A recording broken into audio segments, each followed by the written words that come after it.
Hey guys, happy Thursday. Welcome back. Today, lore books. I didn't have anything better to do. And I figured we talked about them yesterday. We added a new one yesterday. We might as well just write the lore books. That'll give me time over the weekend to think about progression a bit, and also that secondary level.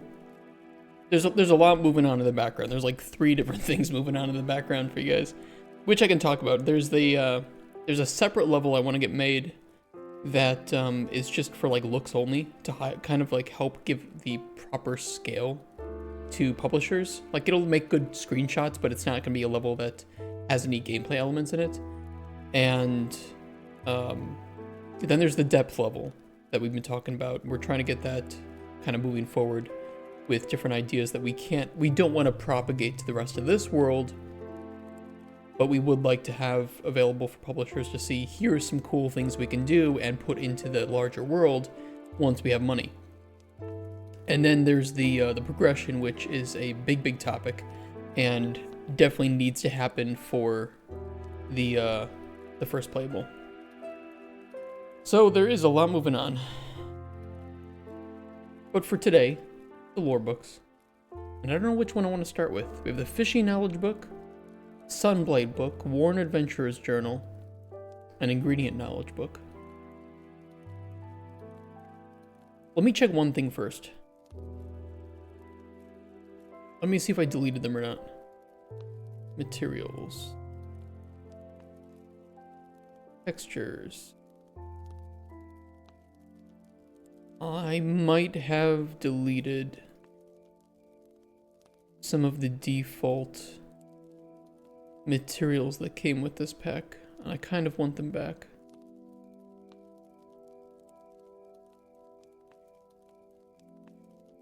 Yeah, let me get those.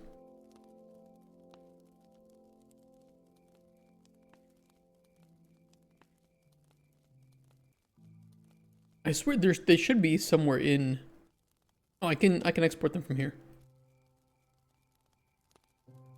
Hey Rex. How you doing, man? Yeah, let me get some energy too. Look at this, I can redeem these for free.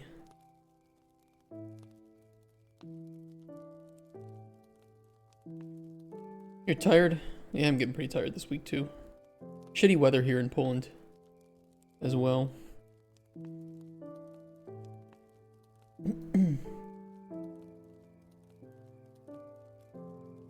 Oh, look, you're here. I'm doing the same thing. Same idea. Oh, it'll do an energy check soon. Okay. We gotta wait for that.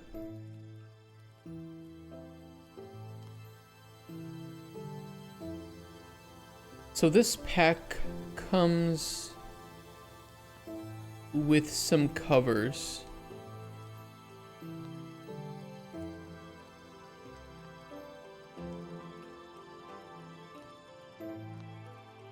Oh, maybe not.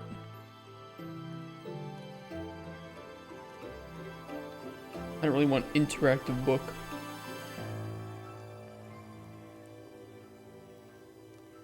Is there really just no like straight up proper covers?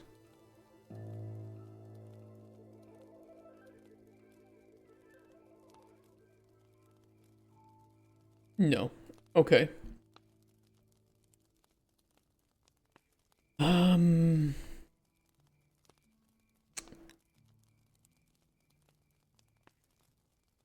Where's the texture for this? Cover template.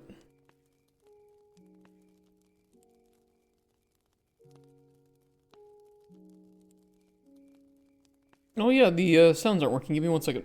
I'll get that fixed. Kind of annoying.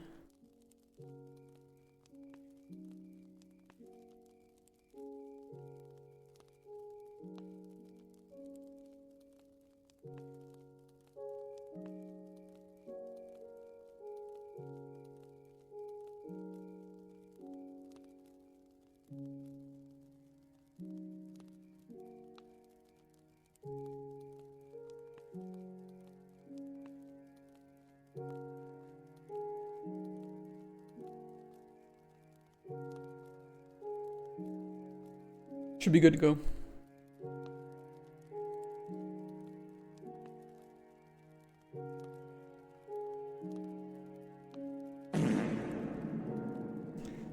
There it is. There it is.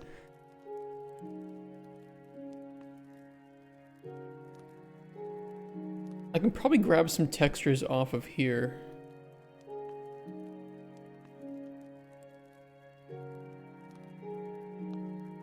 I don't need it to, like, you know, mesh properly well or be super high quality. You know, they're pretty small books. I just need them to look decent enough.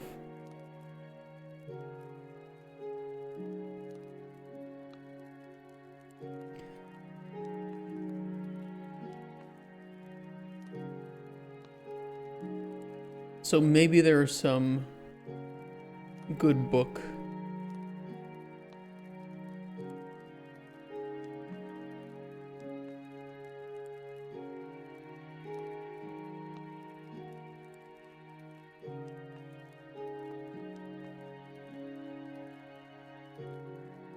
Even shit like this is more than good enough.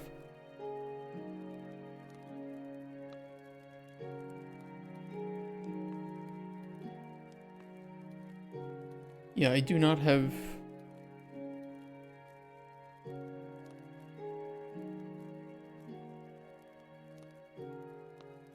credits or anything. Let me see if I have a textures.com account. I should. I doubt that I have any credits. I can always add some if we need some. But I can probably find some free stuff too.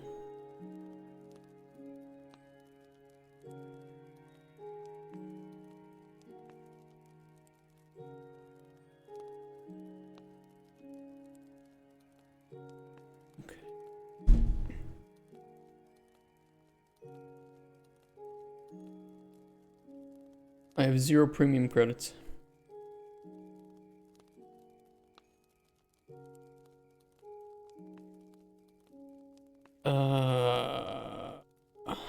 I mean, I can get some free stuff. They don't have to be too crazy high quality, I would think.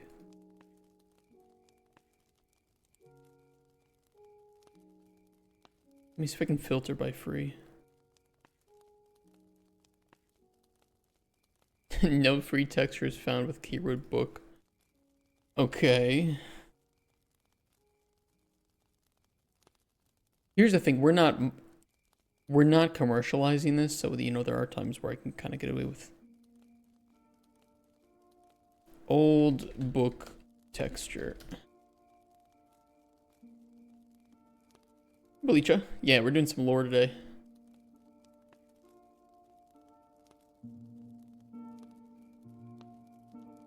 A front and back cover would be nice, but if I don't have the luxury of that, I can just make it work.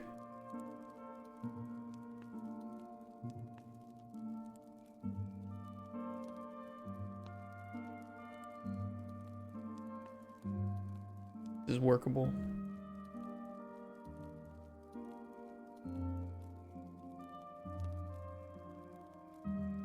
It says Encyclopedia Britannica. It's not. It wouldn't be.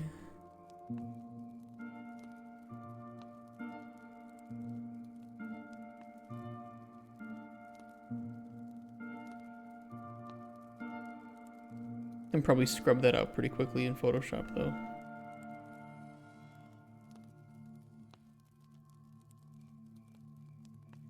Just it's a pretty good size. This'll work. Yeah, for that Worn Adventurers journal.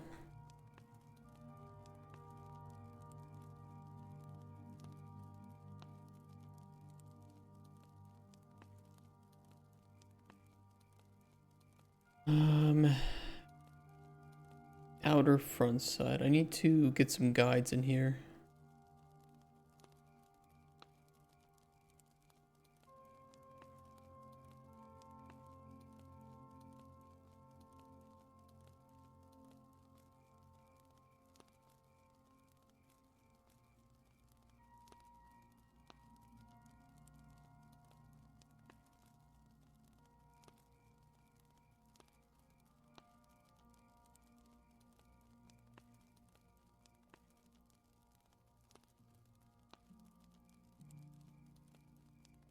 Good enough. Hey, Casper. Hi, hi.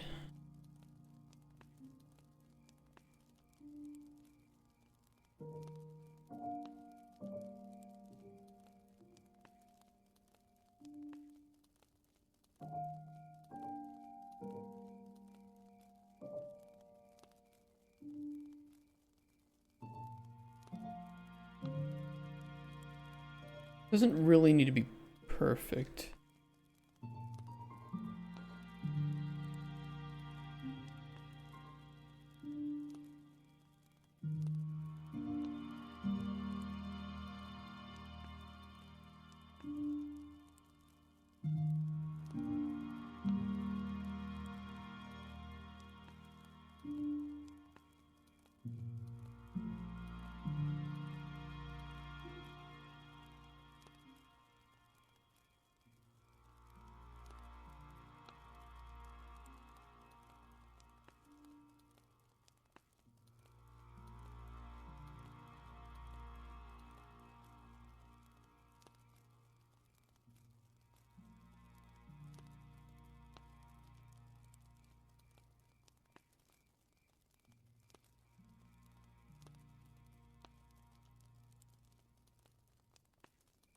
That'll work.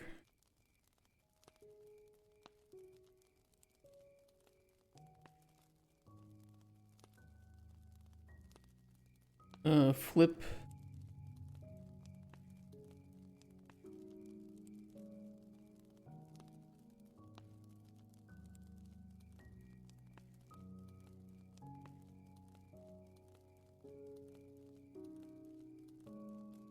I want to flip the canvas. I want to,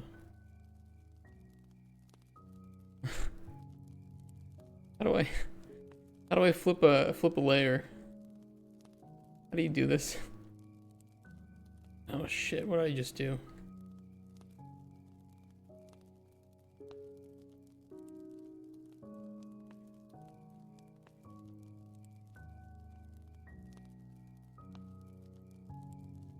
I isolated the layers that I wanted. Okay. Someone tell me how do I flip a a layer?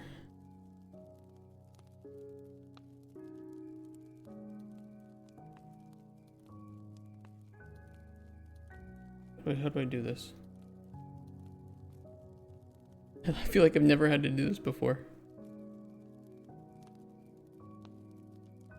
Photoshop, flip, layer.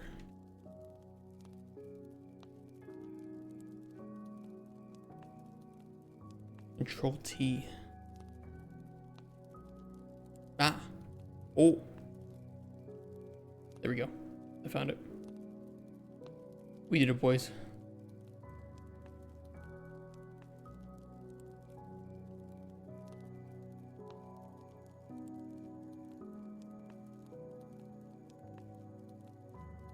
Okay, I need a spine.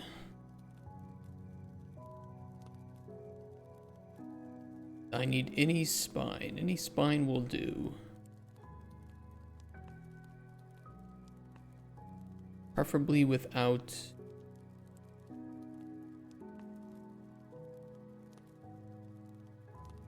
I can recolor that. That is a big texture, so that'll work pretty well.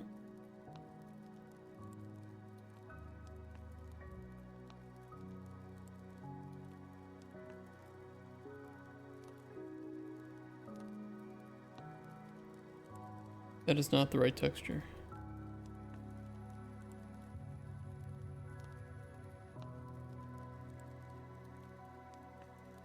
I need a spine out of context. How you doing, Twitch Dog?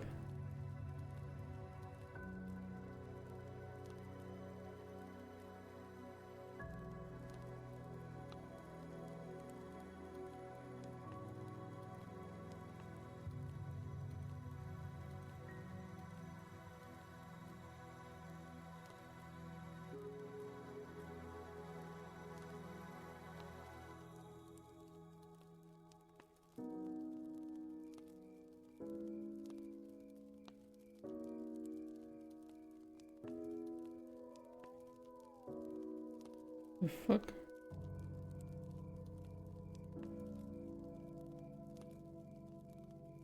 Oh.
That'll work.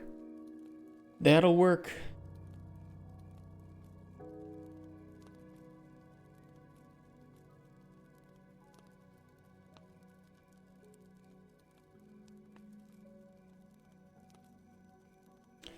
Oh, was it the wrong color? Because I stole the spine from a different... They're two different textures.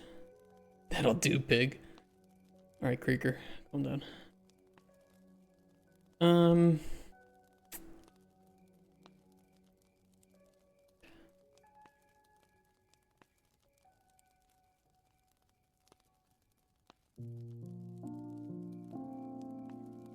I can reuse some of this stuff. I need to set up guides for the inner part.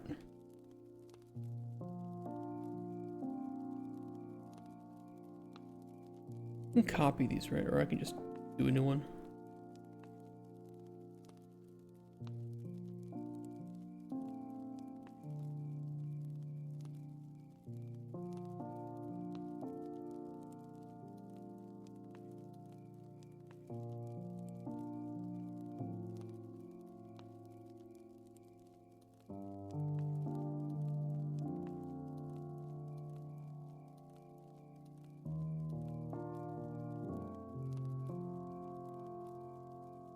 We have guides there.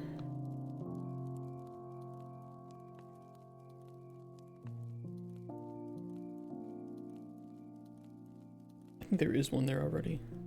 Ooh.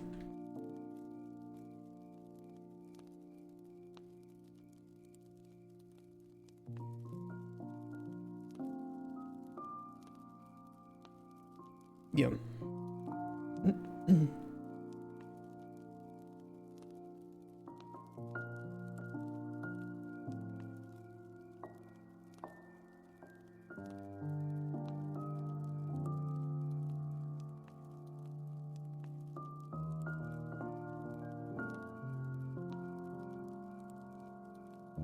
You guys are all crazy, especially Lazarla.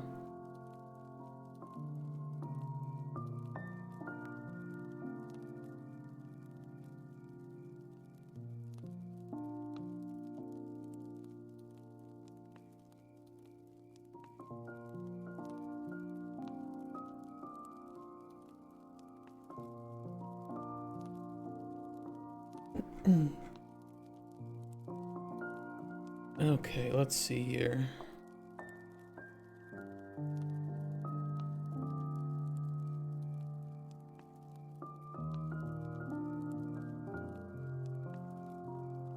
Now what I want to do, merge layers. Pull these down here.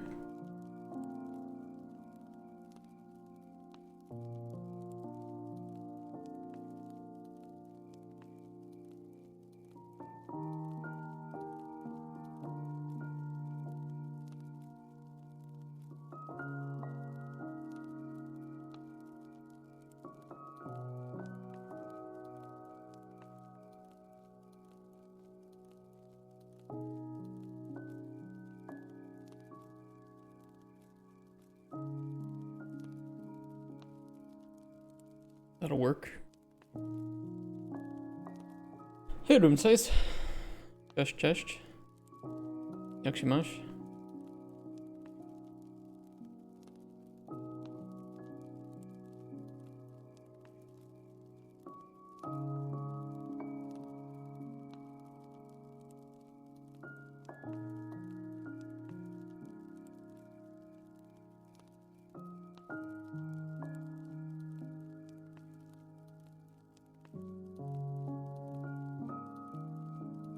Okay, what would make for a good inside?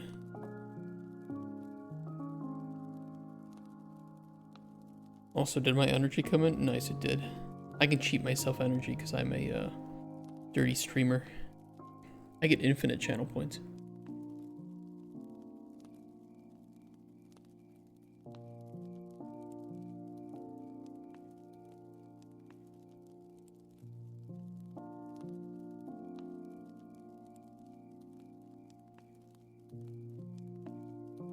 This could work.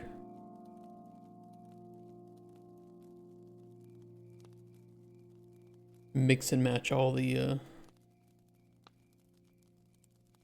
textures.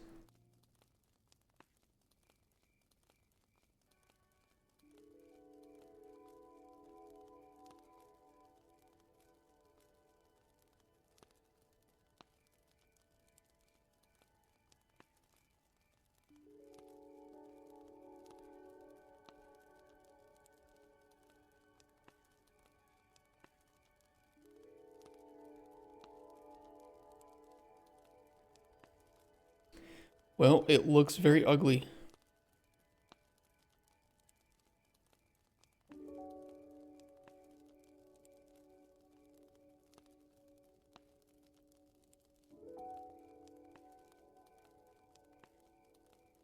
And there are some lines visible.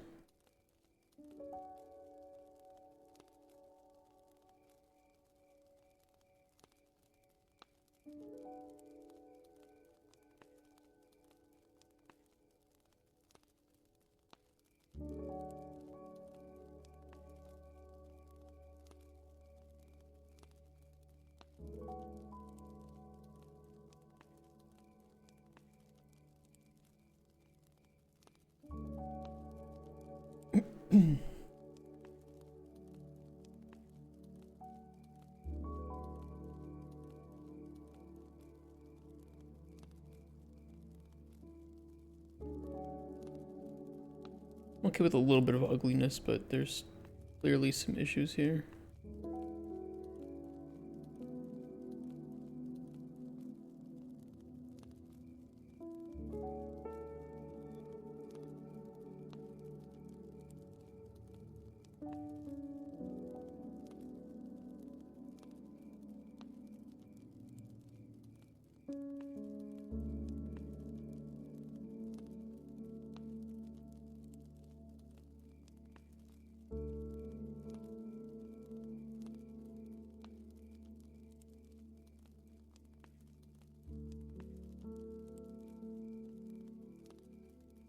It's acceptable.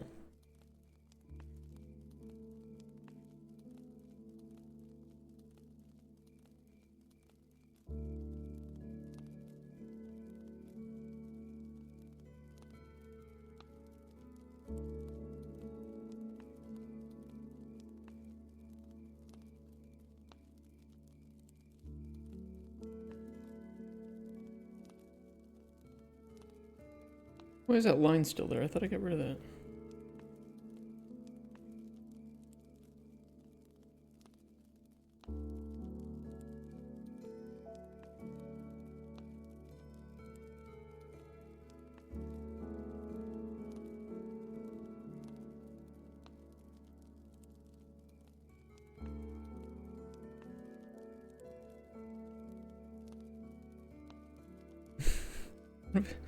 Damn it.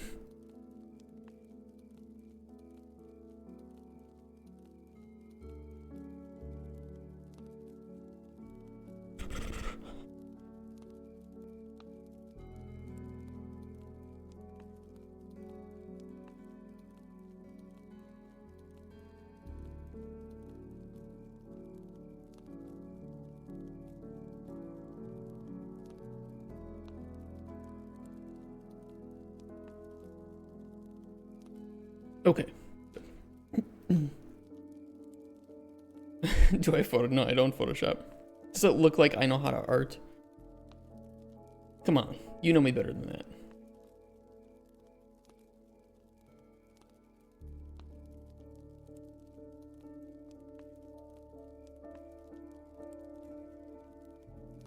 Books. T, this is the Worn Adventurer Journal.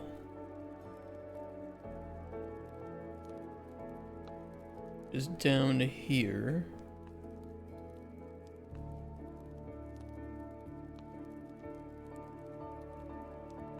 To this bad boy.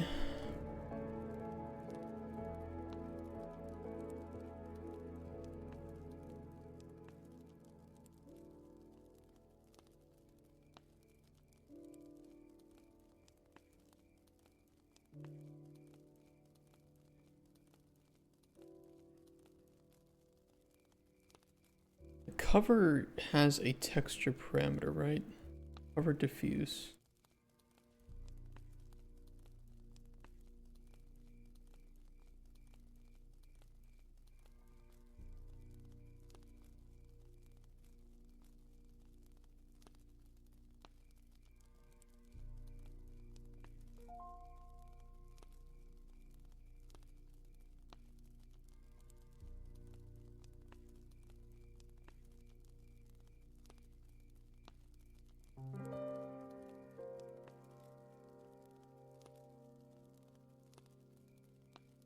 I made one for Spoon's book. What did I do with all of that? Alchemy, art, books, spoon, lore. Okay, I made the material instance in here, and I put the texture in here too. Yeah, that'll work. Books, new folder, Worn Adventurer Journal.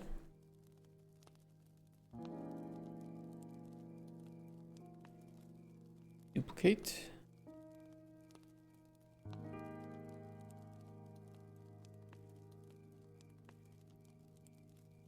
MI cover, Worn Adventurers Journal.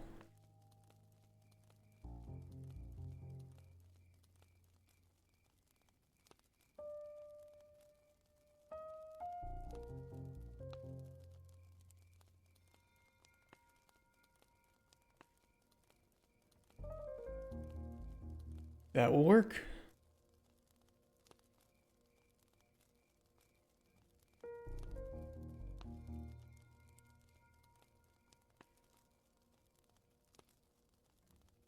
The textures do blend together better than I thought they would. They look a lot better in game than they do in here.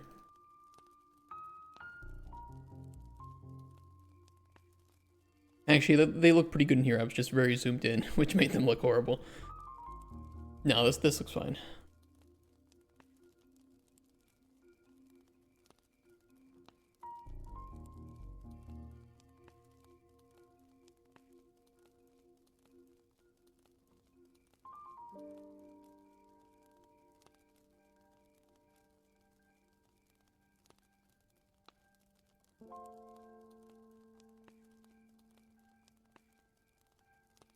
Why didn't that save the...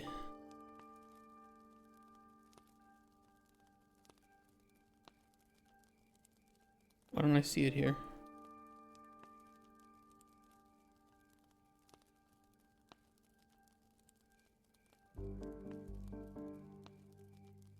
Wasn't on the right thing. There we go.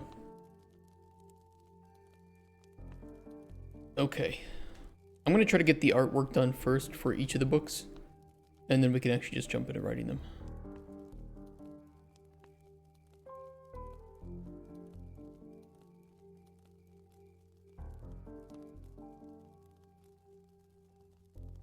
Which one's next?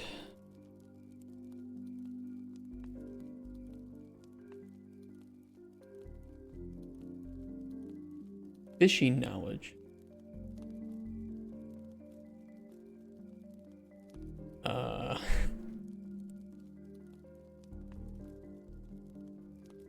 Fishing knowledge.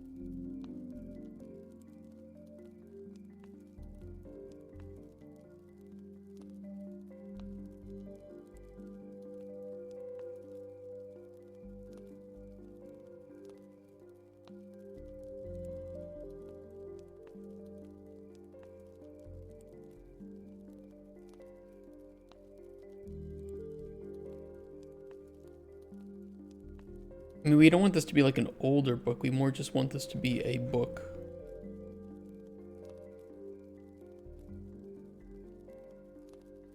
It's a nice big blue texture, though.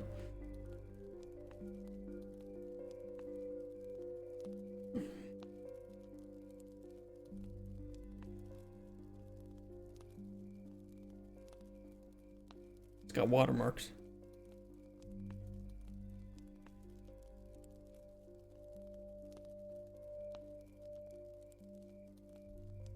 I like the outer edges of that.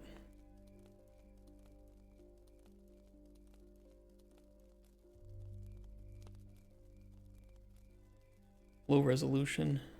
Won't scale up well. Watermarked. I don't really care about the watermarks. If I can find one without watermarks, though, that would be nice.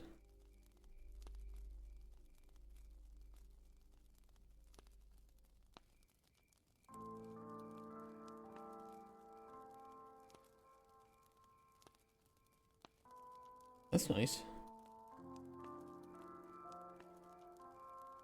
Book covers. I don't want to spend money. Not on a prototype for these.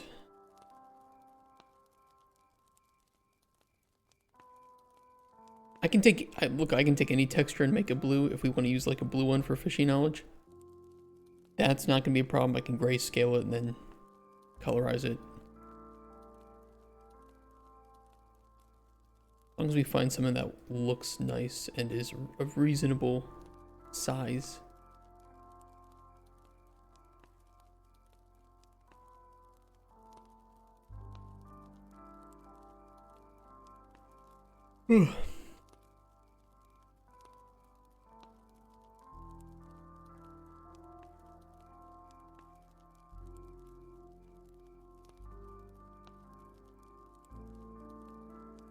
Yeah, I can change all that stuff if we need to.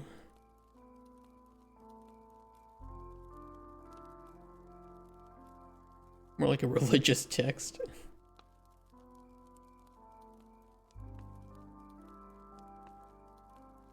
I don't think it should be a fancy book for fishing knowledge, right?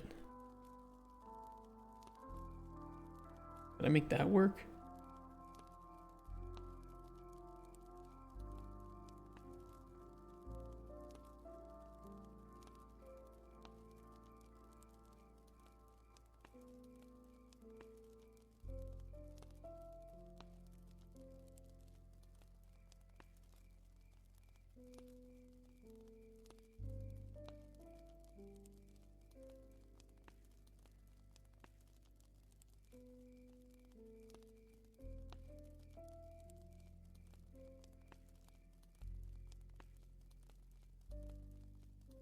Bonnie's Wilty. Bullish. Cheap book.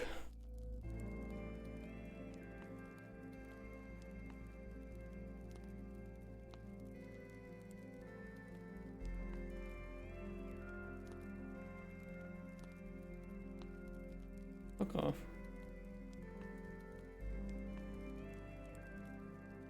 Like a big chunk out of it though. I could put a texture behind that though. Not a big deal. Weather journal. Yeah, I think a weather journal. That's how I'm kind of envisioning it too. I mean, like a leather cover.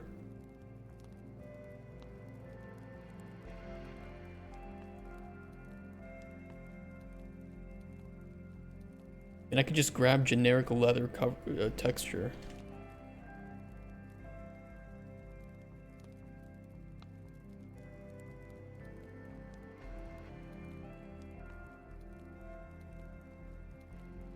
This will be way too large if I can grab it.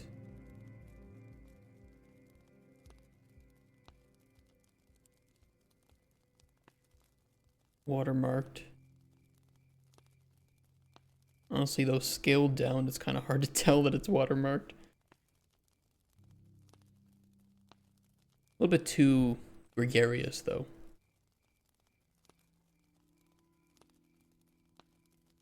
That's much nicer.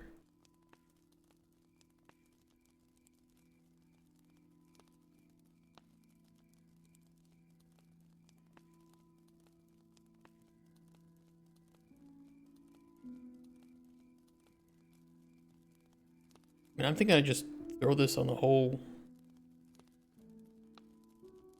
thing.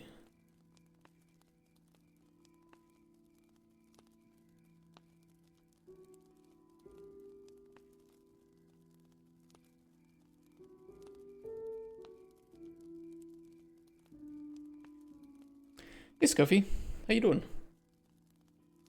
Happy Thursday.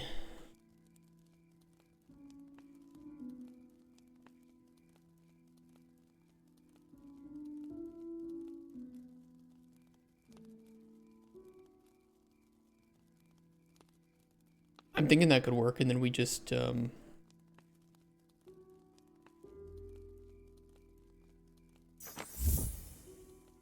cut it around. We do something for the inner sides. Thank you for the follow too, Scuffy.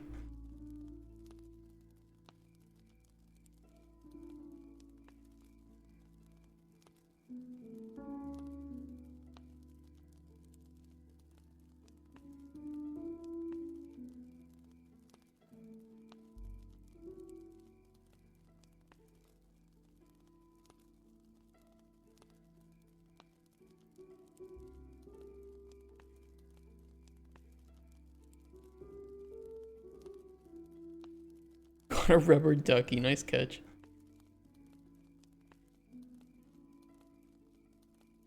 I think we'll do that, and then I'll just do something for the interior.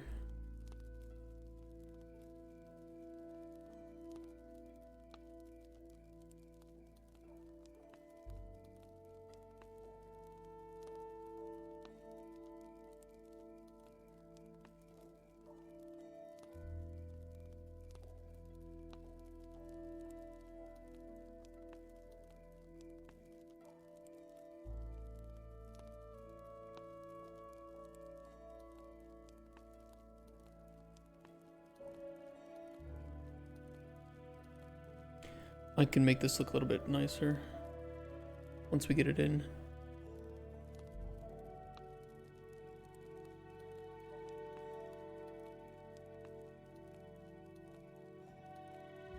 Oop. Not that.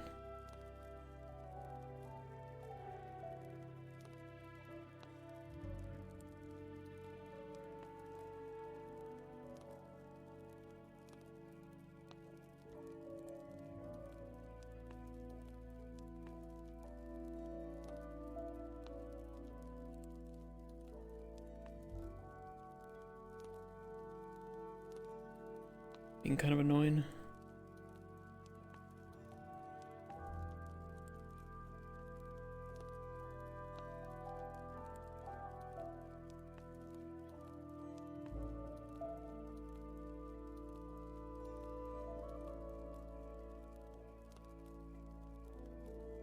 Okay, that'll work. Let me see what I can do with this.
mean, maybe? I don't know. Just a prototype, so it just has to look passable.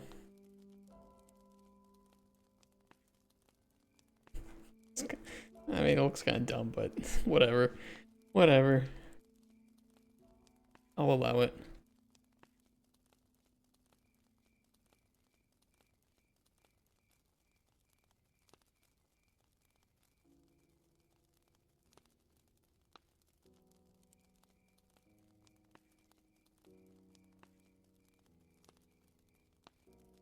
Need a spine inside.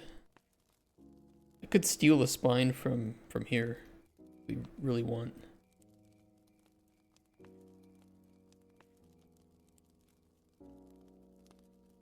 Make it a different color.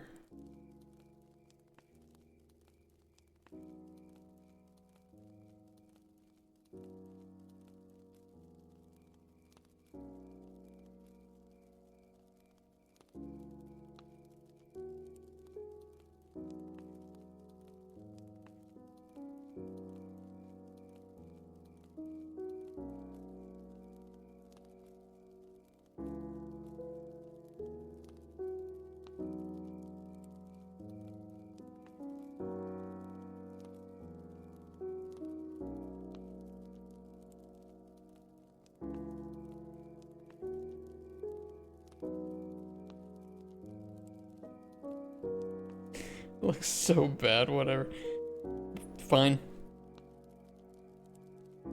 Passable, workable.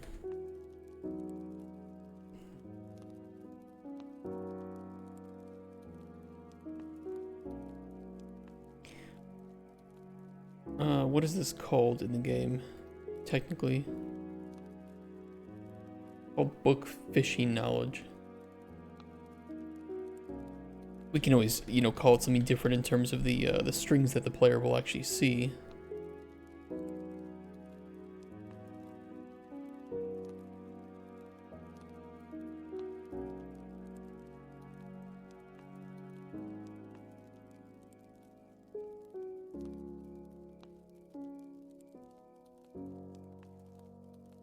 I saw some, honestly, in my opinion, bullshit leaks today that the Oblivion remake, like the official remake, was going to be done in Unreal Engine and wouldn't have mod support.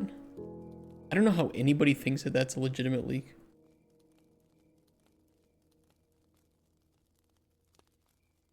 There is a -% chance that that is real.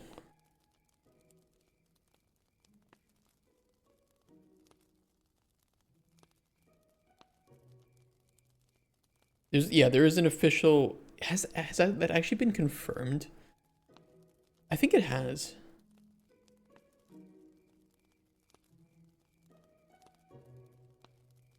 Wait, did they confirm that? There's no way that they confirmed that it was made in Unreal Engine, right?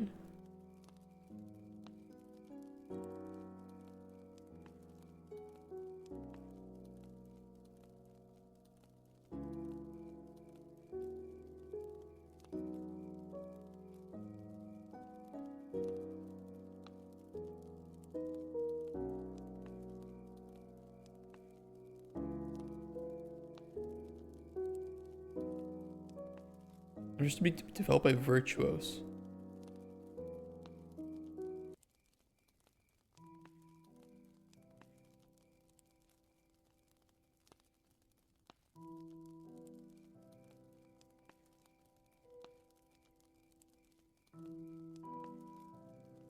I'm sorry, I just don't see it. I don't see it. Number one, I don't see it being remade in Unreal Engine because you would have to rewrite game systems from scratch. And I think that the moment you try to go into remaking Elder Scrolls with any sort of Unreal Engine 5 technology, I just don't think that it would work with the stylization. And I think that a lot of the improvements they did to the engine with Starfield were actually pretty great. And remaking it in the version of the creation engine that Starfield is running in would be the smartest move. I know it's kind of a hot take, Starfield wasn't that great of a game, but honestly, the engine improvements from Fallout 4 to Starfield were very, very good. Especially with certain rendering. I don't know, I don't see it.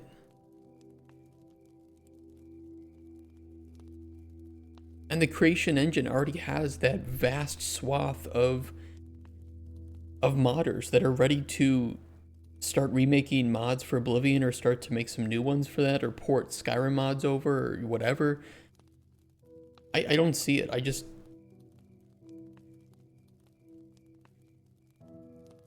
Yes, they might be working on a remake, but I don't see it being in Unreal Engine 5.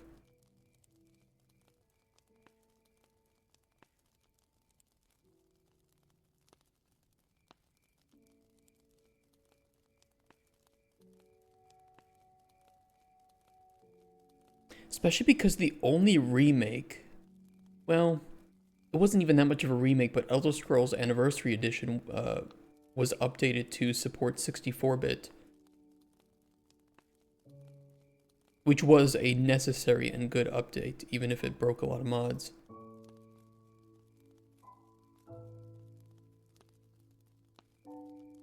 Curse you, Bale! Oh, I see. It's coming from Reddit. Let's see. According to a new MP First report, the website of a former Virtuos employee has now detailed the number of updated gameplay features present in the game, fully remade with Unreal Engine 5. There was a really funny tweet today where somebody wrote that it was a full remake, and if you're game developers, you're gonna find this funny. A full remake of Elder Scrolls 4 Oblivion in Unreal Engine 5 running the creation engine in the background is almost word for word what it said, which just does not make any sense whatsoever. What's this? How you doing, Katagoto? There's some leaks of the Elder Scrolls Oblivion remake, and there's information that it would be remade in Unreal Engine 5. Fully remade. I just don't believe it.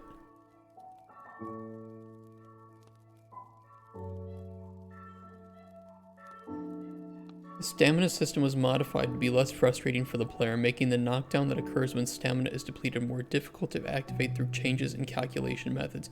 Wow, it's a bunch of gibberish. A resource that mentions UE5 links back to this one article. Yeah, it's like... I don't see it, and I don't know why Bethesda hasn't come out to clarify this, because it's spreading a lot of misinformation, and also a lot of... Especially now that they mentioned Unreal Engine 5, this would not be good for them at all. Bethesda or someone else? No, Bethesda hasn't mentioned anything about it.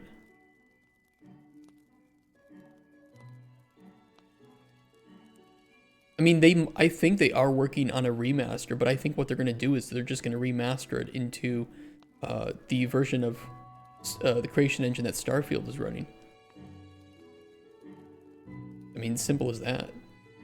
That would be the cheapest, easiest thing to do. That would also be the best thing for the game and the modding community. And then just update textures. People just want a version of Oblivion that actually runs pretty well and has better mod support.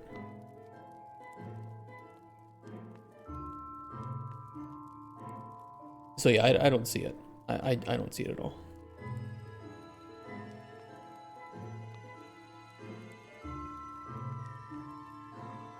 I mean, teaching the staff how to work with UE5 just to remake a game. Well, it's supposedly some other company that's working on it, but even then, yeah, it's like you'd have to remake the game from scratch. It's not like you can just copy paste libraries and code over from the creation engine and have it work in Unreal Engine 5. And I feel like that would just not... Nobody in their right mind would think that that's a good thing.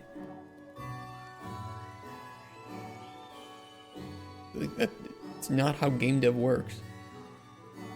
Which, of course, you know, we know because we're smart people.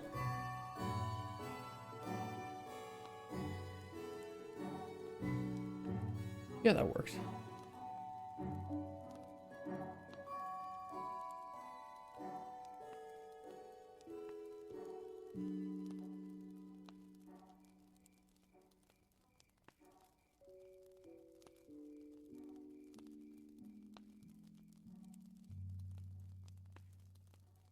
Hey, Lazy Fangs. You just copy over everything into another engine. Let me see if I can find that tweet from today, because it was really funny, and even I had to tweet about it. Like, dude, this is so false. It's not even funny. We're talking about the Oblivion anniversary anniversary remake of Oblivion. And I think a lot of people are falling for what, in my opinion, is completely fake news. And it's not even close. Hold on. Pull up Discord.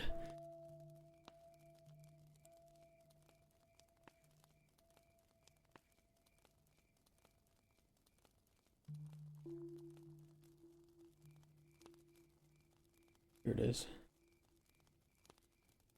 Oblivion Anniversary Remake. Look, I don't know if any of this, by the way, is true. I don't really care about release date, especially because Sky Oblivion is coming out, which I'm far more excited for.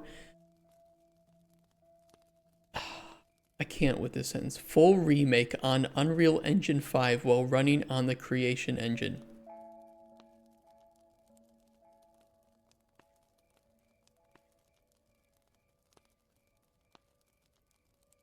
That is a retarded sentence.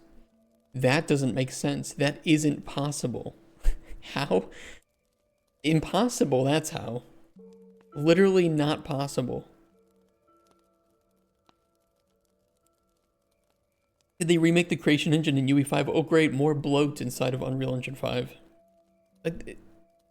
This doesn't work. This is not how game engines work.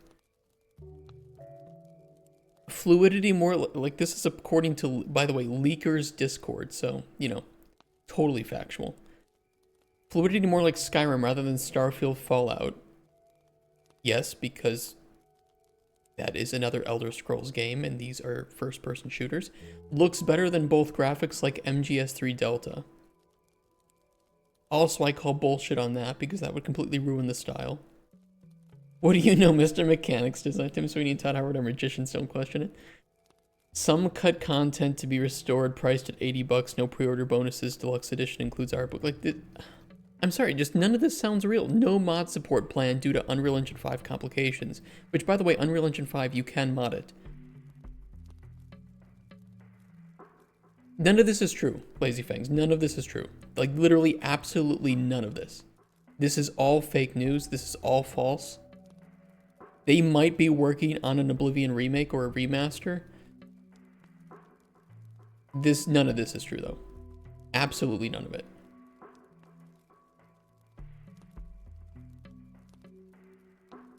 And the problem is that people are falling for it.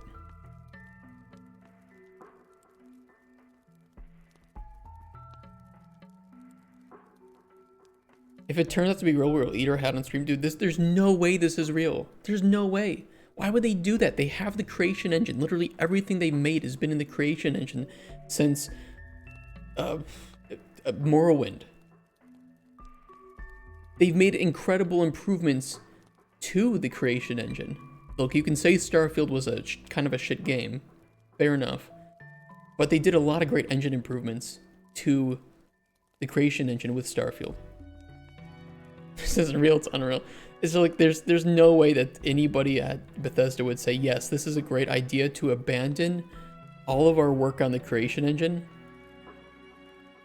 to go to Unreal Engine 5, where even if we, you know, get a remake, some remaster remake studio to work on this, that they're going to be able to port all of this shit over and remake the game from scratch. You can use Creation Engine in headless mode and use Unreal as a front end. I wish it worked like that. There's just, no, I don't know how people are even falling for this shit. In no way is this ever actually real.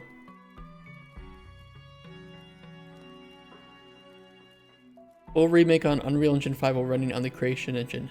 How does this work? It doesn't.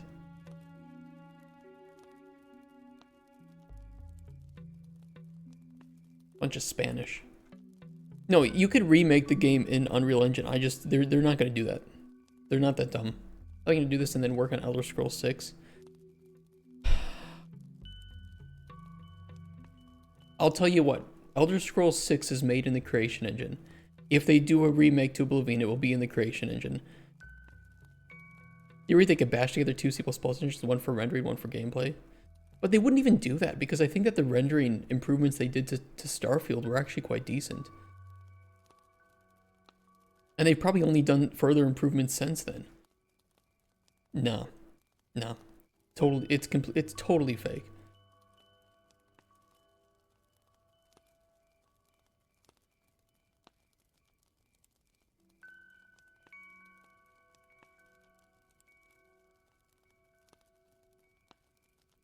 It's fake and I don't even wish that it were real.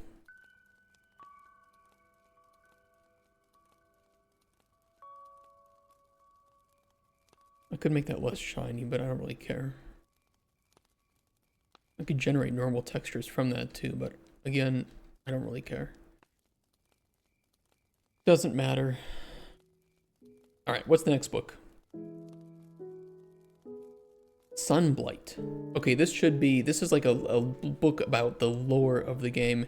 This should be a little bit more involved and pretty looking.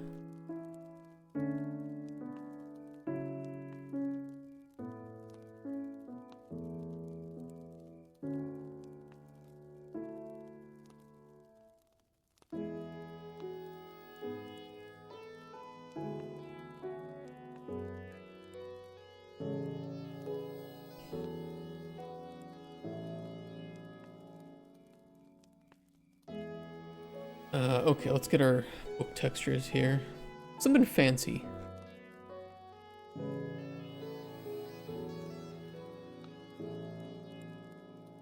That's got that notch taken out of it.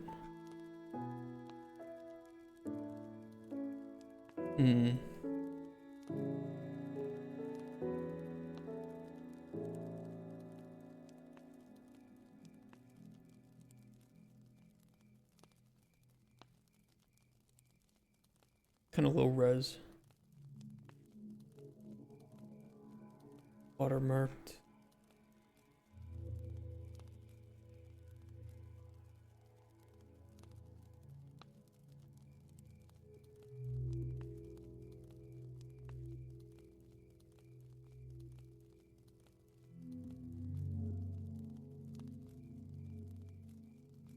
Low res, low res.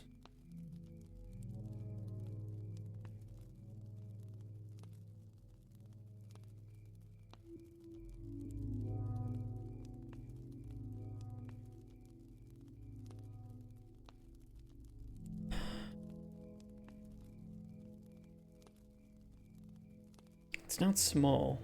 I don't hate the cover. That could work with a watermark.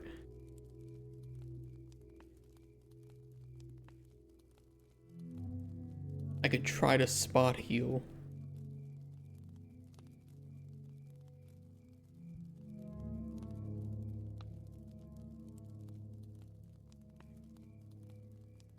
Got a lot of watermarks actually.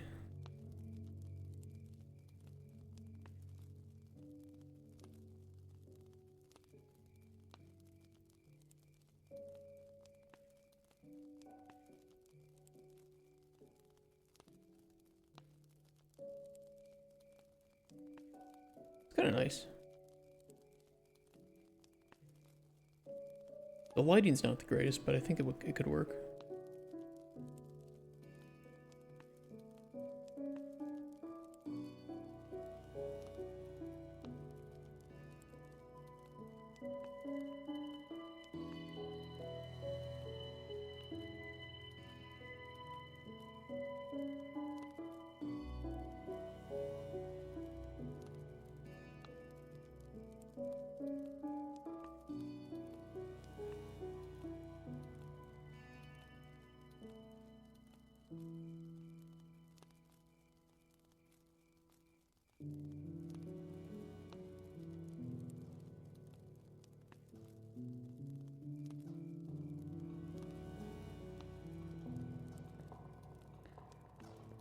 Kind of shite, but functional.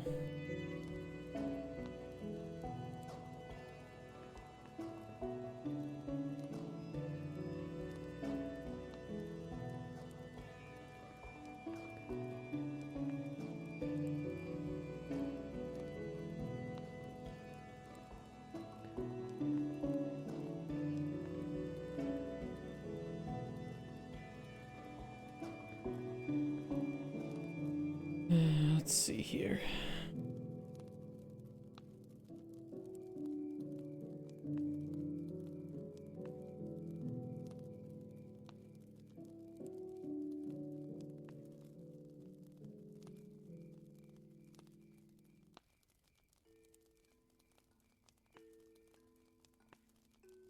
If that leak turns out to be real, I will start an OnlyFans account. Okay.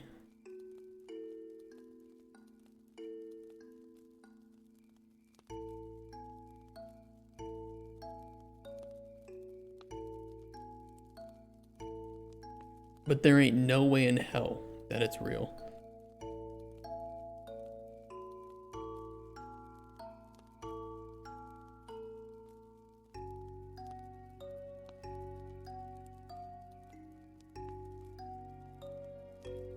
Need a good like a book spine for this. Something fancy looking.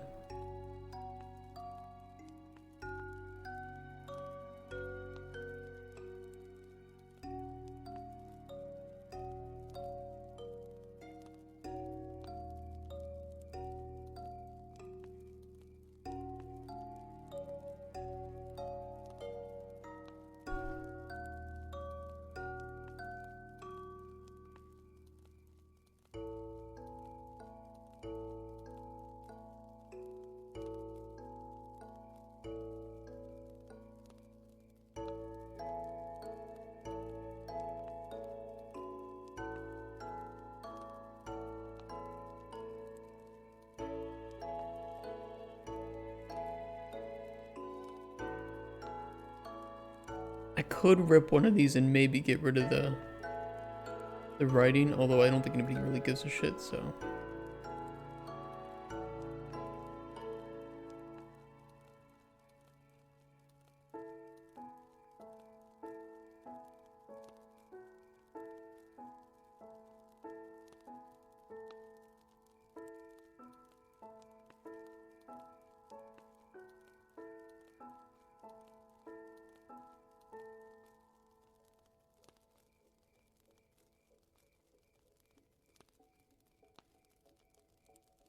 One might be one of the easier ones to heal. Or this one.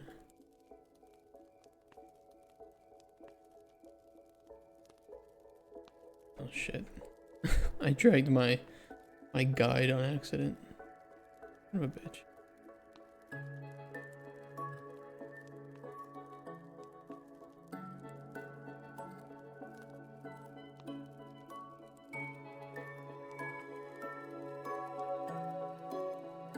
There we go.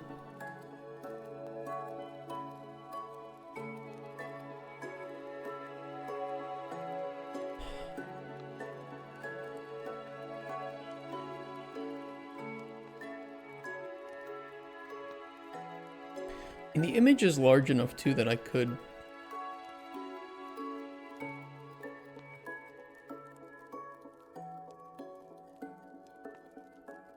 do something like that. Hold on a sec.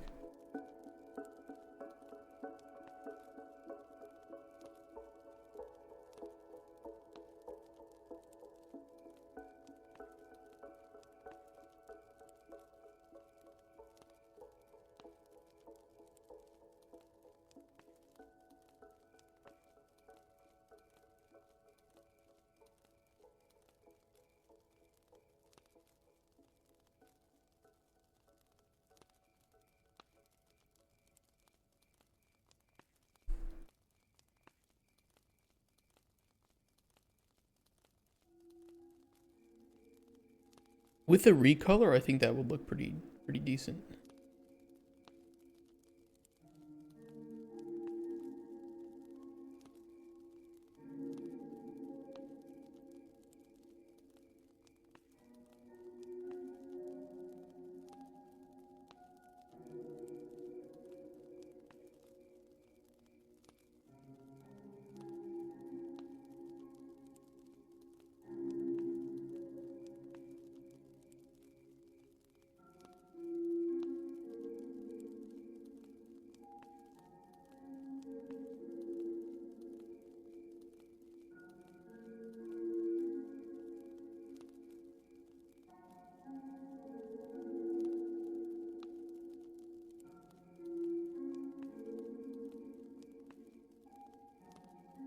let's see here.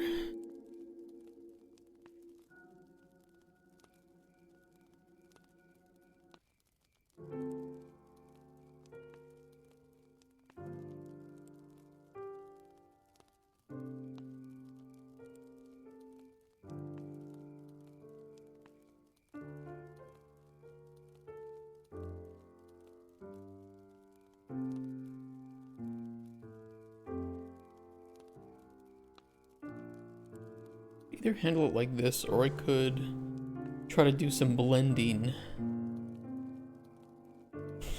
Let's see what some blending looks like first.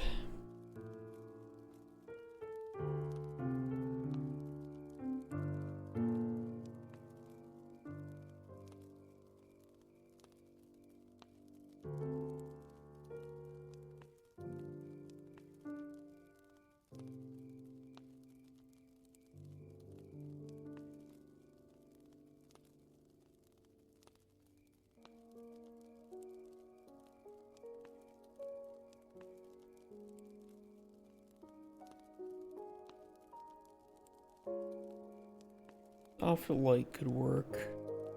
I think an overlay is a bit too harsh.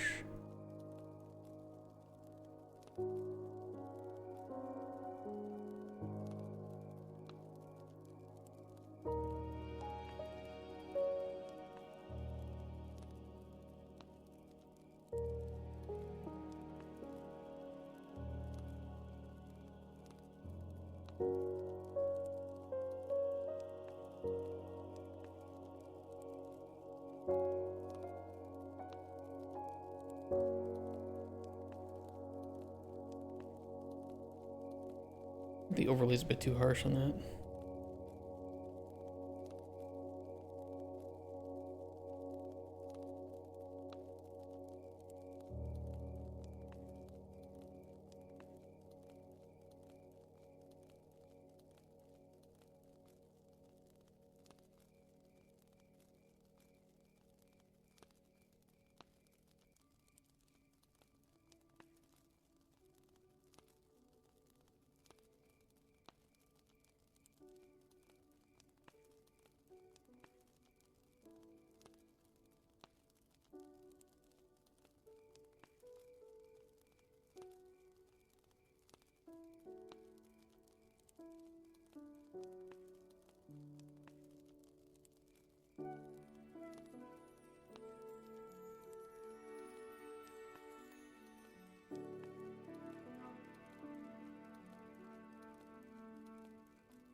I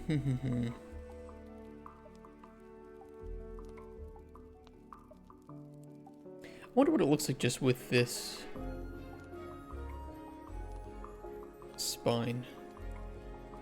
Maybe I'm doing this for nothing. T sunblight.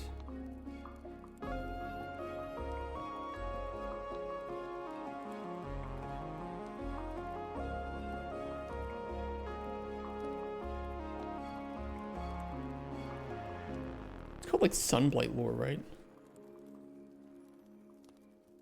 It might just be sunblight book.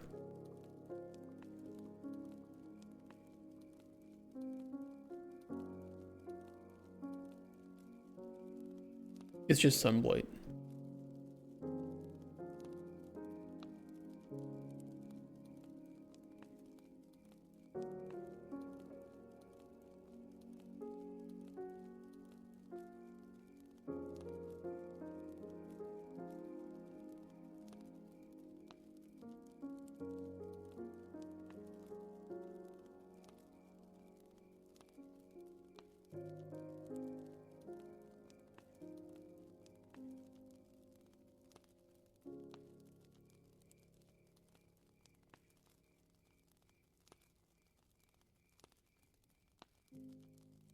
Kind of not terrible. It could just be a little bit darker rather than color.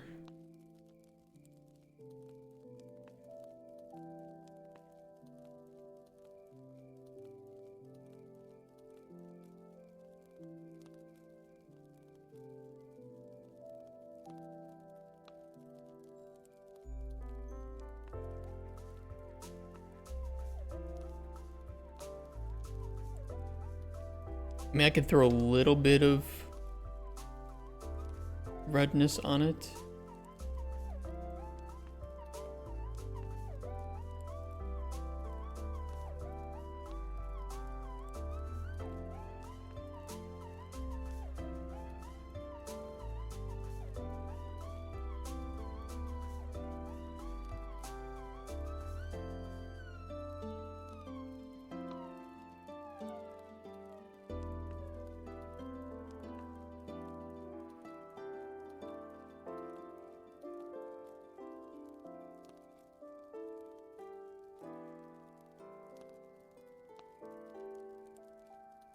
I think that looks better. Okay, the inside. Inside.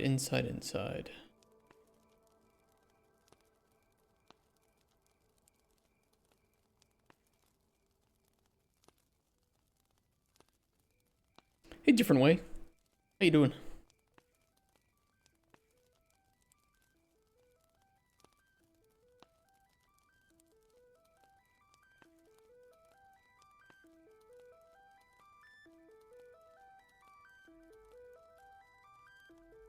Okay, I can cut out the inside of that then.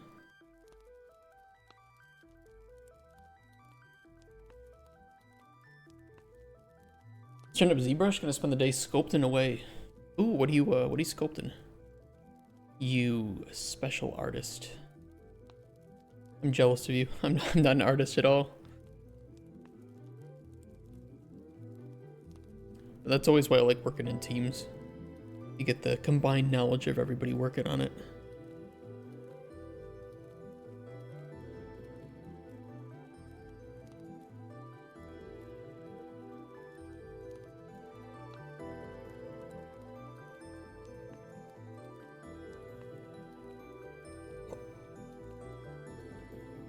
I might copy this over. Especially because I think that'll look fine.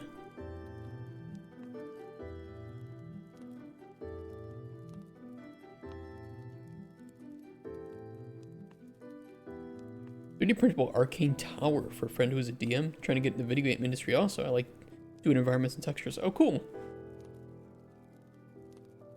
Well, I think making stuff like that will look very good on a resume.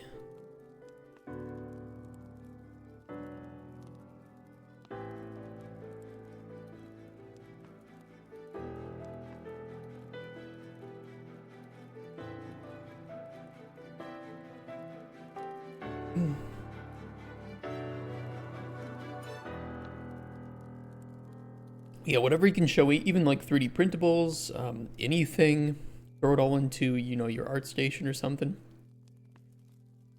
Hiring managers like to see all that stuff. Even if it isn't directly related to video games, because you never know, right?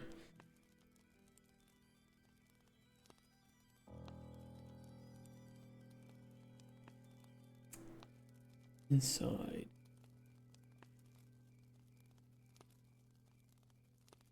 Could scale this inside red part up a bit and use that for the inside covers here.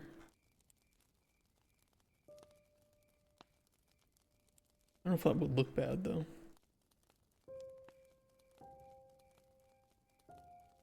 I mean, I don't know.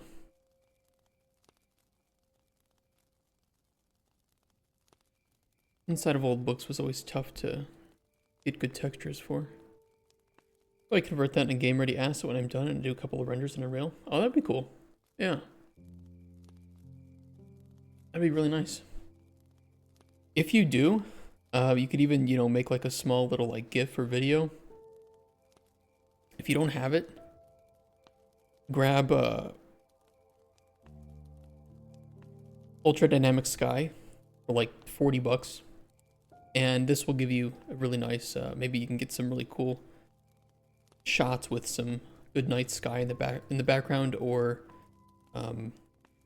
any of like the weather patterns.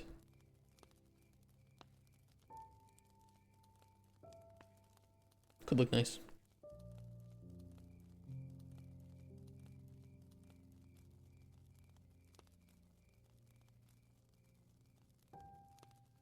Best 40 bucks you'll ever spend in an Unreal. It's very true.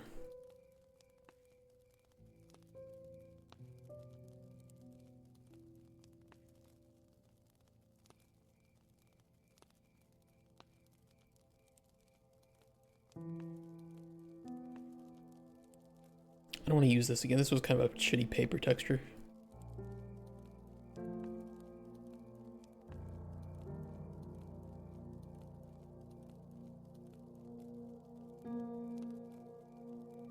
Oh, you make your own skies.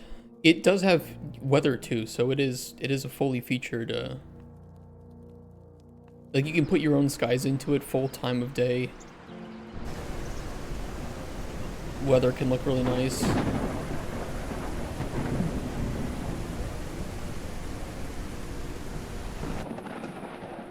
Maybe some nice snow or something.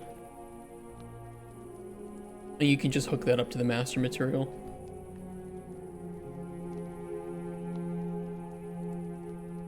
Got planets and moon simulations too, which do have proper shading for time of day. That's 40 bucks you'll ever spend in Unreal. Thank you for the follow a different way.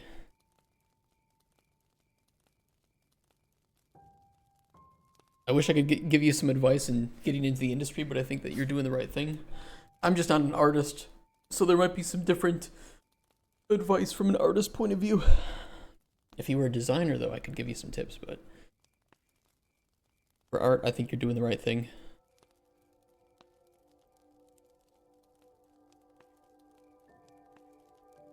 You do more hard surface modeling or organic modeling?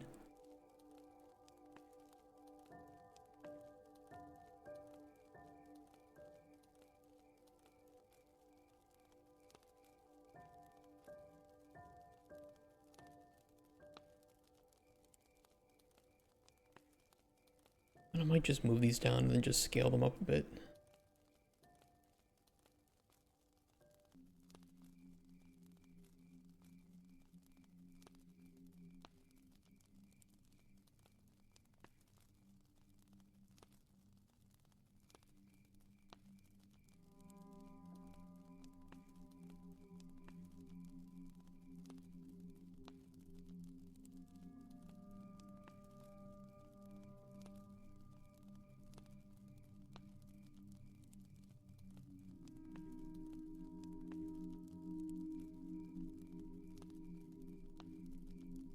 That could work. Not the prettiest, but that could work.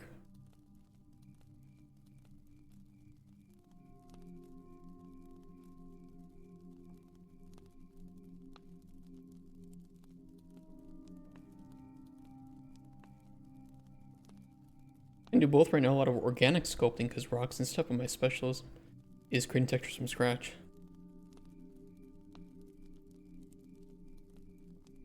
That is very commendable. I'm very jealous.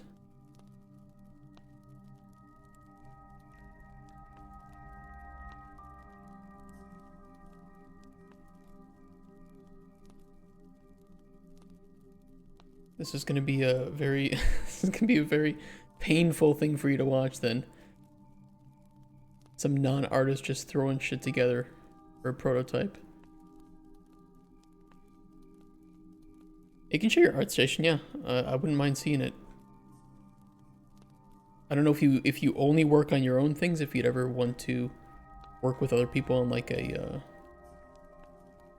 game or something. Because I can imagine making, you know, some models here and there is pretty cool, but working on a game could look really good for portfolio too.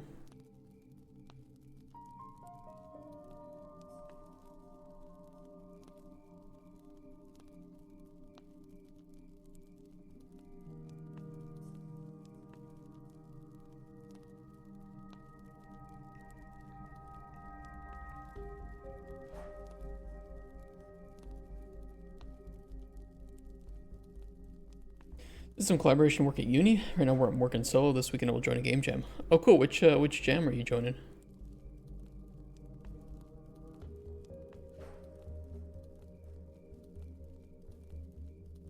I can definitely see your love for textures and materials. Look at this stuff. This is pretty cool. Mermaid scales. Dude. That's a really cool looking material.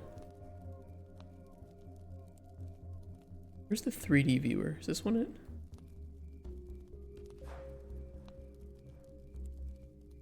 Whoa. That is wild.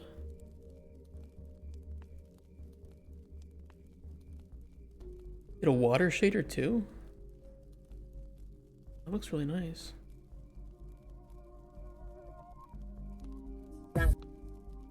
Sorry, that might get like a copyright strike from that. Greenwich Game Jam. Or is it, isn't it Greenwich? Greenwich Game Jam? Ooh.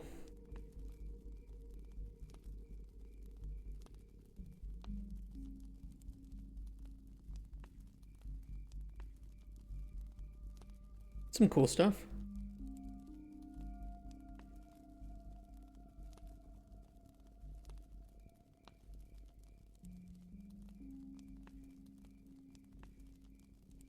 Did a VR project too. Very nice. All this stuff is just completely over my head. Anything artistic and I am like a baby. Actually, babies are more artistic than me. I'm all about numbers. Numbers and spreadsheets. Design.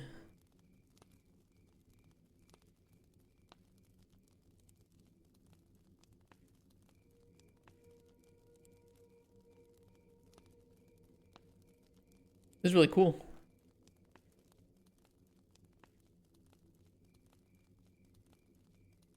So are you just doing like some solo small projects yourself? I think if you're trying to get into the game industry, there's no better way than working on some games with people. Game jams are a good start, but I think you have the skills to go even beyond game jams. Because, you know, game jams are sometimes about speed, and you have a really, really high quality. I think speed would kind of hurt your ability to shine in some cases. Some good stuff, though.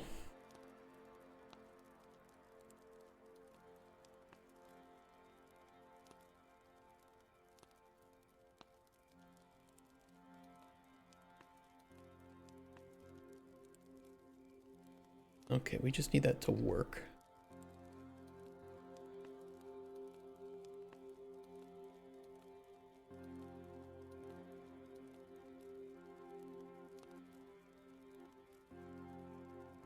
That will work. It will be functional.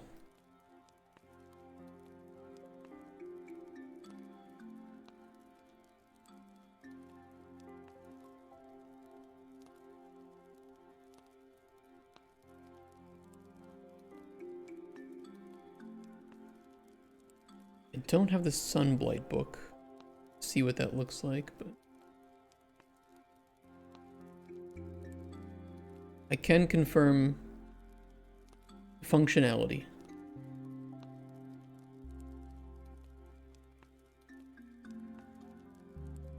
Thank you. Well, thank you for sharing.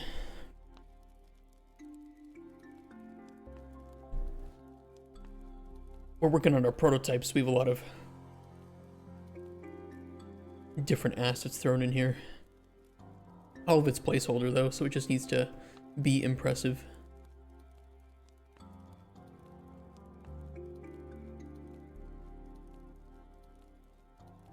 Okay, what's the last one we got? Ingredient knowledge book. I feel like this one is kind of journal-y too. Could reuse the Worn Adventurer's journal, but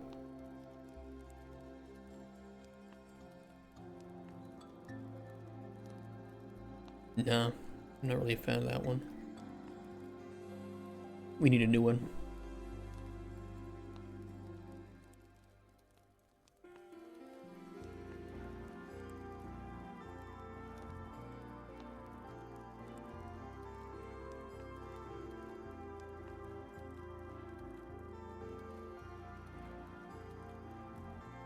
All right. Grab some new textures.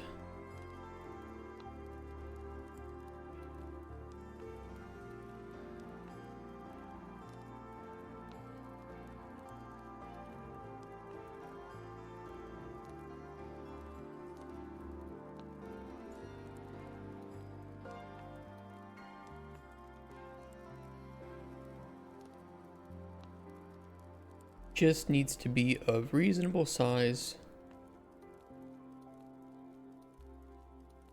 without anything too overbearing.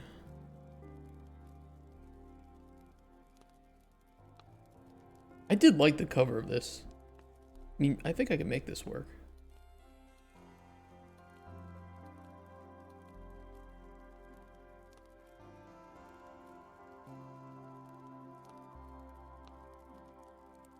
It does have watermarks, but they're pretty subtle.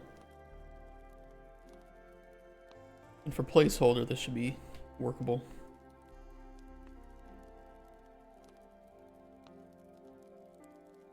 I won't use the spine though. Or we could, and I could just not care. I mean, either works.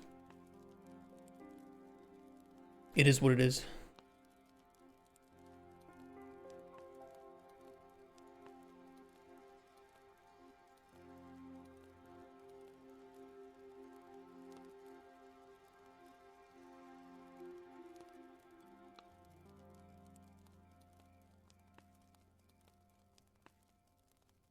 Yeah, I can stretch this up. Shouldn't look too horrible.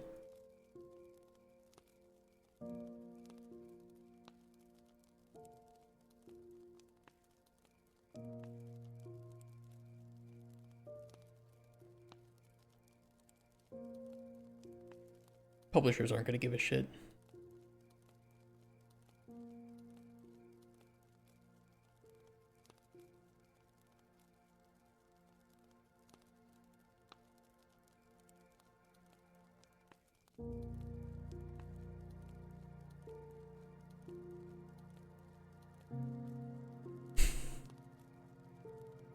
That's what I thought it would do. And I can kind of just do this until it looks halfway decent.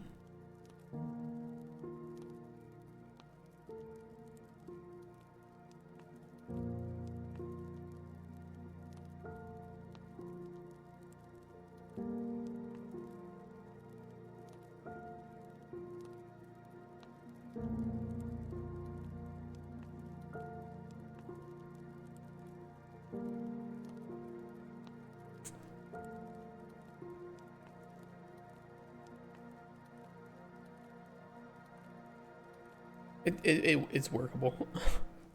Yeah, high capacity in your team, I would love to contribute. If you have capacity in your team.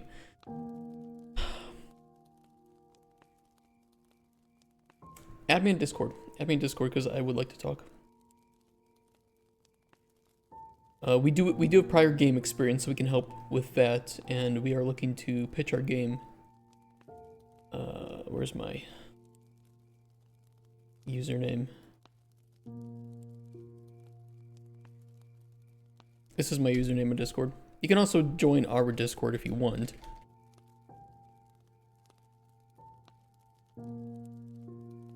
But we are definitely looking for more artists to assist.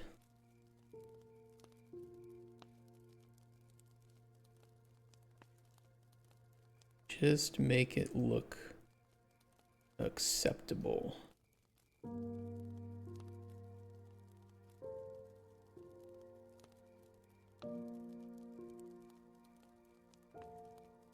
That is acceptable.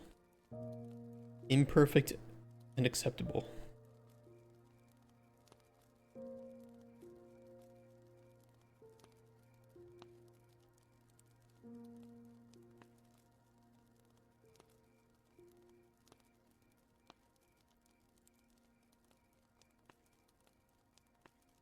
All right, inner side.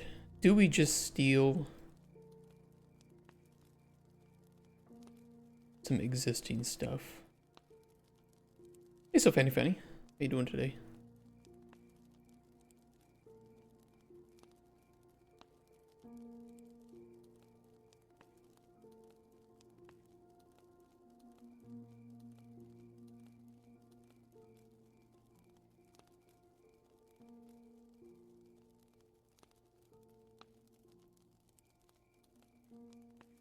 Bit tired? I'm doing okay. I was talking to Cutsbird yesterday, and we were just, you know, planning what we wanted to do for the game and what was still needed before we Mr. start President, preparing the pitch deck and everything. wake up. And thanks, Joe. We were kind of just saying that we're kind of running out of things to work on in the game. You know, we're entering the feature completion for the prototype that we wanted. It has been a hell of a journey. We have enough of the combat effects that we're happy with. We're getting there. Yeah, the light is, it's coming into focus. Is it your friend request? Cool, thank you. Let me accept that.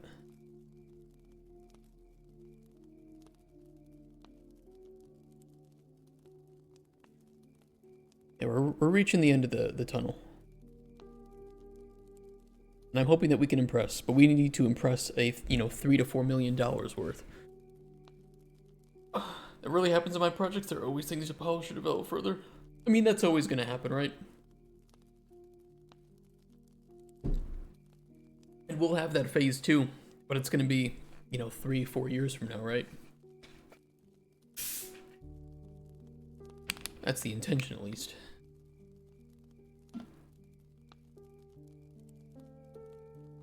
And if we can start to diversify funding too, we can actually ask publishers for less money, which will only increase our chances. Like the vertical slice concept, yeah, every big studio does a vertical slice, or should do a vertical slice. If they don't, I promise you that game probably didn't release in a very good state. I guess we're working on the vertical slice type thing in my project at the moment. I think that a lot of solo developers and indie developers just kind of, they make their vertical slice first, or they think of their game as one project and not as potentially being multiple. But I think that it is very useful for indie developers to adopt the, you know, make prototype and consider that a separate project from your main game project. And if you have to, you know, just start from scratch again with the knowledge that you've obtained from prototyping, yeah, it's a bit of a setback in terms of time, but I think that you will end up with a more stable project. Already pitched to any publisher? Yes, we have pitched to some publishers already. Vertical slice equals demo? It should. In my opinion, the definition of a vertical slice can also be a demo.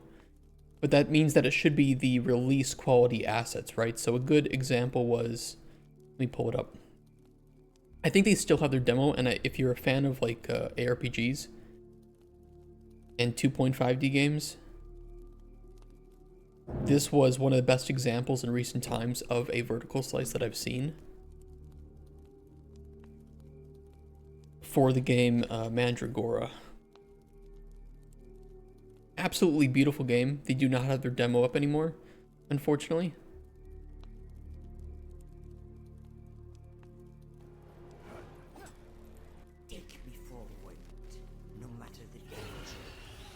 But you know, you look at a trailer like this is already release quality.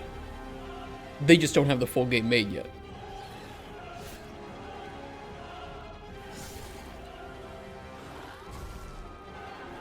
And that's pretty much exactly what a vertical slice should be, so that you can determine exactly what you need and how long things take to make. What game? Mandragora. I loved the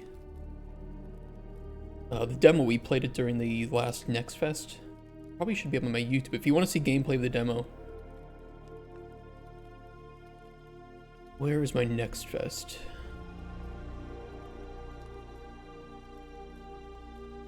Steam Next Fest. October 2024 with that stupid fucking hat.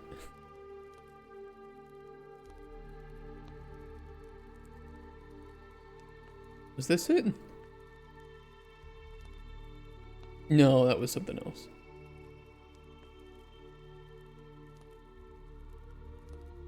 Oh yeah, here it was.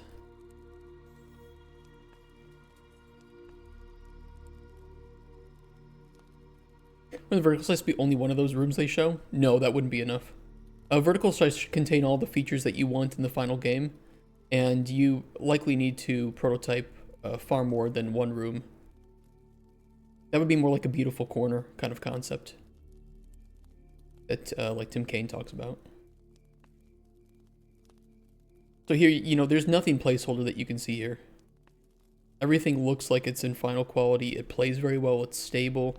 This gives the developers a very accurate picture of how much time and therefore how much money it's going to take to expand this through the rest of the game.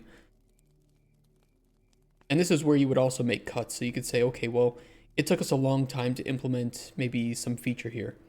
And scaling that up to the rest of the world would be very expensive. And we just don't think that feature added a lot to the game. So let's cut that here, which will take us a little bit of time to remove from the vertical slice, but then we can save a lot of money throughout the rest of production. Yeah, really cool game, and it really hinted that there was a lot of numbers work to do behind the scenes, a lot of skills, and therefore, you know, hopefully a lot of content. So I will likely play this game when it comes out because it played really well. It looked fantastic. Coming out on April 17th. That's gonna be a tough time. That's gonna be right as we're finishing up the first playable. But I do recommend it.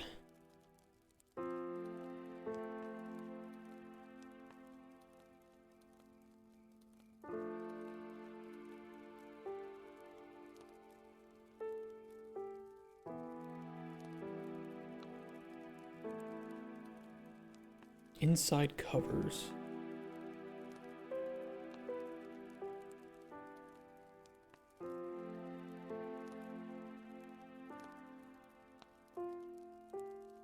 I'm gonna steal this.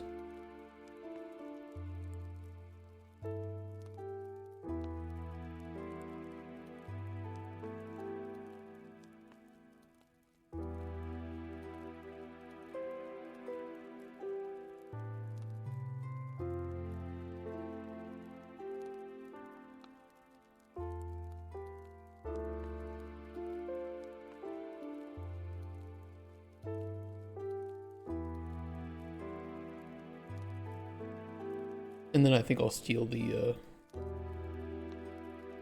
bottom section here too.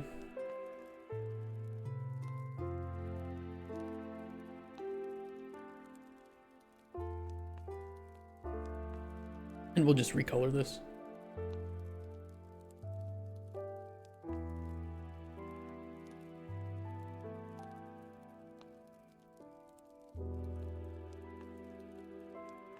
Like a brown. Dark reddish brown.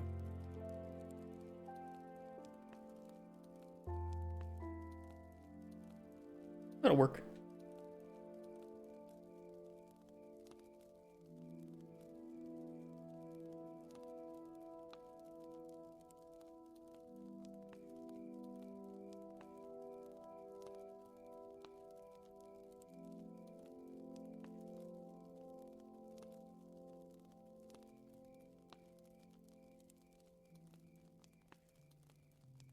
Something about that looks wrong.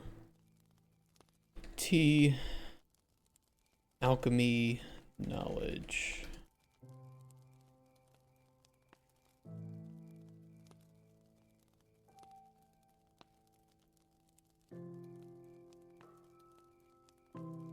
Adding more textures to the game is really not a good idea, but whatever.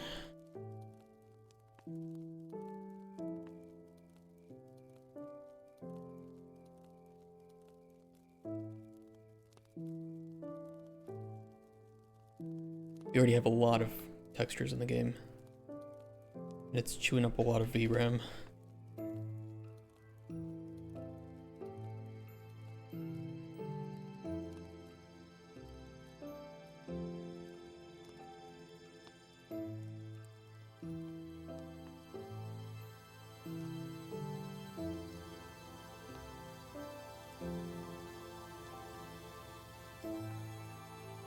Oh no, that works. Yeah, that's fine.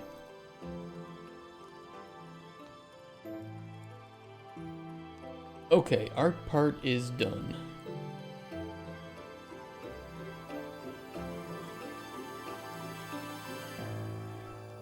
Hey, Thano, did you make that book texture?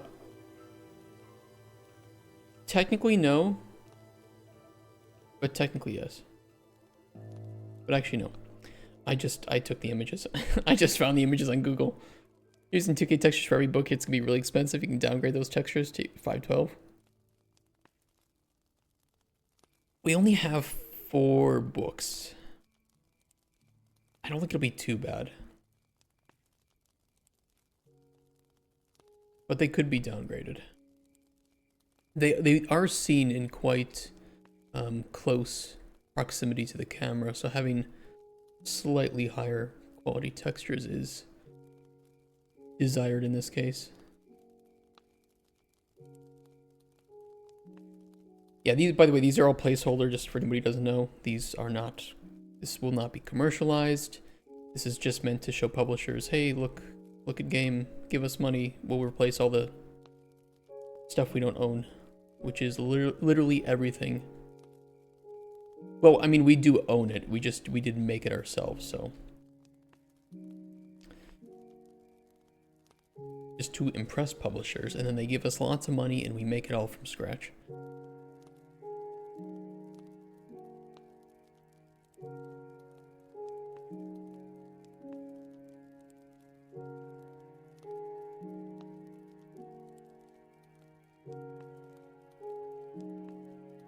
It's a very shiny book. Yeah, it doesn't matter. Looks good enough.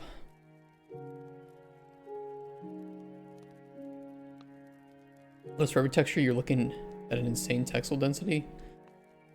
Yeah, there are. There is a lot of texture. And close, it will hold up. It's fine. Look, the game just needs to play. It doesn't need to perform super well.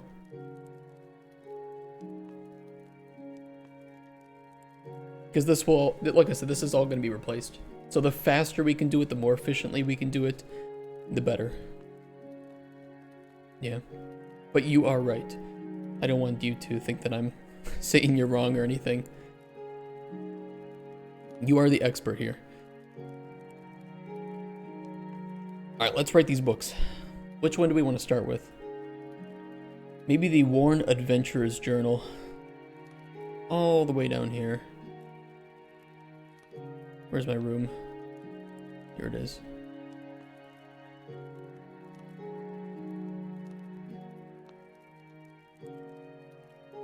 This one was the one that should hint at how the player can get across the other side with the bridge. So destroying the pillars of the bridge to make the pieces fall so that you can jump across them. And just we can put a little flavor in here too of the dead adventurers' time in this dungeon and why they came. Doesn't have to be too crazy.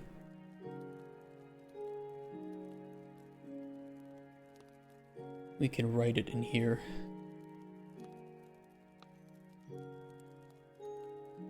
And I kind of forget how we make these, but I will. That's right, we need pages. Worn Adventurer Journal. Pages. We need both the blueprint class for a page, and then we plug in the widget for the front and back. I thought that these can also have just text written inside them.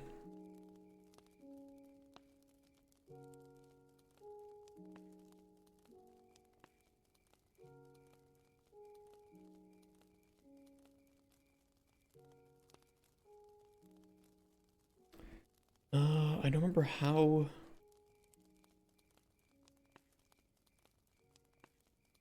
I'll just use widgets, it's fine. I'll do it the way that I know that it works. And then these were... I can probably just copy these and use these.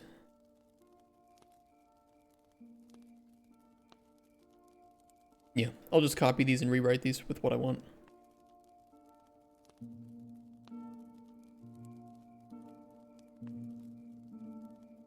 It'll work. How many pages do we need to make this?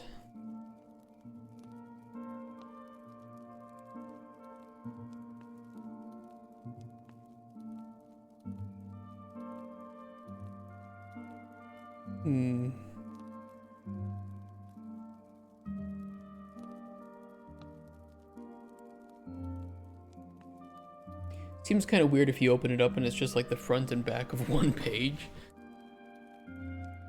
Like it's supposed to be like a journal, but it's... You open it up and there's just one page that you can flip front and back. I mean, it's kind of weird, but it's just a prototype. Doesn't really matter that much.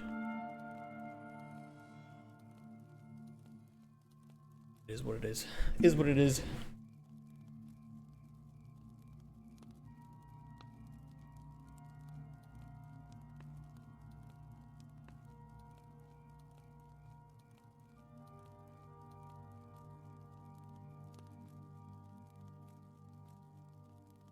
I could also do the, you know, like, many pages are torn out, right? But this one still stood the test of time.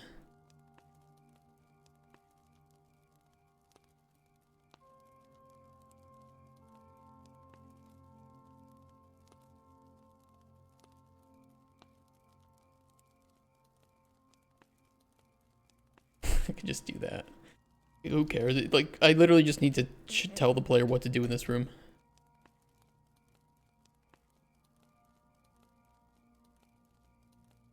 My time has come to an end. I die in this cold stone prison.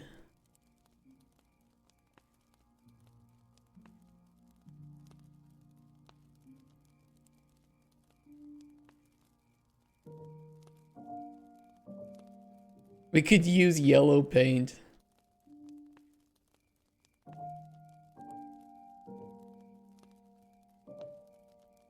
Scrolls are a single page. You're right. It's like, it's fine. It's just a... It's a prototype. We'll let the writers write more good-looking things. Only I understood physics before I succumbed to the arrow in my knee. I could put an arrow in his knee.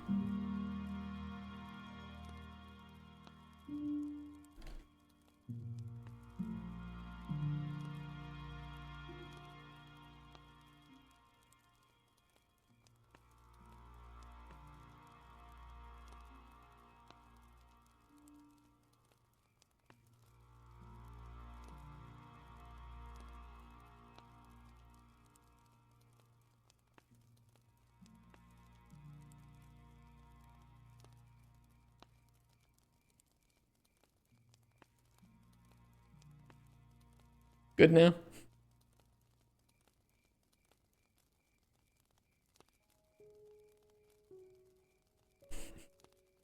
All right, we'll do the Skyrim joke.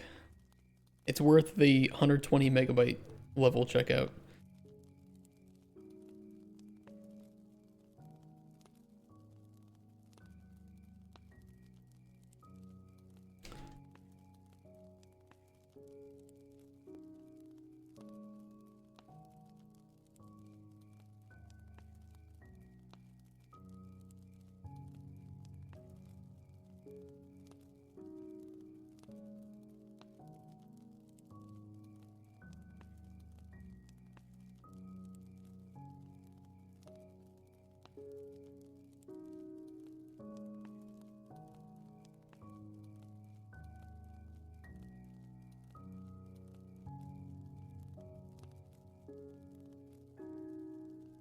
Listening in.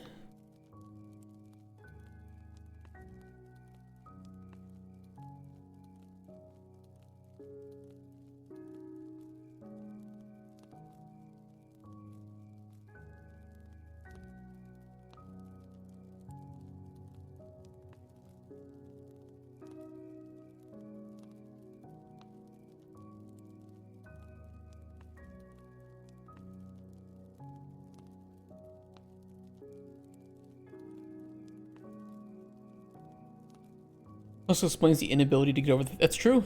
That's true.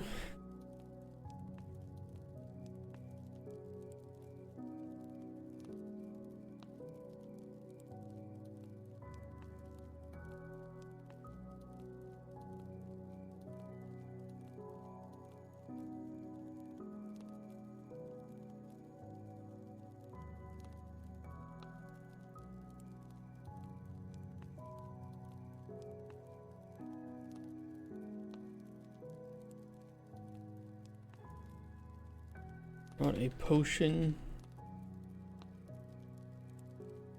Help brave the poison. Or perhaps destroy that.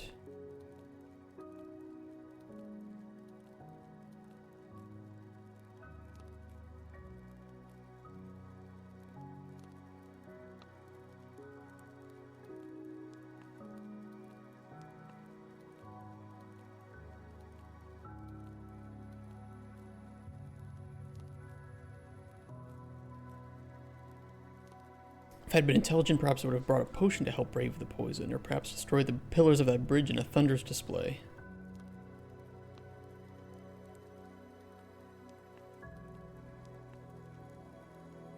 Damn my stupidity, damn these arrows. I kind of like that.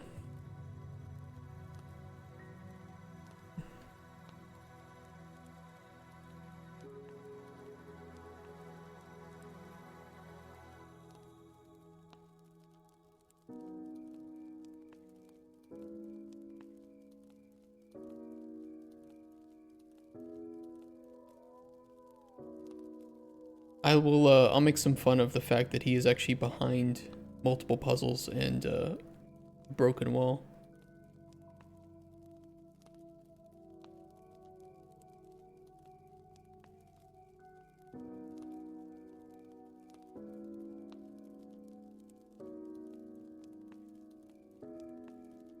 Two M's.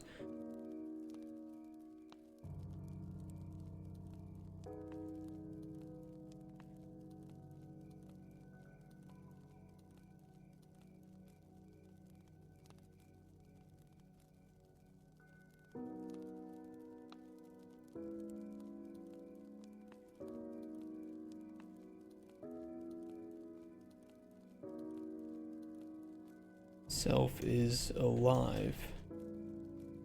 Healing any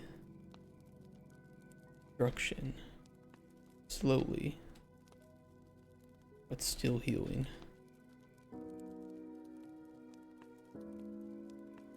The wall I broke to find this place.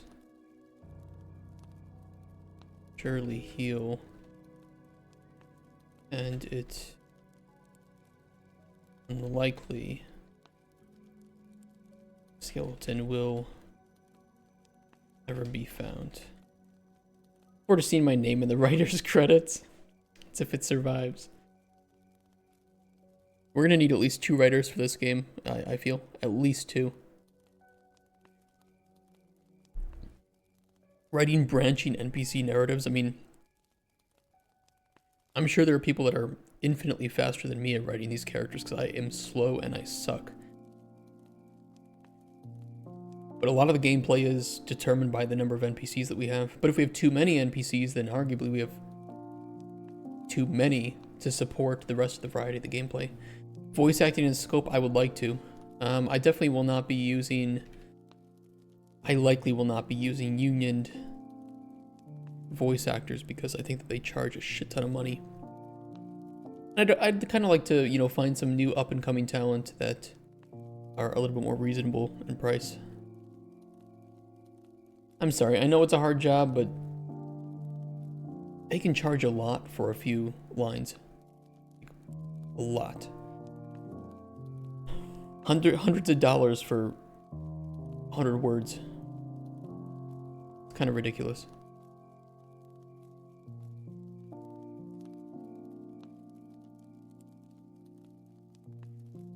It's gonna be reasonably priced, and we'll often adjust pricing for indies versus studios. This is true.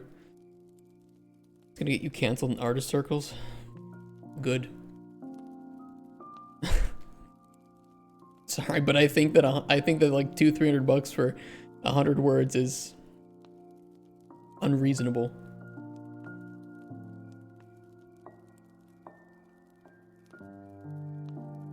This is not all voice actors. This is just some of the big union up ones.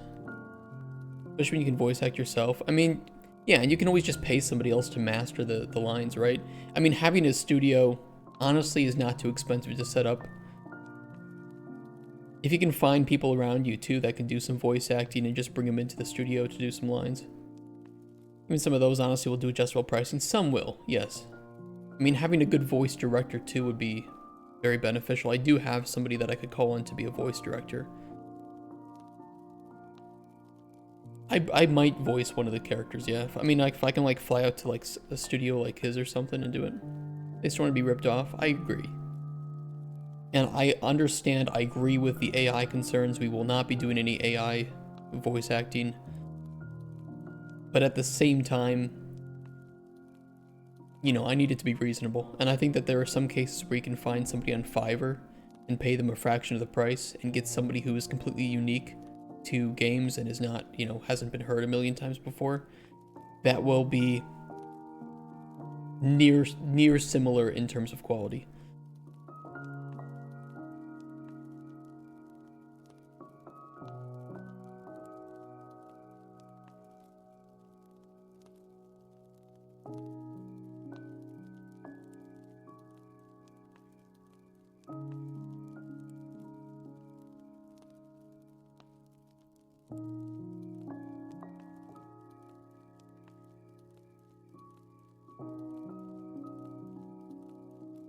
This is gonna be really funny. He's gonna like claim the sword, claim your destiny, you know, slay as many big monsters as you can, and you're just an alchemist, and the sword is considered junk to you, and you just sell it.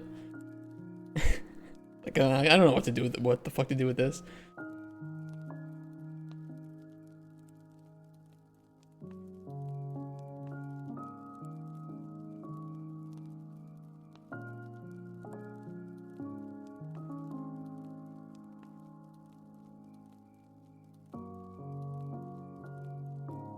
That works.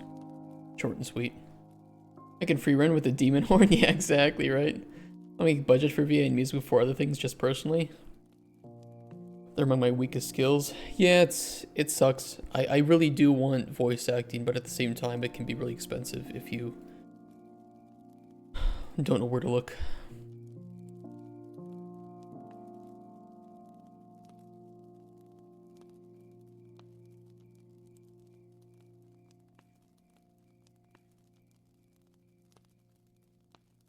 Different ways. Don't let me forget to get back to you a bit later. We can talk about stuff. Admittedly, though, in all honesty, we have no funding, so we cannot pay. We have no money, which I know turns a lot of people off, but we are a startup. That looks nicer.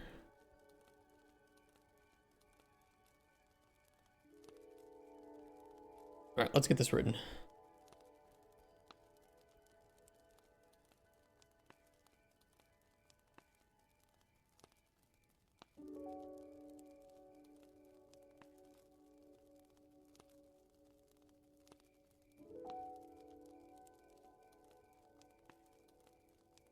Duplicate BP. Worn Adventurer Journal. Page 1.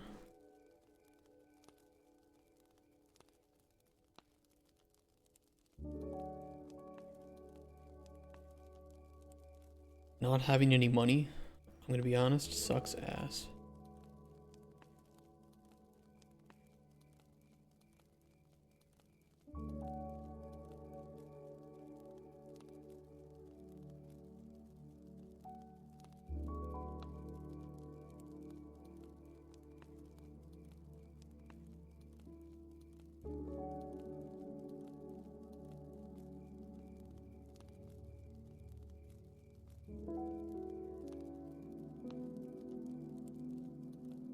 The cost me relative to the genre. VA costs are exponentially higher for RPGs and visual novels if you try to voice everything compared to, say, a roguelite or platformer.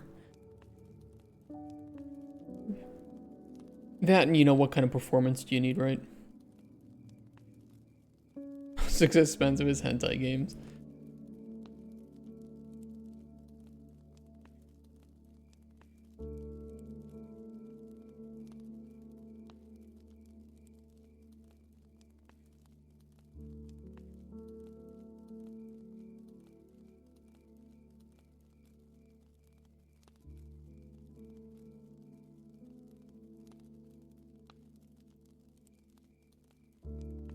Really, we don't have text wrapping.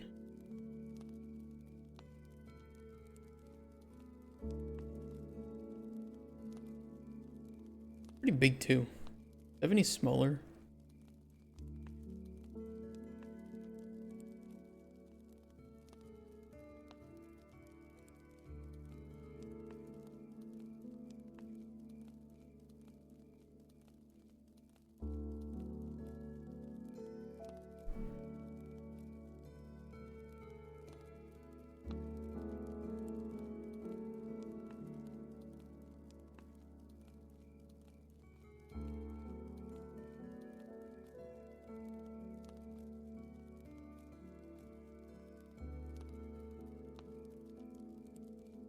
Might be a little bit too small.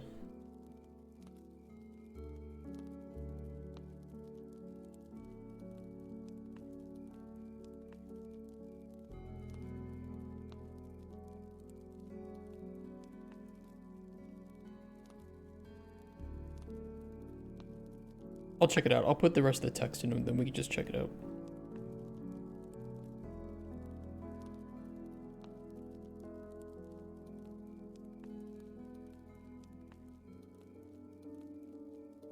Unfortunately, I have to do it like this. Kind of annoying. Oop.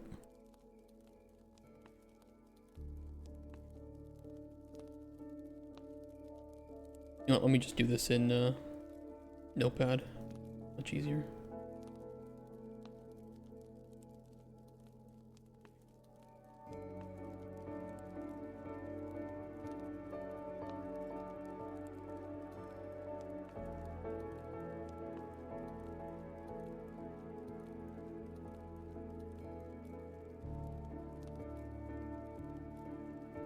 I can make that bold.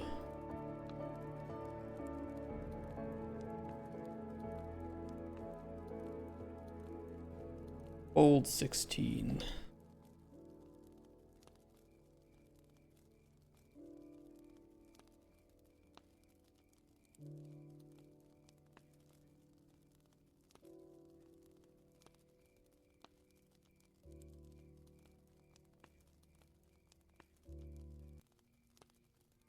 Might work.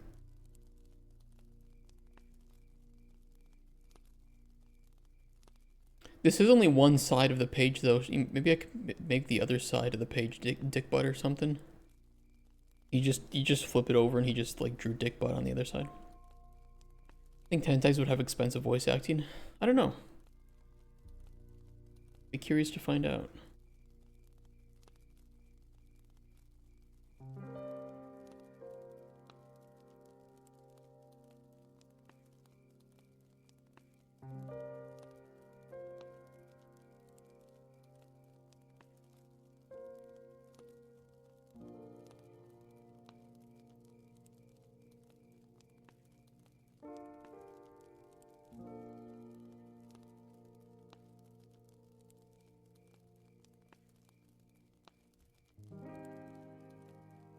Hope your sleep schedule messed up because I was sick, so I'm up at 6 a.m. Hey, Claire Monk.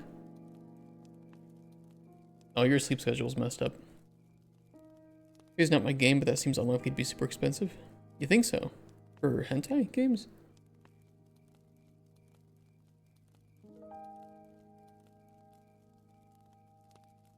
I don't know if there would be a disparity between hentai games and regular games. Or do you just mean in general? I've gotten a little bit of voice acting.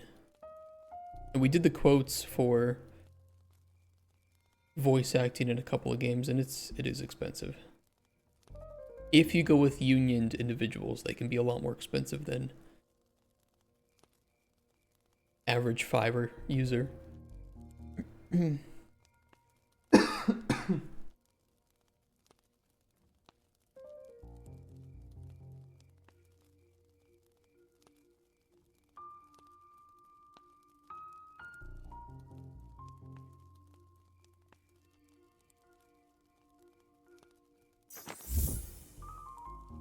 Comrade Soul, thank you for the follow. Thank you guys.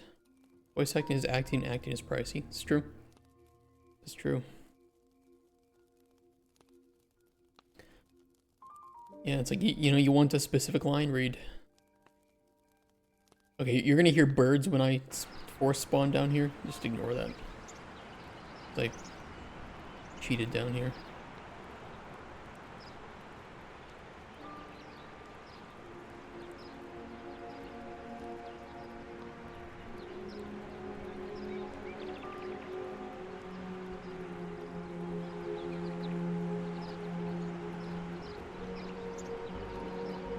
It's kind of small, isn't it? Hello, comrade. How you doing?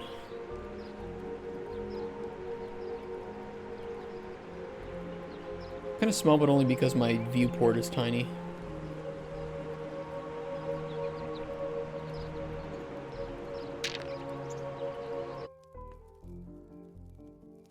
Split it between... I might do that and then just increase the size.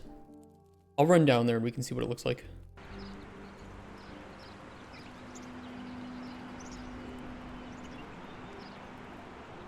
I will need these potions.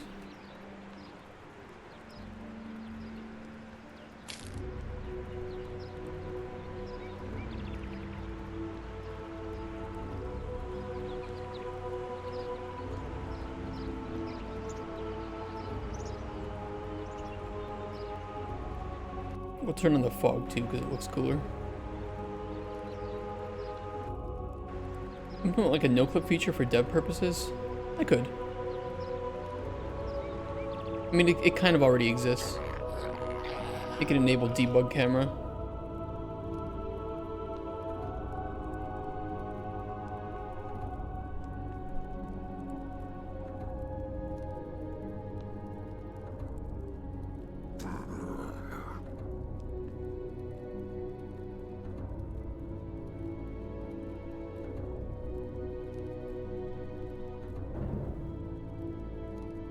What is this one? What?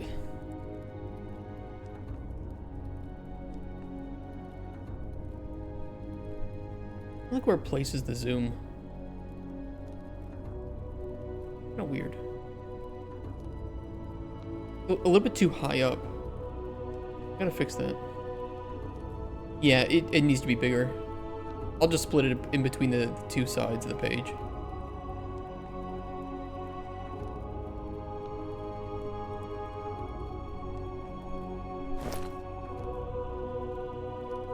I gotta get Hotspur to fix the Aetherlight problem too with this.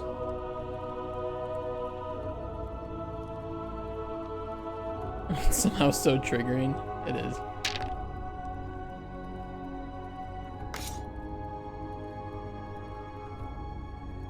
Yeah, you bitch.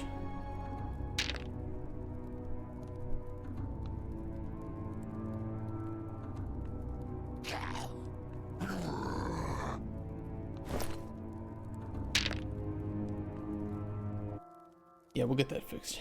Okay. Let's do this. Page 2.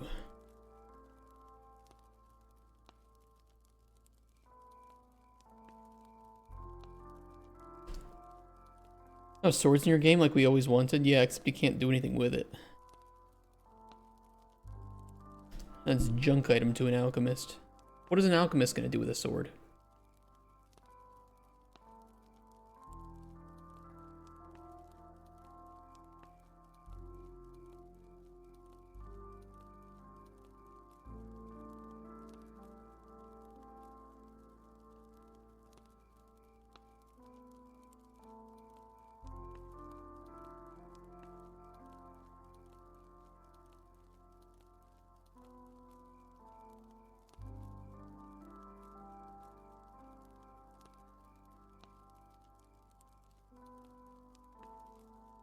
Okay, where's page 2?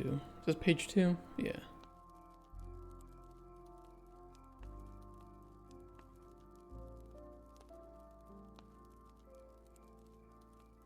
What the fuck is it doing?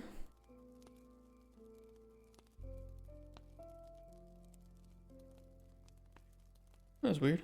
It'd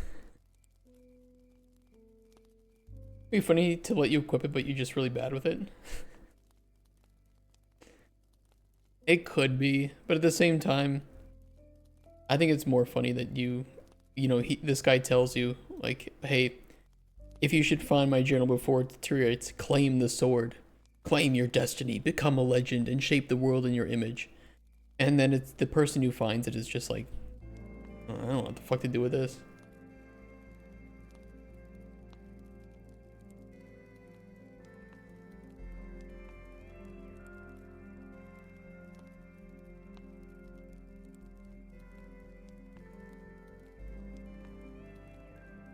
Now, you might be able to do more things than sell it, right? So our dialogue system does support branching on items that the player has in their inventory. So, you know, if you have that sword and you didn't sell it, maybe you can give it to that warrior character that we need to write.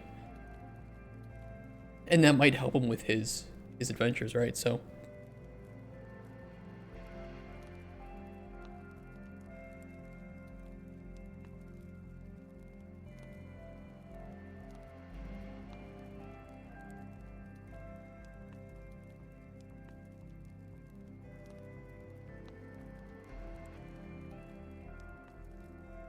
This is a game all about choice. That's right. Yeah, even with the smaller viewport, it's a lot better size. That works.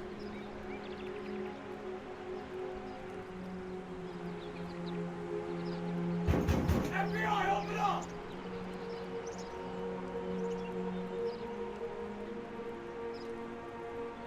Don't take me.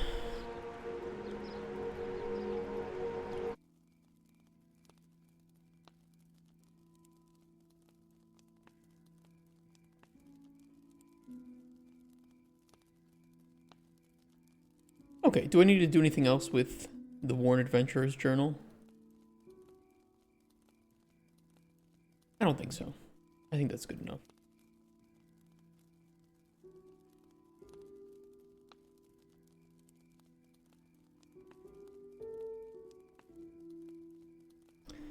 Fucking arrow in the knee. Also a Doom power up here. I forget who told me to put a Doom power up here, but fun little Easter egg.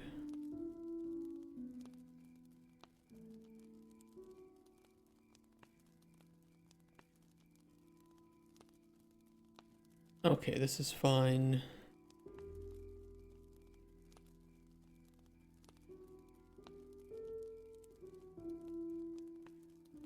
Is the music added? What, the Doom music if you get really close to it? Just faintly playing in the background?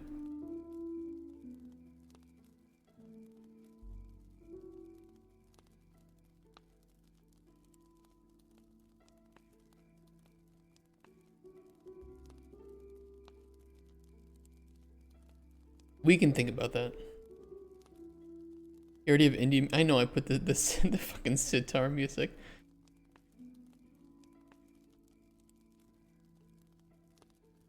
Look, the player can't go this way. No entry. It wasn't my fault that this turned out to be an Indian rom-com.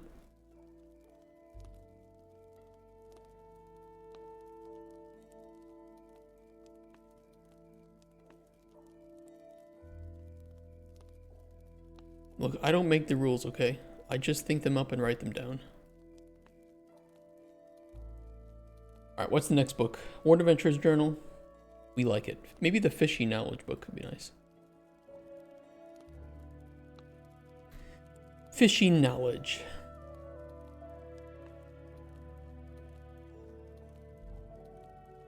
We'll need a list of knowledge to talk about too. Maybe, you know, like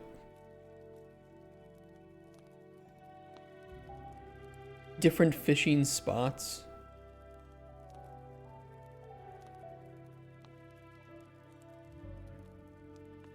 How to find them.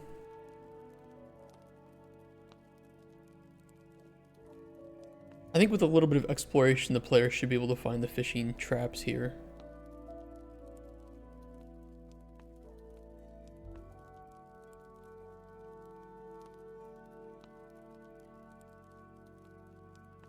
And I want to be subtle about some of these things.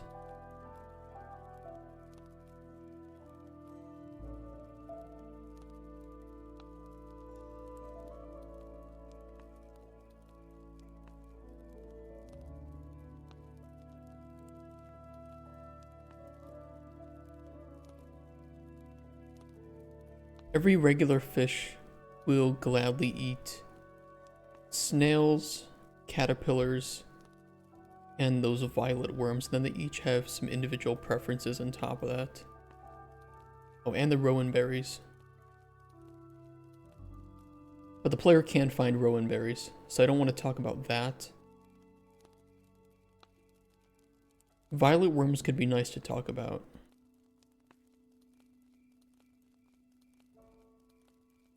Let's see here.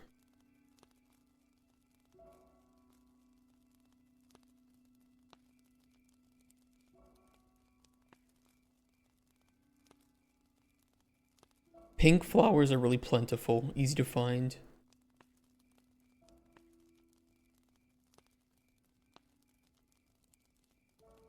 And then we can talk about how all fish like the violet worms.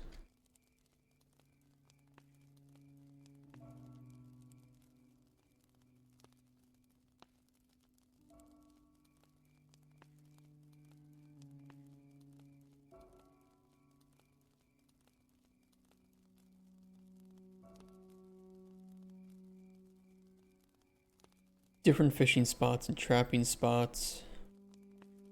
Right now, fish are not caring about time of day for spawn, like viable seasons or viable weather. I don't think I hooked that up either. It's in the data.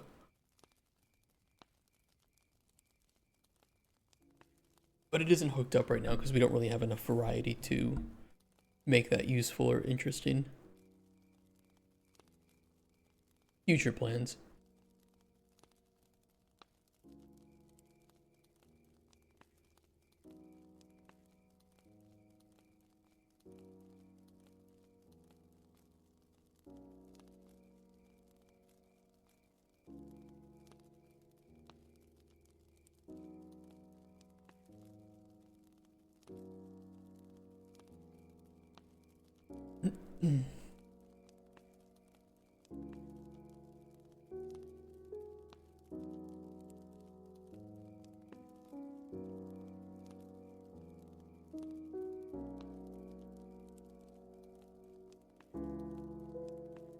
One sec.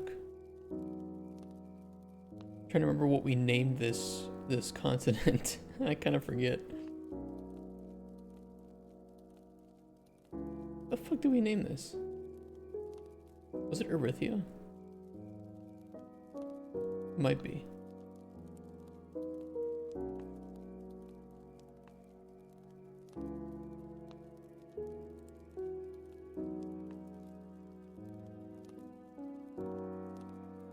Yeah, it is Erythia. Okay.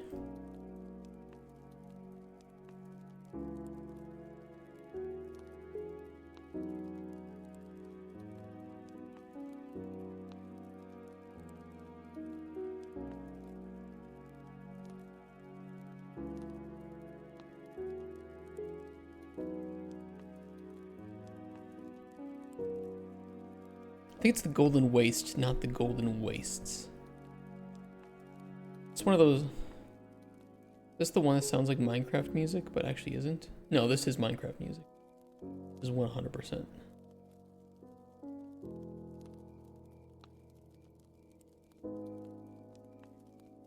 It is the Golden Waste.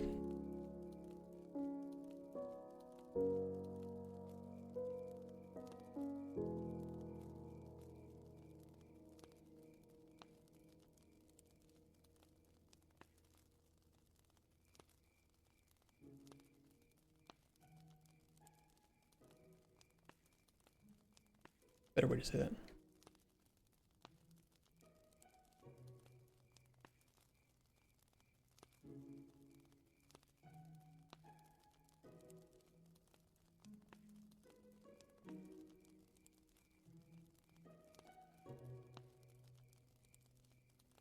This book is intended for novices to the practice.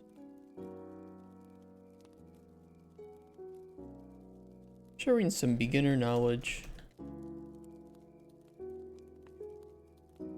about the fish that can be found.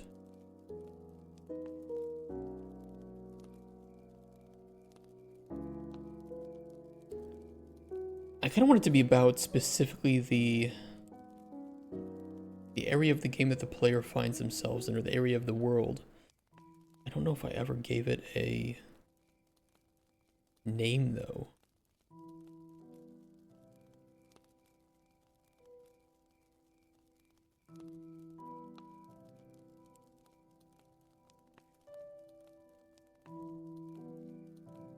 It's technically supposed to be the woods that are in between the ice marches and the golden wastes.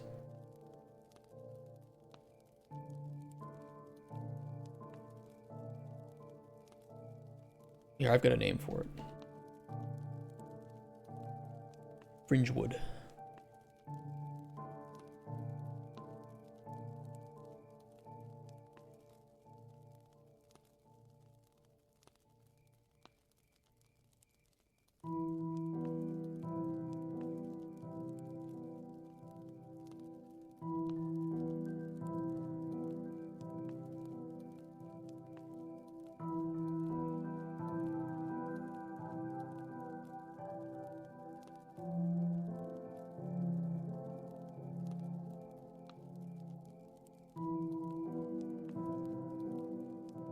Vast swath of forest that borders the two harsher sections of land.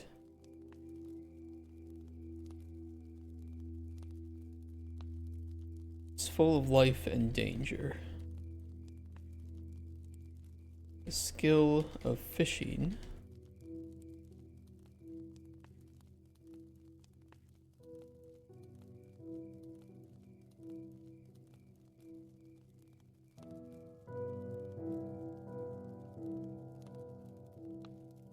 could turn you from an average peasant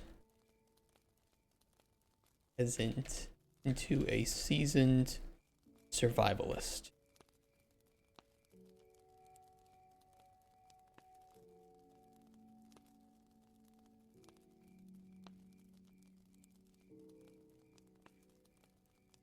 We'll make like sections too, so this will be like the introduction, right? I'm not gonna like get too crazy about formatting this properly in Word because it's all gonna be copied over anyway.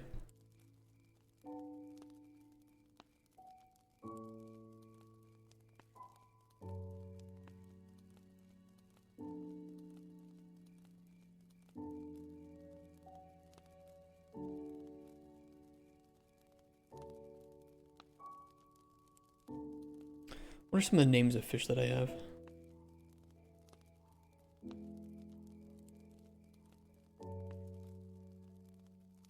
Emerald bass, bonefin starfish.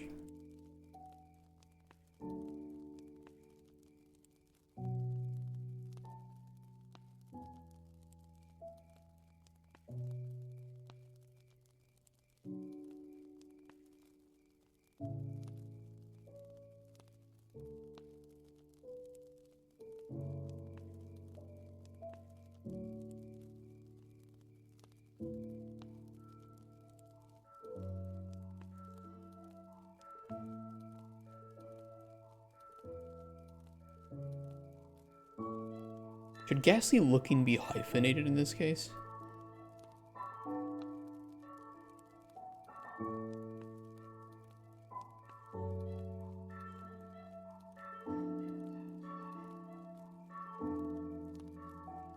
I think it should be.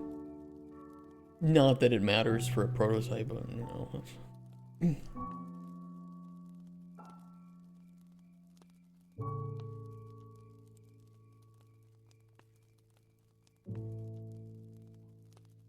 Who should we say wrote this?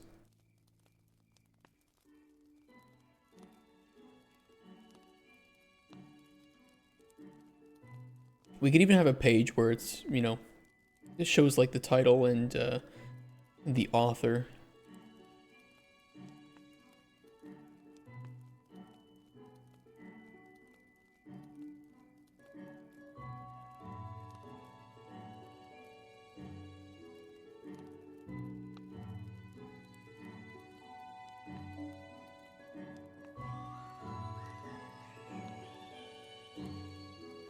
I forget what we named it though, but we can always change the name.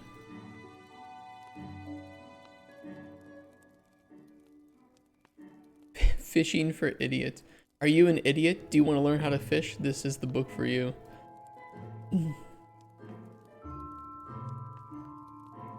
We could call it Fishing for Idiots.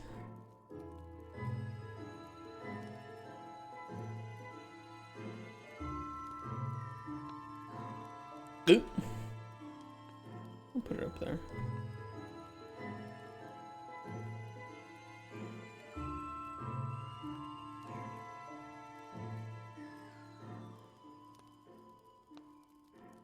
Fishing for idiots. Fishing for the diversely smart.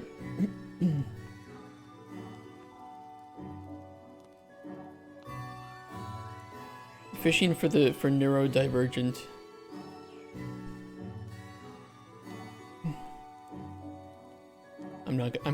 You will not catch me using the word neurodivergent in this fucking game. Fishing for the intellectually diverse. Oh, fuck. Intellectually challenged. I kind of like intellectually diverse just because it's a little bit more subtle.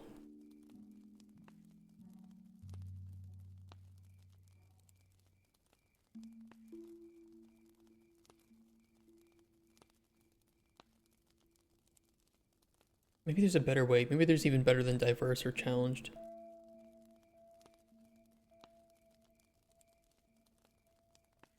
Could use like deficient. Fishing for the intellectually deficient.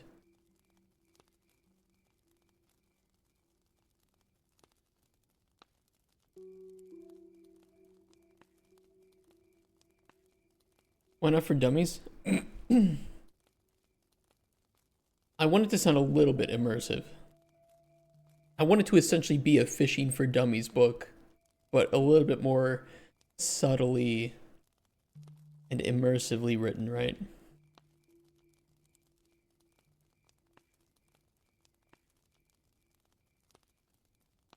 Could do Fishing for the intellectually deficient. Turn up the edginess. We have a sewer goblin in our game who believes in flat earth, is slightly racist.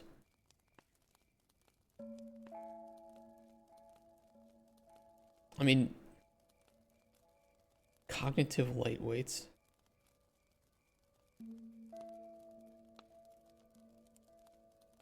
What about cognitively deficient? Mentally unmoored.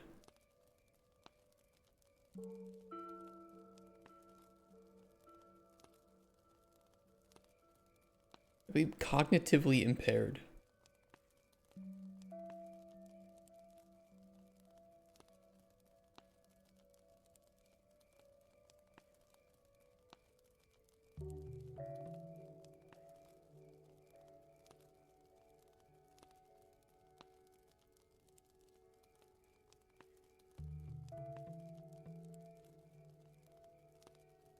Fishing for... I said subtle. We need it to be subtle.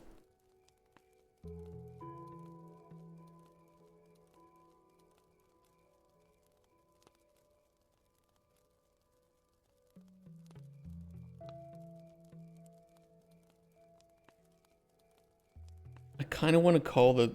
I don't know.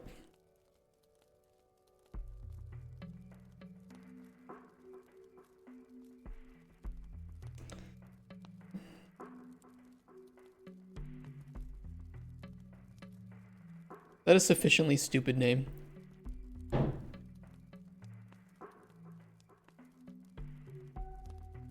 Reginald F. Doorlicker.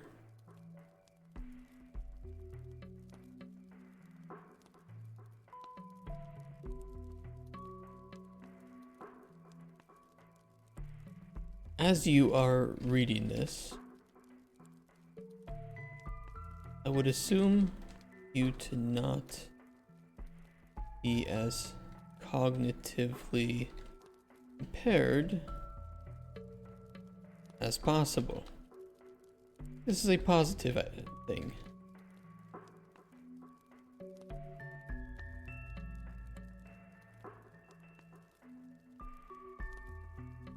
As idiots shouldn't be wandering into dangerous forests to fish.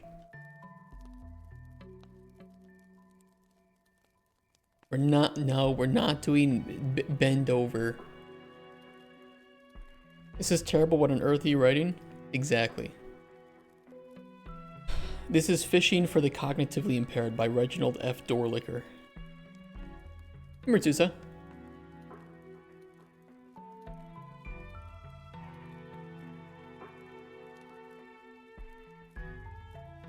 Damn, that sounds dope. Yeah, I think I'm just gonna like, it's gonna be filled with good information that the player can learn, but also with some just like subtly calling the player an idiot. Like on every page, in some way. Like, okay, I can fish for that. Oh, it just called me an idiot again.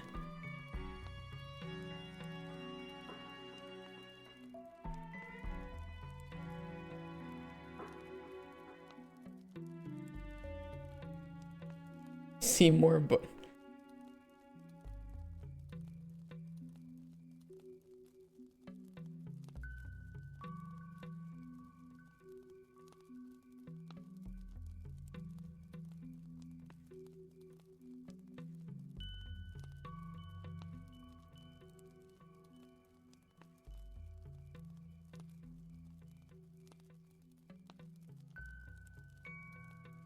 shall we add the room temperature IQ joke then? Does my fantasy realm have a concept of IQ?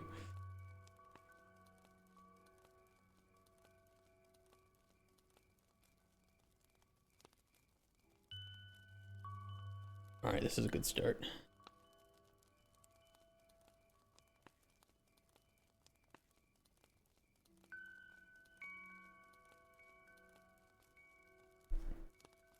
Fishing equipment.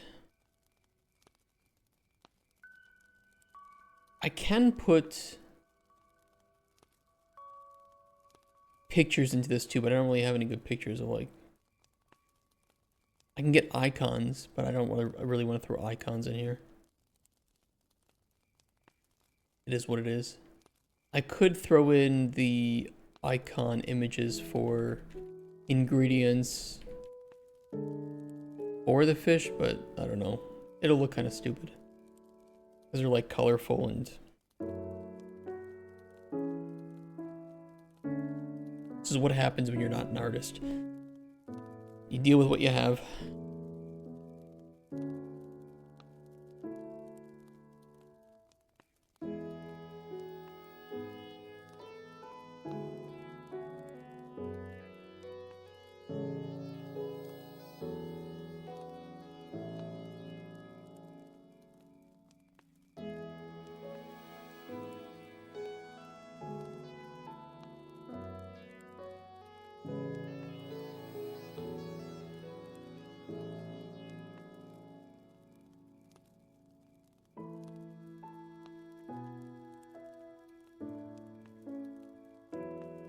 It can also have...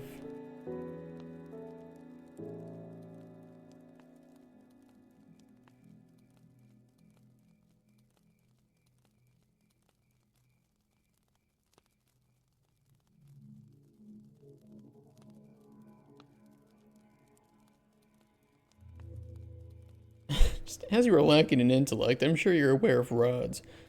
These can be used to discipline unruly and stupid children. They can also have a line and hook attached to them in proper fishing fashion. That is missing an H.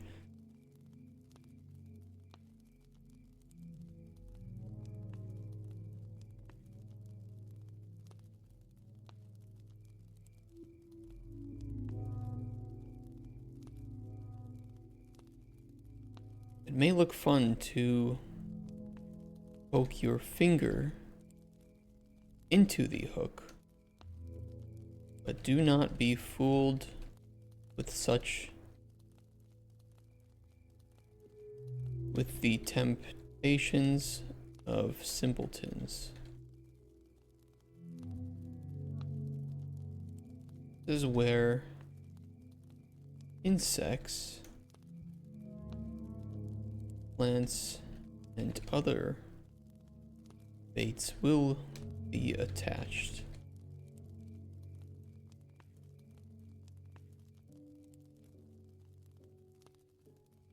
A bit more subtle without the as you are lacking in intellect.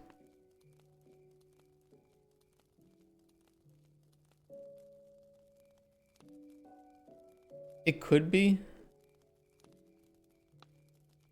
But also I kind of like just the in-your-faceness of insults like this. Like, you want to read the book as a player because it tells you important information of how to fish, how to obtain new ingredients.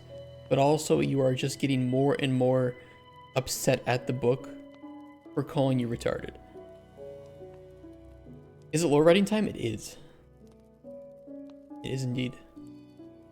This is Fishing for the Cognitively Impaired by Reginald F. Dorlicker. A classic, if there ever was one.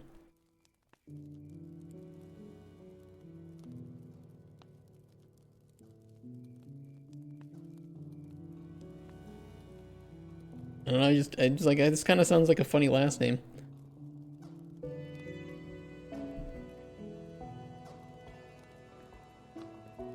Medal of Honor Dorlicker. Oh shit, dude, they're bringing Medal of Honor back. I'm kind of sad the Medal of Honor series died. What a great classic series that used to be.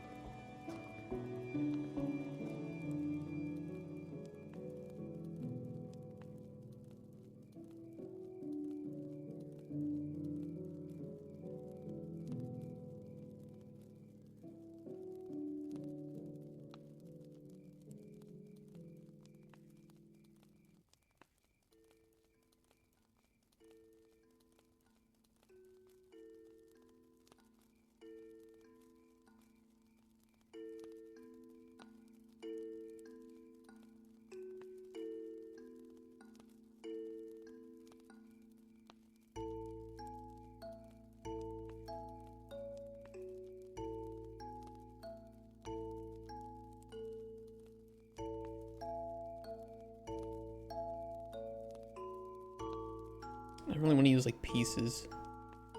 I don't want to reuse equipment.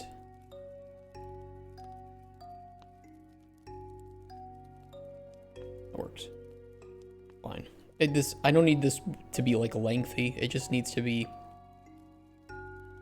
digestible, I think is the right word to use here for our lore books.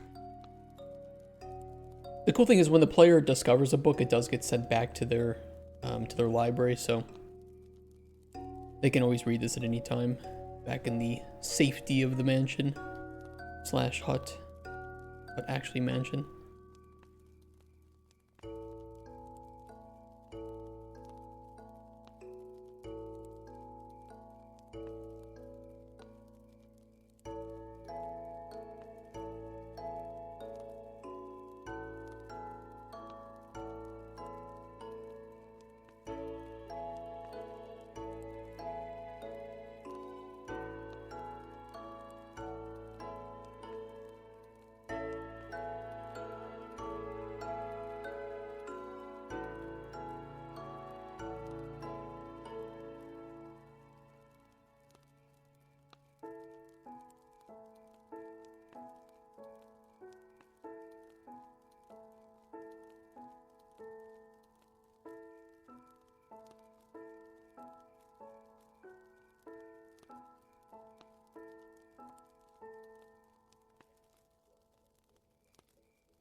Kind of just repeating the same thing.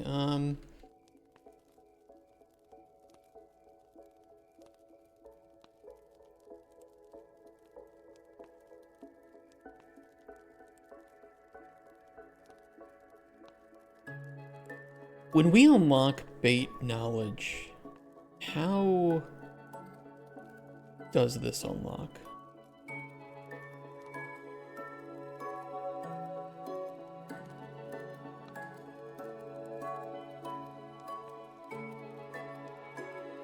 Catch ID and learned bait.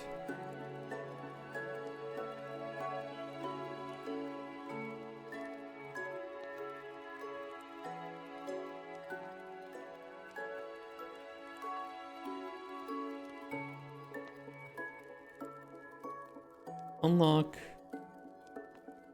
fishing knowledge for page index.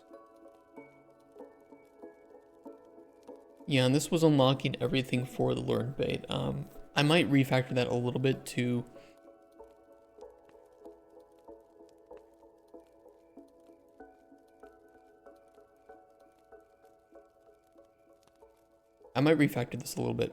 pull in a map of IDs and learn bait for the fishing book.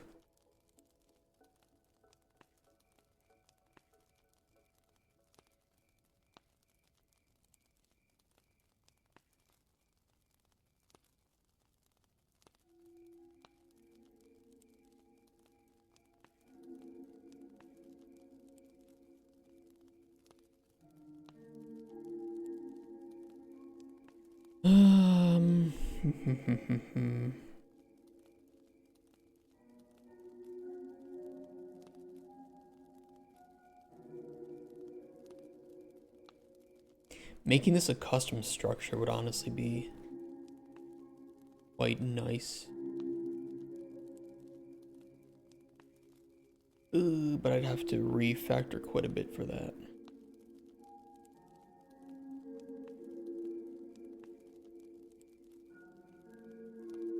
Not really. Let me go to the bathroom. Maybe I can refactor that, or I can just use the structure for the book and just plug it in. I'll think about it. Give me a sec. It just needs to work once.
I saw it for those developers in chat. I saw something funny on Twitter while I was pissing. It was like talking about optimization in games and how developers, there was a turn on DLSS, turn on Nanite, turn on Lumen, boom, game optimized. Like somebody who was trying to argue against the use of DLSS. It's like, okay, tell me that you know nothing about technology without telling me. My friend Nvidia's purse. I mean, DLSS is great. DLSS and FSR, upscaling technologies, I think are fantastic. They've been used in games and technology forever. I mean, PS5 had upscaling technology far before DLSS was really mainstream. DLSS is very, very good. It really is. But it is upscaling, and it's not going to look as good as native.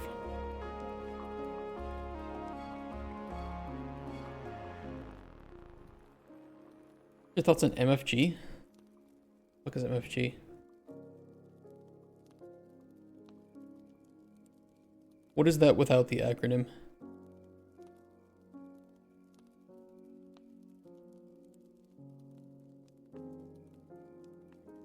Oh, multi-frame gen? Motherfucking gamer. Yes, is it frame generation?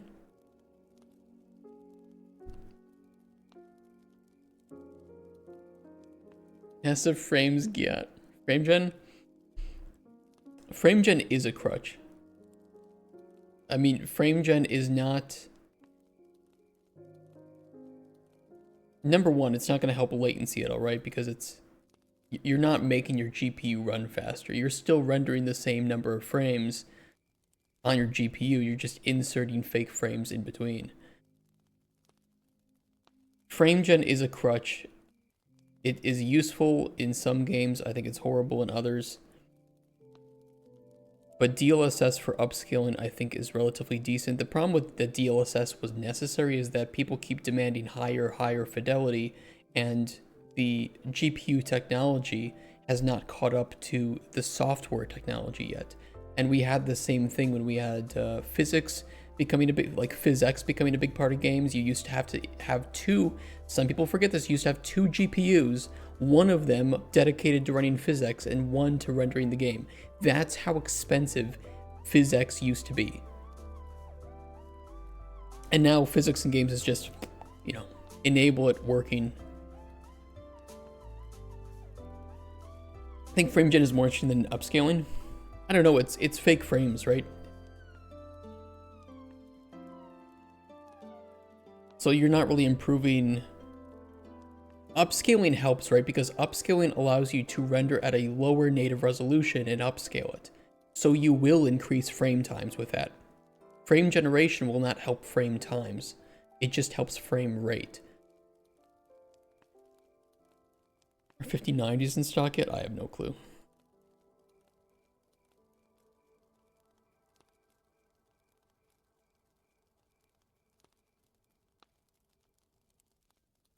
I have no clue.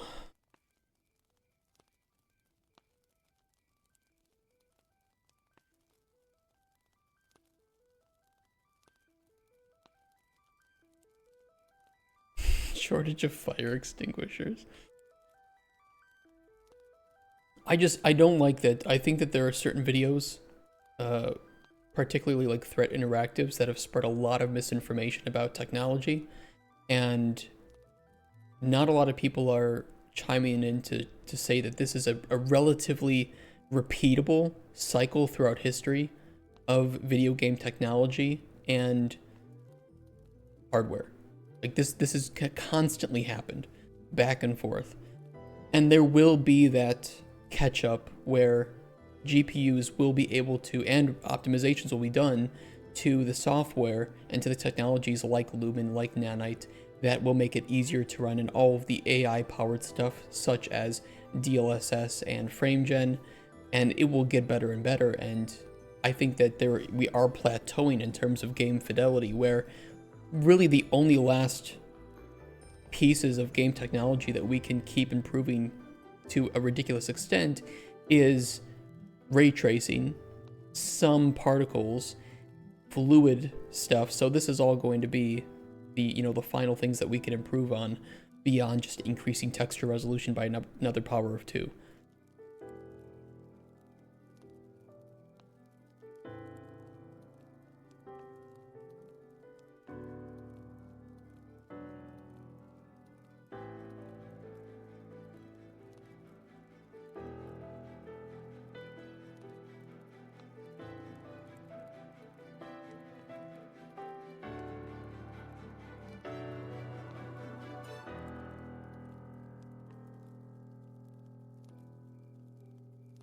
So fluid and particle simulation. Yeah, I think like it's gonna happen.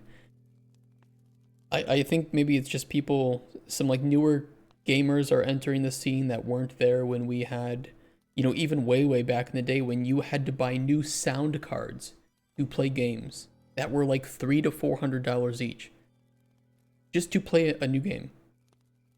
And then of course after that we had that catch up period where you know, GPU capability started to skyrocket, and then we jumped on physics, and we had to have 2 GPUs in SLI, or what, I forget what the AMD equivalent of SLI was, one of them just to handle physics. And then physics got optimized and the GPUs got better, and then we had like hair physics and fur, and this had the same problem. People couldn't even run Witcher 3 with hair physics turned on because it was so demanding, and you had to have the best GPUs to run that. The same thing is with Lumen, with ray tracing. You need the best GPUs to run that, and even then you might need to turn on upscaling because it is literally one of the most expensive things that hardware can tackle right now, is real time 60 frames per second ray tracing, which is something that every single person who has ever done a render 10 years ago would have loved to see. Who he remembers doing like cycle renders in Blender and having to wait hours and hours and hours for one image to render. Crazy. I think 10 years I'll be able to make Cauldron Chronicles in 20 seconds by just feeding your GDD into a program. No, I don't. And I think people don't actually want shit like that.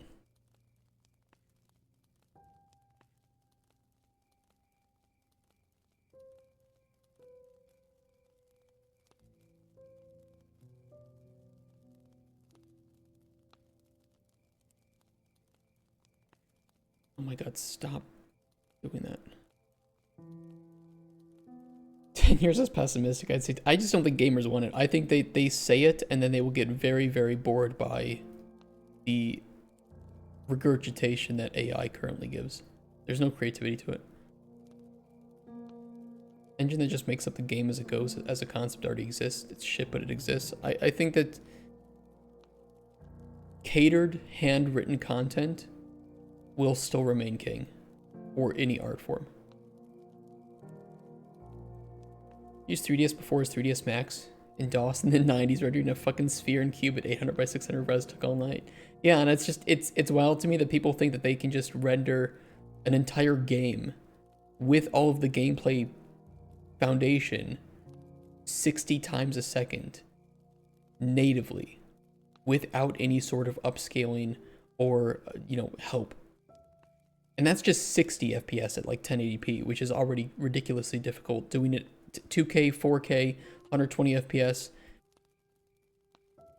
Like, yes, maybe that will be possible in maybe like 3 to 5 years or more with the newest GPUs, but right now we are in that cycle where we're, you know, stuck between this rock and hard place.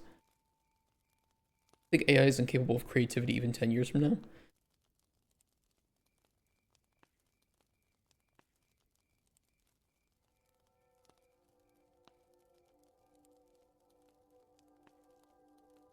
I think that there's some weird mental effect for people when they realize that what they're doing, reading, playing, was not written by a human.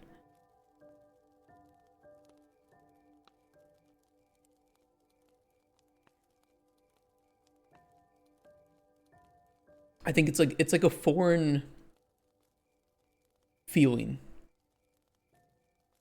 And it's interesting, and maybe, you know, 1 or 2 games or 1 or 2 books written by AI will be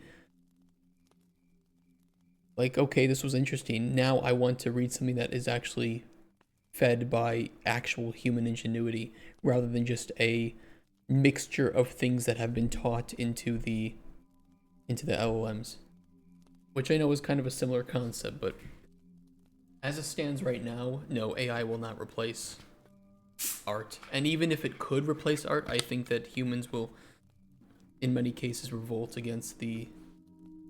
I mean that not in like a violent way, but just they won't want to purchase. Like, nobody wants to purchase AI-generated art.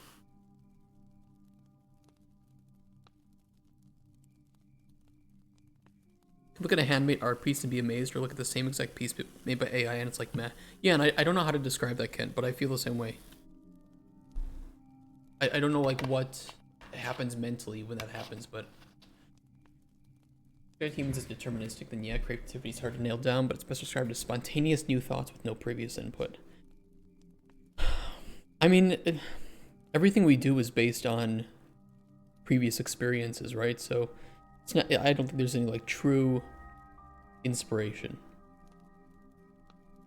if we want to get a little bit philosophical about it. It is derivative.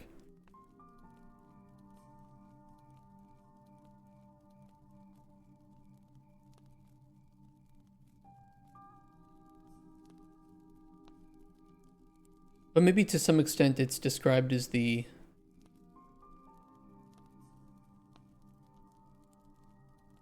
What am I thinking?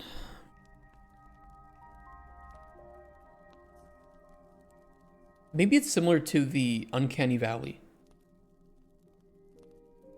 Where seeing the imperfections, seeing the flaws actually makes it feel more realistic to us.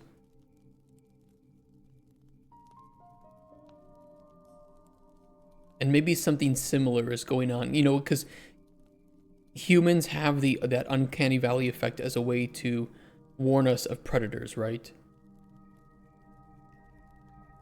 So maybe it's something similar to that. Where we see it, we see that we know that it wasn't crafted by a human, and to us it just feels... You see all the GTA 6? What about GTA 6?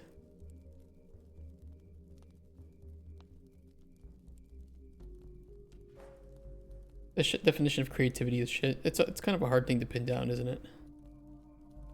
Can you make it? Can I make GTA 6? If you give me a few $100 million and a couple thousand people, yeah, I could do it. So get those donations ready. You got a deal, okay. I'll send you my bank account info. I'll send you my credit card info, my social security number, everything you need.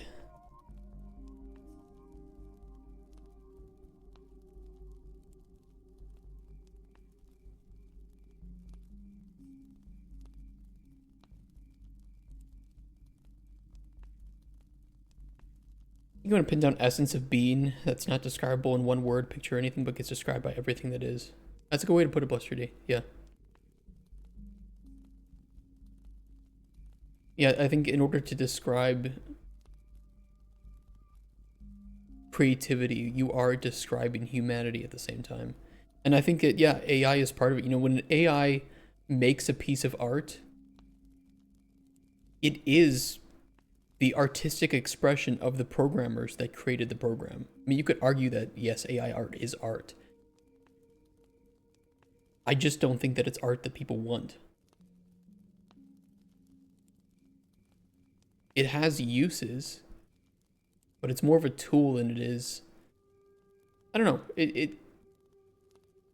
If art can be described as anything that is made by humans or even made by nature, then AI art is technically art. It just serves a different purpose, and I think has a different feeling to people.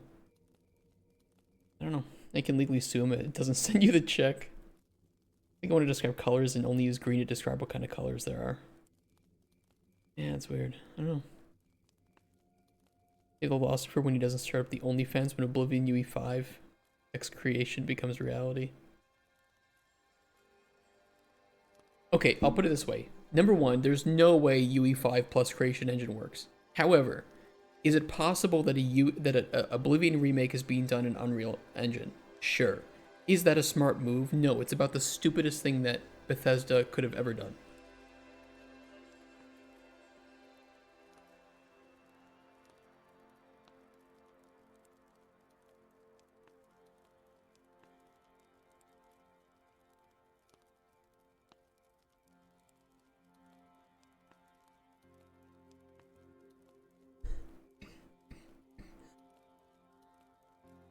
No, I can just plug in the learn bit. I don't even need to do a for each loop.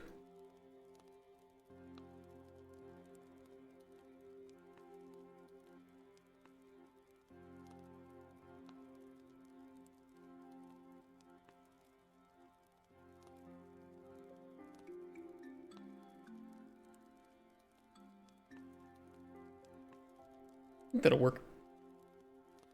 I think human art will eventually lose all value when AI perfects the human art style. Nobody will know if an artist claiming to have made a piece of art is lying or not. I think people will just put more expectations on humans to prove that they made the art from scratch. I think that even watching people, you know, selling a piece of art with a recording of the person making the art will probably become a necessity in some cases. But I don't think that human art will lose value. It will actually just be more seen like a, I don't know if exotic is the right word, but like a luxury. Where it's like, look, I have this, it was handmade by humans, right? We already do this with like, you know, utensils, kitchenware, rugs, things of that nature. People already buy handmade things over machine-made things. And I think that art will remain that way. People pretend to draw in real time and then splice the results with AI. Everything's fake. Well, then they will only buy things from people who make it in person in front of them. I think art will evolve. Yeah. Elder Scrolls series, along with every first-person RPG ever existed, is not as much tech, but rather the story being told. Yeah, I don't think that you need high fidelity in an RPG game, when in many cases the pillars of an RPG are the characters, the story, and sometimes even the mechanics. Already robotic and carved stone statues. And while that's cool, right now we have machines that can make statues, but guess what are the most expensive and sought after statues? The ones made by humans. So I think art will remain that way too. It'd be this way, you would never buy a painting to just print all the pictures you like on your printer. Yeah, exactly. That's exactly it, yeah. Even if machines can do it, or even if a program can do it like AI, people will just put more money and not consideration, but they'll think of human-made art as more, to put it in a really simple way. You all go off to become statue makers. Remember, the statues that are money makers are from the dead artists. There's some of that. We just also don't really need that many statues anymore. I think this needs the love and work you put into something. Yeah, I mean, that's why people value, well, I mean, here's a good example. It happens in nature too. Real rubies look kind of shitty. They look like this. This is a real ruby. There's imperfection, there's cracks, there's not the right color. And then you have lab ruby, which sell for like way cheaper. You know, you're looking at like $300 versus $3,000 or even more in some cases. And these are perfect. They have no imperfections.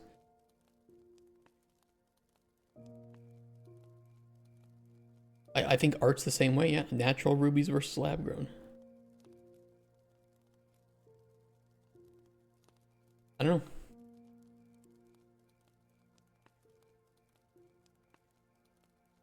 It's just lobbying. Regardless, when AI images would become indistinguishable from reality, court cases are going to be hard to prove or really easy to frame someone. Could be. It's nothing to do with human appreciation. Humans generally appreciate the thing that is worth more or more unique. That's why people flock to luxury brands. That's why people still buy Apple products. The thing that is a luxury will always, in many cases, be looked on as the higher value societally. And AI art is cheap, and it's easy. Anybody can generate AI art. Perfection in the imperfection, exactly, Smiley Big. And I think that's probably why AI art will remain. If it becomes easier to make better AI art, it will just depreciate in value. Why would I buy AI art when I can just pay $5, $10 for whatever license to the product and generate my own perfect art? And if everybody can do it, then my art is no longer unique or special. But then I go and buy the $500 art piece from, you know, the starving artist out in the streets. That at least is unique. That has imperfections. That I can touch and feel. That won't be replaceable. Pop art movement is a perfect description of this concept you're talking about. Mass-produced items become less valuable. Exactly. Yeah, you worded that much better than me. Bottlenecking the supply on purpose to create faux demand. Look, it wasn't a perfect analogy, but I'm explaining how things made by nature, things that are unique, things that took thousands and thousands of years to create, having those imperfections are considered more valuable because they are unique. Every ruby from nature is unique versus lab-grown ones, which are exactly the same, right? And it's great. You buy the cheap one because you want a cheap ruby, sure.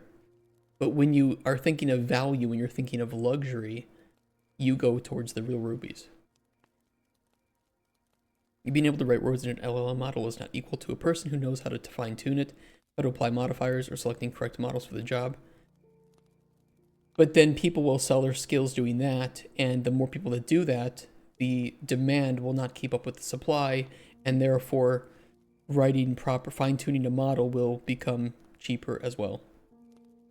It is becoming its own skill set, but that will lose value as more people do it and as demand decreases, or being able to generate good results without having to fine-tune the model becomes easier. But the one thing that requires years and years of practice and skill to do is still making the art from scratch yourself.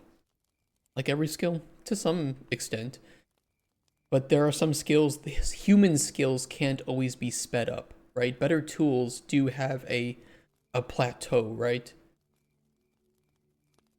Art nowadays is cheaper than 100 years ago. Depends on what art.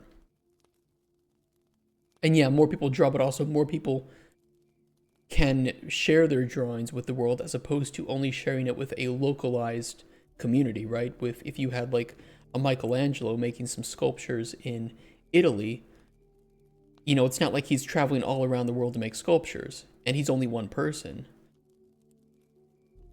Rapid fire takes, but I can't really judge if they'll be way off. I mean, I think rather than saying yes, this will be the case, or no, this will not be the case, it's more of like what we think will be the case, and then we'll see who's right and wrong. I could be wrong. I don't know. You have to think that we see only the tip of the iceberg of all the stupid people who don't know how to use AI and all type of the same shit. That's why we see the same art spam through the internet. I think there will be sometimes, or yeah, artists that prompt pictures or art 99% don't even can think of, and that again is art. But it will only become easier to do that.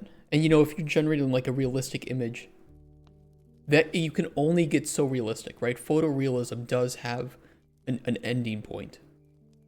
And then it can't get any better than that. But human art, you know, expression art, not opposed to like, let's say, photorealism, that never has a limit. That never has a, this needs to be higher fidelity, this needs to be lower fidelity. The expression is in the emotions you're trying to convey. A book in medieval times was filled with art. Most books today have no art. Monks got bored, played games and drew pictures. But yeah, I mean, imagine today, Ice Cream, that somebody makes a book with hand-drawn art like that. Even if that is then mass-produced, that book will be talked about. But if you wanted to buy the original book with all of those drawings in it, that would sell for a lot of money. Especially if the book was good, right? I just think human art will always retain value. And AI art will never be able to do that because it just is too easy to make. And in a lot of cases, value is equal to time and to exclusivity. Probably exclusivity is even more important than time.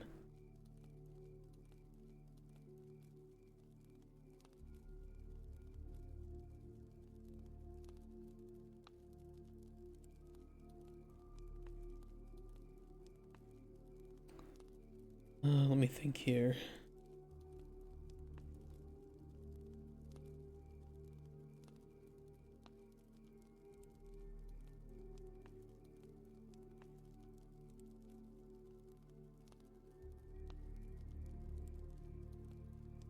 Capable of being caught with rod and bait.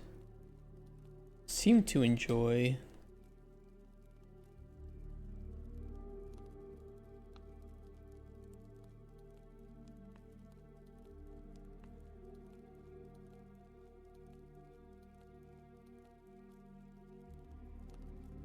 Books used to be handwritten with beautiful calligraphy, yet today virtually every book is printed. Why don't people value handwritten calligraphy books anymore? Mainly due to availability.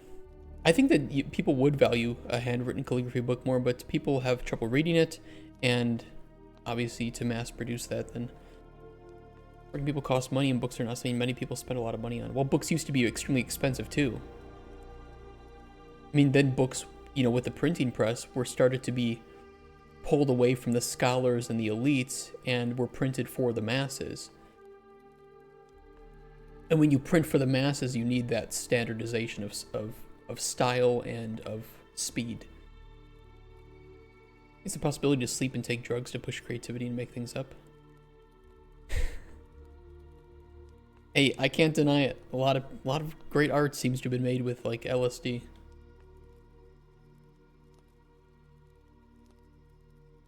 College students spend a lot on books. A lot of college books have, it's not only the information that's in there, but it's also the density of the books and color printing.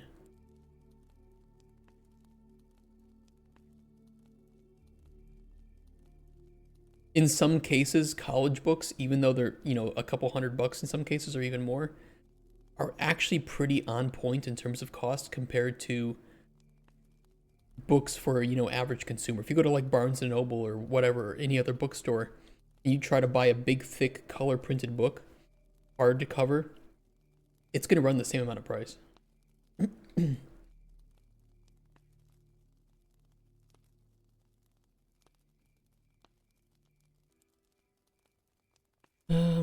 Dum.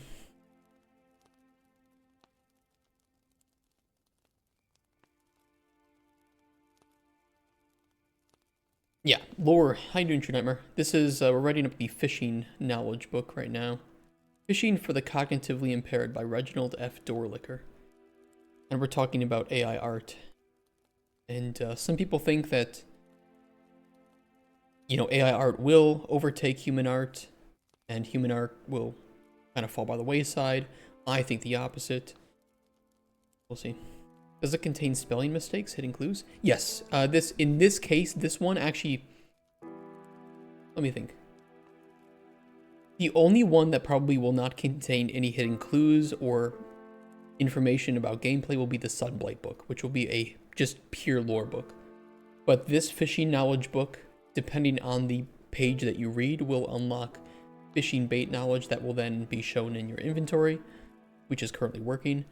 And the alchemy book, the ingredient knowledge book, will unlock ingredient knowledge. Like, I think human art will succeed, but I know AI art will get very good. It will. My argument is that the cheaper and easier it becomes to generate, the less value it will retain.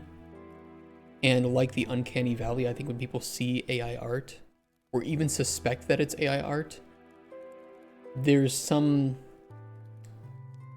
consequence in the human brain that makes it feel like it's worth less. First chaos spot of the day. I got them.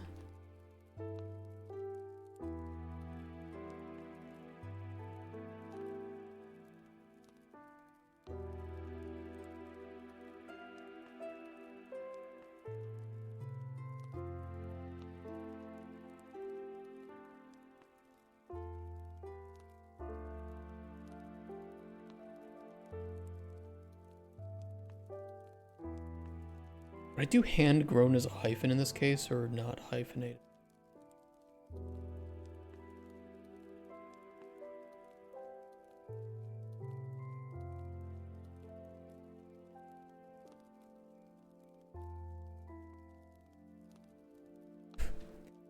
I can just not have to worry about it by saying both grown by hand and discovered amongst the trees.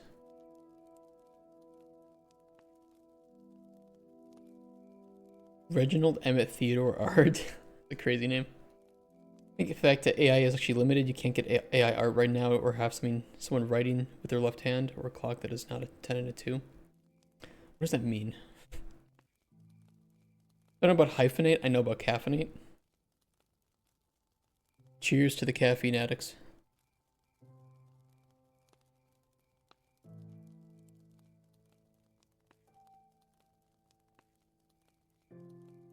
In 10 years, AI art will still have those limitations. I think that even if AI art becomes better and easier, we still have to talk about value, which I think is a separate discussion. And with art, value is very subjective. Is it possible that an AI-generated piece of art could sell for millions of dollars? Yes, even if people know that it's AI art. Because it is subjective. Do I think that it's likely? No.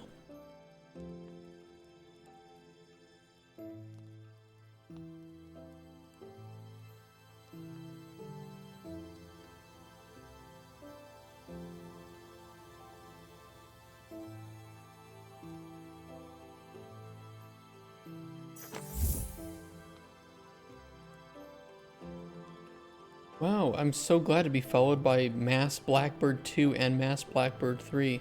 Two lovely contributing individuals to the chat.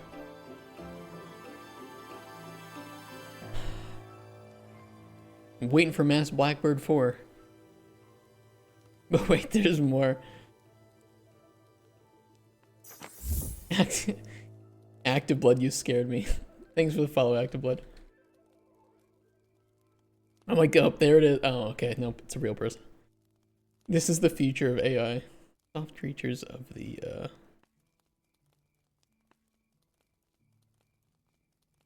You could find caterpillars in the summer, right?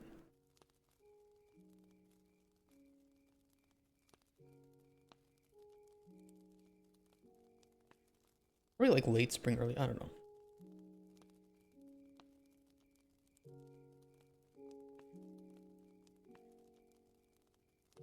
I think, no, monarch butterflies, I think, are spring only, like late spring. Monarch.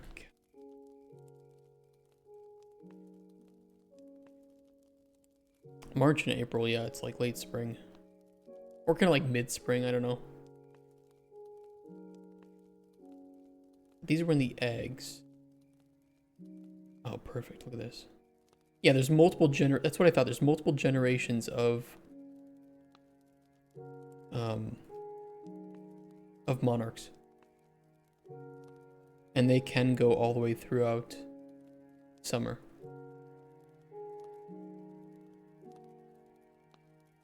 Right. I lived in a part of the world where you could get monarch caterpillars. Very plentiful. Grow on, they love milkweed. And they're very cool little caterpillars. I used to raise tasty. I don't know if I wouldn't eat them. But I used to raise, we used to raise a lot of them each year. Because we had some milkweed plants growing in our backyard. Very pretty.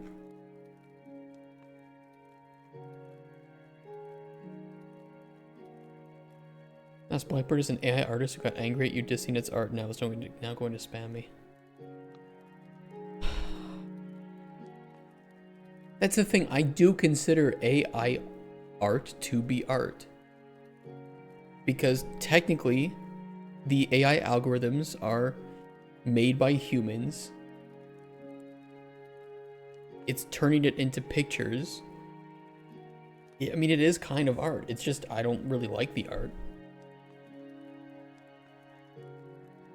But it's no different than using any software to generate something that has visual appeal. I mean, ASCII art is...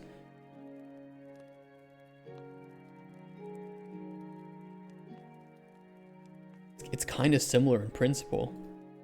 You don't like bugs of any kind. I love bugs. Rebellion against its human overlord, spamming is the first sign. Colorful creatures this spring and summer. We'll save the warmer months because it does kind of go into autumn too.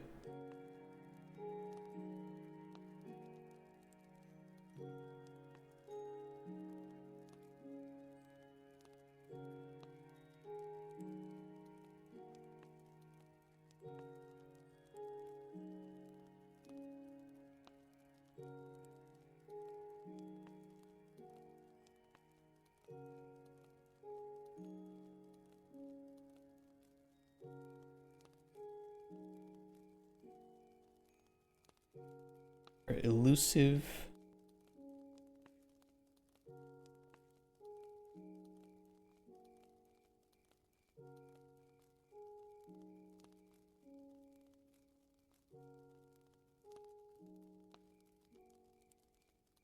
I think you can get violet worms in the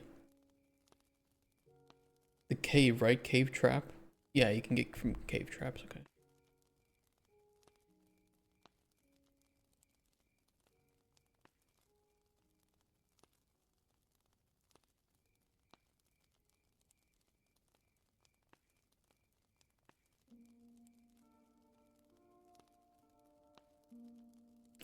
What are the effects of the violet worm?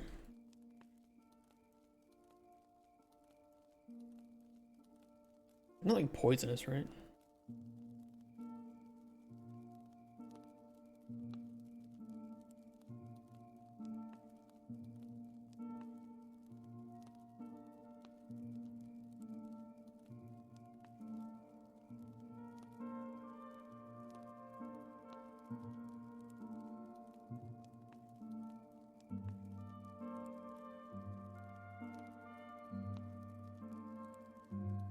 It is said that eating one will help the eater, will allow one to breathe underwater better.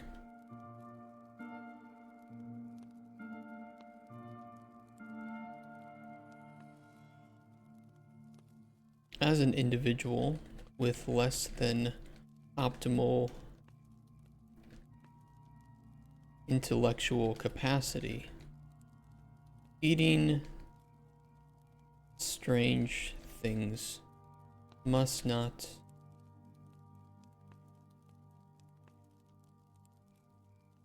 be a foreign experience for you.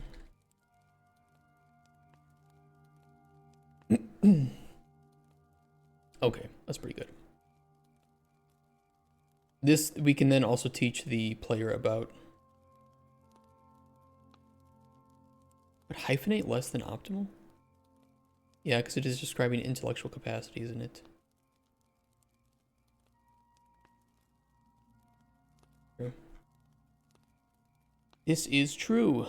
Book fishing knowledge.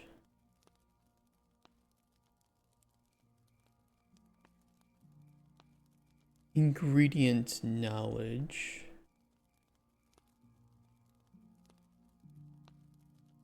Wait, which is the structure I have to use for the books?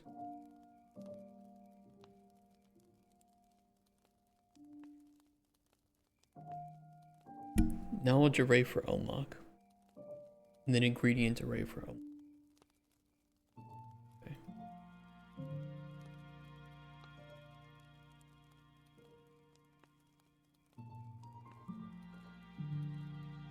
Remember, we just want to hard code as much of this as we can for speed.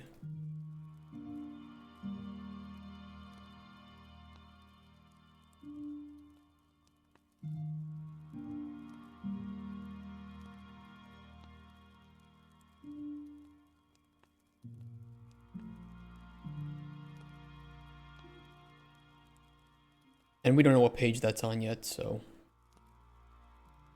we can't really put it there.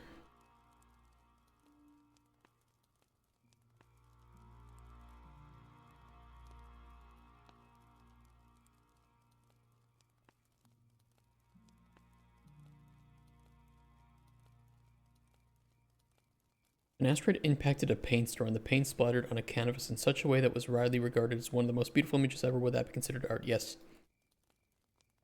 Yes, indeed it would.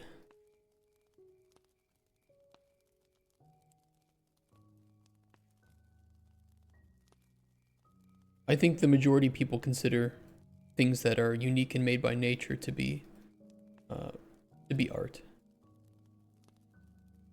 Just not human art, but still art.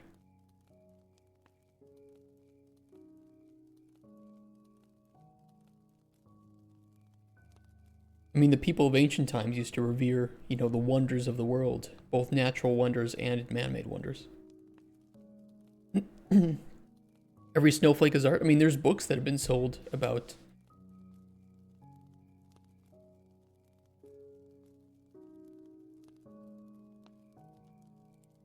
I used to have one. I don't remember what it was. Yeah, I mean, there's people think this is artistic. It was like Snowflake Bentley. I used to have this book. Every moment is in art is unique.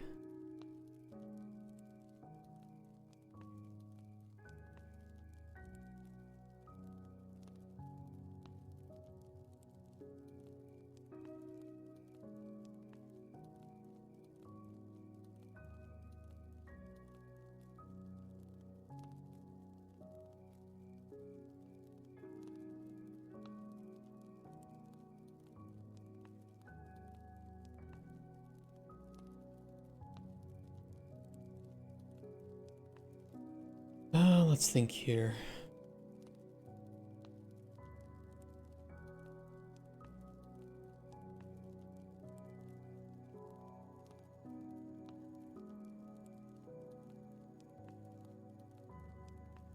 I'd love for this to be way more of an in-depth book with like cool art and all that shit, but realistically, I just need to show, hey, look, Mr. or Mrs. Publisher, you can read books and obtain knowledge.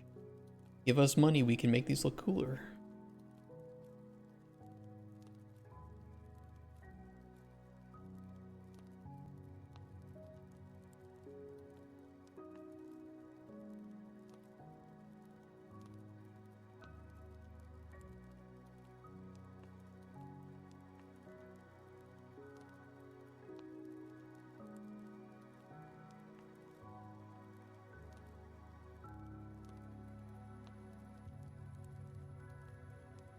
Do something like image, fish with large scale, etc. I mean, I can put images into these, yes. I just don't have any images to put into these.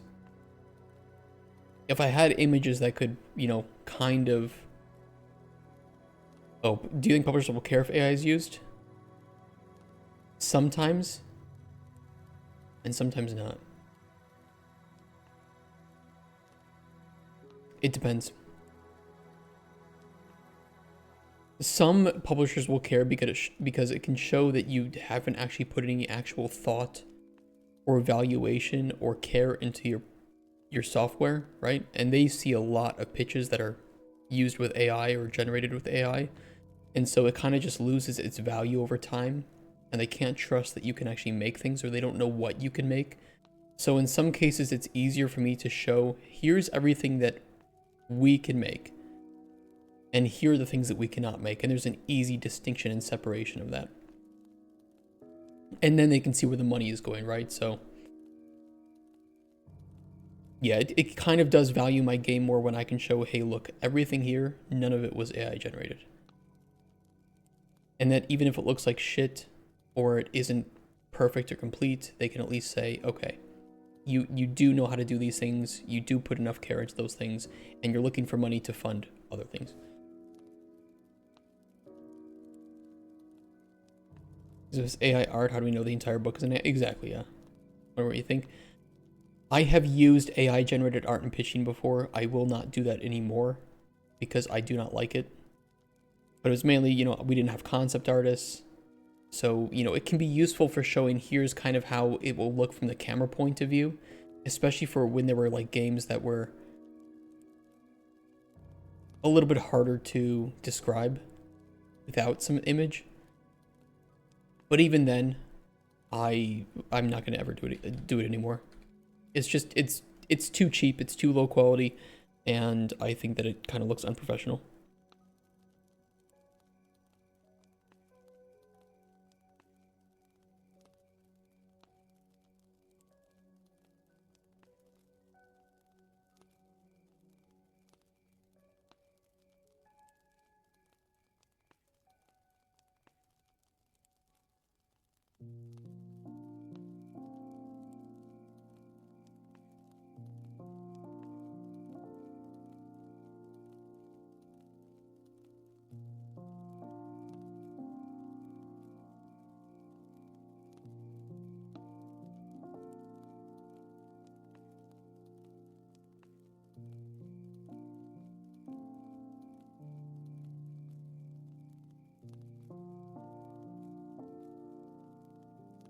Each as unique.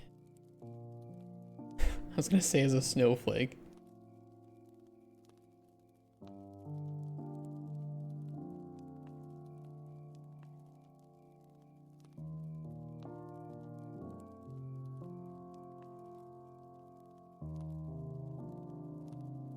Their preferences for bait.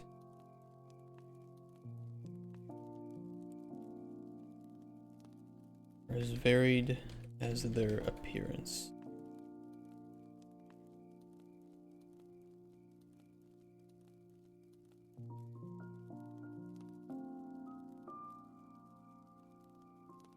I feel like I need to book 2 weeks off of work just to learn some stuff, gas and mod support mostly. I need more than 2 weeks to learn gas and mod support.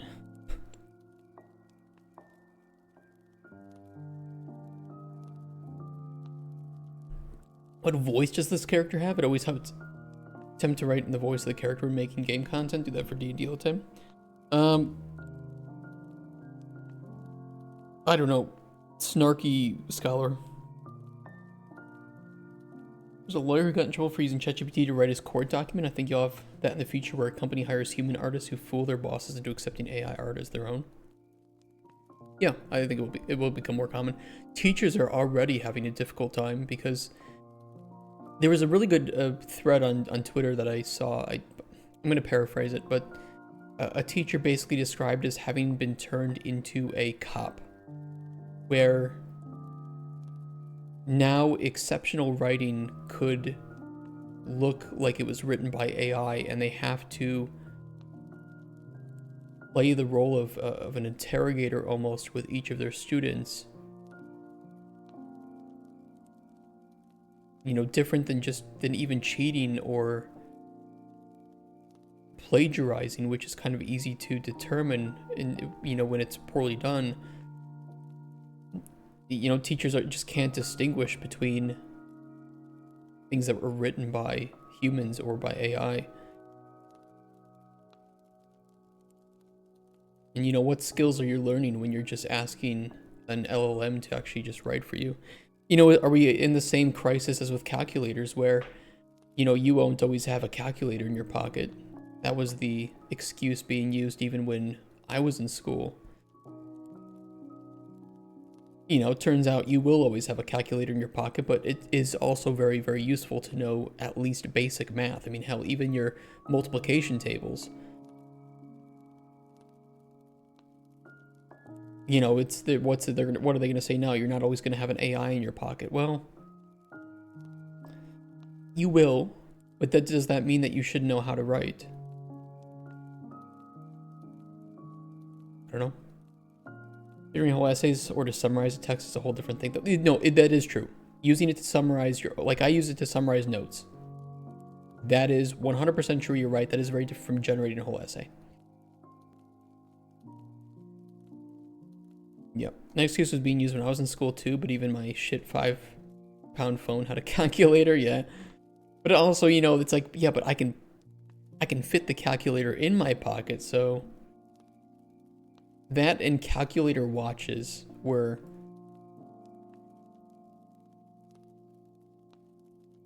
these were pretty big too at a certain time. I think, you know, I think that if you wore one of these nowadays, it would still be pretty dope.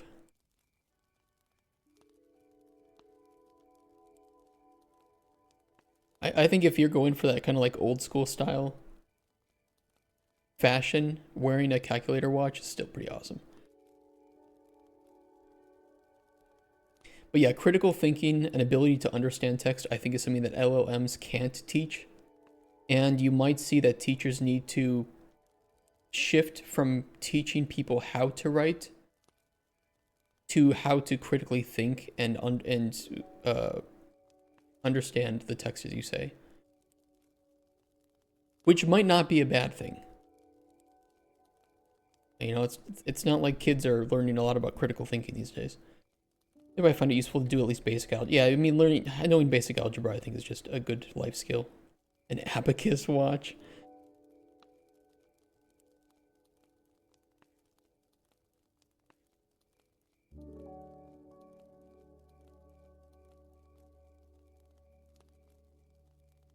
I'm talking about equipment.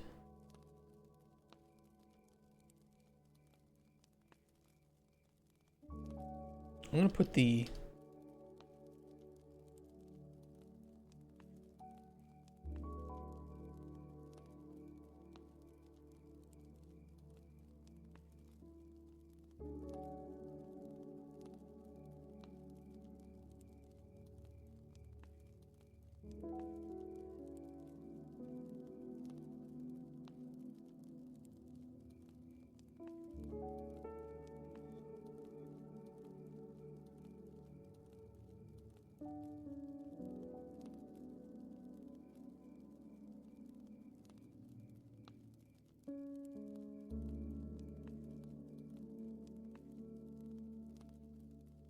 with bait side of them.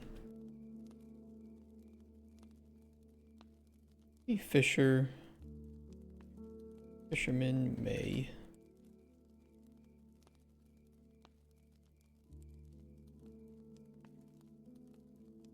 sleep, fish with rod and reel, or do something stupid like eating dirt. This is likely the latter being the likely choice for someone of your nature.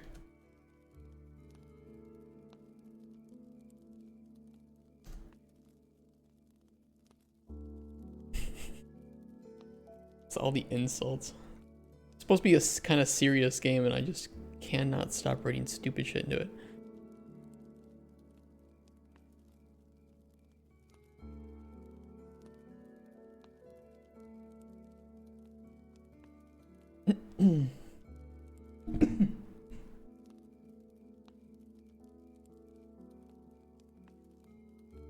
They have finger abacus math that are insane. Yeah, there's some pretty cool new methods of teaching math that's pretty crazy.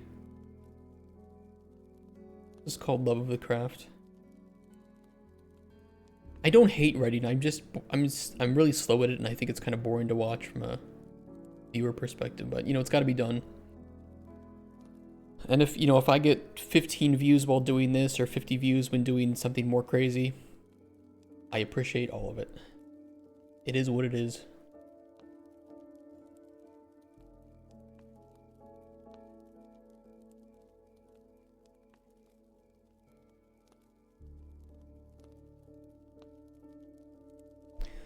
What are the lake shallows? Carp, red-eyed sunfish, emerald bass.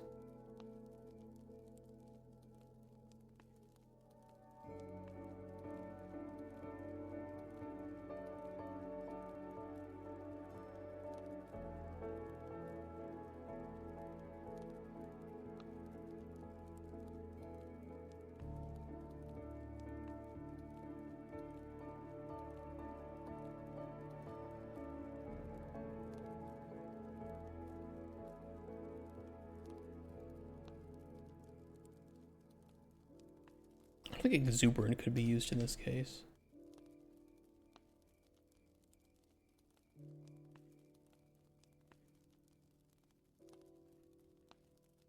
Use my voice to write because I find it hard to type a lot. I do that sometimes too. Does that book module have a way to translate doc PDF files? Translate? You mean like just throw it in and do it? I don't think so, no.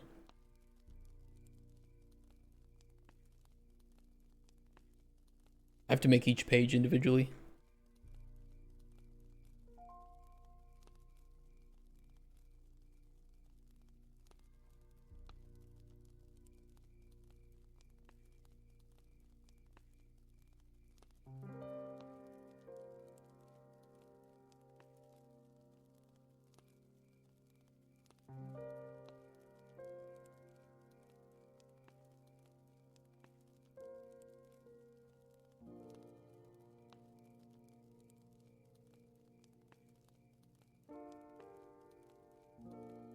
What do like bell peppers and rowan, red teacup, green desert flower? Does Shane have a book editor and engine? I don't know if it's even that necessary. Most games don't have enough books to warrant making custom tools to write them. In most cases, just having it be handwritten is far faster. Red teacup can be found.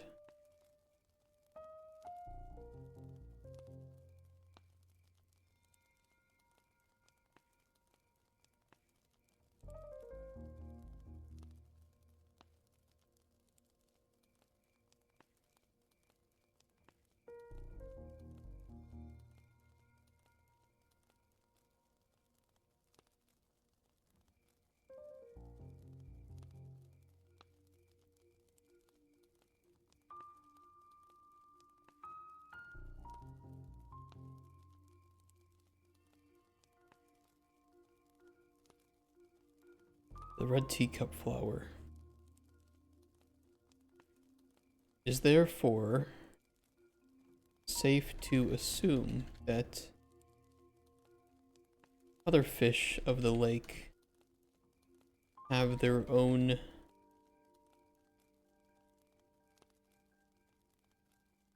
tastes as well.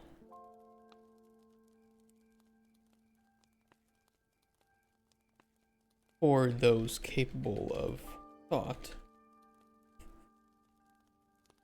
Throwing another insult there.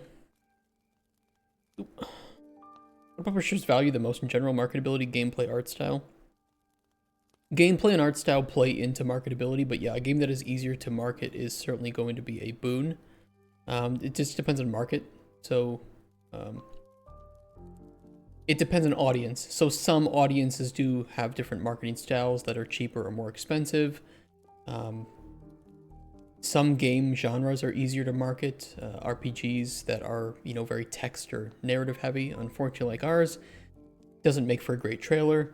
So that's why they generally go towards more exciting things that are much easier to showcase in a trailer that will get people excited. So combat, even in a game that is like this, is going to be a good focus for the marketing team, which can come at the cost of, showing players that the game is more about combat than it is about other things. So marketing is a very, very careful balance between making people excited but not selling them the game that isn't going to be there on release day. I think Lazy Fangs earlier shared with us the original trailer for Avowed that looked darker in theme. And of course the game isn't really like that when you play it, so. Mismarketing can be one of the biggest sources of negative reviews and refunds.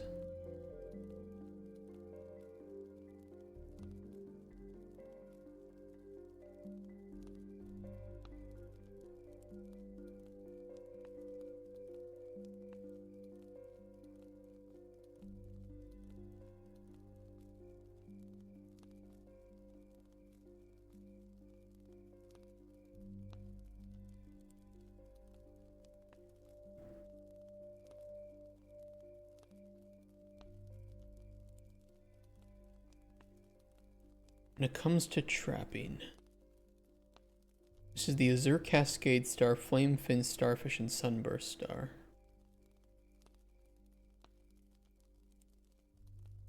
As well as the Sunblaze Crab and Toe Biter.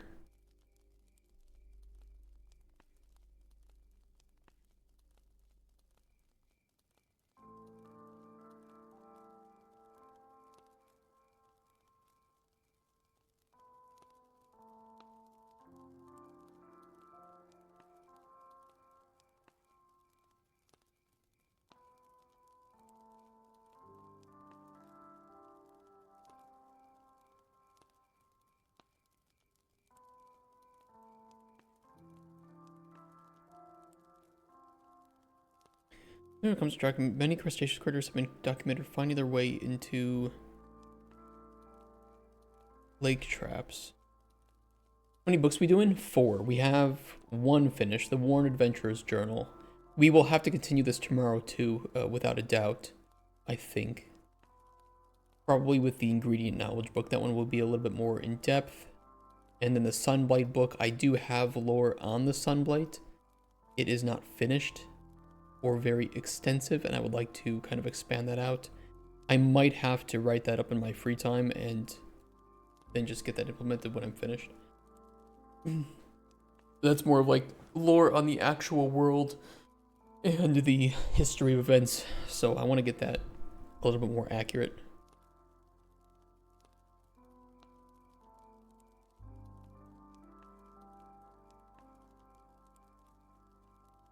And that one is a little bit harder to write on stream because it is just very...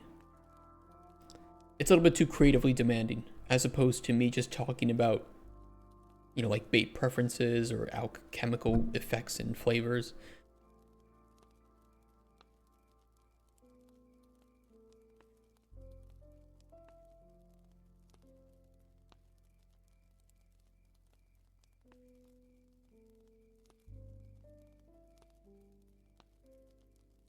Yeah, I mean, I've kind of mentioned that before, where if what I need to do is really, really creatively demanding, no way I can do that on stream.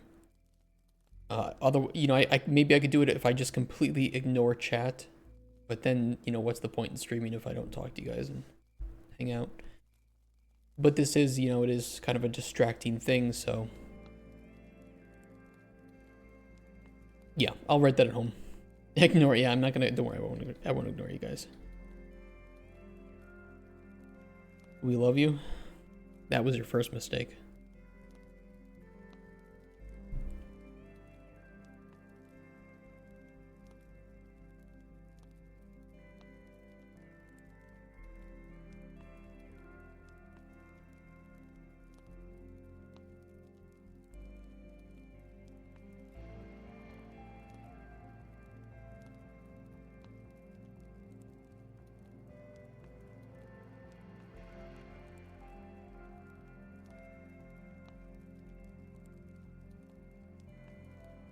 What does the toe biter eat?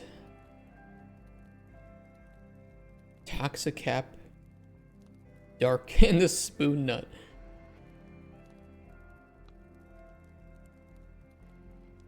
Taxicap, dark cap, and spoon nut.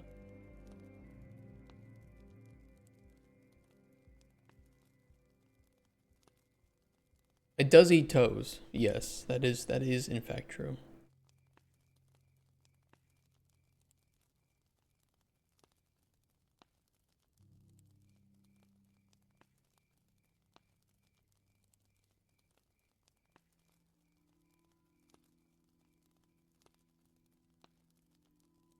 Fisherman reported that the toe biter is partial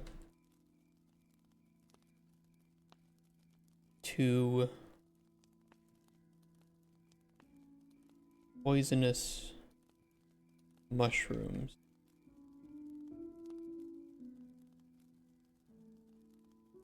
With one more outlandish claim that a nut in the shape of a spoon even attracted a bevy of toe biters.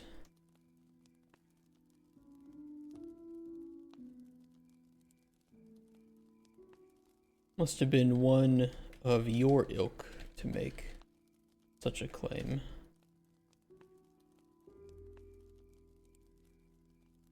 Goblin toes, giant toes, watermelon toes. Watermelons might have toes.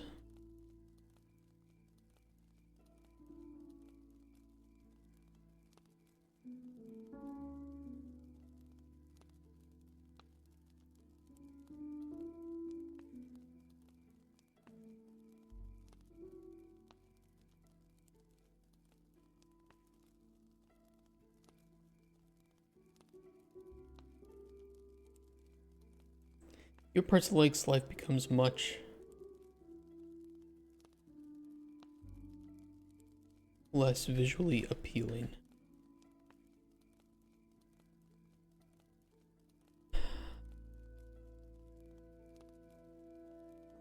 At the muddy bullhead, the blind floatfish, and the bone-finned starefish.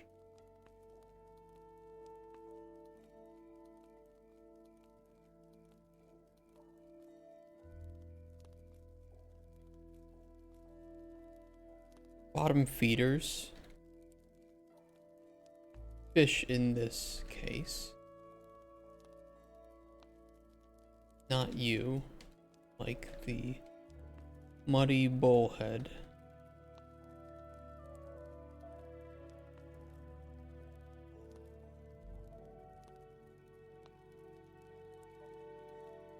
Sift amongst the sand.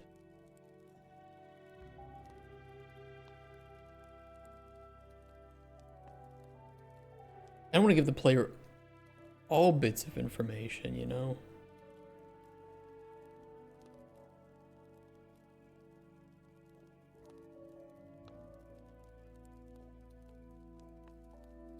Toadstool mushrooms have been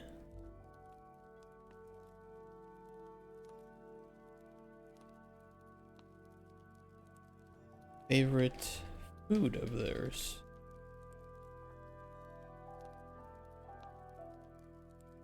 Though not enough verification has been done to confirm that fact. We could even throw some false information in here. Although if we show proper bait info pop-ups like we do for flavor and effect analysis, that would kind of give it away. Right now we don't. I don't know if we want to.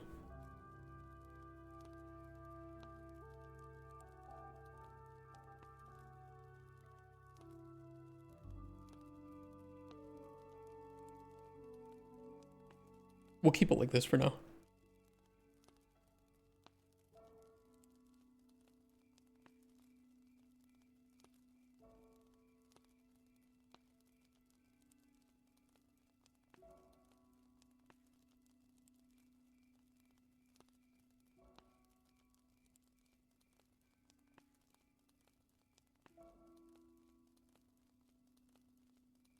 Rare fish coined the blind floatfish has been rumored to wash up on. I don't really want to do that though. Rare fish coined the blind floatfish has been washed up on some beaches, though little is known about their habitat and food preferences. What does the blind floatfish like?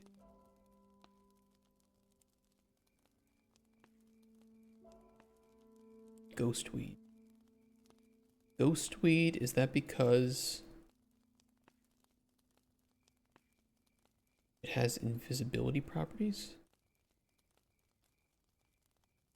Night vision.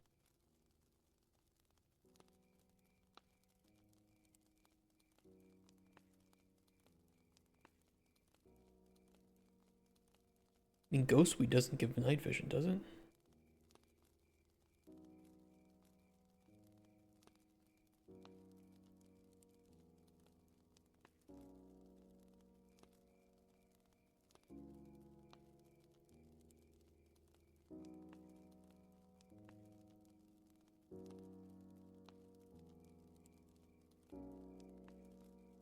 What about Dragon's Eye?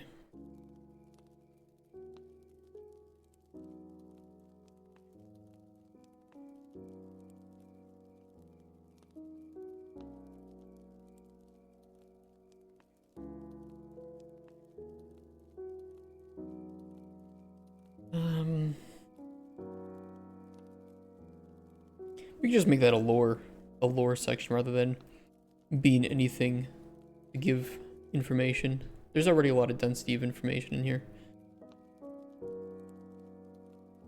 Deep lake trap. Deep sea sucker. I'll paste everything you need to know in the dock for now. Make it red.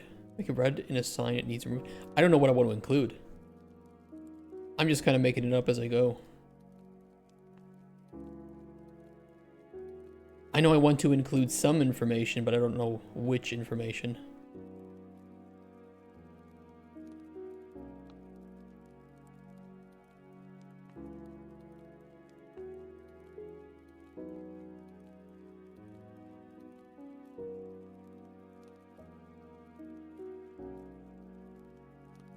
Trapping in the deeper parts. Any Fringewood Lake. I'm gonna be honest. I like the name Fringewood. It's a nice name for a forest on a border.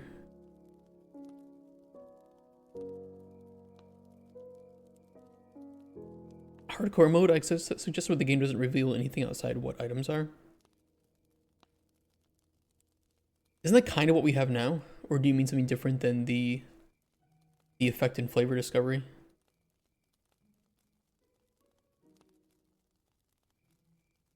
Manually needing to write down effects.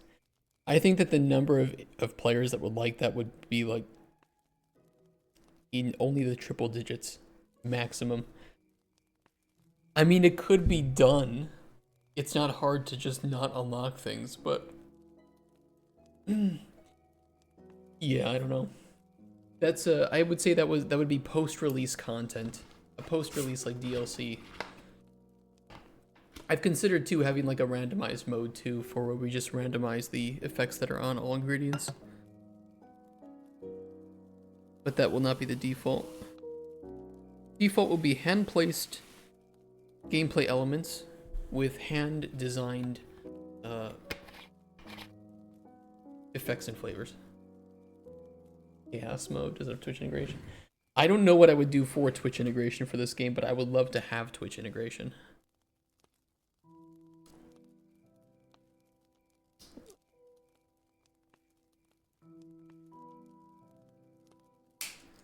In GTA 5 Chaos mode? Yes, I have.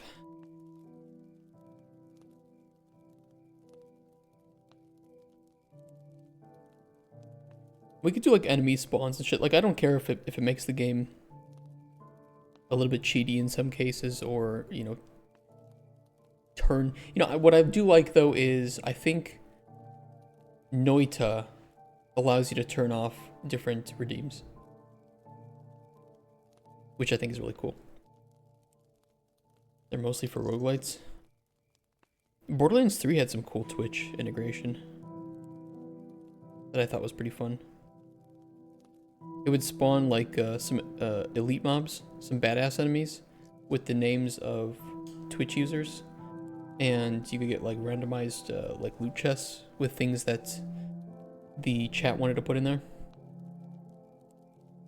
It's in your backlog. Borderlands 3 has really good gameplay if you mute the game. I think there might be even a mod on Nexus to mute the characters of Borderlands 3 because that's how badly written that entire thing is.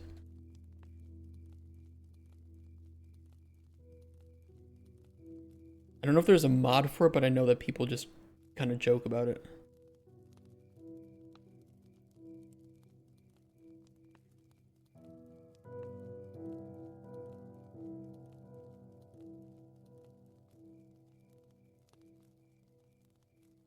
Maybe not a mod.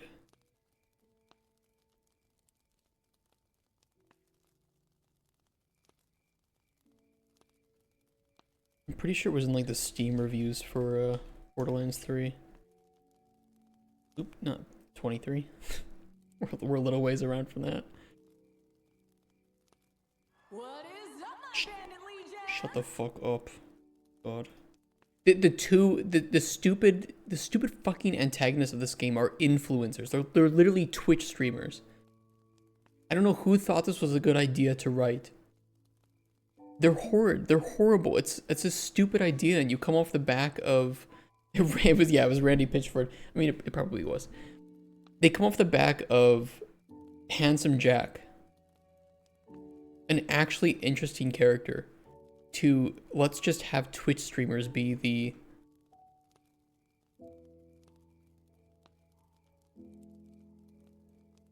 cringe story, cringe antagonist, stupid Ava. True.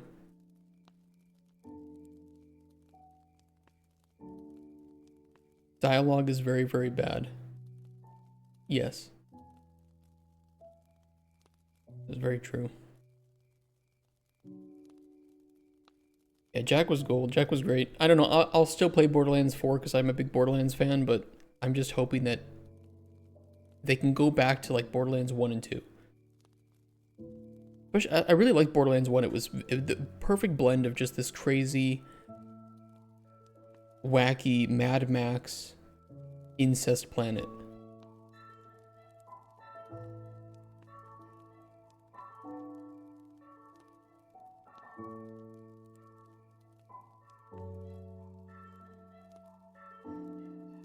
DEI is meant to be super infused in Borderlands 4 plus very serious. What, you mean they're gonna make crazy DEI decisions for Borderlands 4?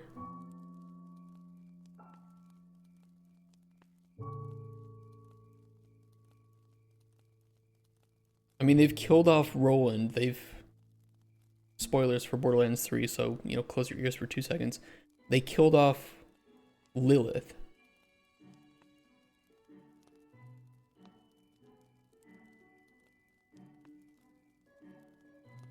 I don't know. They're kind of ruining that whole franchise. They did kill off Lilith, right? Yeah, no, they did. Yep, I remember now. I remember the scene. I remember the scene, it was so bad.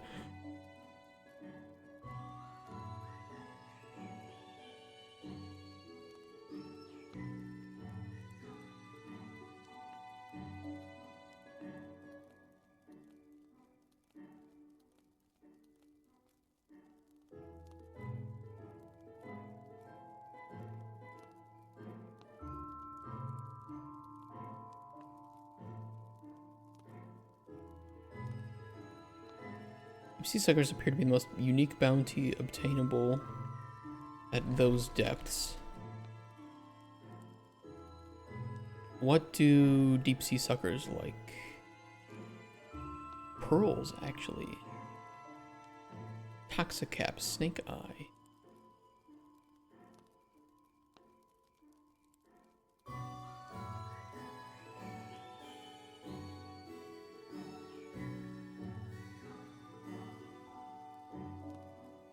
Dissected individuals have been commonly found with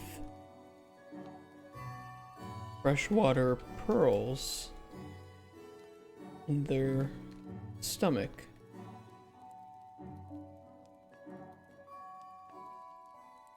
Technically, that would imply that finding deep sea suckers should also catch you pearls, which we could do. We don't have that right now. Do I? I know for farming we have a loot table that gets pulled when you grab something from a farm and you have a chance to get an additional ingredient on top of the ingredient that you're farming for. We don't have that for farming, I think, or for fishing. We just kind of give the fish that you're supposed to catch. But that could always be modified.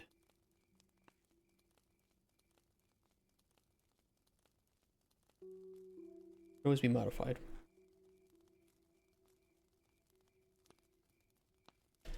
Okay, let's make a new section here.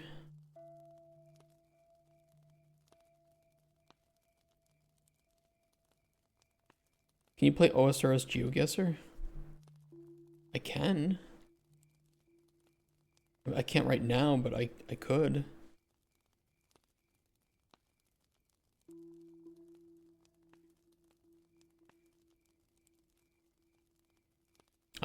Yeah, I gotta write this up.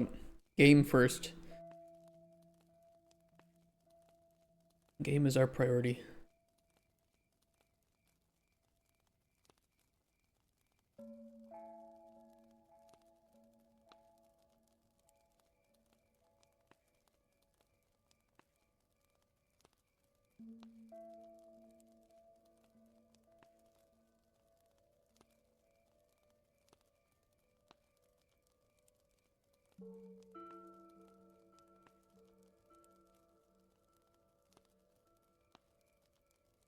Common carpet reserves swimming in the rivers of the Fringewood Forest.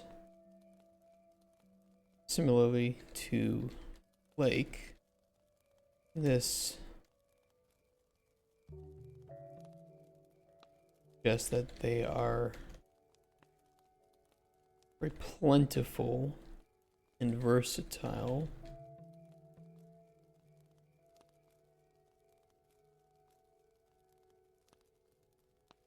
Or unique catches. It demands 17 hours of nothing but marbles on stream. Might be a little bit too many marbles. You're 90 years old, you will look back and think, damn, I should have played more OSRS GeoGuessr in my life. I think I will look back and say, wow, I can't believe I spent so much time playing OSRS. To be fair, a lot of the hours that I've gained in OSRS are like, you know, AFK hours, right? Put it on the second monitor, AFK some Slayer. It's still a scary number to see, though, when you see the hundreds of days spent in the game.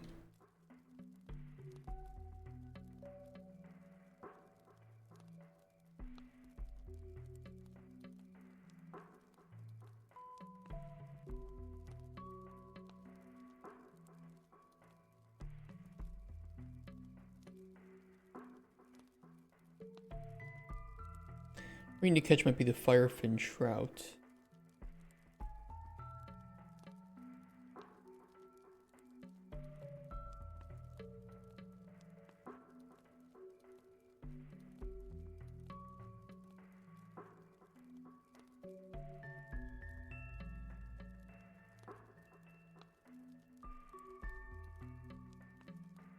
Oh no, it does have a loophole.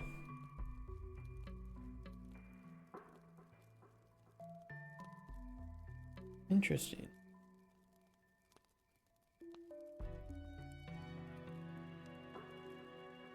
Did I hook that up to anything?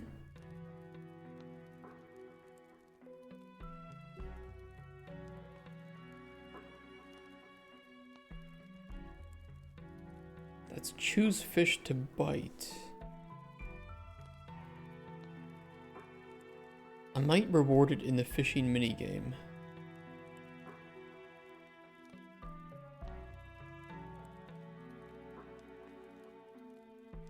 Just kind of weird that I would put it there.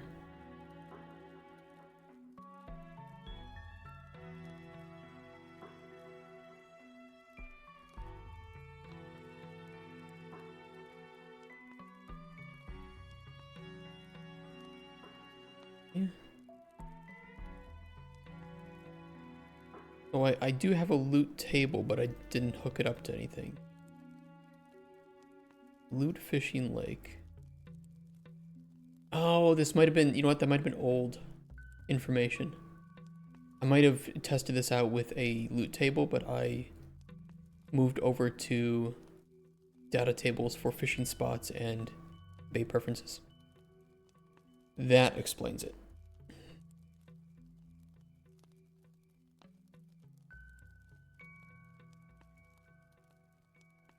I could expand this out to have like additional loot poles when you fish that fish up.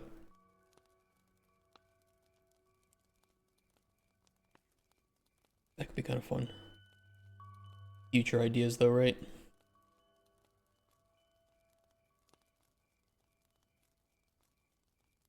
Vertical slice ideas is really what we're looking at there.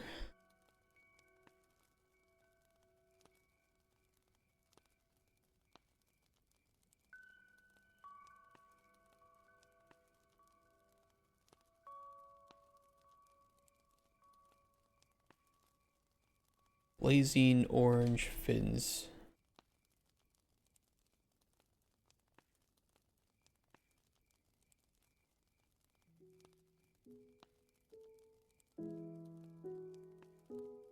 These like flame grass and sunstreak.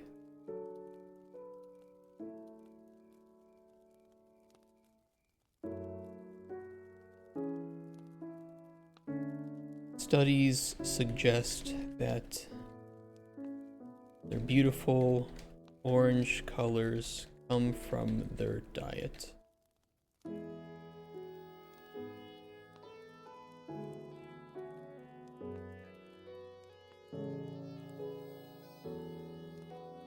Those without access to orange foods do not adopt the colors on their fins. Hey Tricky Lady, how are you? Who is your favorite Gen 1 Pokemon? And are you pro sandals on men or anti? Favorite Gen 1 Pokemon?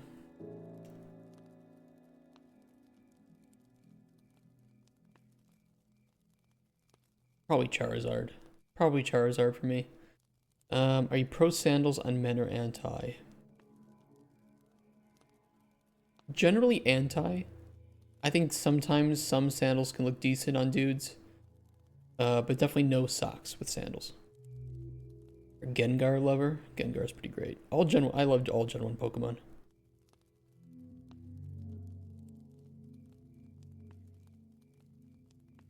The day someone says Magikarp. Carp.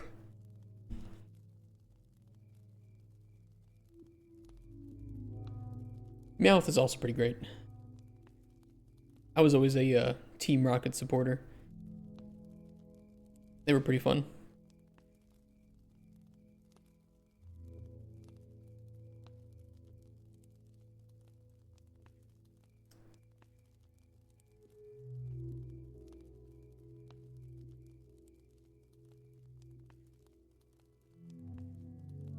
Unknown, I knew it. I was waiting for somebody to say unknown or missing no.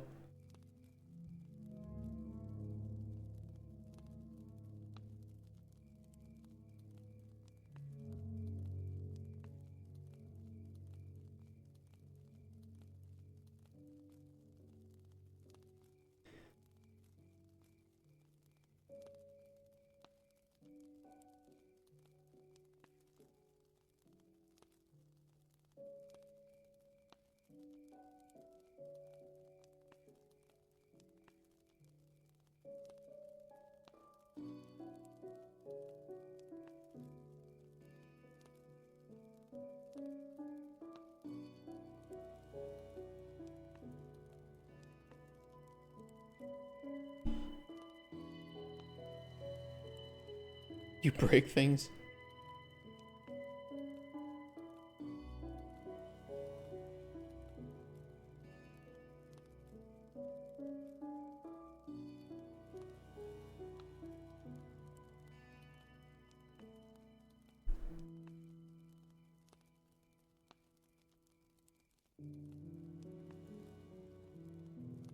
We get exotic catches. We can talk about the cave stuff.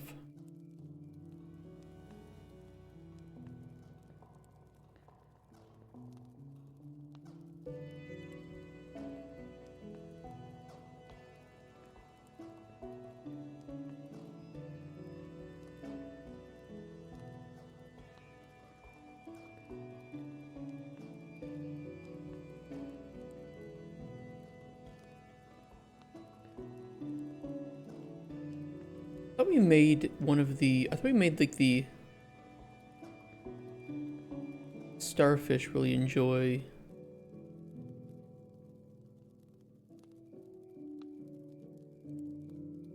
other fish and such. Maybe we planned to, but we never added it. Whatever.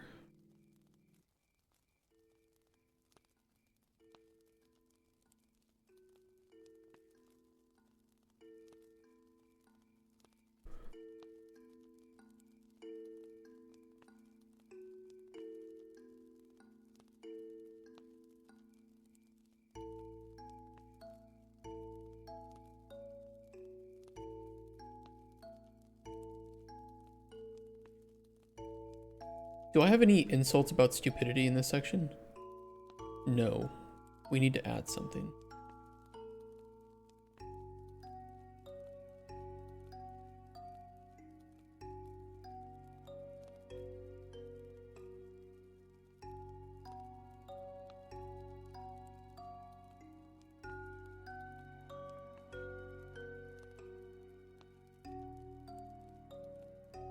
Where's that guppy? River guppy.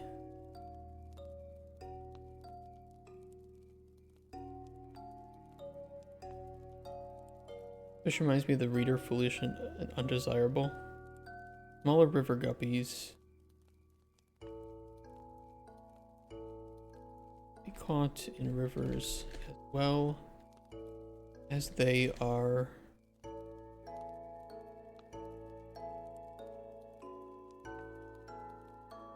small but have little practical application as they are small, undesirable, and stupid.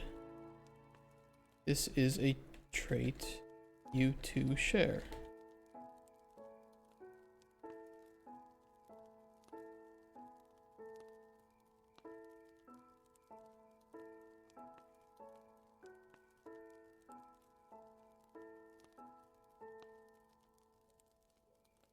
The front page has got to be about something no fish related and say, I know the publisher won't read this, so he's just talking about lump salts or something.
Oh, up the tepid stream. A dream.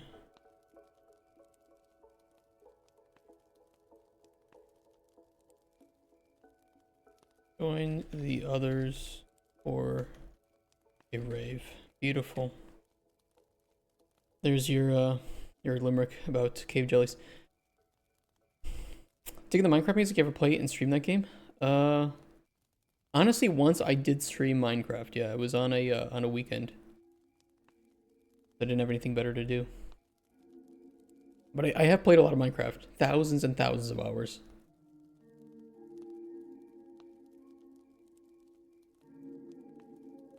How does the author know the person reading it is stupid? Because it says fishing for the cognitively impaired. If you weren't cognitively impaired, why would you open up the book that says it's for the cognitively impaired? About Eudemon? Holy shit, that's an old school game. Yeah, I have played Eudemon. Oh, that was way, way, way back.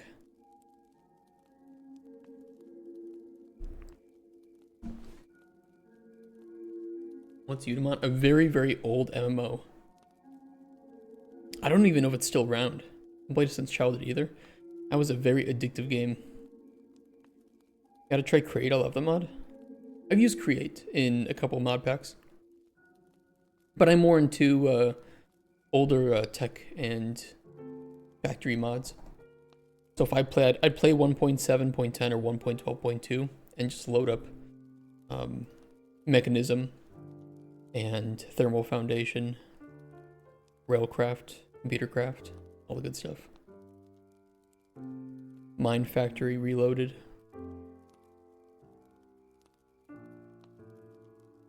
You got me into it?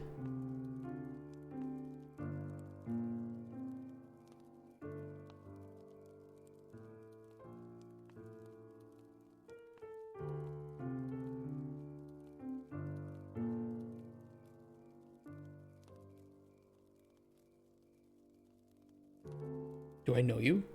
Do I know you? You're just breaking my brain now. You love trains? Does Creative trains?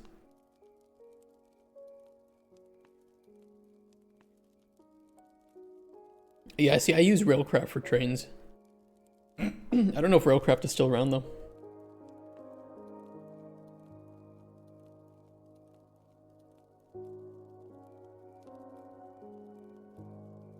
.12.2 was the last version. And that was the last good version of Minecraft too.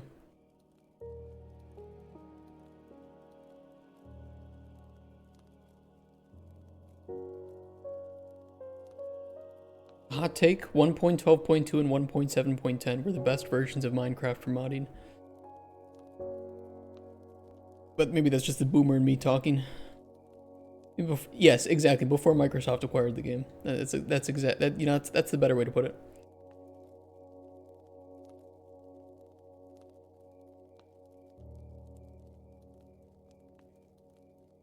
Met in third. Justin? No, there's no way. There's no way. There's no way. It is? Dude, it's you? Holy shit. It has been a long time, hasn't it? Childhood friend. Oh my god, you guys don't know him. He bought me, or I forget which birthday, a Lord of the Rings game you could play on TV. And I got so addicted to that game. Dude, seriously, that was like a great present.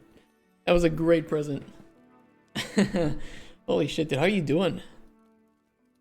Prove it by writing the most embarrassing thing only you would know. I don't even remember. The sword, yes, exactly, the sword. That was so cool. Hold on, maybe we can find it. Lord of the Rings TV game. With sword. Dude. It's here. It's exactly this. That was the shit. This might have been one of the greatest things ever made.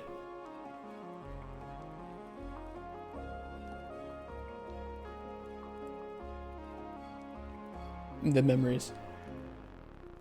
I went on VHS. VHS? How would you even play that on VHS? I don't think. No, I think you're thinking of something different. These were the ones that you would plug in and you would. No. See, this was different. This wasn't like a choose your own adventure. This was a. You know, I'll find a YouTube video. What was it called? Warrior of Middle Earth. Lord of the Rings. Warrior of Middle Earth. There's gonna be some guy like... Oh yeah, here it is. Holy shit. As you held up the sword, it would read the position of the sword, kind of like an old school, hard to see. Yeah, where you would hold it and strike. So you would swing it like in real life. And then it would read the swing. Yeah, this one's very different. And you like hold it up to block. And you could cast spells and shit. It was so cool. Yeah, it was really cool. Oh, and you had different combos, and yeah, you did like spells and combos with the sword. So, like move the sword up and then slash downwards. It was the Wii before the Wii. Oh man. Man, I should try to get this again. I should try to find this again. This was so cool. It was the Wii. It's much bigger than my Wii is. Wish my Wii could cast spells. You French. I don't think he was French. What was I trying to say? Exotic. I forget where I was at.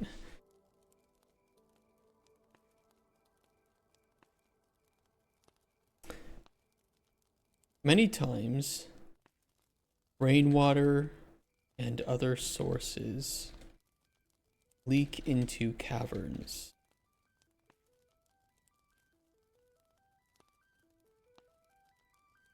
Whether it be under the influence of essence, mana in our world. I didn't mean to derail you. No, we like getting distracted. It soothes my ADHD mind. I mean, are they influence of essence or other mystical means?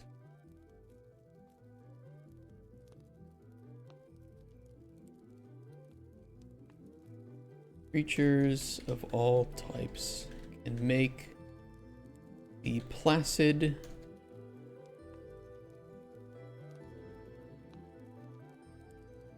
the right word to use here?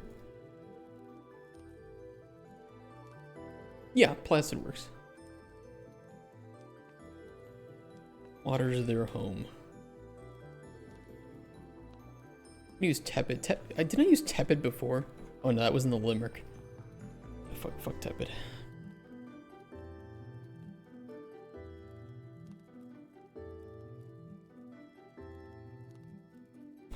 What are the three fishies of the cave? The violet worm, the cave jelly, the moonlight cave minnow. We can talk about the cave jelly. As mentioned in the chapter about bait. Violet worms are excellent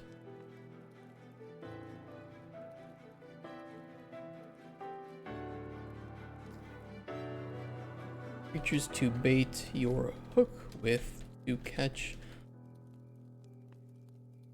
fish in the lakes and rivers.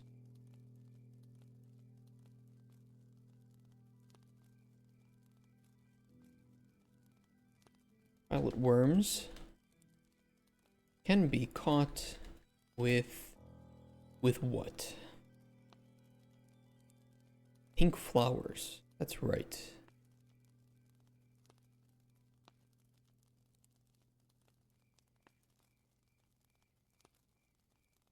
The bright pink flowers found commonly in the springtime of the Fringewood. My penis. Your penis catch violet worms? How did you even hear about the stream, Justin? Who told? Did my mom tell you?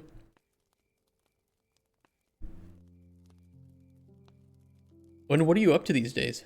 He's stalking you? He might be. You're the only person from middle school or high school or even elementary school that I still talk to these days. In this case.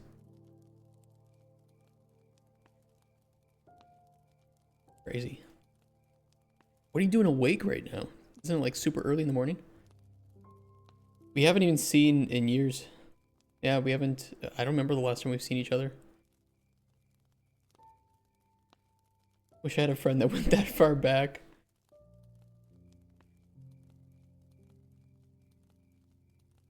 I think Justin and I would still be friends today. It's just, you know, I think for me especially, I don't know about how it was for Justin, but not high school for me was a tough time. I ended up falling out with pretty much everybody that I talked to at that point. And then, you know, of course I dropped out of high school, so moved to Poland.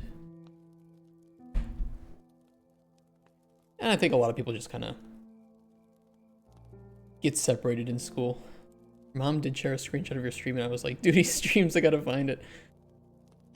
Moms. Yeah, I hope you're doing well.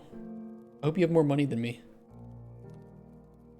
Thank you for giving me some of it with your subscription.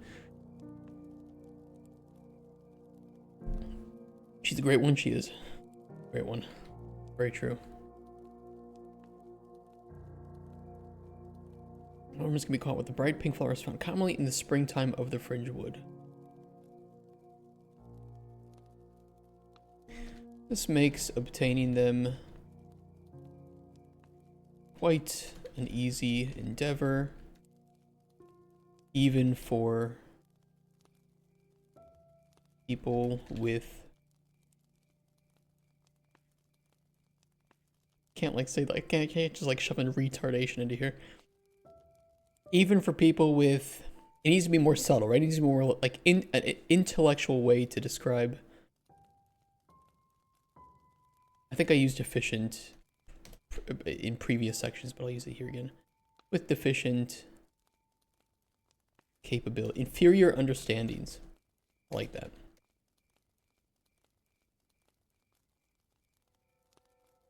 Hey Casper, great one. Sounds like a Lovecraftian story. It does. Mouth breather. Sometimes I walk around with my mouth open. I don't know why. I'm like muttering under my breath, trying to like plan some things. It's like, okay, I need to do this and this and this for the game tomorrow. Then we can focus on this. And I'm like, oh shit, my mouth's open. 6-hour difference? Yeah. We just had daylight savings, right? Is that when we lose an hour or we gain an hour? It was on Sunday. Daylight savings time starts. Oh, we lose? So why was I waking up at like 6:30 for the past 3 days? Oh, my sleeping schedule's a little bit fucked. I think it was because on Sunday I got really, really hammered.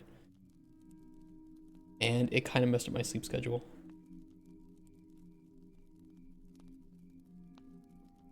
In more daylight. Well, that's a good thing. It was pretty good weather for the wedding. Happy with that. Hammered your wife. And then I also got drunk. Congratulations on getting married. Thanks, man. Yeah, that just happened. We were engaged for like 6 years. Jim and Pam. Different reasons than Jim and Pam, though. Could have been the best man. I'd have to fly him out here to Poland. I can always, you know, have another celebration in the U.S., but we kind of just kept it nice and quiet here in the U.S. in Poland. Also married. We got a lot to catch up on. We do. We do. You like beer? You like whiskey?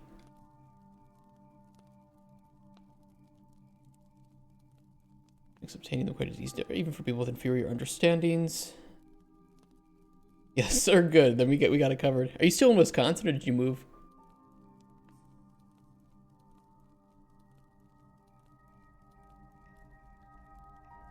Lighting up the interior spaces.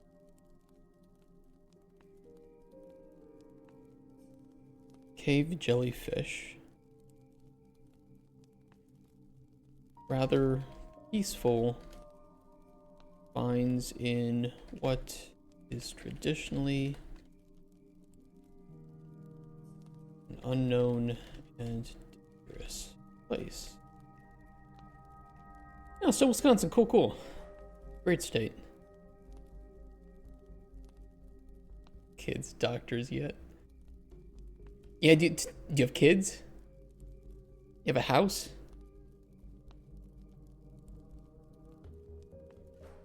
Did you get lucky and buy a house before the prices skyrocketed? No kids, yes house. Hey, you're winning there. I'm hoping the prices of houses come down so I can actually afford one these days.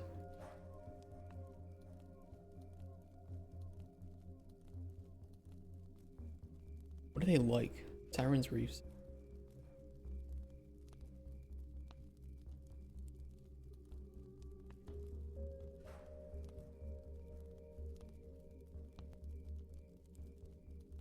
They've been observed gravitating towards other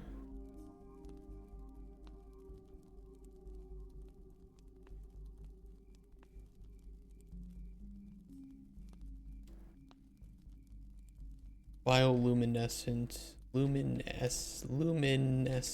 I feel like there's supposed to be an I in there somewhere. There it is. Lumin, not Unreal Lumen. Got a fantastic deal on your house. Oh, nice. You're estimator for a general contractor, so I can fix up a house if needed. Know people who can help. That will be. I would like to buy a house in the US. They said it was cheaper in Poland. Some things are cheaper. Housing, not so much. They build with concrete over here instead of wood. Observed gravitating towards other bioluminescent plants of the water. If I was in America, I would look at land and see about being off-grid as much as possible. It appears that is easier in your country. It is. Like you should. Wood houses are so much nicer. Much cheaper, and you can expand them much easier. But being off the grid, I can agree, is very appealing. Live up in Montana somewhere, right? Built with two and not plyboard. It's such a misnomer that the houses in the US are built with plywood. Some cheaper ones might be, but you build with actual wood, like 2x4s. That's why they're called 2x4s.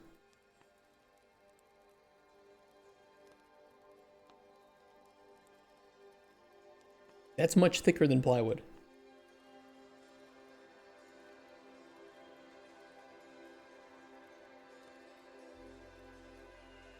Such a misnomer. Paper houses. Yeah, you trust me. You want that in some cases. Better for insulation. Which you don't have to worry about if you're like in the UK as much.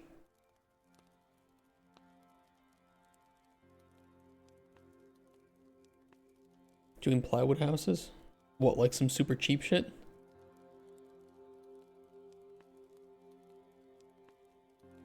I mean, you could get away with plywood if you put insulation in between. I wouldn't do it though, but it would be a way cheaper thing to do than using 2x4s. Wouldn't be very structurally sound though. I mean, if you're using plywood for the, I don't know the proper terms for this. House in construction. I just need to see an image. You have this, right? This is your framework. You make this with 2x4s. Then you put insulation in the walls and you cover it up with plywood or plyboard. And that makes it really easy to drill in anywhere and to expand on, right? Because these can be smacked to pieces and expanded on, or you can drill into them really safely, unlike in other cases. So yeah, so this is a really good and cheap way to build a house in the US, which is why we tend to gravitate towards the wood houses. And should any natural disaster happen, this is better. They're very fast to build. I mean, you don't see the plywood, right? It's covered up, so saying houses are made with plywood is kind of misnomer. What do we have stone housing in Germany when there's practically no tornadoes and wood houses in America? Availability, desire. There's a lot of different things that can factor into the cost for that. But stone would also be a lot harder to heat. It would take a lot more energy. Yeah, wood is also renewable. We just have a lot of wood in the US. Very easy, quick, cheap access to forests.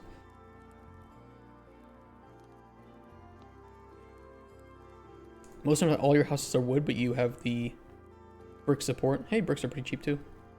Have you heard about the pigs and the wolf tail? Yes. Yes, indeed. Wood farming is an art form of its own. It is indeed.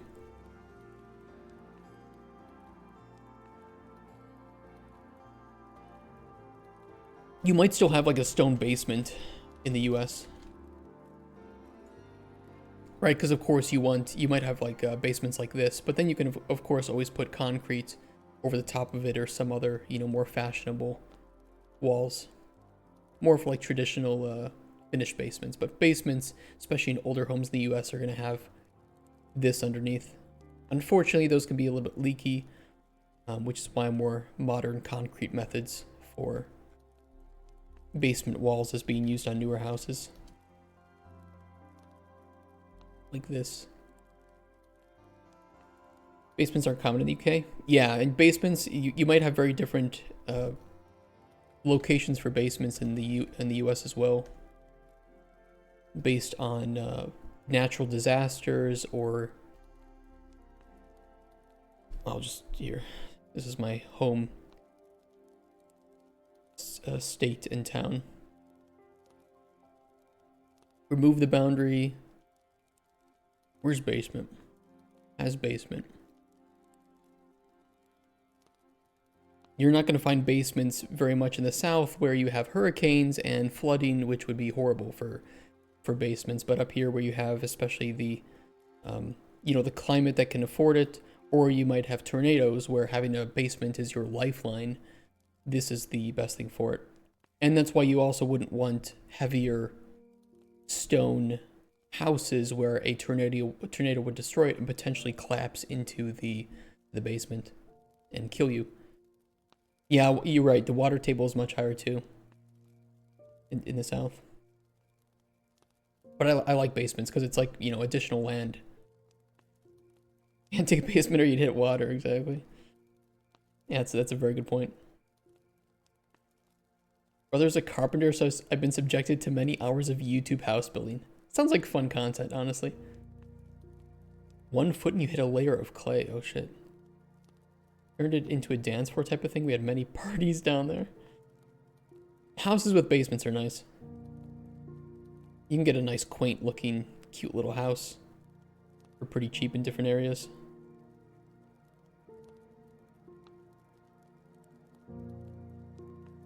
Oh my god, that carpet.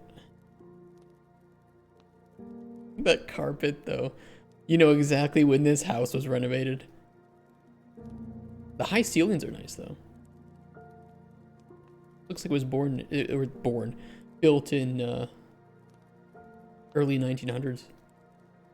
The wallpaper, too. I mean, I love the cabinets, though. That's real wood, which is nice. And the kitchen is cute, but holy shit, that wallpaper.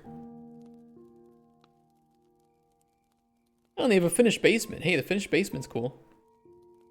That's not common for houses built in this time period. Real wood floors, too, in some of these cases. Not a bad house for the price. Really not a bad house. Probably just needs some fixing and some renovations. Patio? Not much land, but that's kind of what you get. What's the price? How do I close this? $245. West Virginia. right in right in a little suburb. Pretty cute area. This is cheaper than some houses, some apartments here in Poland, by the way.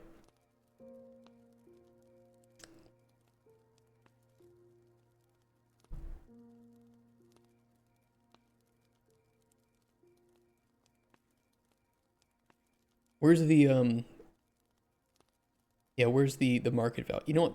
Yep, that's it. This is exactly the problem with house prices. 190, we can't even get a 2-bed for that here. Right, True Nightmare?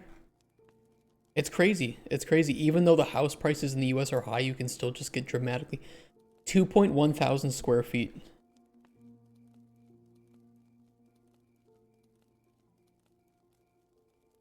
About 195 square meters. EU City, you're getting a small apartment for that price, yeah, or even more. Yeah, it's not a bad little house. Built in 1923, yep, early 1900s. You could tell by the build. I grew up in a house built in like early 1900s too. Gonna puke. Not bad. What does it have? 4 floors?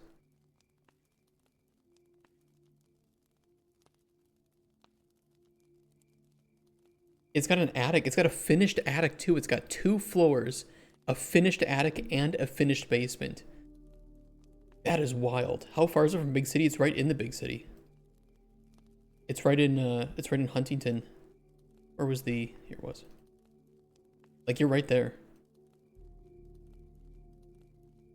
That's really nice. You're not even too far away from Lexington and Louisville.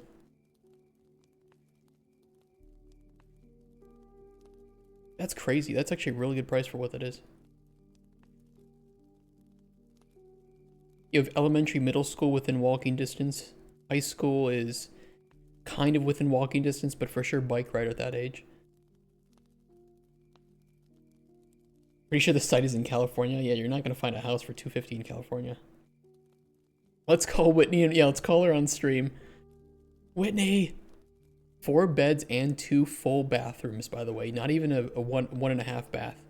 2 full bathrooms. That's so crazy.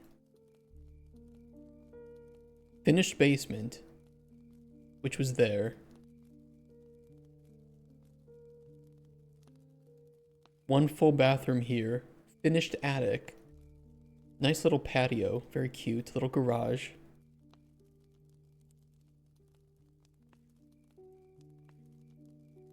Tempting.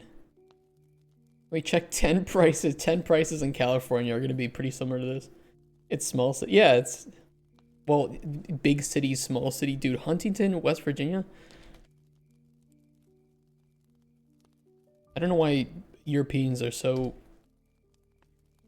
They need to live in a big city.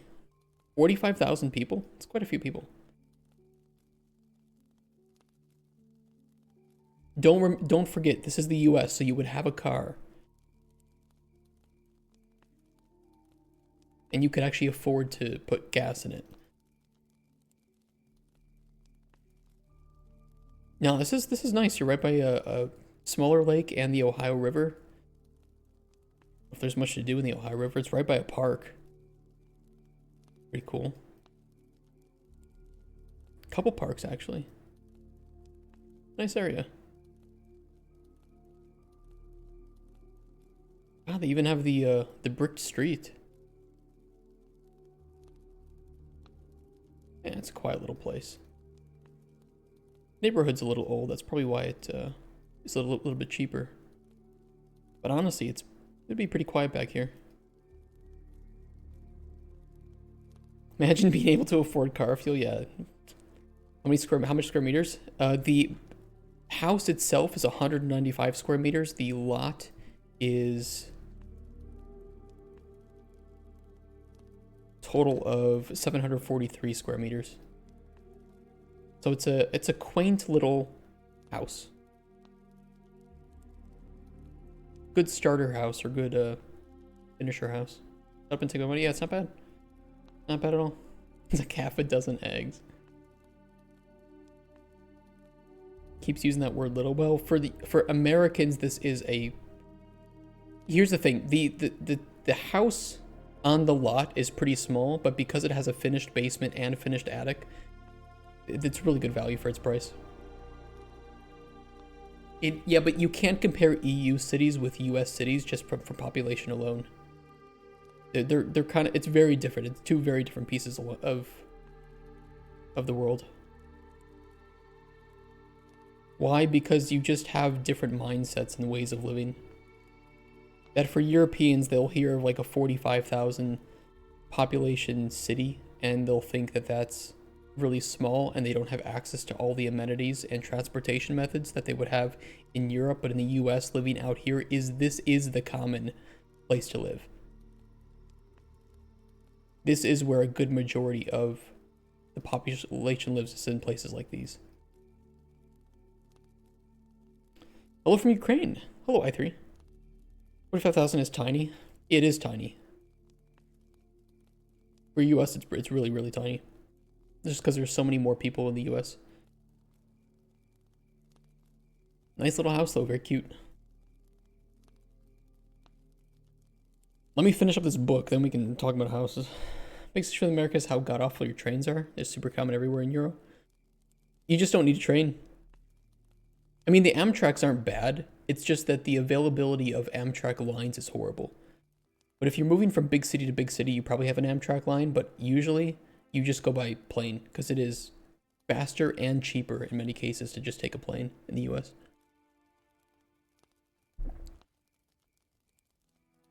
Where we grew up had like 7,000. It's a pretty small place, but even in my hometown of Mukwonago, we had a lot of amenities. You know, you could just drive to Waukesha or Milwaukee if you wanted to go to like the zoo or someplace. 20 to 40 minute drive. 20 minutes for Waukesha, 40 minutes for Milwaukee, and you had everything that you needed. Yeah, 8-hour drive to Americans is no big deal. Should have trains from state to state capital between states can't be faster by plane. It is. Yeah, it's gonna be faster by. Are you thinking bullet? Well, the geography of the US is a lot different than Europe. It's a lot more hilly and mountainous. And so trains cannot really go that fast in a lot of cases. So planes are faster and cheaper. Just remember that it seems that if I'm not mistaken, the author of the channel is from Poland. I am from Poland. So cześć. Dzień dobry. So it's worked it out at a much greater cost. The thing is, the mountains, people live in the mountains and in the mountainous regions of Switzerland. In the US, you don't live in the mountainous regions. So why take build an expensive train line between the mountains when there are roads that are much faster or planes which are much faster and cheaper than building a new train line? Two very different geographies. And the US also being a younger country, by the time that we needed to transport things and people, planes were the better option. But still, the US moves more freight around train lines than EU. Crazy. Well, it's actually pretty cheap when you're not money laundering. Yeah, so we move people by planes and we move freight by rail. Those long ass American trains with like 200 cars attached, or wagons if you're using standard. Okay, let me finish this up. We're almost done with this book and we can throw it into the game. There's our gravitation's other bios. I think this is kind of No, it's a fun talk. I like talking about it. But it's kind of fun to compare the, like the different needs between the US and Europe and why Europe has more ingrained train lines and why the US doesn't, population densities, needs, different geographies. It's interesting. I think that just like Americans won't understand why Europeans do certain things with regards to their transportation, I think that in a lot of cases, Europeans don't understand why Americans do certain things with their transportation. What is the correct size of banana to use for scale? Not my banana.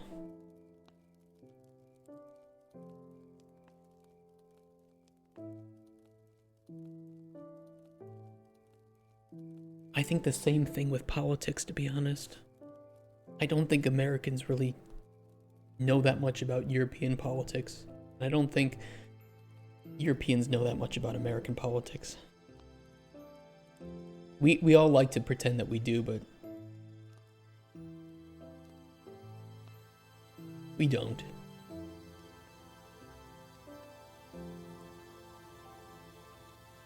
A book like this wouldn't really have like an epilogue, would it? Because it has an introduction. It could have like closing remarks.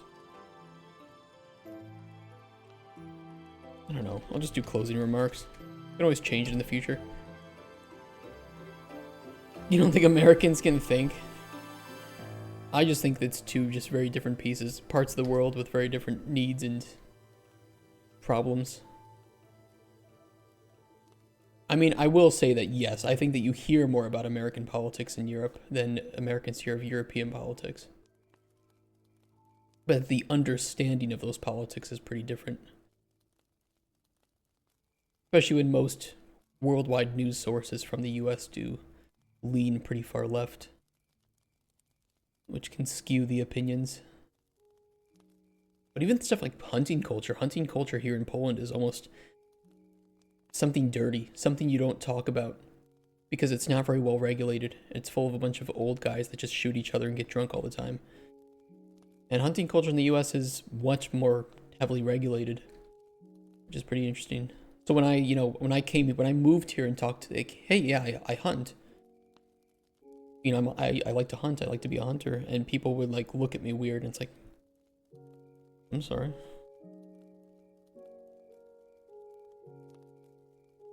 Every news source is far left. I don't know about that. There are plenty of far right news sources too. They all like to do the same thing.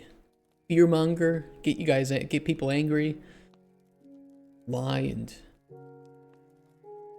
do whatever they can to get clicks. Way too many animals who need to be hunted. Sometimes they do. Yeah, I mentioned that pretty recently to some friends. That hunting in Wisconsin is a necessity to control the population of deer. And they were like thinking it was like some excuse. And it's like, no, they will actually just overpopulate and cause massive issues to our nature if they're allowed to roam free. Exactly, yeah. Deer population should be around 200, but we have about 2.2 million. We aren't allowed to kill them, yeah. You know, it's a good thing I get to eat venison all the time in Wisconsin, but you know, somebody's got to hunt.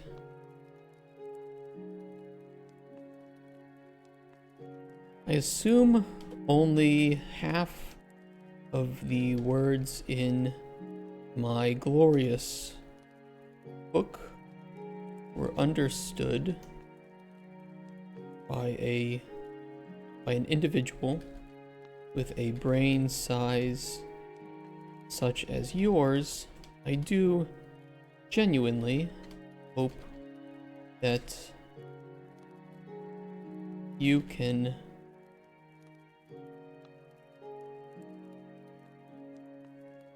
close this tome having gained more knowledge than you had originally.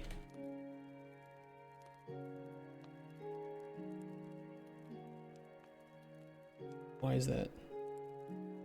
Oh, I might have put two faces in there on accident. EU, it's more about reintroducing animals, I guess.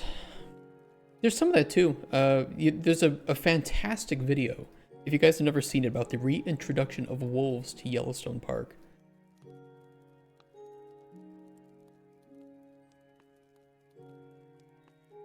This one here. If you guys haven't seen this, I'll play it for you guys. It's pretty incredible. Ow! Ow! Group howl. Get the furries out.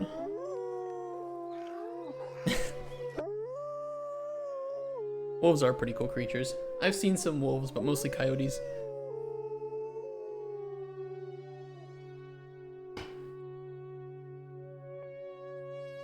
One of the most exciting scientific findings of the past half century has been the discovery of widespread trophic cascades. A trophic cascade is an ecological process which starts at the top of the food chain and tumbles all the way down to the bottom. And the classic example is what happened in the Yellowstone National Park in the United States when wolves were reintroduced in 1995. Now, we all know that wolves kill various species of animals. They do. But perhaps we're slightly less aware that they give life to many others. It's one of your Before comrades' wolves true turned nightmare. up, they'd been absent for 70 Narrating years. this.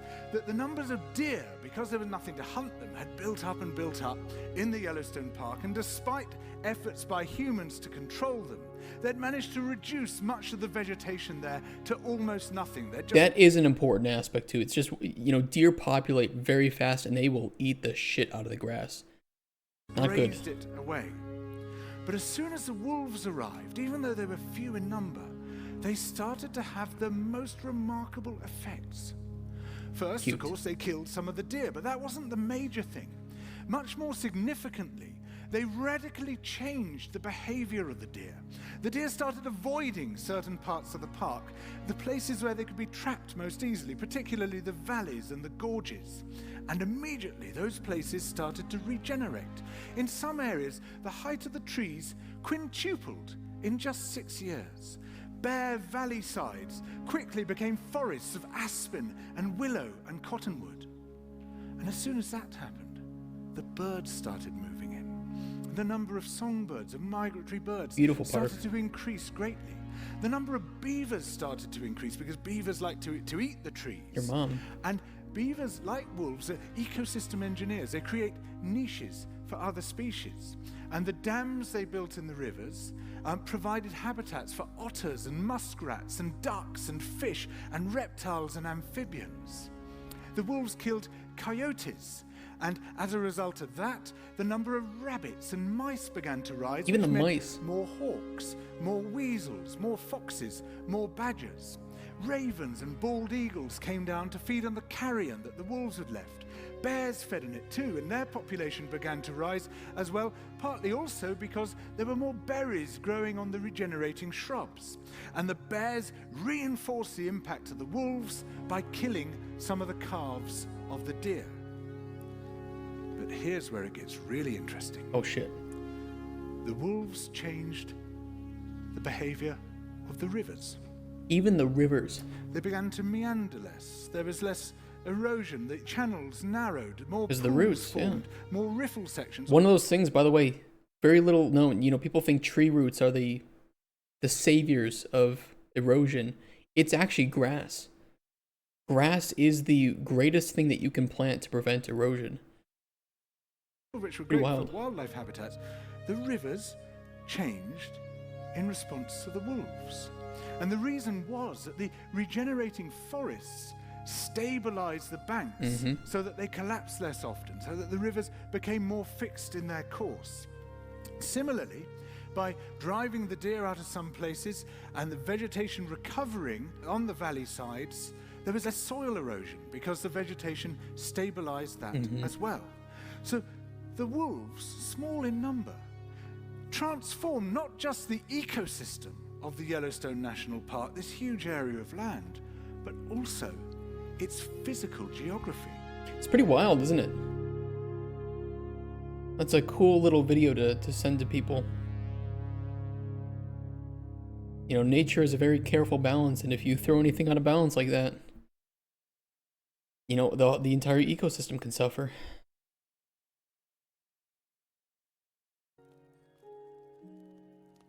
Pretty cool though. Just plain grass. Yeah, you know, you kind of think like, oh, you know, the big tree roots, those are the ones that are holding the land together the most, but it's, you know, they're big, but they're so spread apart. But the grass roots are really strong and they're plentiful. It's all over the place. So, you know, the banks of rivers, when they have grass there, are the best protectors. I mean, look at the the Dust Bowl in the U.S. and the some of the dust storms that would arise from the crops that were planted. They just didn't have very deep roots. Gonna set all the bees on fire. Yeah, there we go. Fuck honey. The grass also limits fire propagation by increasing the moisture capacity. That's another fantastic point too. Yep. That is another one. Grass is underrated. Shout out to grass. Can we get a W grass in chat?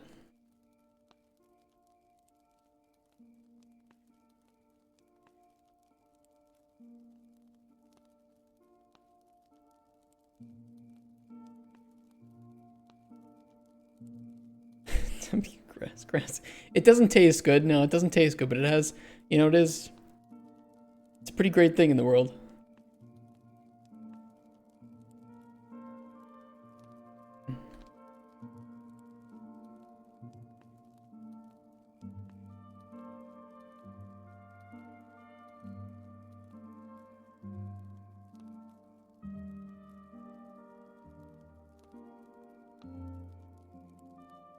Dogs, I mean cats too. Cats like their grass. Helps them digest. Okay, I'm gonna go to the bathroom. I'll be right back, and then we can implement this and get the knowledge arrays put into, and then this book will be done. Finally.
Not a sexual.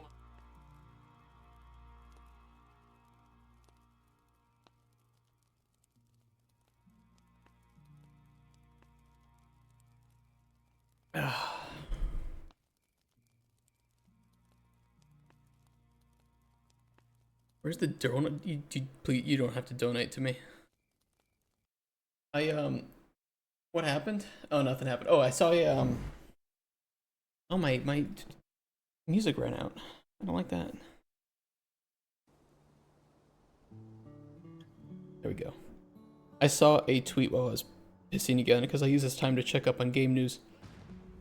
The new Skate game, Skate 4, has no official release date by EA, but apparently they have already added microtransactions to the closed alpha playtest.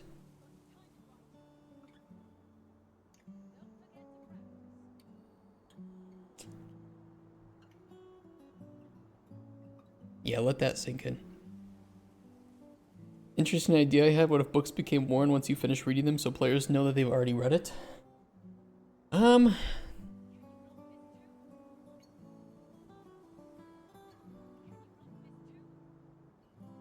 Some information, probably for vertical slice, that the player has read the book would be nice. 100%. And that'll probably be in the player's encyclopedia. Microtransactions are weak, you need to go full statuses. Microtransactions that cost thousands.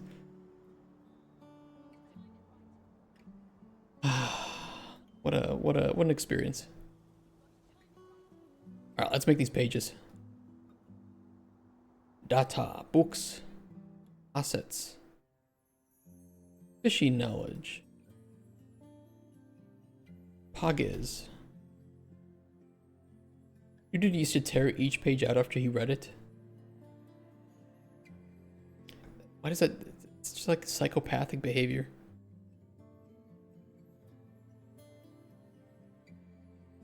I think these are completely the same, right? Yeah, these are the same, but just duplicated so that I can put different widgets onto them. BP, fishing knowledge, page 1. Trying to imagine a skateboarding game with full gacha level monetization. Sadly, I can see people going for it. I mean, they clearly want to do it for cosmetics, right? Which I understand, but I also hate.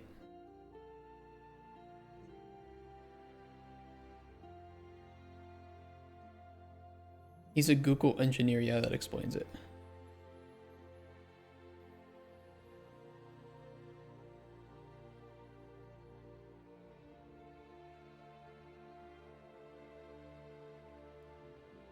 Okay, I want to copy one of these.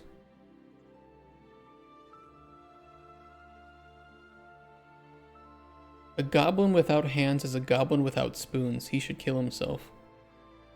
Exceptional wisdom right there. Man, I'll be so glad if publishers don't find this book.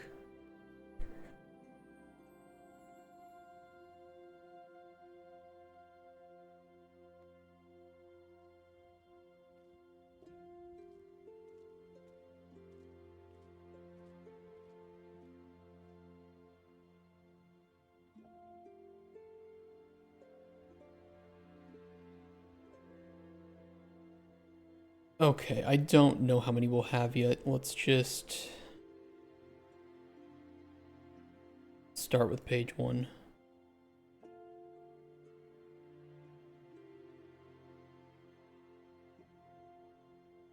Page 1 will just be the name of the book and who wrote it.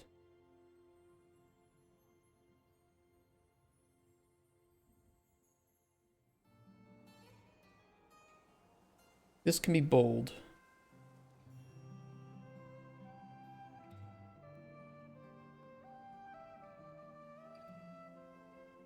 And this can be default.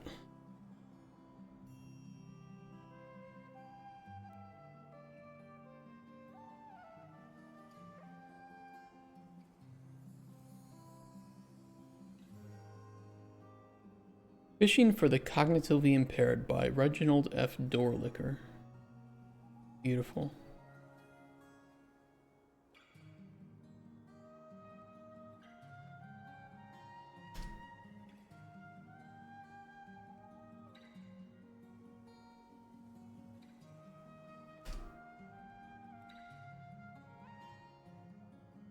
That'll look fun. Got it center lined. I'm on it. See the full character rarity system. Pull the lever of the slot machine to get a character with a 4-star kickflip instead of a 2-star kick. Shut up. Stop it. Swear to God, if that's gonna be in the game, I'm blaming you. You will be the first actual human being to get banned on this channel. If that is actually in the game.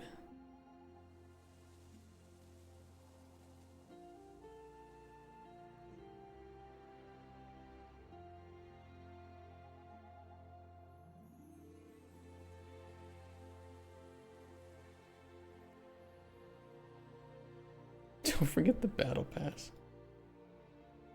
You want to know what Borderlands 3 did? Borderlands 3 had a season pass and then a season pass 2. Get all the DLC except for the DLC that's going to be in the next season pass. What was that? Jules tipped $50. W gra z GIGACHATGIGACHATGIGACHAT. Dude, thank you. Thank you so much for that. That was very, very nice of you, dude. Thank you, Justin. I owe you, man. I really, really owe you. Heart goes out. We can abandon our wives for W Grass in the chat. Thank you, man.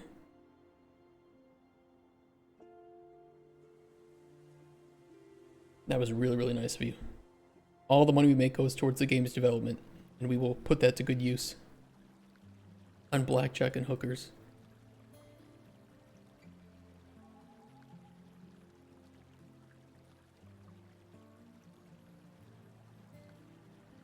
But I do owe you.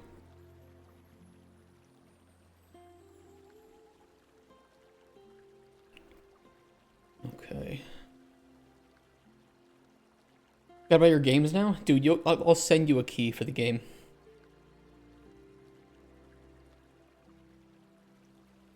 You know what?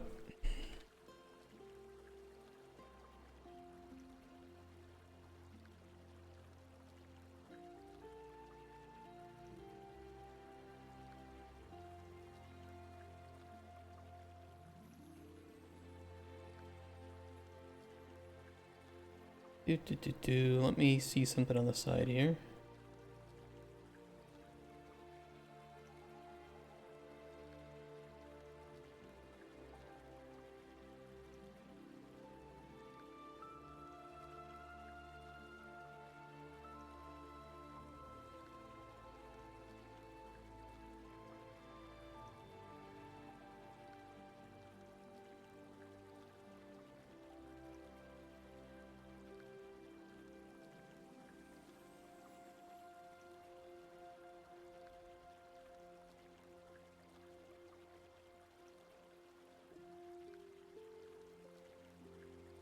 I've requested your key on Steamworks, and I will send you the key when it comes to me.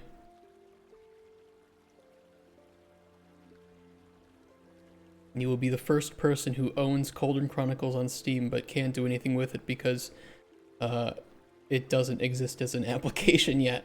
But it'll be there, and when we put things there, it'll be downloadable.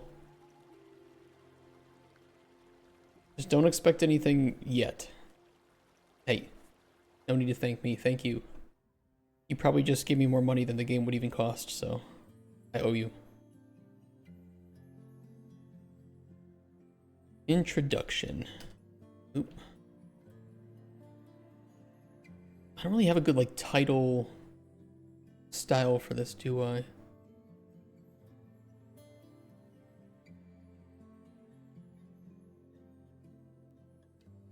Let's do bold 30 maybe. Let's see how bold 30 looks.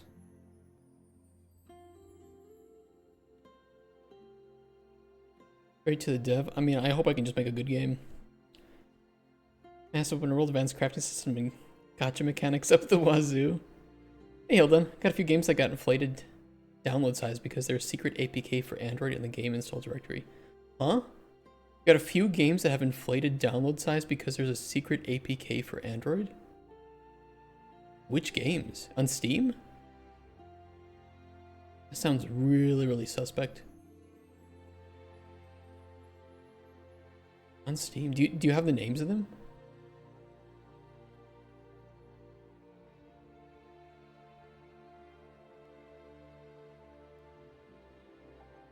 Does it come with a free crypto? That's really weird. I mean, it could be an accident, but it could also be... It might not be stream-friendly games. Honestly, I would report that to Steam, and it's not because they might be malicious, but that They could be. They could be. And there are already known cases of developers hiding malicious software in their downloads. So just, I mean, look, you run an executable for the game. That APK could do anything. Better safe than sorry, yeah. Which the report button for a Steam game, I think, is on the right-hand side somewhere. Yeah, report here. Report this product. And just, just put like harmful and then just type in, because you never know. Bad game reported.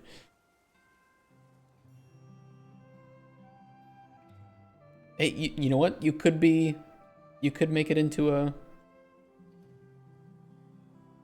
article or something. I just haven't been the person that finds that. Can the APK just be used as an archive file? I mean, I don't know. Worst case, throw it up on like Reddit or something. Like, make some noise about it and maybe somebody can look into it. APK files are pretty easy to dive into as well, so if there is something malicious about them, you might be able to find it. Flip side, if you have access to the phone of someone you don't like, sideload those APKs for them and see what happens. I concur.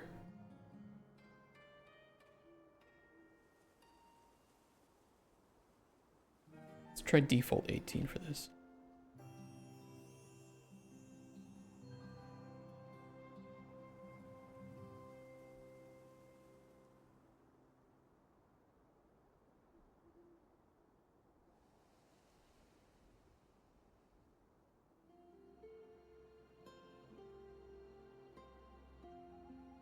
I'm opening all the wrong things right now.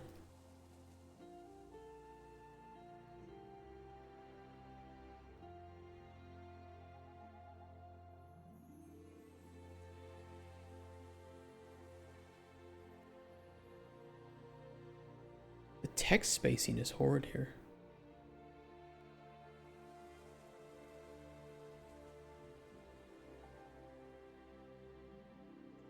Why? I didn't alter text spacing, did I?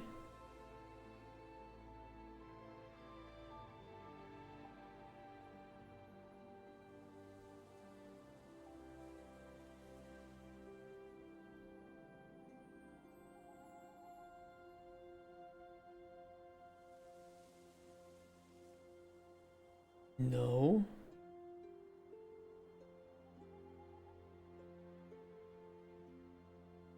Fuck off. What a bitch.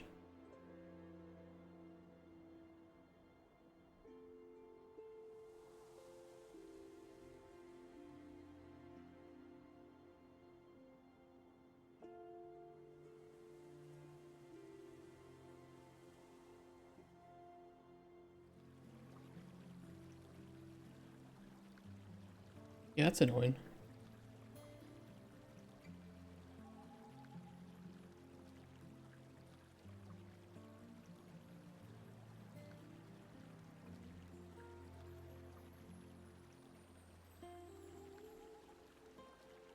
Not monospacing though. Where is my line spacing? Is it not here?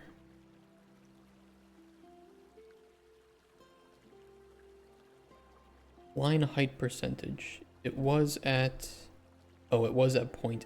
There we go. That's much better.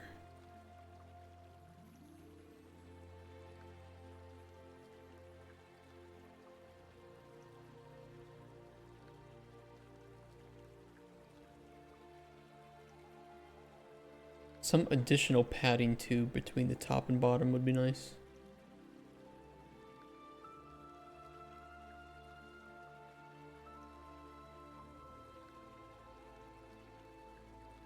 Okay, that'll work. Let's use that. I guess. Duplicate. Page 3. Page 3 is fishing equipment.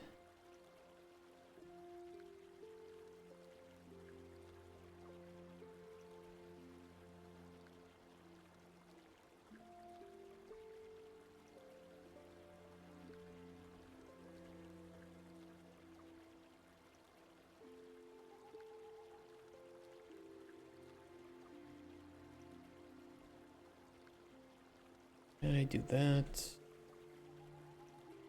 Copy. Pasta.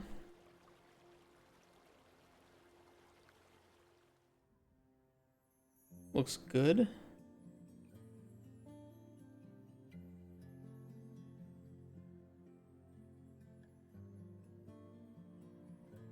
Page 4. Bait of the Fringewood.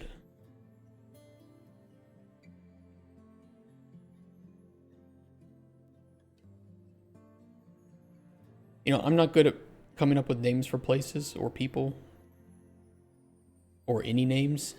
But Fringewood? Yeah, I'm gonna pat myself on the back for that one. And that's it. That's the only one.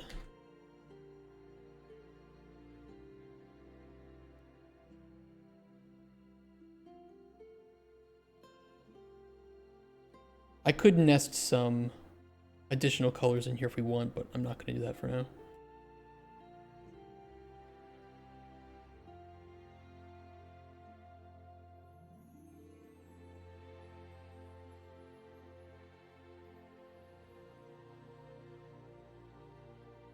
I don't want to go overboard with like colorizing, I don't know, Monarch Caterpillar, right? Because it is a an ingredient for the player.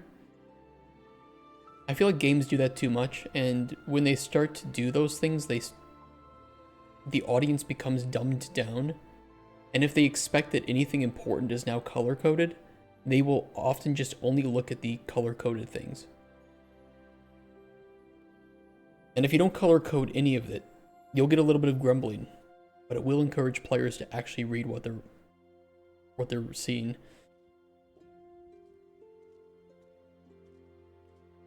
You do require a brain to play my game. Put it that way.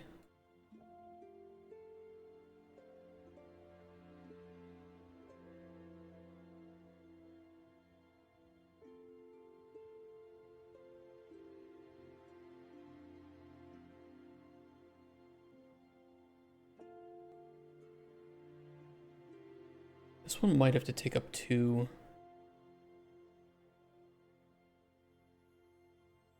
pages. Recording is good for dyslexic players, though, probably. I mean, it is like an accessibility thing. It can, or it could be an accessibility thing. Same with like the yellow paint thing, right? Where we talked about. I don't know if I want to start the yellow paint discussion again.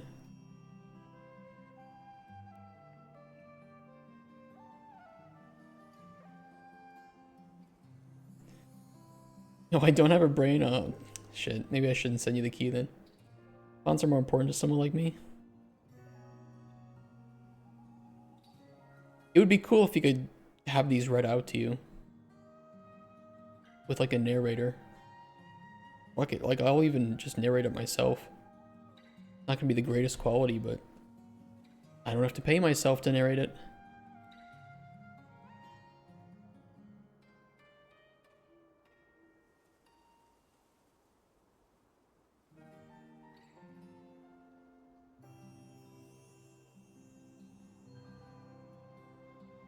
You narrate something for me? Yeah, we've talked about that. I still do want an NPC narrated for first playable, but we need to get things done first with that. And then we can look into that.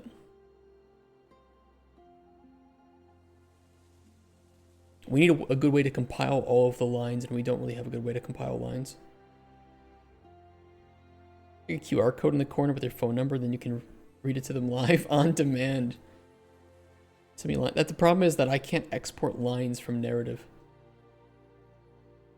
You know, usually you're supposed to use lines from the text file, but I didn't do that. So. We'll see what happens. Yeah, no CVS support. I mean, you can localize the lines in there, so theoretically, yes, you do have CSV support. Just not in the way that I've done it.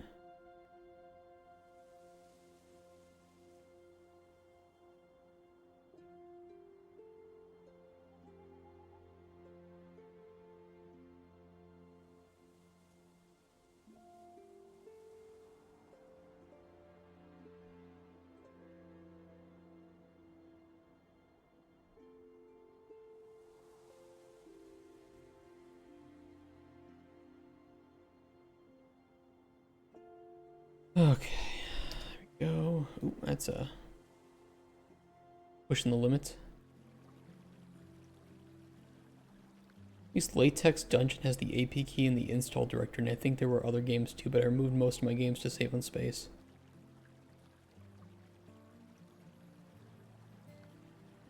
I wonder if like the engine that they're using for whatever that is, and then I won't look it up on stream. Maybe it builds the APK as well as the EXE at the same time. It's just weird. Underbaked SQLite integration that no one likes. Look like RPG Maker or something? I mean, maybe? Maybe the game is an emulator? Could be. Not impossible.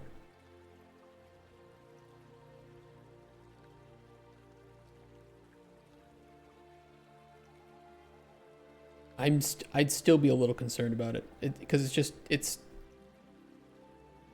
weird, and APKs have been used to do some bad shit before.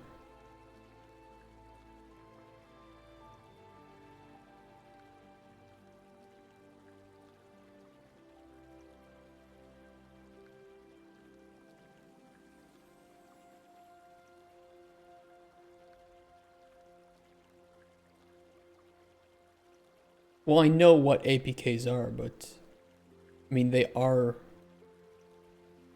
have been used to smuggle malware in before.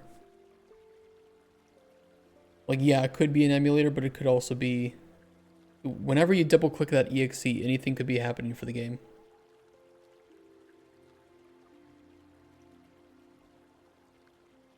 And it could be that it's an emulator running that APK. It could be that they accidentally built the APK with it. Or it could be that the APK is being, you know, it's meant to do some nasty things. Better safe than sorry. Get somebody to check it out.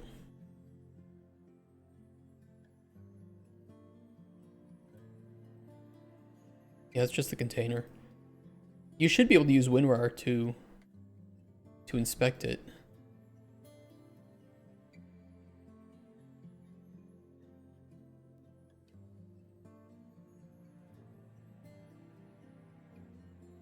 Don't know if that would uncover anything though.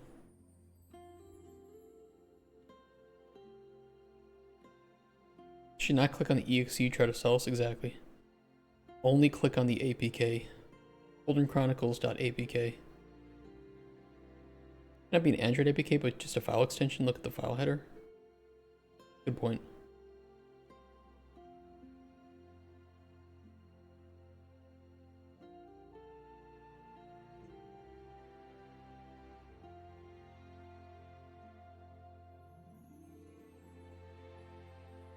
Water looks good. Thank you. And swim in it too.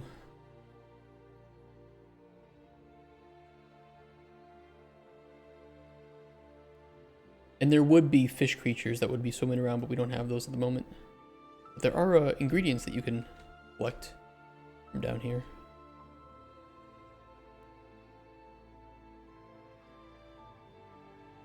We can't close it. File extensions are the only real on macOS. Everywhere else, it's just an arbitrary string. No virus.exe. Still new, but I know enough to know that's something I'm not looking forward to. It depends on what your goals are. You know, you can get away with using systems that you've purchased or made from like a tutorial.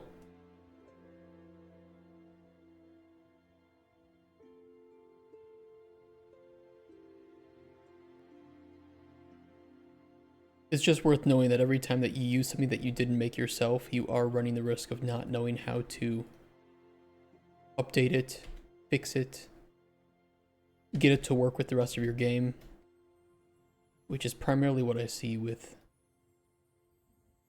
devs making like Kickstarter slop or something. They think that spending $1,000 on hacks is the same as making a game.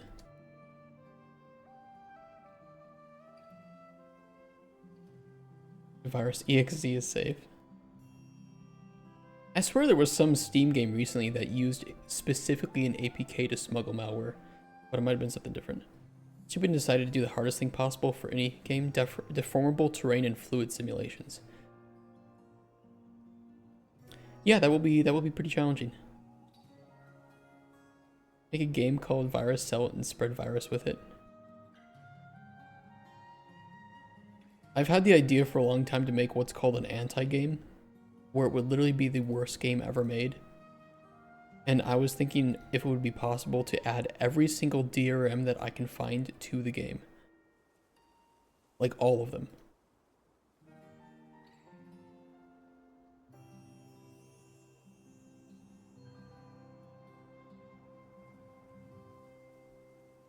And mandatory account linking through some third-party service. Running it on like the worst processor ever known. I self-compile Godot and develop on free BSD, so I won't actually use third-party stuff in my game for maximum portability. Hey, there's benefits to doing things like that.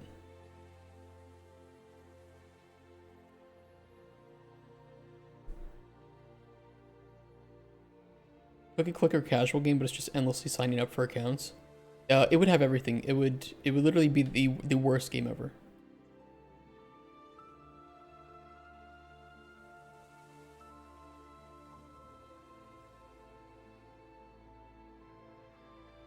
Like the volume is not a slider, but you actually have to input a number into the volume.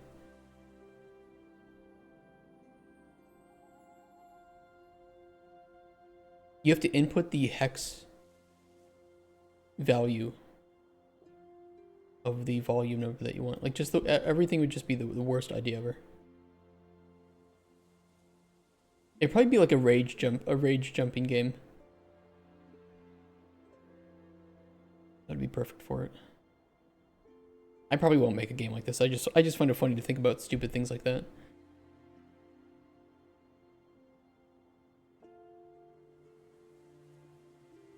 $64-bit float to volume.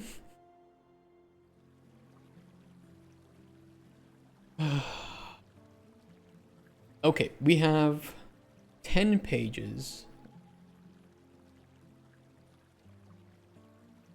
So 5 of these should be enough.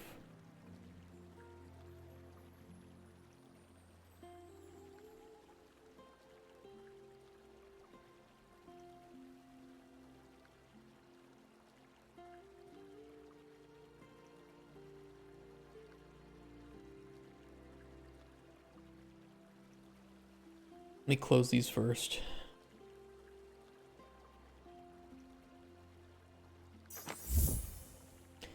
Thank you, Hilden, for the follow. Been nice talking to you.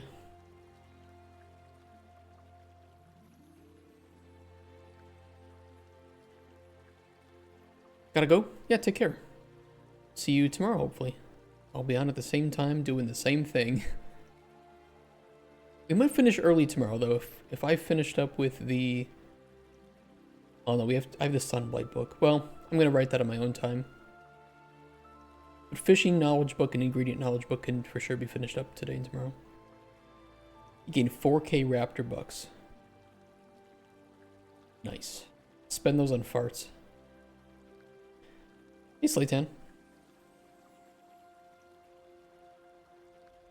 Okay, we need the fishing part 1, page 1.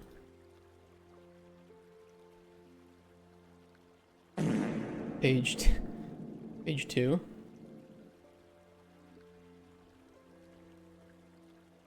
I could also make the first page...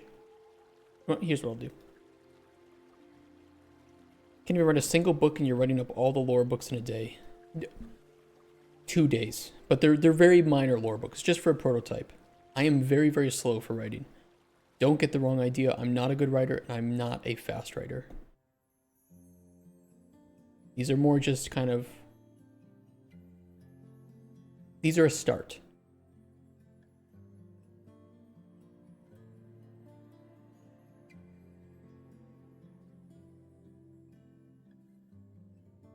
Okay, this will be fishing 2 and 3. Fishing 4 and 5.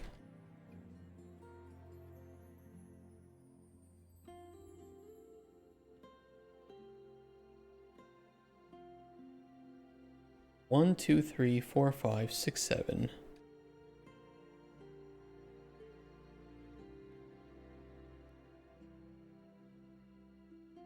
Eight, 9, and 10. Oop, that's not 10. There we go.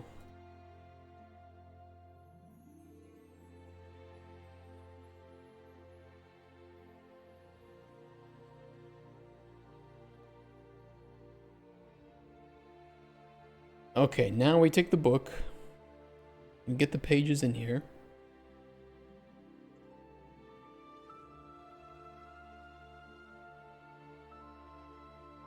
Page 1, page 2, page 3, 4,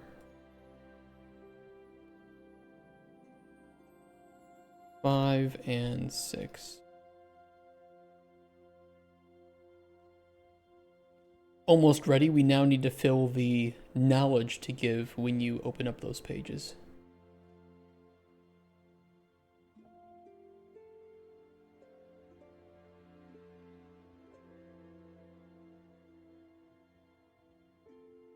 Yeah, and this is done for each index of the page. The first one you open is index 1, right? And then, or no, is it index 0?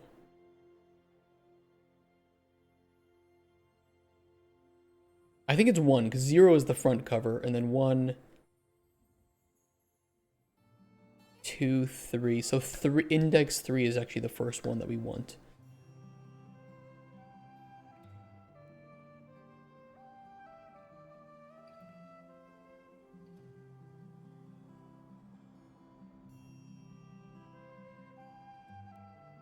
Zero, 1.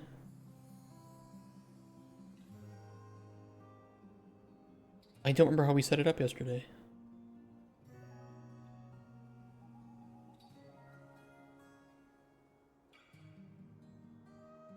If you want to see counting, you can go read Spoon's math. The sewer goblin math. I also kind of just forget which pages are which.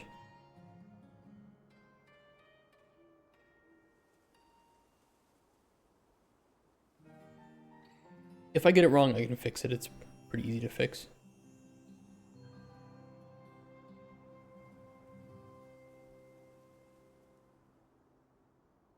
But page 1 doesn't have a back.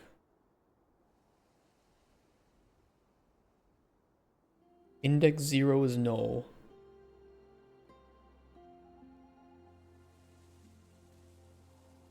Yeah, so the first one would be index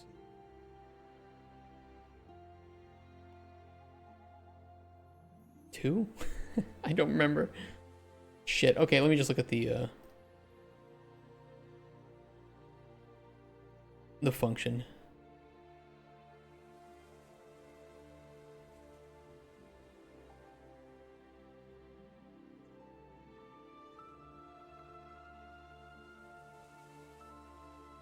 Page index is 1. First index knowledge, second knowledge index. 0, 1, 2. So it will be 2. Yeah, my first one is 2. You should get back into editing and making game videos on YouTube? I don't know. If that's what you want to do. A lot of competition. We're planning to make money for it.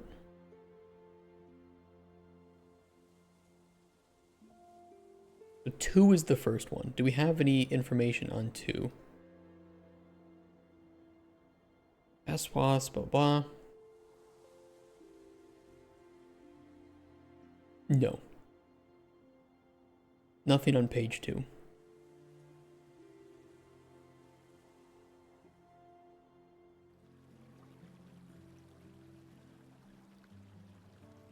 Page 3.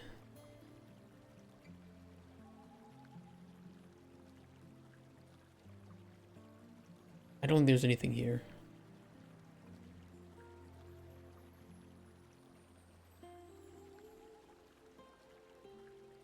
Page 4 does have information.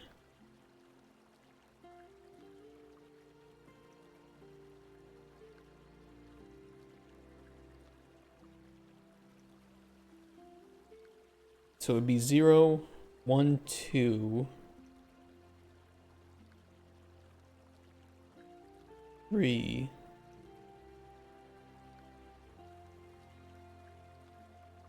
4. It might link up pretty well. Let me test it out. Actually, I can just do that. Index 4. What knowledge do we need? This is pretty much everything that likes monarch caterpillars and violet worms. So there's a lot of bait ID to unlock here. Or bait information.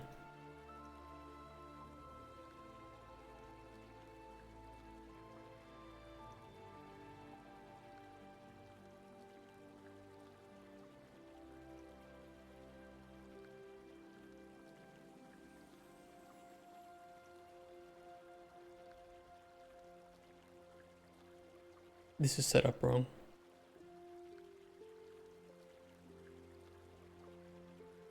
Hold on, I gotta fix the data. I knew something looked weird.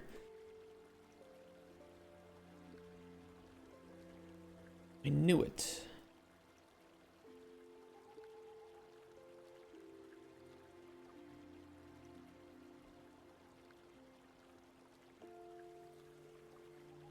ST fish knowledge or books, because you can unlock multiple information on one page.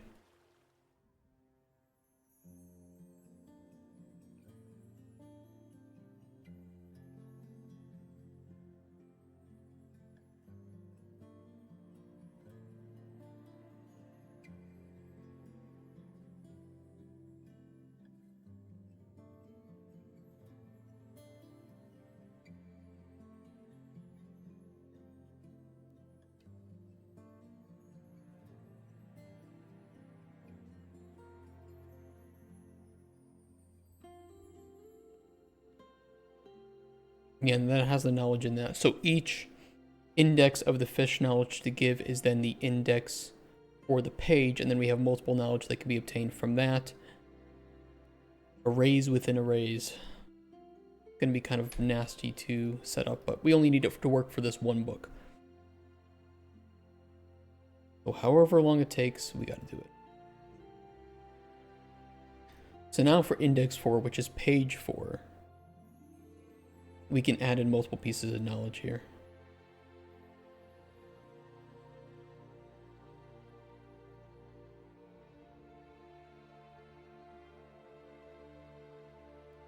In which case I'll update the unlock fishing knowledge for page index. Needs to pull in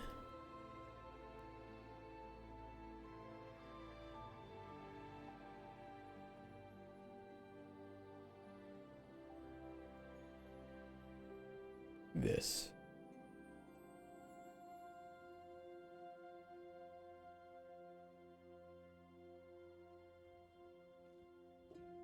It is not equal to -1. The first knowledge index.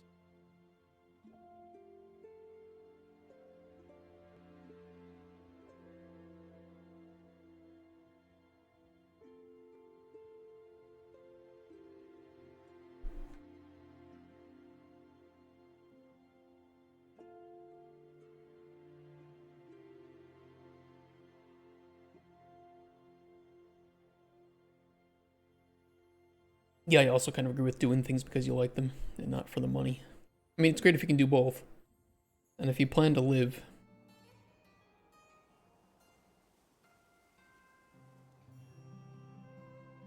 There's some cases where you have to prioritize money over enjoyment. You can always have hobbies too.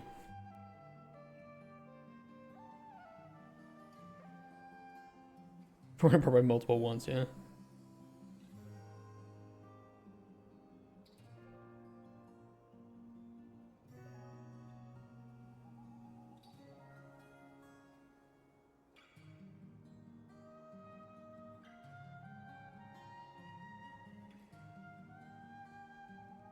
That should work.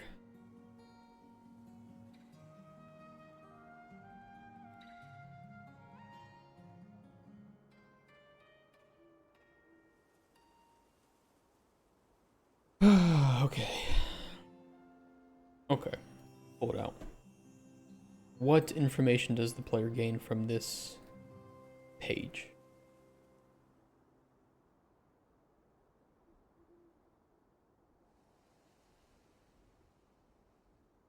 All fish that like caterpillars and worms. Anything else can be found on land or flora. Creatures, blah blah. That's nothing really special. Violet worms are elusive beings trapped in caves. It said that eating one will allow one to breathe underwater better. This is actually also ingredient knowledge. Violet worm, ingredient knowledge, water breathing.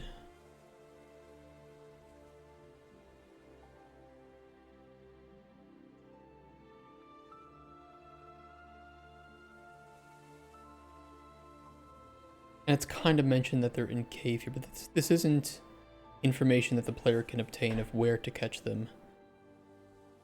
That one will have to be memorized a little bit. Okay, let's get the fishing bait open then so I can gather a list of fish.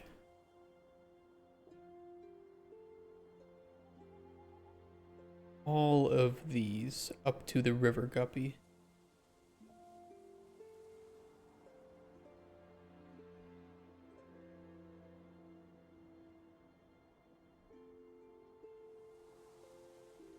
Huge cookie. Been a while. How are you doing? Where's your fart? You used to always fart for me.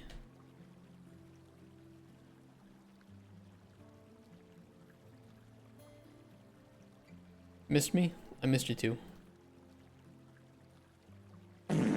There we go. Now we're talking. Oh, the double sniff. Oh. You sniffing the moan? I mean, I'm sure somebody's into that.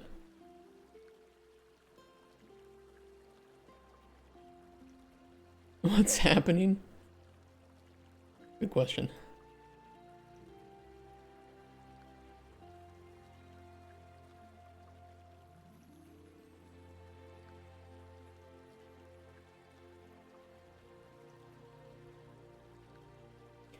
Okay, we need 8 elements to this. Expand all. Start with this.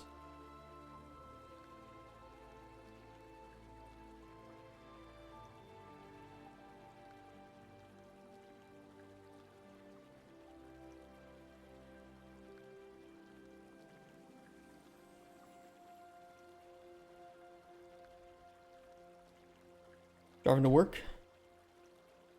Don't drink and drive, or else you might spill your drink.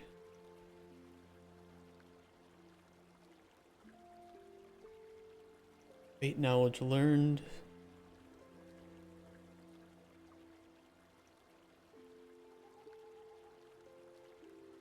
Monarch Caterpillar N, C, and CO. And then also Violet worm NDCCO.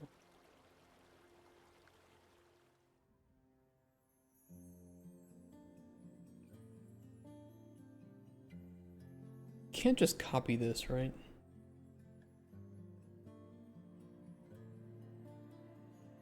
No.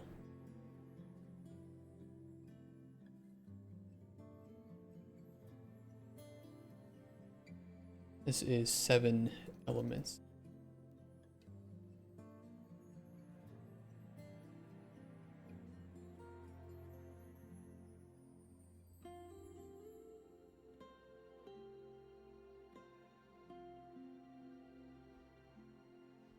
Paste, paste, paste. Paste, paste, paste. Pasta. And then the other thing was the violet worm ingredient knowledge water breathing. This is on index 4.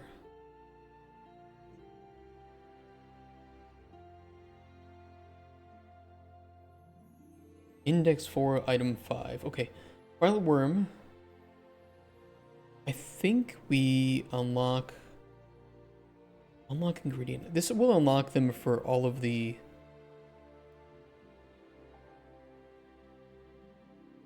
baby ingredients, right?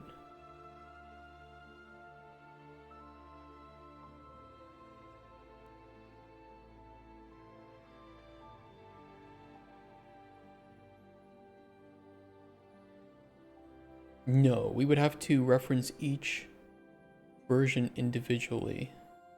Unless I can reuse...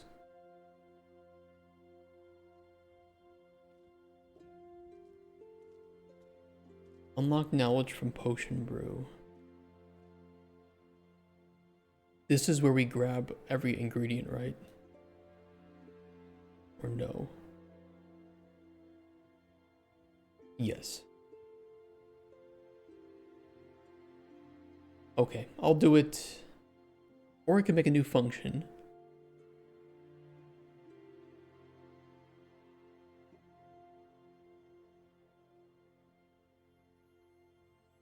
Update ingredient knowledge for all subtypes.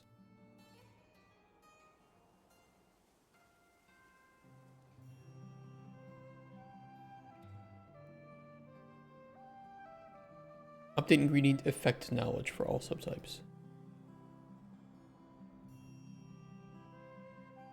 And then we'll copy unlock knowledge for potion brew. All relevant ingredients. You just can run this again.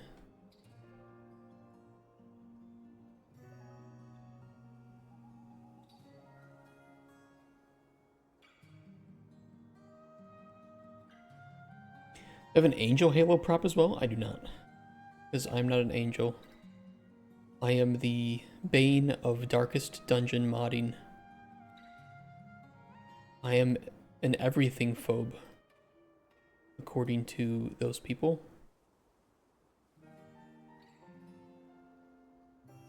If you are gay, I supposedly hate you. If you're trans, I supposedly hate you. If you are Islamic, I supposedly hate you. What else? I probably hate women too.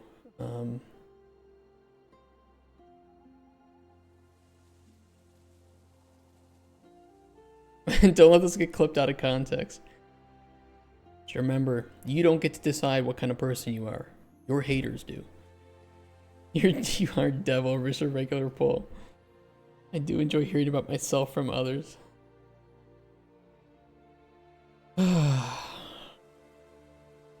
I'm so glad that I'm not in that community anymore. And it's not because I hate Darkest Dungeon. I love Darkest Dungeon. And the people who interact with me, like on my mod pages, are great. Fantastic people.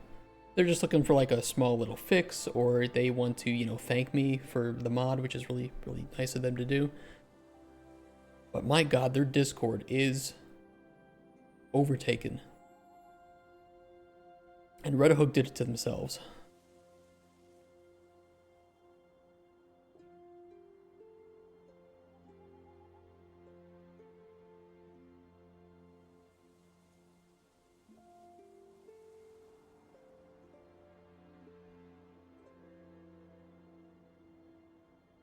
overtaken.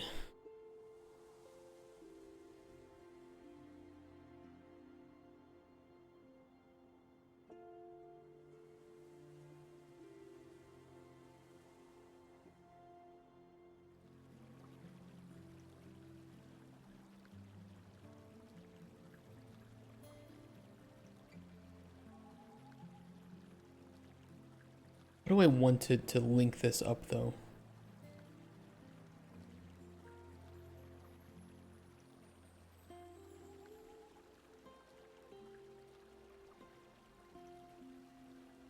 Oh, I'm a racist too. I forgot. Yeah, I was sorry. I was still thinking.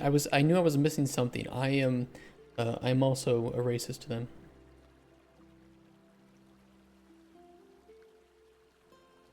Am I crazy?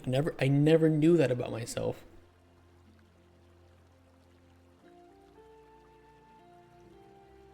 Yeah, don't clip this out of context, by the way. Unlock ingredient knowledge for page index. I just shove the ingredient array in. I don't like how that's set. I'm not gonna. I'll make this. I'm not gonna use this, though. But I will make it.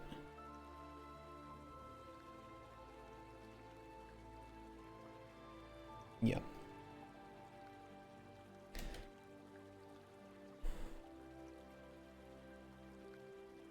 I literally got banned. I worked on the game. I worked with Red Hook for like over 2 years. I entered their Discord and I got banned for asking somebody to tell me more about their mod. Because they literally just have that like knee-jerk reaction upon seeing my name. I am the boogeyman. Absolutely wild.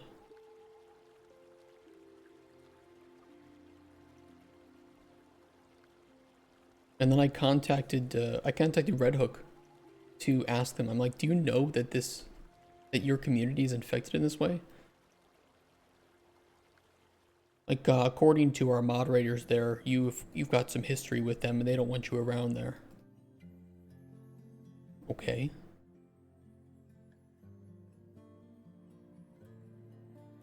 What if your moderators are wrong? What if you put some really power hungry people in charge of your Discord? That's never happened in the history of Discord. There's never been any power hungry people put in power of servers. What did we do for?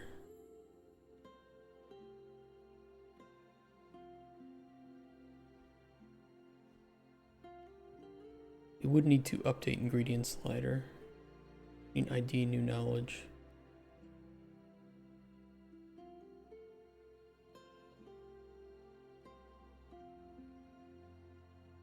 Oop, don't do that. Antichrist arc complete, right? Lazy Fangs?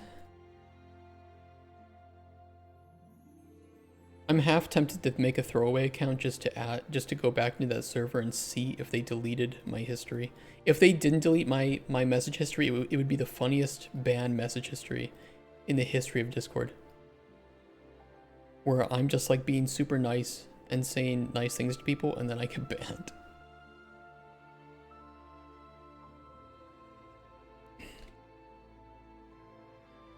But they probably deleted the history.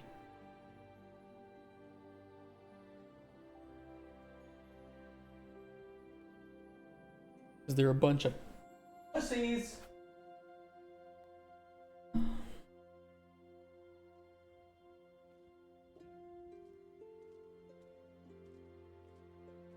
Okay.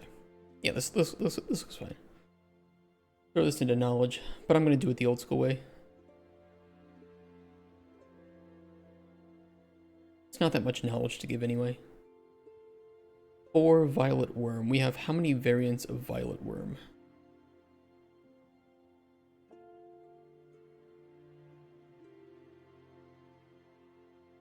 Yeah, we won't talk about Dark Extension anymore. It was just depressing. You know, you pour your heart and soul into a game. That's what you get. Oh, I probably need to do the same thing for the knowledge here.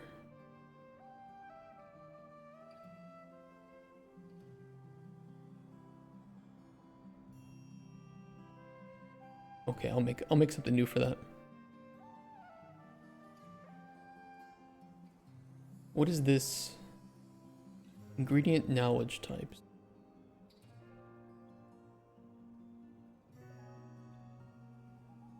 Put it in here.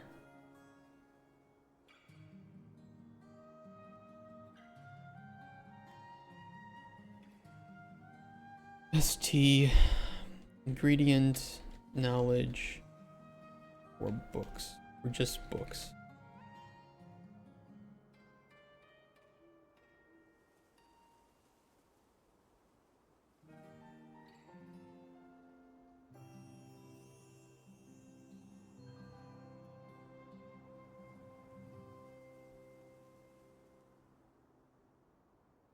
Ingredient IDs,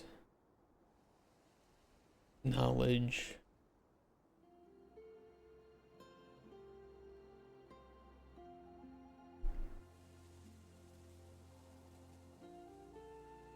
And then reconfigure this.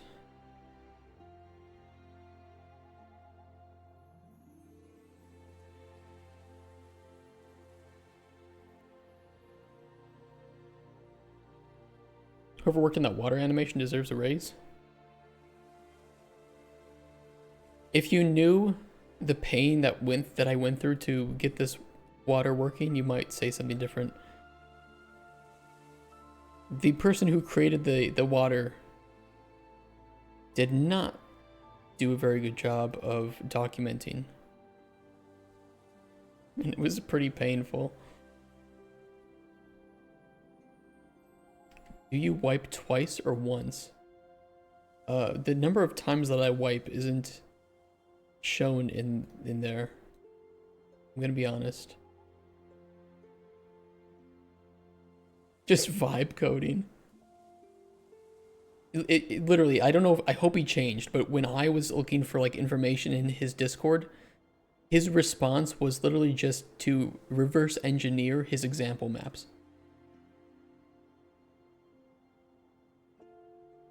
He's like, oh, I did it in the example map, so just see what I did there.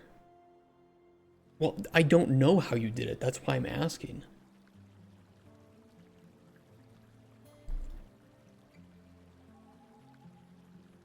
Absolutely wild. It's the official UE5 way.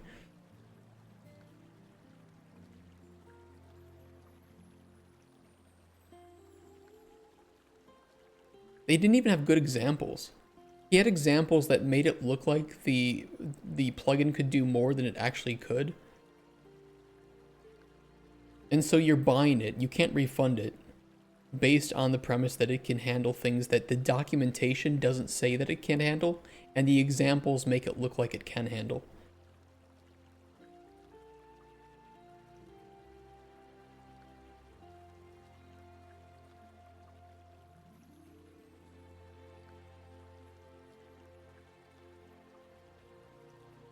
Just delete this for the moment.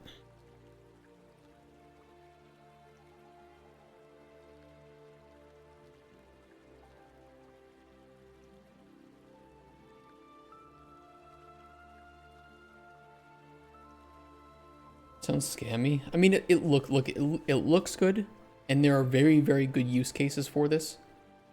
Making a lake and a river is not one of them. This is pretty hacked together, and the complications of the system that I don't know if they're fixed in recent versions, I will say that, so they might be, but the complications in the version that I was using would not make me recommend this to most people. It was insanely difficult to set up. It was very finicky. It had a lot of problems. Not a whole lot of modularity or exposed events and variables.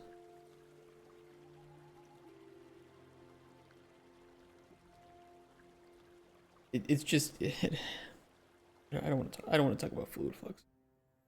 Just pretend that I am like a war veteran with PTSD and fluid flux is my war.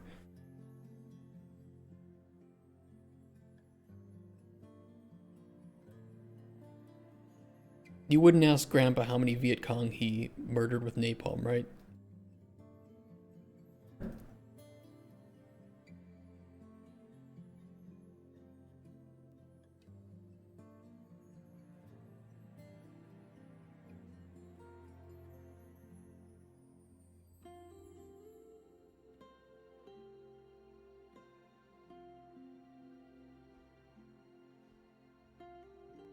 Yeah, I needed to do a validation check first.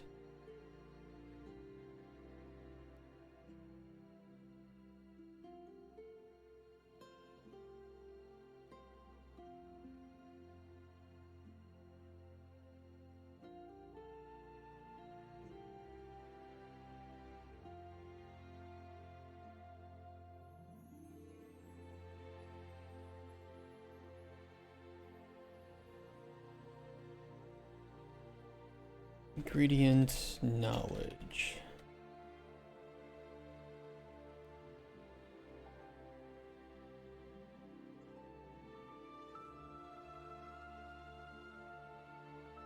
I gave the review of Fluid Flux 2 stars, but they deleted reviews when they transferred over to Fab.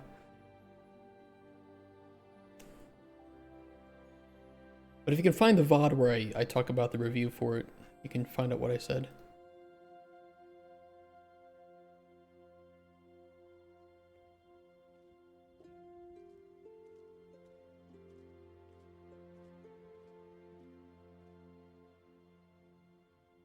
Okay.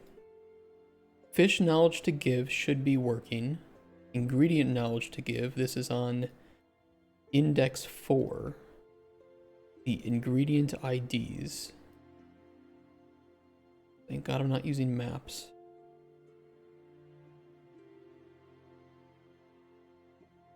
Probably take some flack for saying that. Look, Matt, I like maps.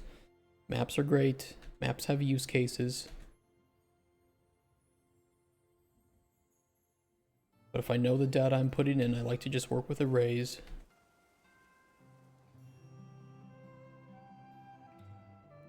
What is the effect? 0, 0, or in this case, effect 1, 1, 2, 2. For DCO. Yes, DCCO. 1, 1, 2, 2.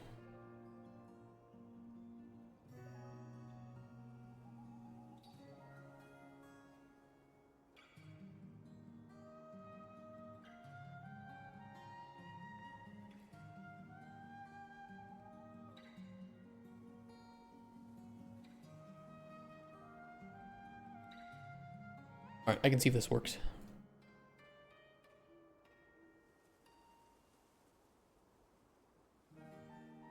Oh.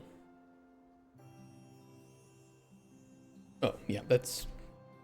We're gonna be working on that tomorrow. That doesn't need to be functioning.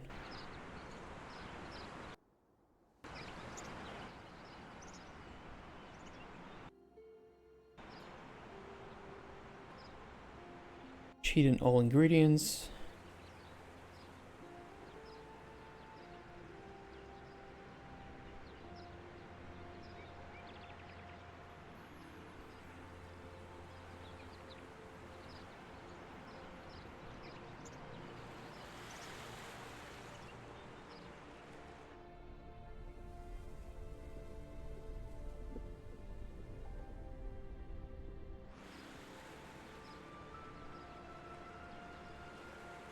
It does look nice, though.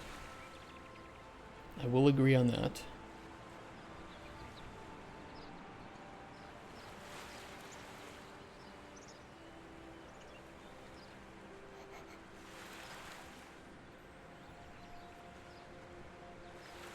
I should have discovered water breathing on all of the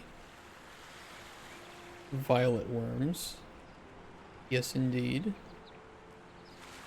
And fishing knowledge for the violet worm and monarch caterpillar, that they can be used to catch. It only says carp. That's not working.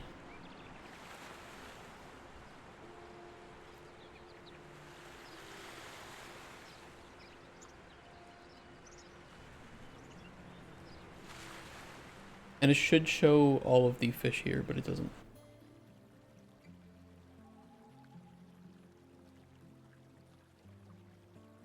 No invalid indice gets. So it's just not functioning properly.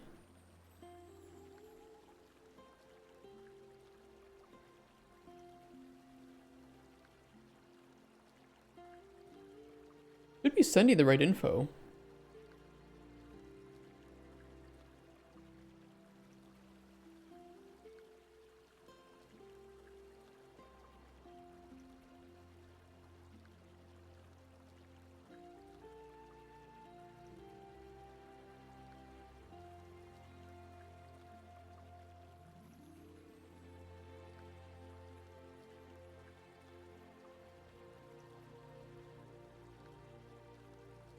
We shouldn't have to do a for each loop for this one since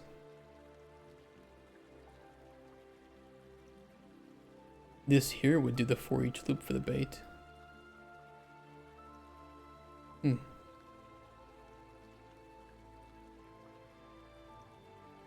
I will debug it.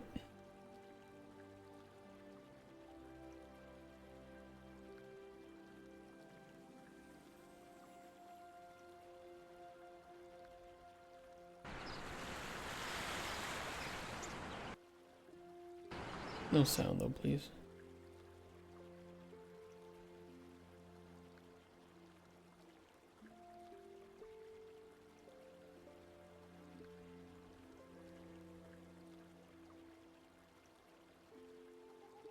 I mean, it's all there.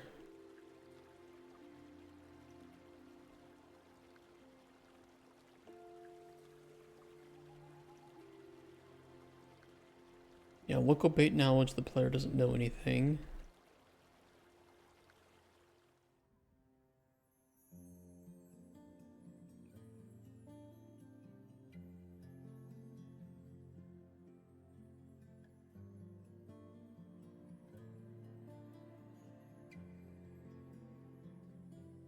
Carp N. Yeah, we just fill it up. Because the first thing it does is it checks if you already know some of that knowledge. To know which ones to add in this case. Because we know that we don't have anything. Then we can just get right to it.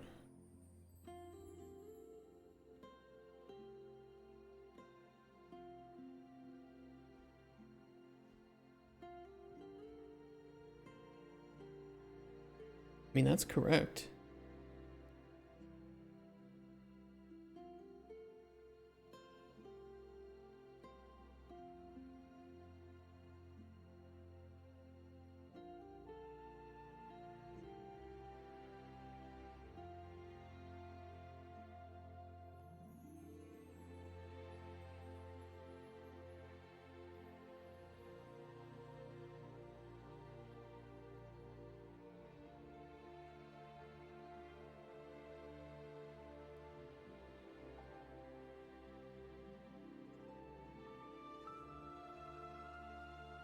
Red-eyed sunfish N.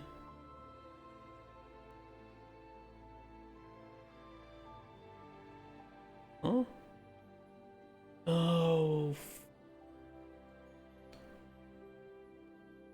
I know the issue. The stupid fucking problem with copying shit. Copying F names.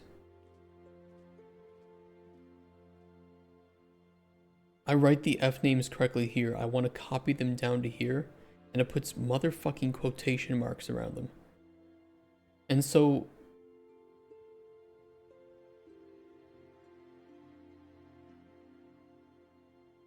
like I could really easily fix this just by, you know, checking if there's quotation marks, removing them, but I'd have to convert them to F string, remove those, convert them back to F name, and then send them through, which, you know, it just adds like additional layers of complexity when F names are supposed to be quick. They're hashed. They're supposed to be fast lookups.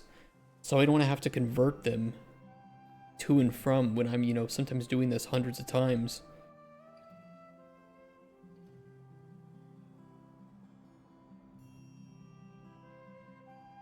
Oh, that pisses me off.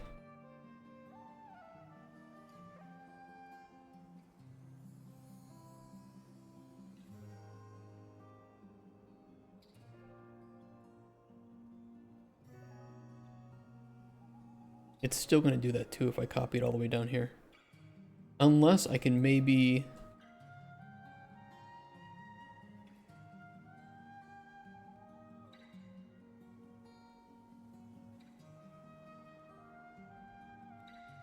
I don't think it'll work though.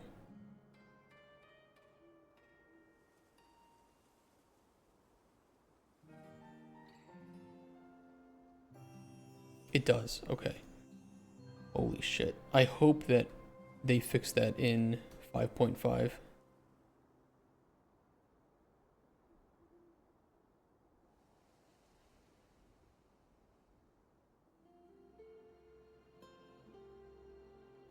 It wasn't my bug, that was Epic's bug.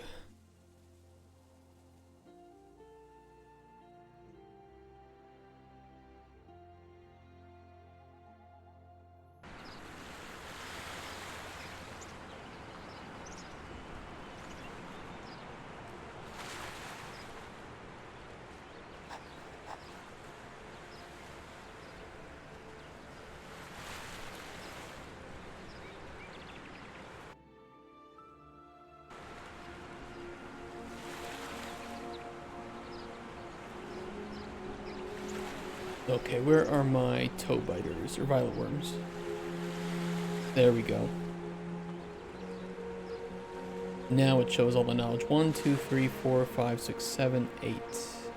I think that is correct. Yes.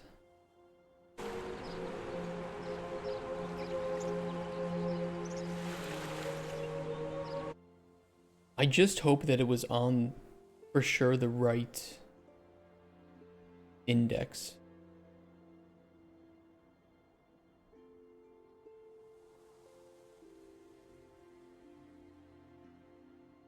I could try to see.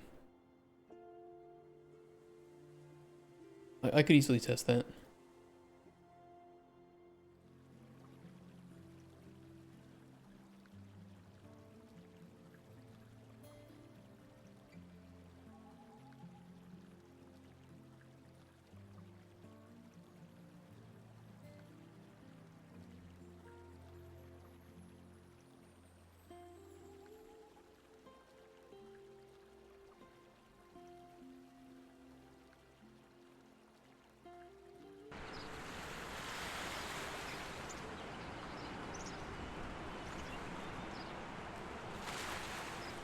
One and 9.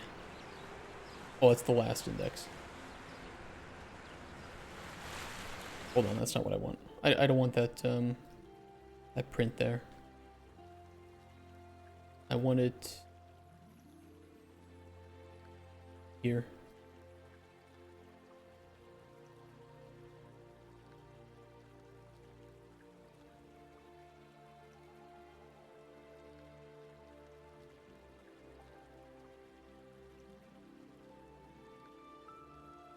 Yeah, that'll work there.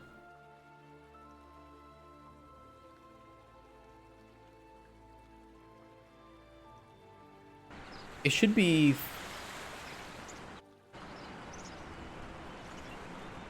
3 and 4. When that displays on there, it'll say 3 and 4. 0, -1. 1, 2. 3, 4. Okay, yeah, we're on. Okay, we have the indices right.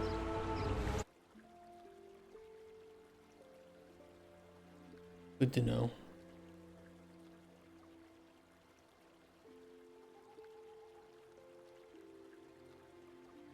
Okay, well, that was a bit of an unexpected issue.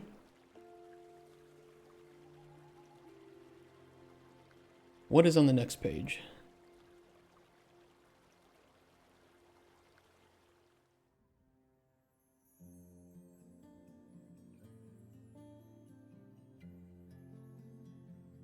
That was this one. So the pages here will equal the indices of knowledge to unlock.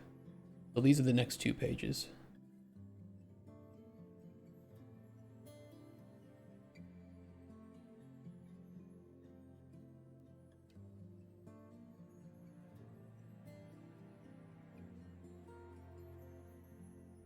Wait.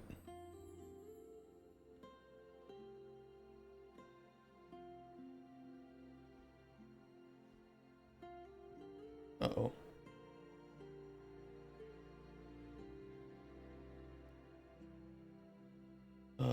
Page 4 and 5 are duplicates on accident. Uh-oh. 1, 2, 3, 4, 5, 6, 7, 8, 9. Yeah, we duplicated. Page 5 can be deleted, which is referenced here. And then I will fix up the names for these. Oops.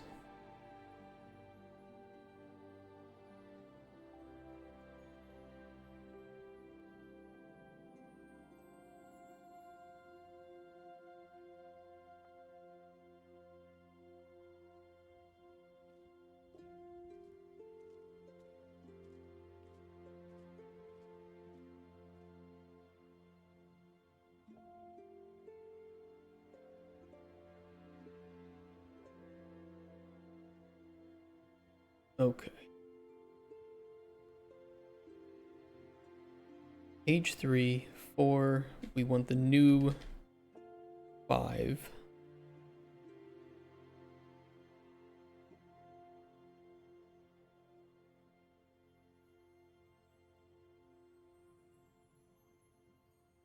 Six, 7,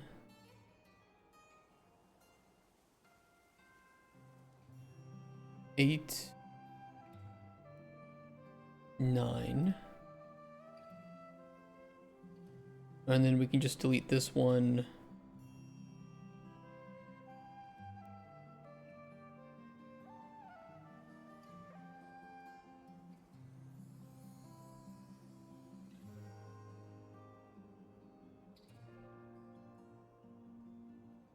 Okay, all good. All fixed. So what's the proper page 5?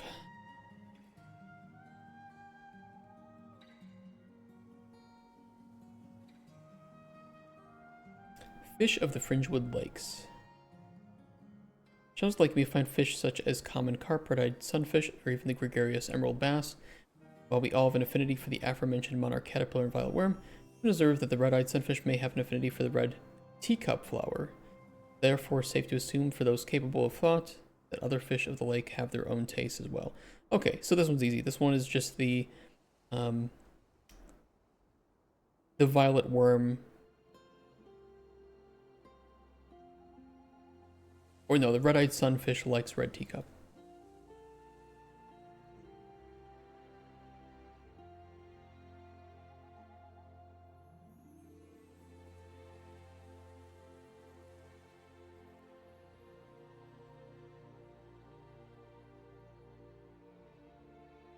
Catch ID, red-eyed sunfish.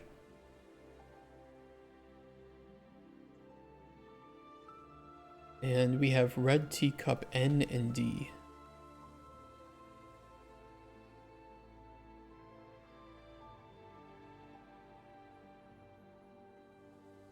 Okay, sounds good.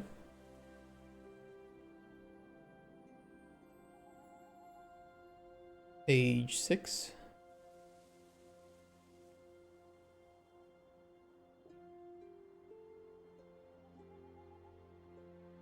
When it comes to trapping, blah blah, starfish of all type in our common sites. Toe biter is partial to poisonous mushrooms. With one more outlandish claim that even a nut in the shape of a spoon, which is a spoon nut, For those who don't know, one of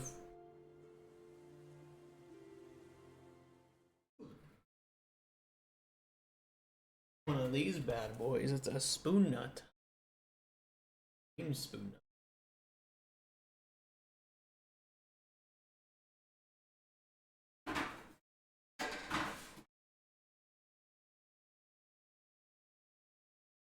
Yes, somebody in chat paid me $10 to frame that.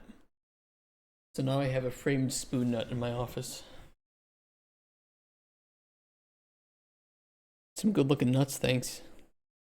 Many men have said that in the past.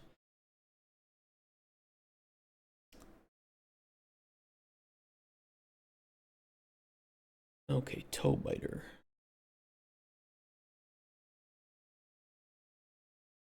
Page 6, knowledge. Toe biter. We need Toxicap, NDCCO.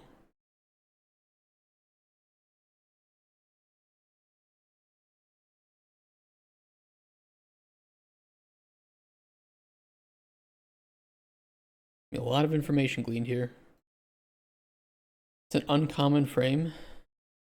Your mom. Gotcha, bitch. And what else?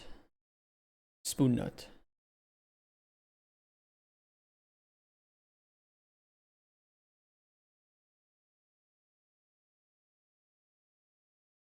In deeper parts of the lakes, life becomes much less visually appealing. Bottom feeders, a fish in this case, not you, like the muddy bullhead, prowl and sift amongst the sand. Toadstool mushrooms are claimed to be a favorite food of theirs, though not enough verification has been done to confirm this. Okay, muddy bullhead is here.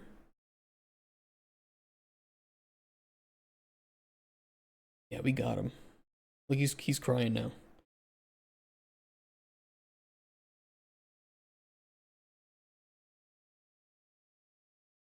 Toadstool NDCCO.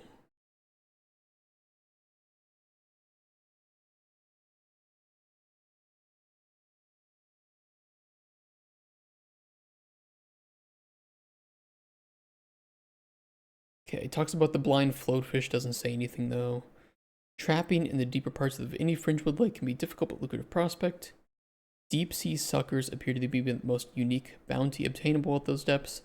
Dissected individuals have been commonly found with freshwater pearls in their stomach.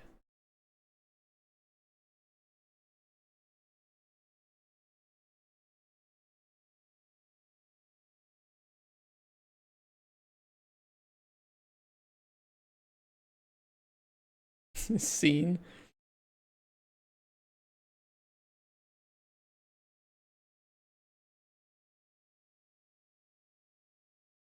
All right, page 6 should be good. Page 7, fish of the Fringewood Rivers. Blah blah blah. Unique catch might be the firefin trout, tasty fish with blazing orange fins. Studies suggest their beautiful orange colors come from their diet. Without access to orange foods, I don't want this to unlock anything. Oh, I forgot to switch back. Dude, I'm fucking retarded, aren't I? Ooh. Oops, that's the wrong one.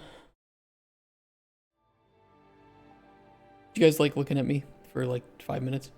Smaller river guppies can be caught in rivers as well, but have little practical application as they are small, undesirable, and stupid. This is a trait you two share. That's like you and Bertsusa and Rex. That's like you two. No, thank you for telling me. Yeah, no information here.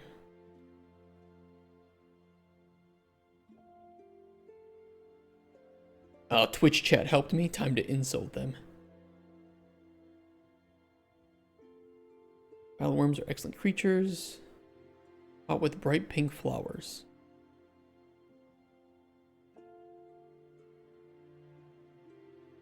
Page 8.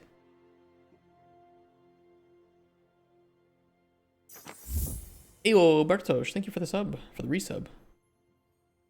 Bartek no just subscribed. Yeah. Oh, still got the sub. True. Talk. Thanks, man. I'm gonna be in Did you hit your head too hard? Also, yes. I'm gonna be in Krakow at some point in the future. Maybe when the weather is nicer, not today. It would be nice to meet up.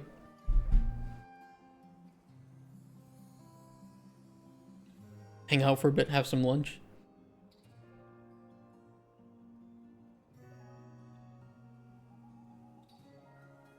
Violet worm. There we go.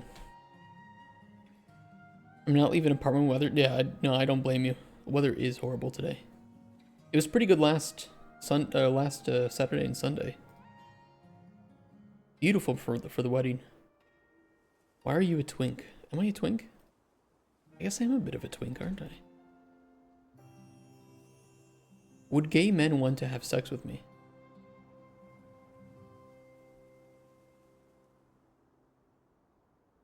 Yeah, snow again. Oh. I did have a wedding, yeah. We a married bitch now. She can now take half of my game and all of its sales. Oh, so she gets nothing. That's how you get them, boys. That's how you stay safe. If you have nothing, she can't take anything. 200 IQ. So live in pain. No, it was nice. It was good. Bioluminescent plants of the water.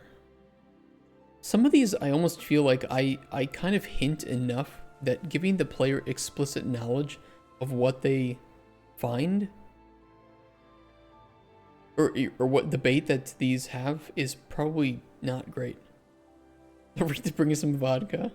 I can bring some Nalevka Domova if you want. It is like 35%, so it's like about the same percentage as vodka. But it tastes better than clear vodka. No one is ever reading all that. Shut up. You know what? I'm going to take away the knowledge. That's right, you have to read it. If you want to know how to fish, you're going to have to read it. How does that feel?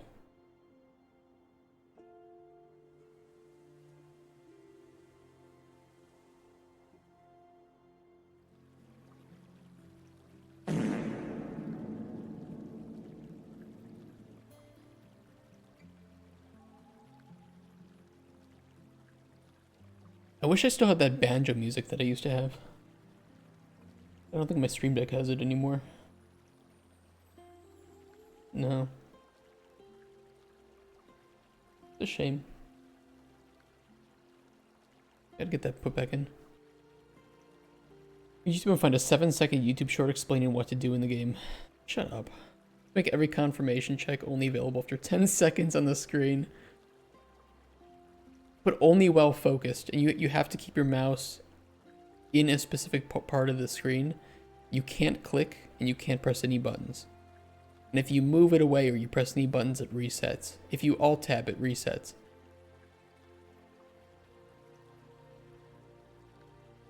The anti-ADHD game.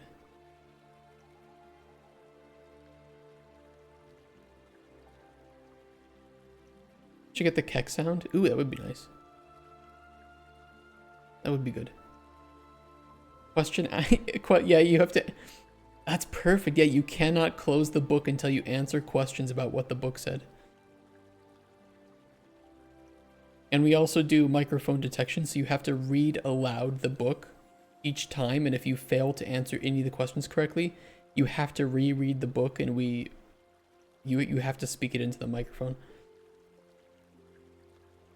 Diabolical. Absolutely diabolical. I'll pitch that to the publishers.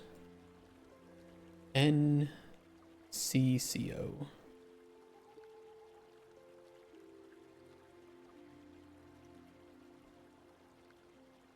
And a small window in the book where a little wizard speaks to you and fills in words like skibidi toilet. Shut up.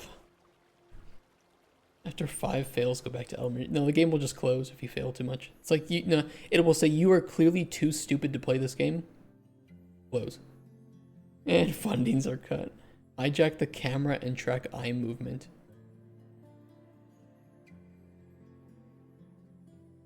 There was a great clip on Twitch of some guy who was looking at hot women with eye tracker.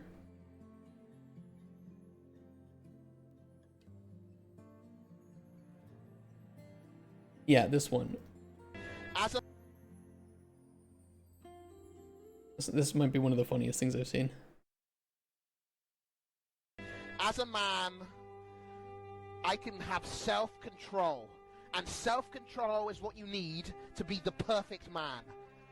This eye-tracking video that I'm going to watch, not only am I not going to look at anything sexual, I'm going to complete the whole eye-tracking challenge without looking at a single butt or a single boob. This eye-tracking challenge is going to be the easiest challenge of my life.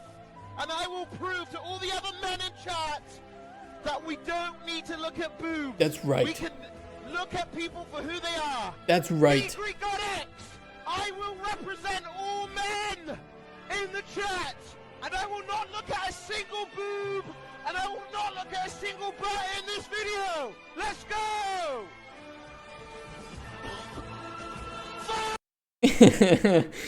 I love that. Oh, that's so good. Just sits down immediately, boobs.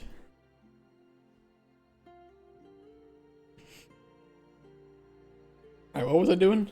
Siren's Reefs did okay. Page 8 is good. Page 8's done. He did try. No, he tried. It's the thought that counts. Closing remarks. Okay, there shouldn't be anything on this page. This should be all of the proper information. We shouldn't need to put in an index 9 in here. Technically, the knowledge should only technically... Great, I'm saying technically all the time. It should only have to go up to the knowledge that is going to be actually given. So these shouldn't provide any sort of warnings for invalid getters. We do the validation check. We'll test it.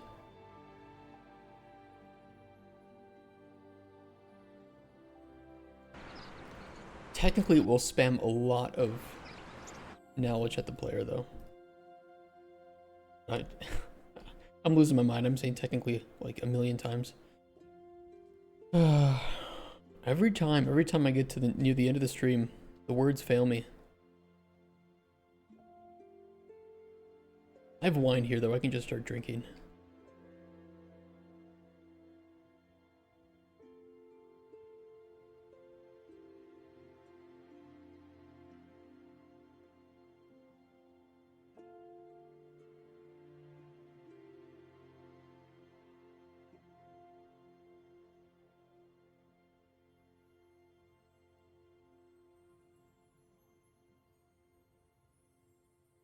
Fishing for the Cognitively Impaired by Reginald F. Dorlicker. I really hate that it is just completely...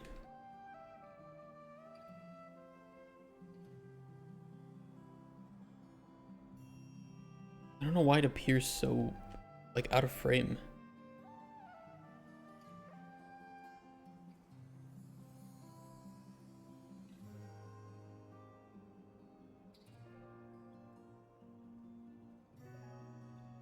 It's based on your... That's weird. It should put it in the same spot depending on your camera angle, but it looks like it's putting it in a different spot depending on your camera angle. Look at that. How much it cuts on the top there. Here, it doesn't cut.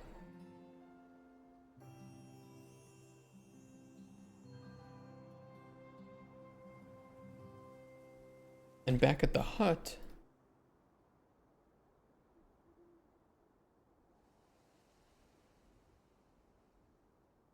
you know, I think this is a really good spot for it. Okay, well, either way, Fishing for the Cognitively Impaired by Reginald F. Dorlicker. In the ice marches to the Golden Waste, the fish of Erythia are as numerous as the areas in which fish can be found. This book is intended for novices to the practice, sharing some beginner knowledge about the fish that can be found in the Fringewood. The vast swath of forest that borders two harsher sections of land is full of life and danger, and the skill of fishing could turn you from an average peasant into a seasoned survivalist. In no time at all, we'll have you pulling up your very first emerald bass or even the ghastly-looking bone-fin starefish.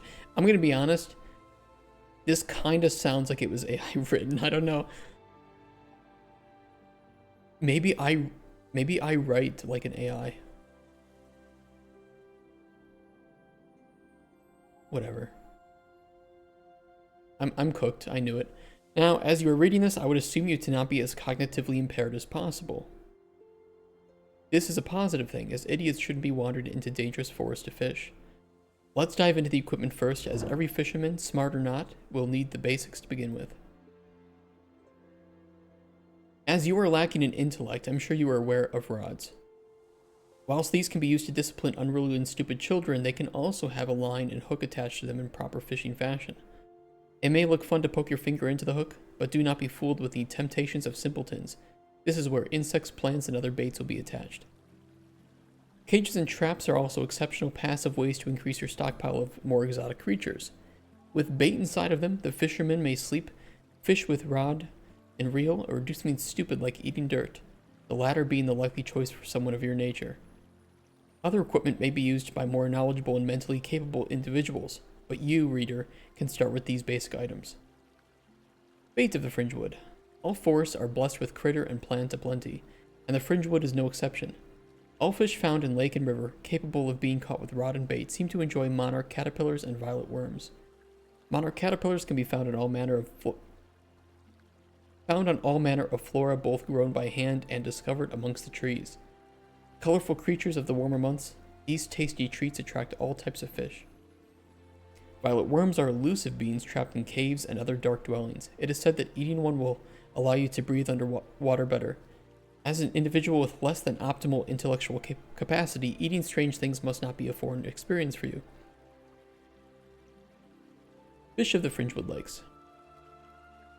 From the shallows of each lake to the depths of the most fearsome caverns, the waters of each biome teem with creatures small and large. Each as unique as the leaves on any tree, their preferences for bait are as varied as their appearances. In the shallows of the lake, you may find fish such as common carp, red-eyed sunfish, or even the gregarious emerald bass. While all have an affinity for the aforementioned monarch caterpillar and violet worm, it has been observed that the red-eyed sunfish may have an affinity for the red teacup flower. It is therefore safe to assume, for those capable of thought, that other fish of the lake have their own tastes as well. Similarly, when it comes to trapping, many crustaceous critters have been documented finding their ways into lake traps. Starfish of all types, and even the obnoxious toebiter, are common sights fishermen have reported from the... Sorry, there was a period here. Fishermen have reported that the toebiter is partial to poisonous mushrooms, with one more outlandish claim that a nut in the shape of a spoon even attracted a bevy of toebiters. Must have been one of your ilk to make such a claim. In deeper parts of the lakes, life becomes much less visually appealing. Bottom feeders, a fish in this case, not you, like the muddy bullhead, prowl and sift amongst the sand. Toadstool mushrooms are claimed to be a favorite food of theirs, though not enough verification has been done to confirm that as fact. A rare fish coined the blind floatfish has been found washed up on some beaches, though little is known about their habitat and food preferences. Trapping in the deeper parts of the Fringewood Lake can be a difficult but lucrative prospect. Deep sea suckers appear to be the most unique bounty obtainable at those depths. Dissected individuals have been commonly found with freshwater pearls in their stomach. Fish of the Fringewood Rivers. Common carp have been observed swimming in the rivers of the Fringewood forests, similarly to the lake. This suggests that they are very plentiful and versatile. A more unique catch might be the firefin trout, a tasty fish with blazing orange fins. Studies suggest that their beautiful orange colors seem to come from their diet, as those without access to orange foods do not adopt the colors on their fins. Small river guppies can be caught in rivers as well, but have little practical application as they are small, undesirable, and stupid. This is a trait you two share. Trapping is not commonly practiced in rivers due to speed and lack of natural diversity in the lakes of the Fringewood. Exotic catches of the Fringewood. Many times, rainwater and other sources leak into caverns. Whether it be under the influence of essence or other mystical means, creatures of all types can make the placid waters their home. As mentioned in the chapter about bait, violet worms are excellent creatures to bait your hook with to catch fish in the lakes and rivers. Violet worms can be caught with the bright pink flower found commonly in the springtime of the fringewood. This makes obtaining them quite an easy endeavor, even for people with inferior understandings. Lighting up the interior spaces, cave jellyfish are rather peaceful finds in what is traditionally an unknown and dangerous place. They've been observed gravitating towards other bioluminescent plants of the water. Closing remarks. While I assume only half of the words in my glorious book were understood by an individual with a brain such as yours, I do genuinely hope that you can close this tome having gained more knowledge than you had originally.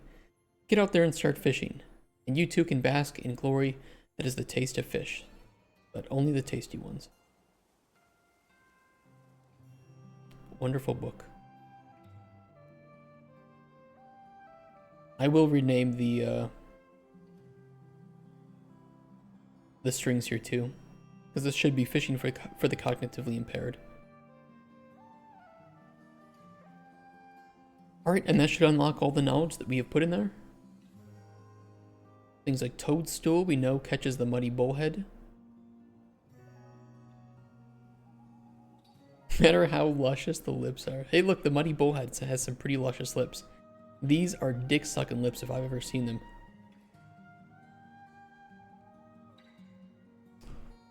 Now I kind of want to add another wisdom of Spoon to his book where it's, do not stick your dick in a muddy bullhead. Small Pulitzer Prize. Deep sea suckers, freshwater pearls, and freshwater pearls then catch deep sea suckers. Monarch caterpillars can catch all these fish.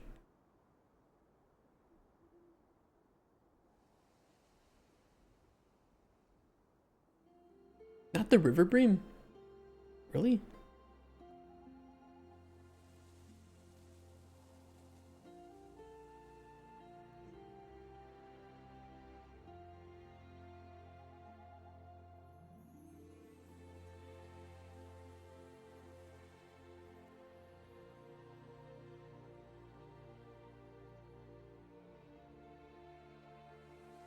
Wait, we had a fish in here and we didn't add it to be catchable in the river? That seems like an oversight. Huh. Okay. Get that fixed up.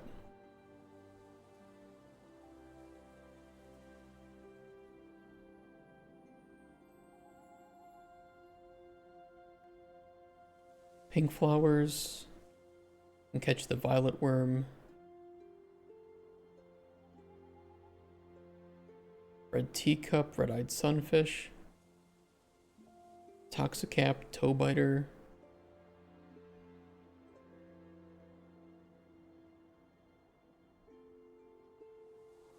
Spoon nut, toe biter. Siren's reef seed for the cave jelly. Harp is caught with monarch caterpillar and the violet worm.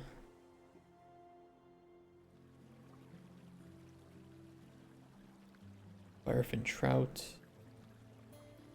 Red-eyed sunfish. We know quite a little bit about.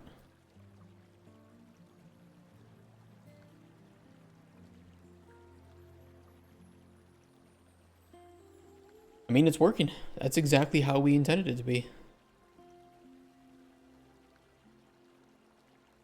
That's everything. Nighttime. Pretty.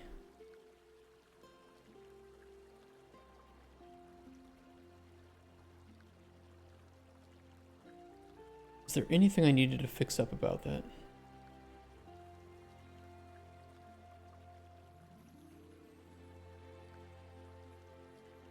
Oh, the name, yeah. That's what I was trying to remember. The name of the fishing book.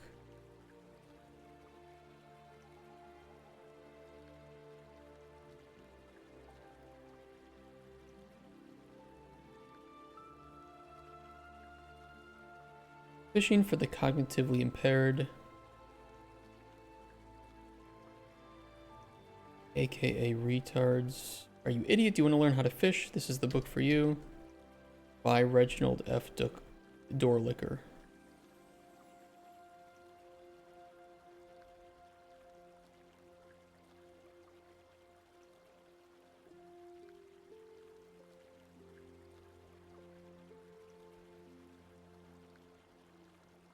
That'll work. That'll do it. Okay. Which means if I can pull up U-Track here in a separate window.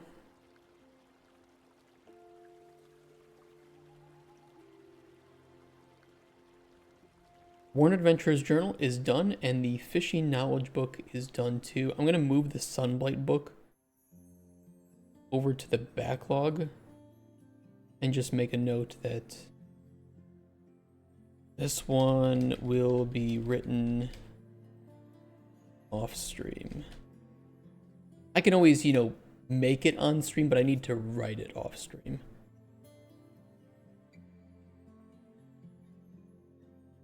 Which just leaves the ingredient knowledge book for tomorrow. Which is more like a general alchemy book, so I could make it a bit more in depth. I think what you can also do is you can nest. You could make a widget with buttons that will take you to a specific page. So last thing I want to fix up today is just, I want to figure out why the book is appearing in different places. Very, very odd.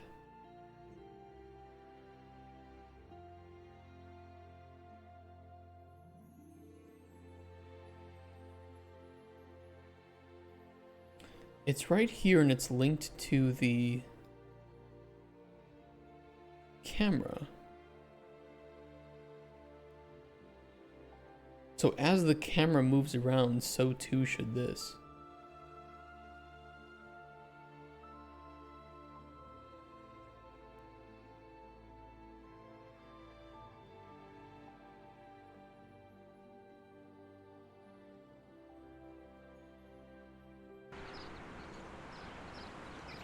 Yeah.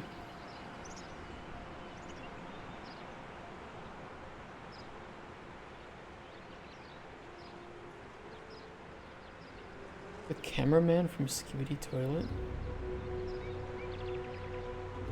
I am half tempted to ban the phrase Skibidi Toilet from this chat.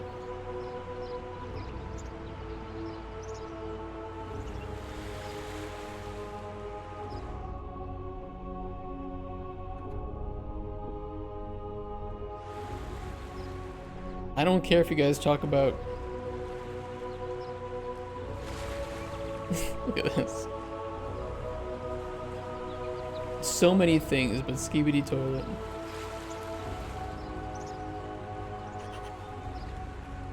Huh. I think that's not putting the book in the right place.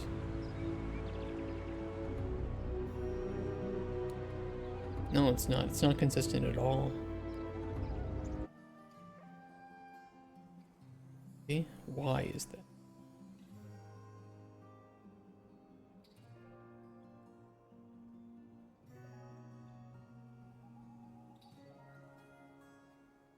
Pick up book.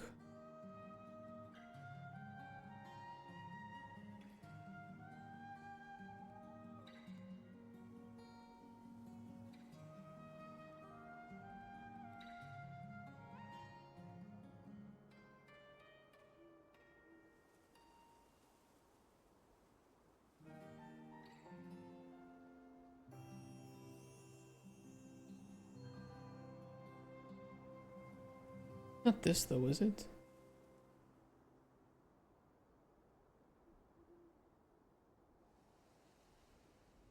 Play pickup drop animation. Book location on player.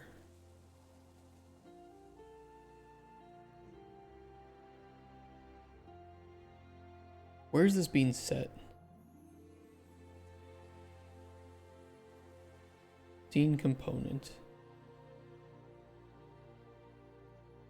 Oh, it's on pickup book.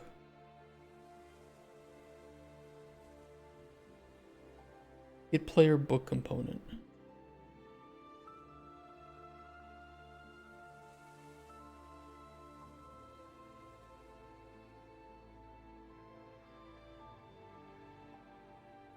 I mean, it's not crazy. It's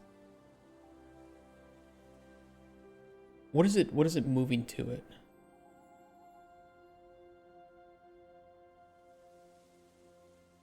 Play pickup drop animation, book location on player. From the book pickup location, set actor transform.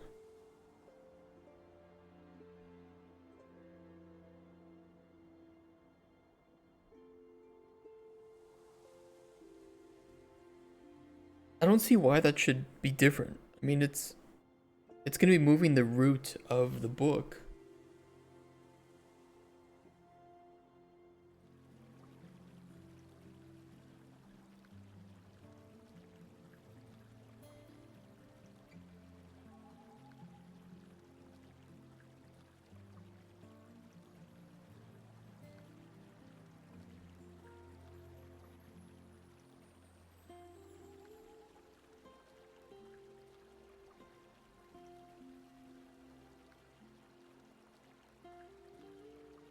That's weird.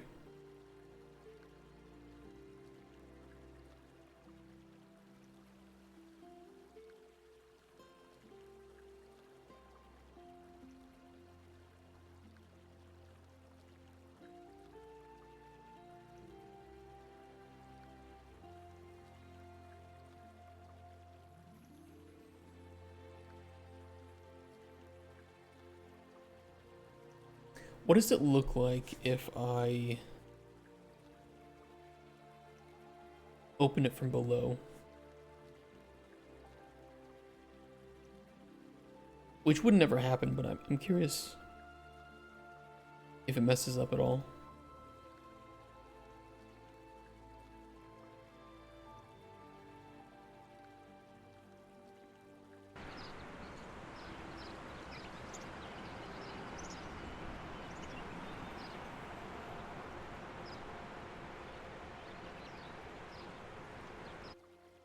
I mean, it's a little weird because I'm falling while I'm reading it, which is messing up the location.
Could there be some like weird camera effect that's modifying this?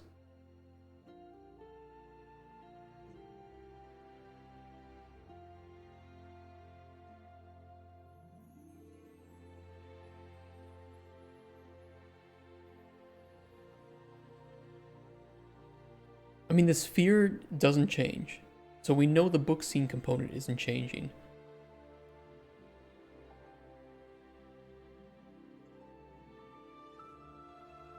Wherever the book starts shouldn't matter, it should still fly to the exact same transform, which is the transform of the scene component, represented by the sphere. And if we know that the static mesh I mean, it's pretty much like, it should be right here in the center.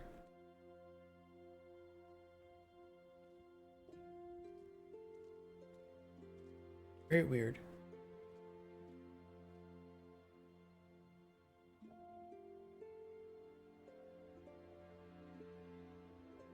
Or it's book collision, sorry. So yeah, it's right in the center of the book is where it's going from. White Devil, how you doing, Turnicock?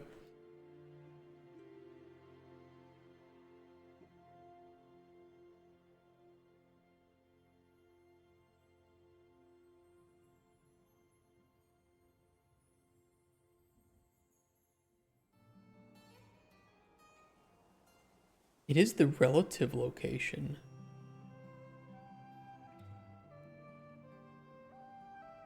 Oop, not that.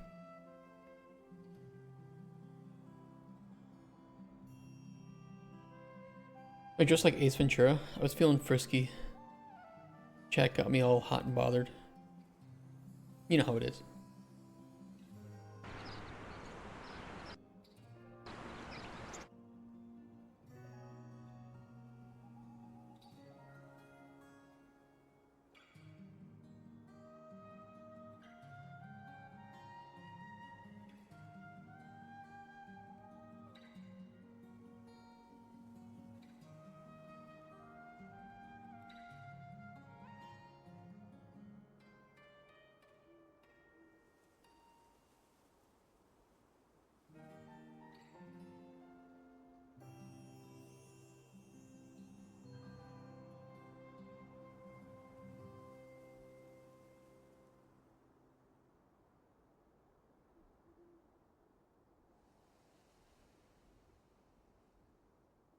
Oh, oops.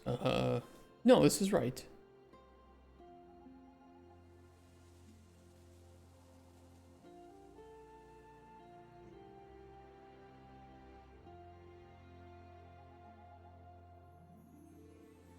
Book location on player rotation.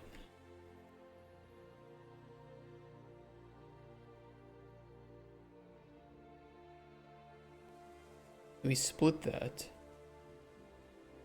I don't know. I don't know why that's happening.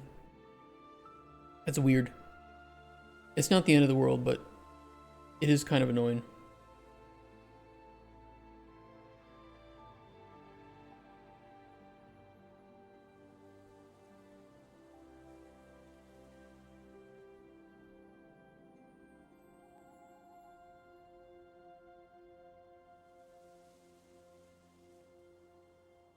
I could try something.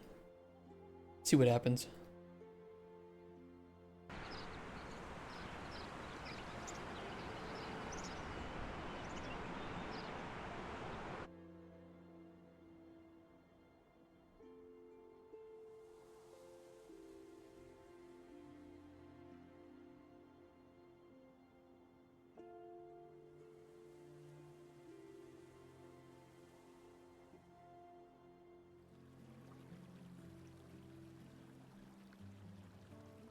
Get this represented.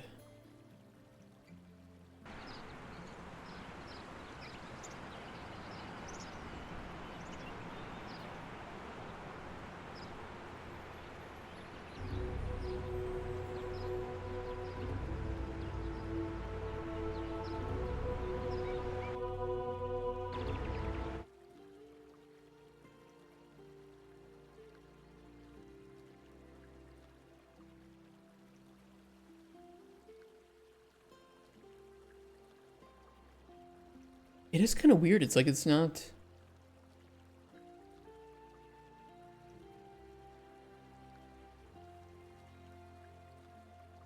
moving everything properly.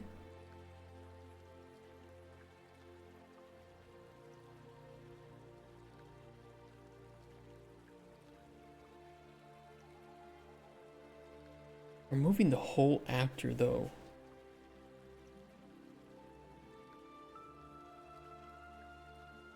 Including the rotation.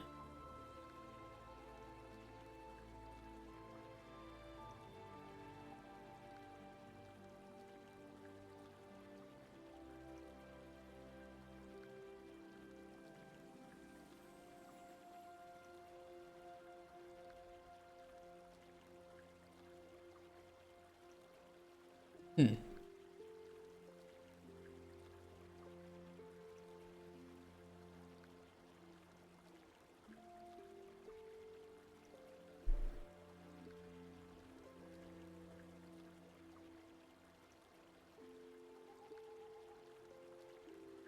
It's not there. I want this one to be visible.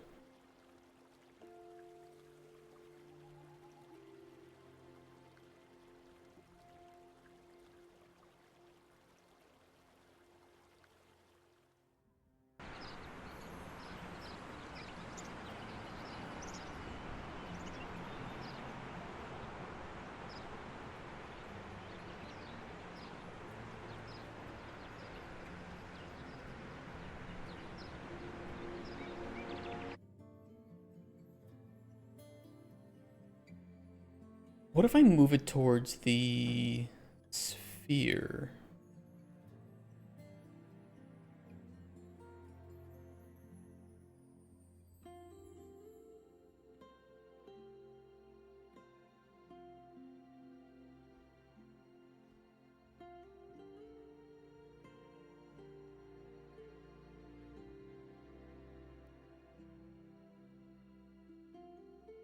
Oh yeah, hold on. It was up here. Get player book component. Get child component index 0.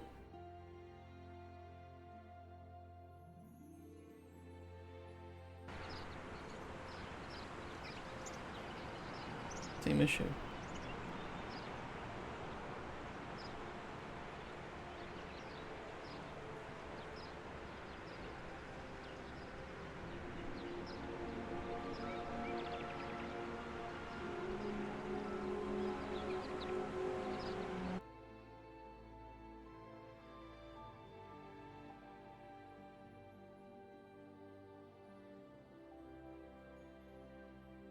I wish I could tell you. I have no clue why. It doesn't seem to go to the actual world location of the scene component.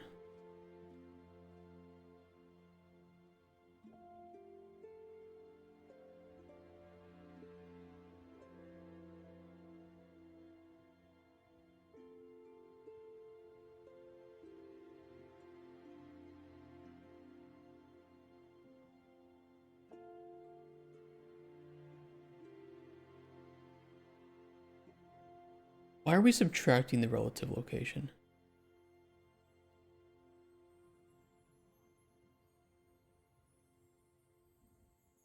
What purpose did that serve?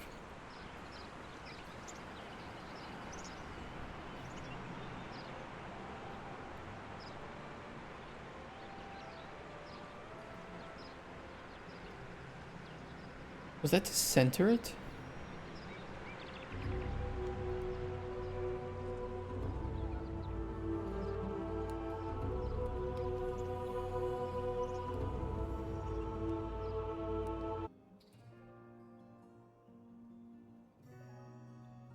It was to center the book.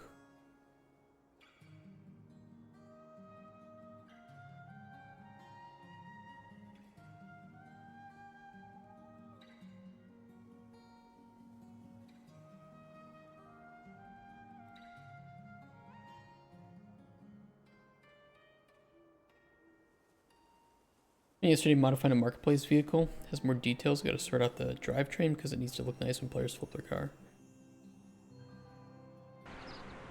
There's a driving game that I've wanted to make for a long time. It's doing this.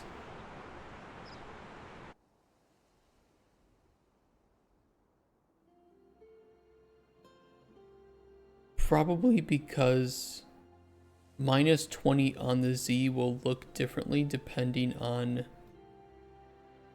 That's probably it.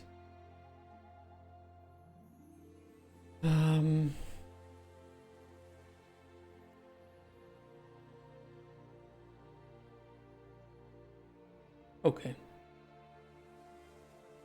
I understand the issue.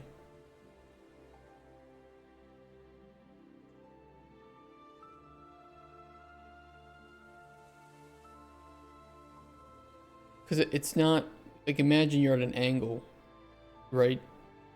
Minus 20 would just, well, in this case, it would move it up.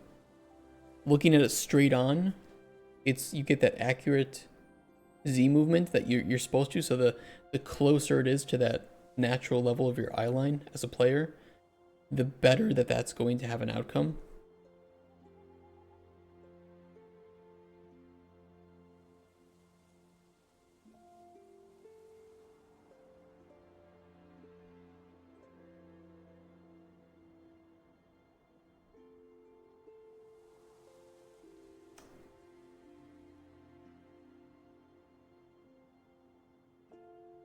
What is an easy way to solve that?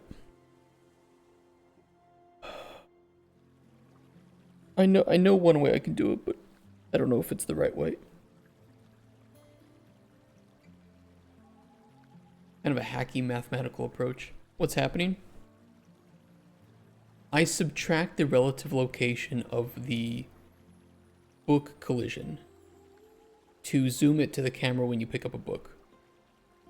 When you are at eye level with that Z gets translated well, which is, minus 20, to kind of center it right there. But of course, when you're at an angle and you're pulling that towards you, the minus 20 gets fucked up.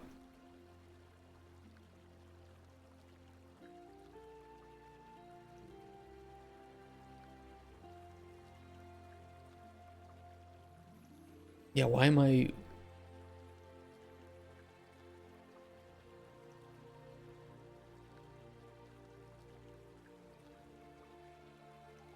Forward vector. I think there's an even easier way to do it.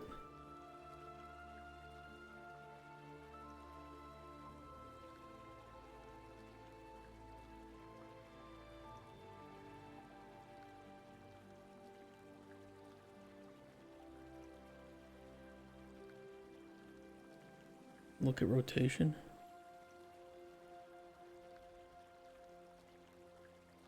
I feel like it shouldn't even be that hard.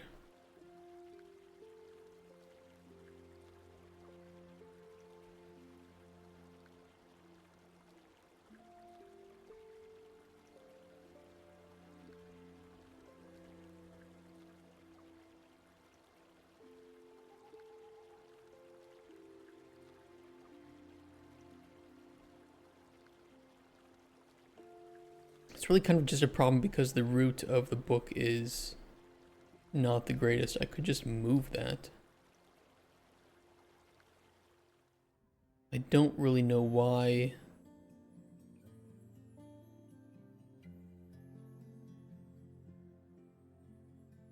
Why wouldn't I be able to center this?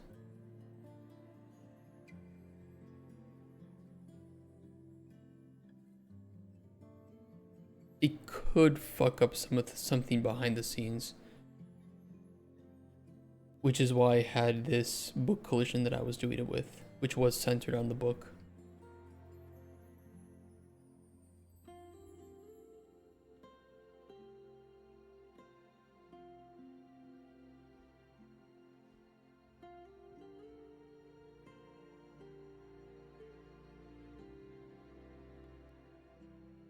I could put all of it in a scene route.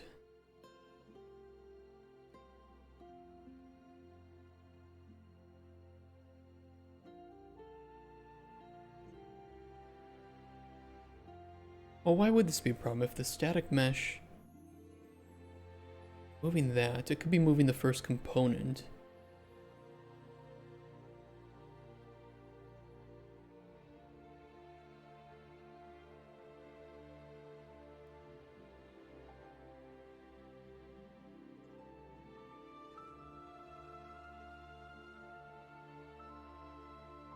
Would that cause a problem?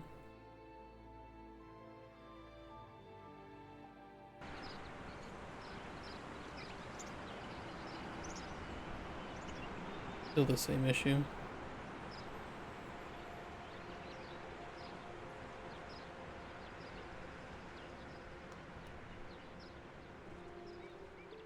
Beautifully centered.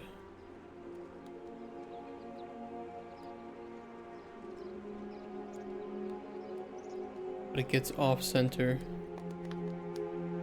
The worse your camera angle. Really messed up like that.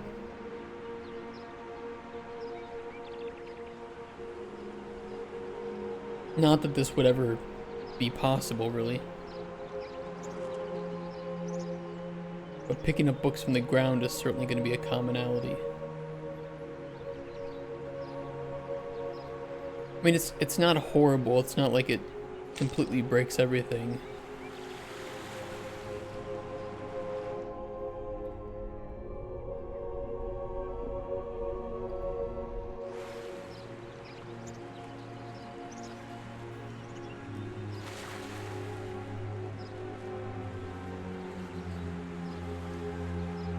I was mainly just wondering why it was so close to the top of the screen. Especially if you just like look at it like this and then you zoom in, you know, it's totally messed up.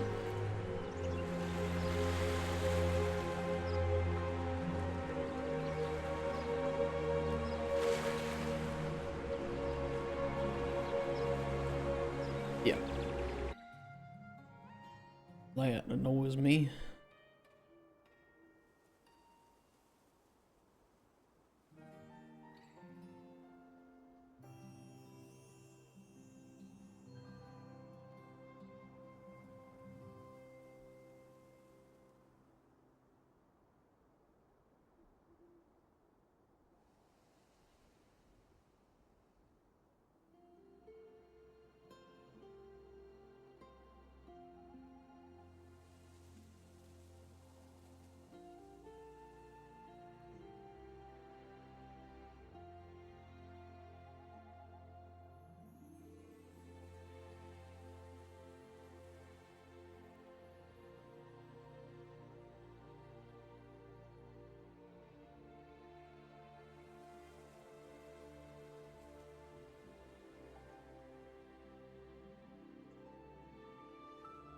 I don't know if that would cause a problem. I'll test it. I'd have to modify all the books, but there aren't that many books in the game to fix if that's the case.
Yeah, I don't know why I did it the way that I did it initially.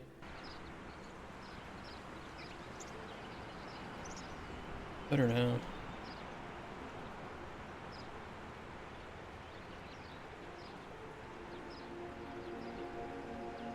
Actually, even a little bit off now. But at least it is consistent, which means I can fix it consistently.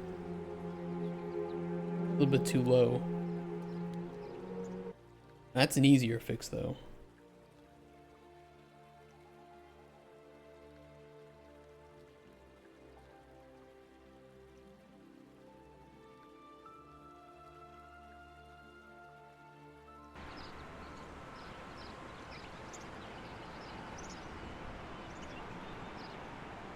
Oh yeah.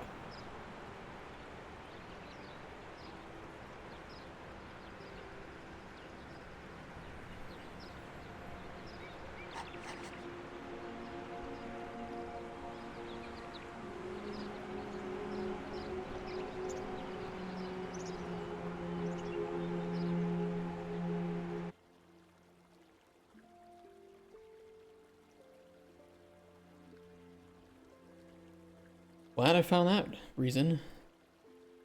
That was kind of annoying.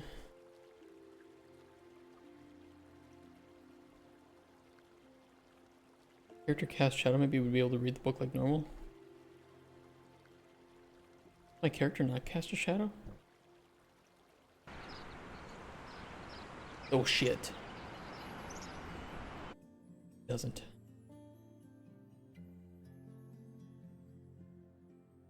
Worrisome.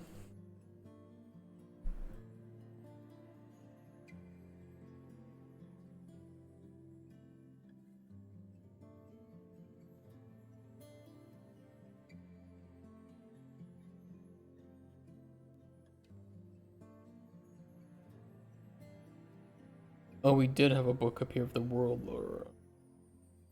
Ignore that.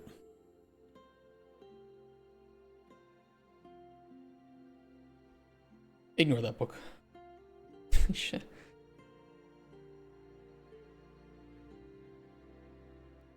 Get out of here. Okay, I'm pretty happy with that. I'm glad we fixed that. That was a annoyance. I thought I was just going crazy too, because every time we picked up books, I was like, "This. Why does this not look centered?" I know it's centered. And then I would go back to the shelf and it was centered. Speaking of, when we spawn a book on here, I need to...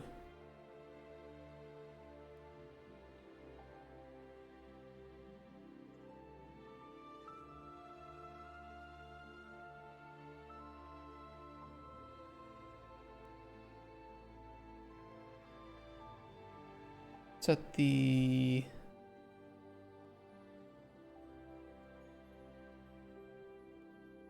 relative.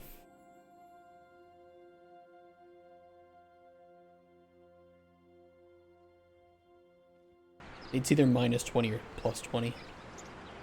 I don't know which one.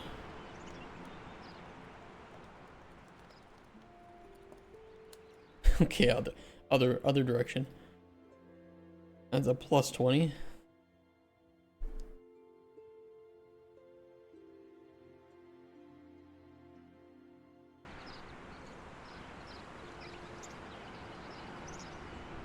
Technically the bookshelf, I think it can support like 60 something books.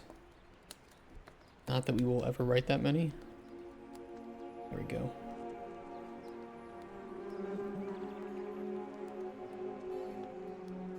Incredible book.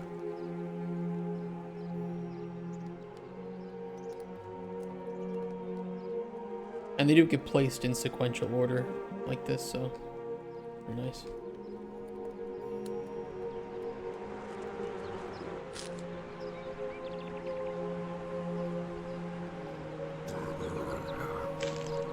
Shut up, bitch.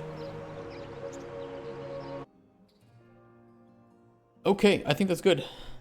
You fixed the book? I fixed the book, yeah. Book is fixed. Book is all good. For today. And then we'll have to do 2 more books. But only one of them tomorrow, which is the ingredient knowledge book, the alchemy book. Yeah. But I think that won't take a little bit of time. Book. Now you fix the book.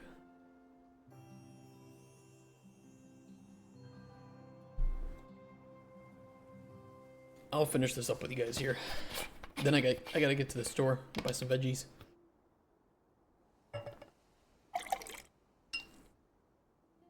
So what's the hubbub? What's the news, chat? Any crazy gaming news? Anything controversial? Apart from the Elder Scrolls Oblivion remake that will definitely not be on Unreal Engine. There's no way that's true.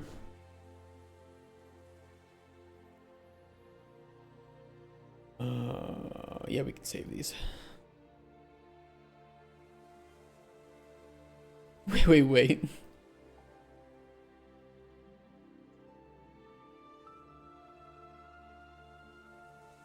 Yeah, did you not hear? In Sky Oblivion? No, there's apparently a real remake. I mean, everybody's gonna play Sky Oblivion anyway, but there's a real remake that some leakers, heavy air quotes, have reported will be on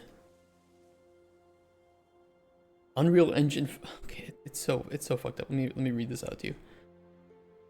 It breaks my brain.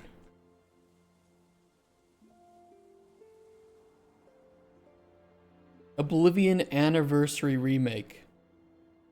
Now, I can't attest to any of this, but I'll tell you this.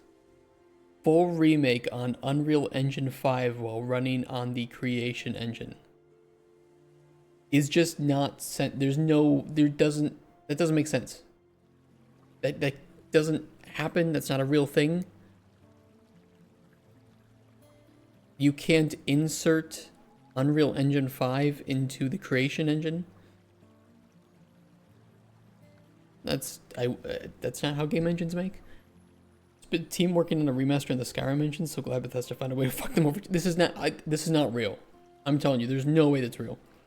Fluidity more like Skyrim rather than Starfield Fallout. Looks better than both graphics like MGS3 Delta. There's no way that they would ever think that making realistic looking graphics would be a smart move for an Elder Scrolls game. It has its own stylization that is backed by some of the rendering methods and lighting techniques used in the Creation Engine. You know, it's all those like Unreal Engine 5 Riverwood videos, right? Unreal Engine 5 Riverwood. Or just, I'll do Skyrim.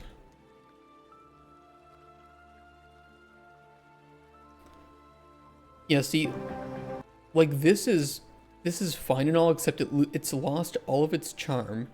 Now it looks like generic fantasy game with hyper-realistic graphics. And of course, this doesn't even account for the humans, which would also have to look more hyper-realistic. I can't imagine any single person with authority would ever give the green light to remaking any Elder Scrolls game in Unreal Engine 5 with hyper-realistic graphics. It would never look good. The community made mods for Skyrim if you wanted to change it to look realistic. Well, even then, you can make it, you know, you have like 4K mods for like Cabbage and shit. You can make it look higher fidelity, but even the most popular mods don't change the underlying feel of Skyrim, right? I mean, some of like the character mods, you're right, you get those like plastic anime looking characters, but for the most part, the mods that people use to increase the fidelity of the game do not change the underlying stylization, as it should be. Some cut content has been restored, whatever. Priced at $80. Again, I just don't see it. 4K mods for Cabbage. I don't see them ever releasing a remaster like this and pricing it at $80. What did the anniversary edition of Skyrim release at? Skyrim Anniversary.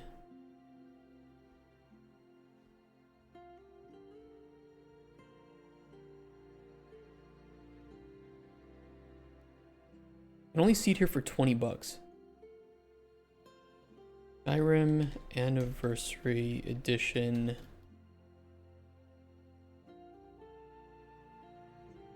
Launch price. I didn't think they'd touch Oblivion again. Skyrim was what made more money. Yeah, even this launched at $50, which was insane. But it was also a replacement to original Skyrim. Somebody remake in Unreal using Unity to simulate the build engine and then have that run Doom. Now we're talking. That was a remaster, not a remake. This is true. That's a fair counter argument. No mod support planned. Again, mods are what keep them making money. And they're smart enough to know that with Sky Oblivion about to release, they have to compete with a free mod for people who already own Oblivion at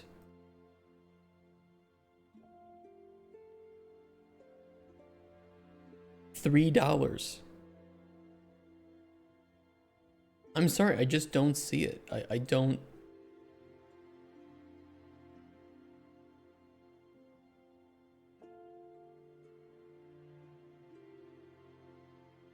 I don't think any of this is real. I think this is all fake. I think this is some bullshit that some leaker made up.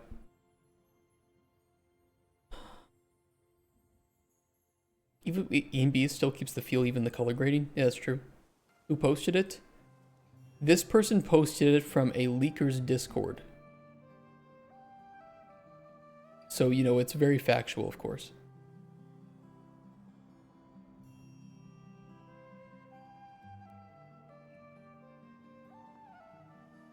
Yeah, it's just weak source. But everybody's reporting it. Literally every single person is reporting this as if it is factual. Although the date is slightly different, but who does this even...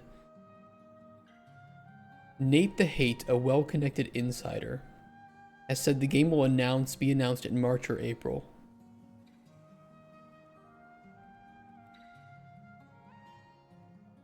According to a recent report by MP First, citing a leak by a former... Yeah, look, it's just all like...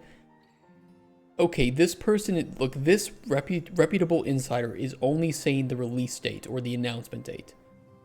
That's fine. That's potentially likely. But now they're just saying various reports are saying that this company, the same people that made the Delta remake, are working on it, and then some leak by a former employee there, alleged former employee, is saying that it has been fully remade in Unreal Engine 5. And the blocking inspired by Souls-like stamina system, more lenient in combat encounters, and wouldn't feature mod support. I just don't see it. My dad worked for Bethesda and he once said Oblivion 2 will have a trans main character due to Sweet Baby Ink's recommendation. Seems legit. Seems very legit. But it's like there's two separate leaks being here. There's one about the release date, or the release window, and then another about the remake running in Unreal Engine 5.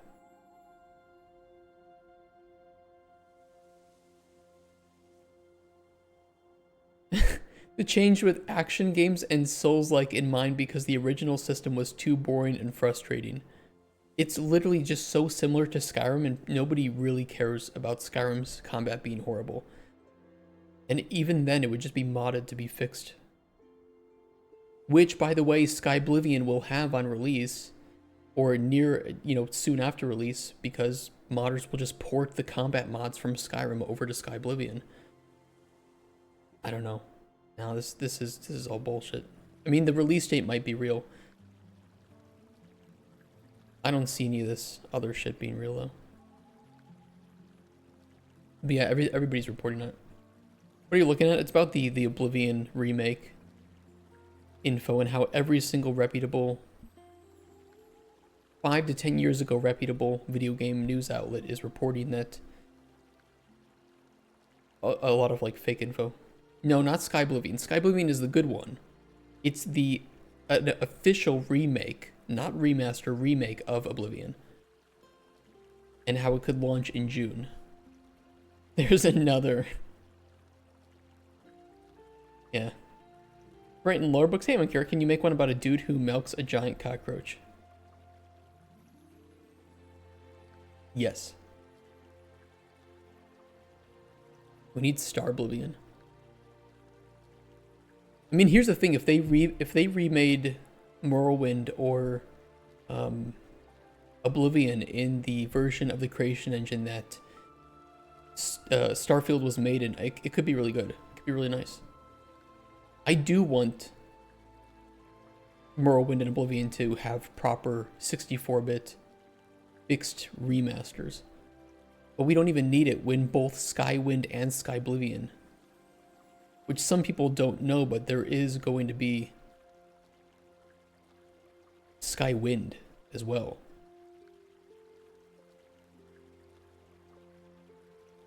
So we're getting Morrowind remade in Skyrim's engine as well.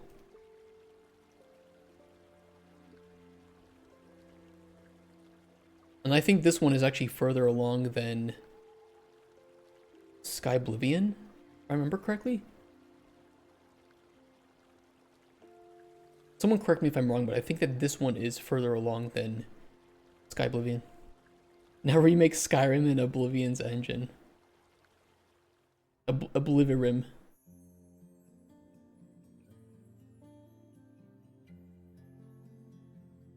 Yeah, they had this from 10 months ago.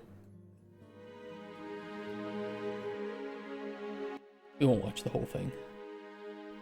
Over the past few years, Skywind's development team has poured more hours than we can count into bringing our vision to life. Yeah, these are, Many of by our the way, followers this is have been two separate teams that are working on these games. eager for a more in-depth look at the project. So join us today as we break down our current progress and what lies ahead. Even voice acting. Outside my shop he stands all day selling ridiculous wares. So it's pretty cool. It's gonna, a lot's getting done with these Most games. of the remaining areas are over 60% complete, with blocked layouts, clutter, and some details added. Pretty crazy. I've been hearing about Sky Oblivion for years. I'm surprised it's not out yet. I think that this one, Sky Oblivion, is coming out this year. They're pretty sure about that. Skywind, I think, needs a little bit more cooking time. Yeah. So Sky Oblivion comes out this year. Skywind needs a little bit more cooking time. But probably a lot of the people that have worked on Sky Oblivion will jump over to help finish up Skywind when it's done. Fallout 5 and Fallout 4 mode.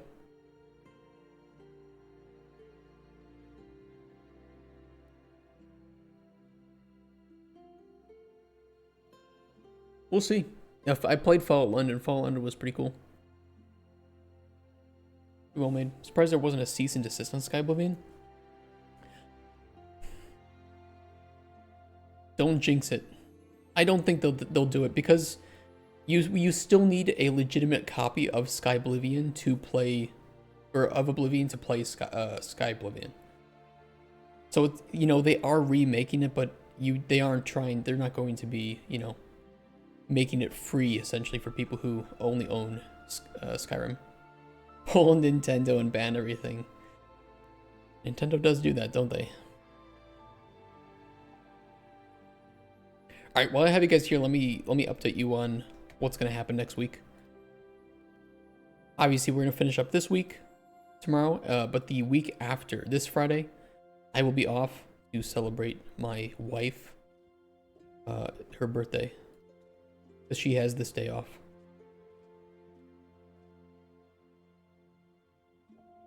And we'll take a bit of an extended weekend. But everything else is normal.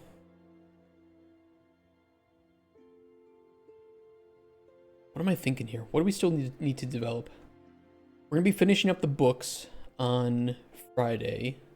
After that, we have 2 weeks worth of development, which can be done.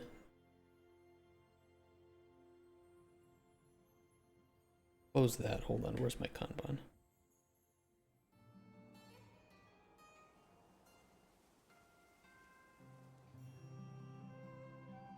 Some of this is being worked on right now, and I'm a little bit blocked for loot tables until creatures are working. Dungeon will be fixed very soon here, not by me. That'll be worked on by Kotz, we need to write at least one more NPC, ideally one.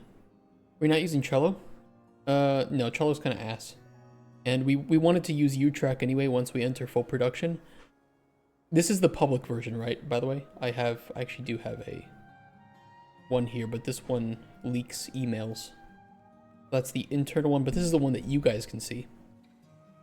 This is JetBrains version 2 of Jira. But you get every single feature in it for free, as opposed to Jira where you have to pay more money to get all the good features. This is way more customizable. Yeah, very nice. Up to 10 people for free too. So we will probably prioritize working on the warrior NPC.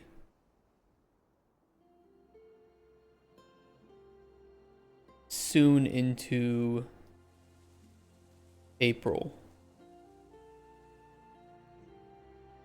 And the depth level we need to work on too. I might start working on that, but we need enough ideas, and I can prototype the ideas pretty quickly. So I might keep that going in the background, or we can kind of jump over to that level and add something new when we have it. But we really are reaching the end of our first playable. And then we just need to do some fixes, some of the miscellaneous stuff, rework the tutorial.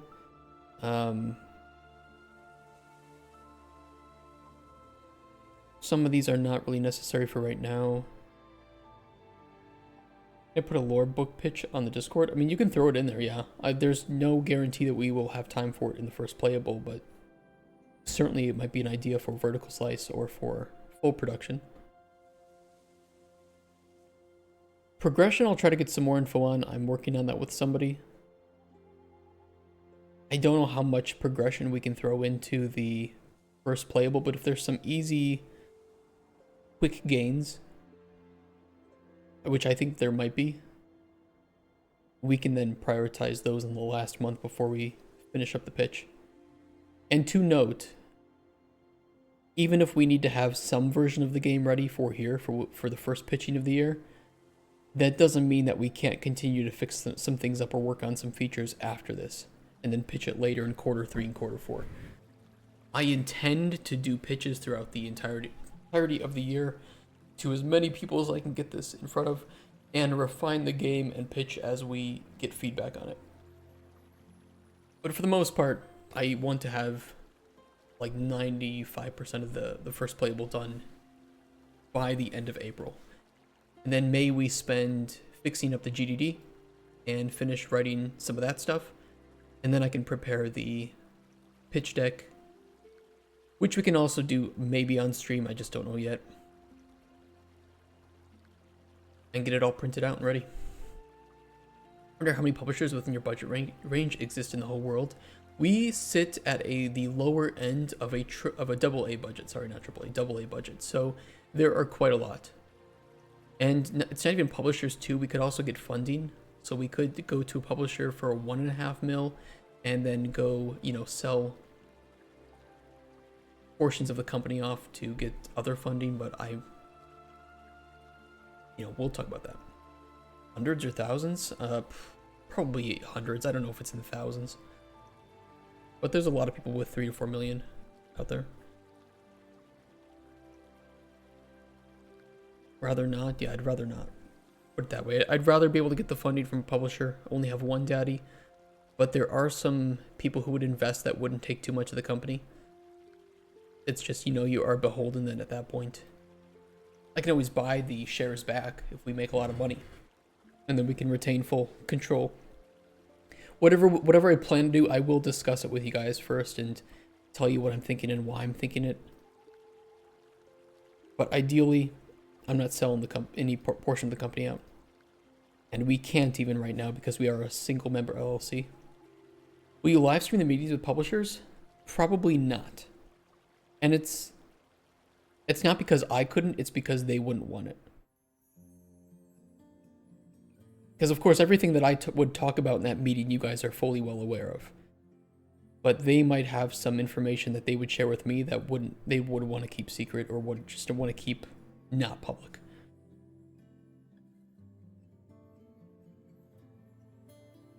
And additionally, they may not want information shared that they are speaking with certain people. I don't know. It's just better safe than sorry.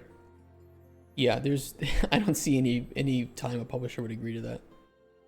But we can do a mock pitch. You guys can be you guys can be the publisher. I can give you a little bit of information of what you should look out for, questions you should ask, and then I can pitch to you guys over like the course of 30 minutes to an hour, and you guys can ask questions as we go, and that will help me and help refine the pitch. We'll see. £2 million for 80% of my company? Deal. Alright, do I need to save any of this? No. No.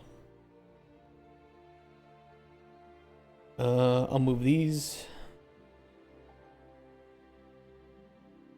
Assets. Oh, I already had a template in here.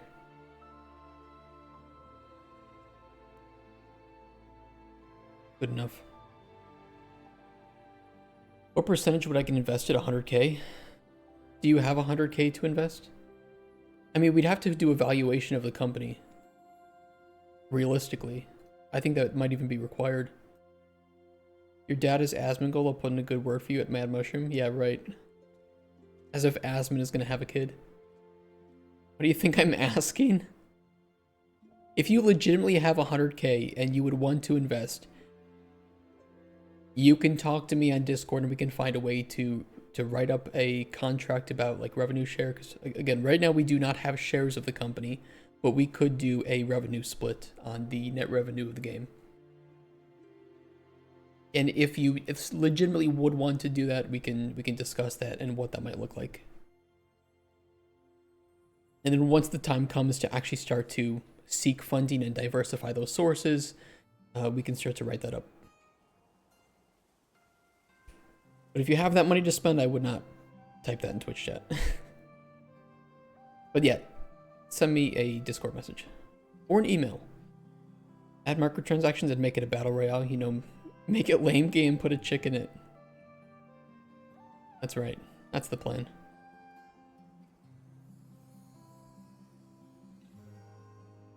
You have legit have nothing. Invest in me, have nothing. True Nightmare, that's the perfect way to... you have the perfect mindset for Kickstarter with that. I have nothing, please give me money. There was somebody on Kickstarter, actually, that... some girl said she didn't know how to make games. She's never made a game. But if you give her $1,000, or it was $10,000, when she makes a game, she'll send you a key to it. That was her entire Kickstarter premise. I ranted for a long time on her. Smart added in the Worn Adventurers journal. Oops. And the Fishing Knowledge book.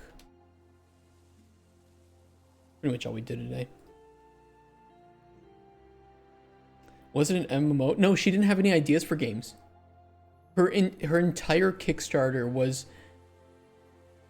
just that she wanted money. Because she didn't have any money. And she would want to make games in the future, but didn't have enough money to make games and didn't have any knowledge of how to make games. Wait, is...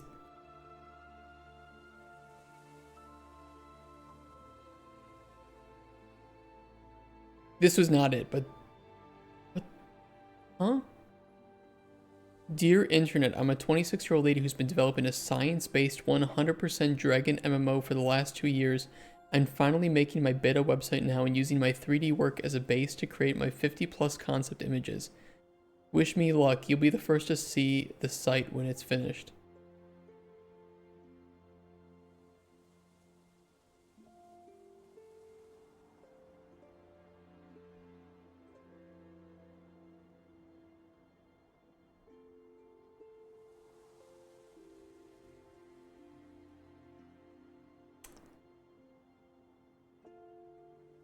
Well.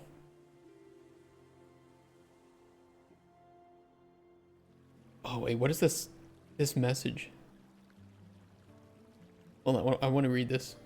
About 12 years ago, I had a professional level designer at a big studio mock me on a major game development forum for posting about my team's upcoming project, because I'd posted that I needed programmers, modelers, level designers, sound, etc., and I'd therefore revealed that all I had was a good sounding idea and a website. The conversation got ugly, particularly when he started dropping vulgarities at various people in the thread who came to my defense. And I remember how I felt a bit curb stomped by the whole thing. I'd rather walk away from this thread than do something like that, but as someone working on their third MMO production credit, I'd like to make an honest, non-judgmental attempt to give you some perspective on the road ahead of you. I mean, look, I don't know what was said, but I'll say this, likely, he was spitting a lot of truth. Because if all you have is a good sounding idea and a website, I promise you there's 99 times out of 100, you will never even make a prototype. That's at least the metrics that I see for people who in game dev. You know, it's not great to admit, but that's really what happens. I'm assuming a few things here. Assuming you have not completed development of a video game before. Therefore, I promise you're not going to make an MMO. Since you haven't mentioned anyone but yourself, I assume you're not currently working with anyone else. You are very unlikely to make a game, and therefore also extremely unlikely to ever make an MMO in this case. I assume the talents you're bringing to the table based on your comments are art related, and the game design naturally. Fair enough. But programming an MMO is a lot harder than making the art for an MMO. I specifically assume you have no programming experience. Yeah, exactly, right? I assume you haven't selected an engine. Here's a great write-up of the strengths. Keep in mind, by the way, this was 12 years ago, 13 years ago, so this was even before Unreal Engine 4. I'm assuming most of the last 2 years have been spent writing down details of the world along with cool gameplay ideas.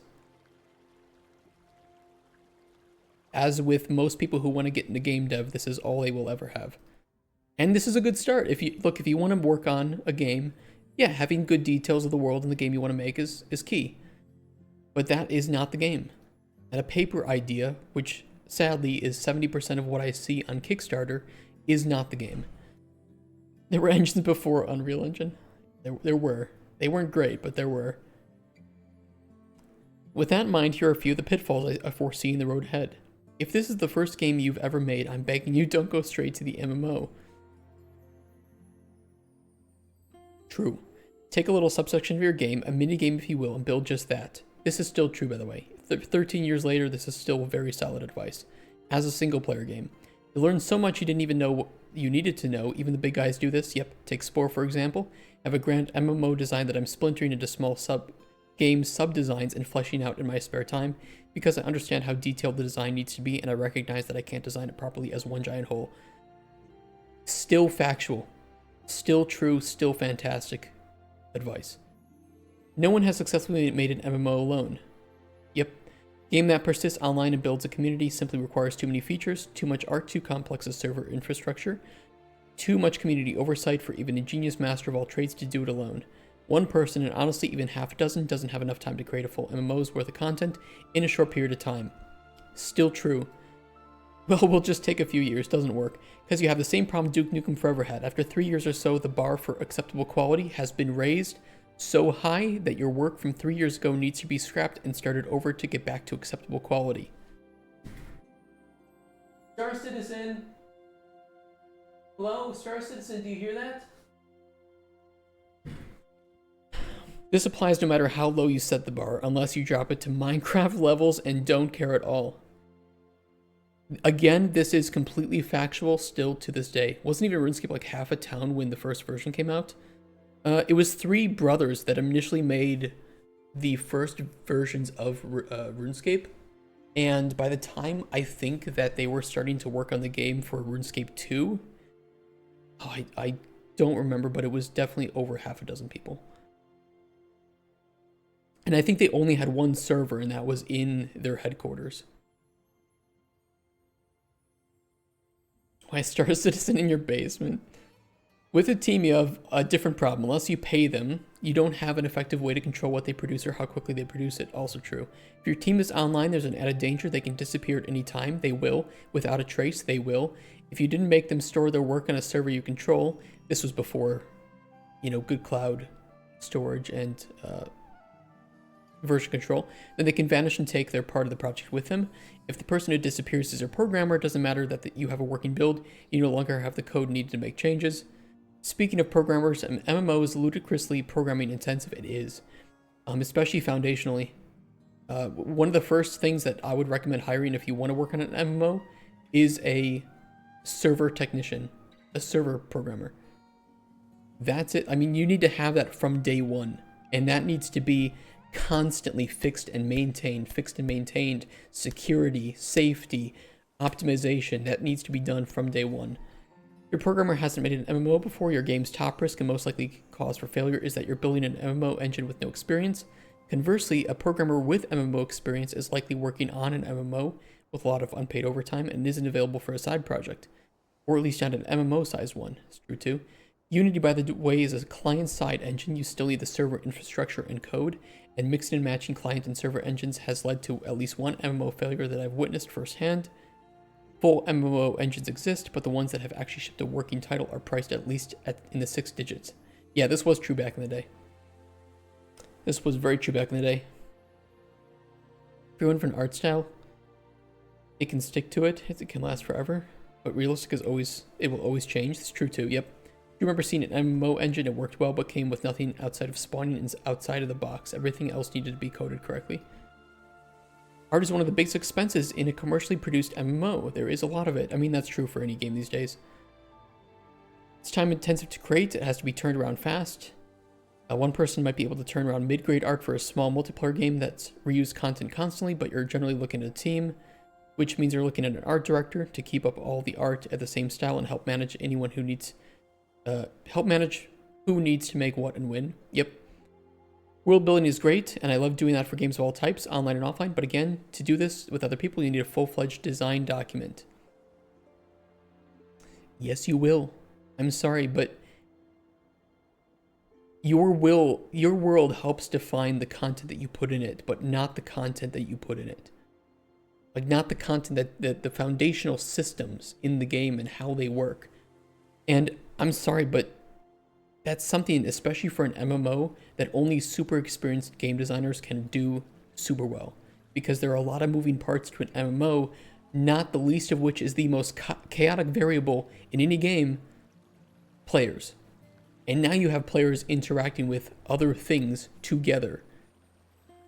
And that is a massive, massive requirement for, again, your server engineers to make sure is working properly. A Bible detailing every little detail about the game. If you can draw parts of the game on paper and play them out on your table using the design document's rules, then you've typically got the correct level of detail.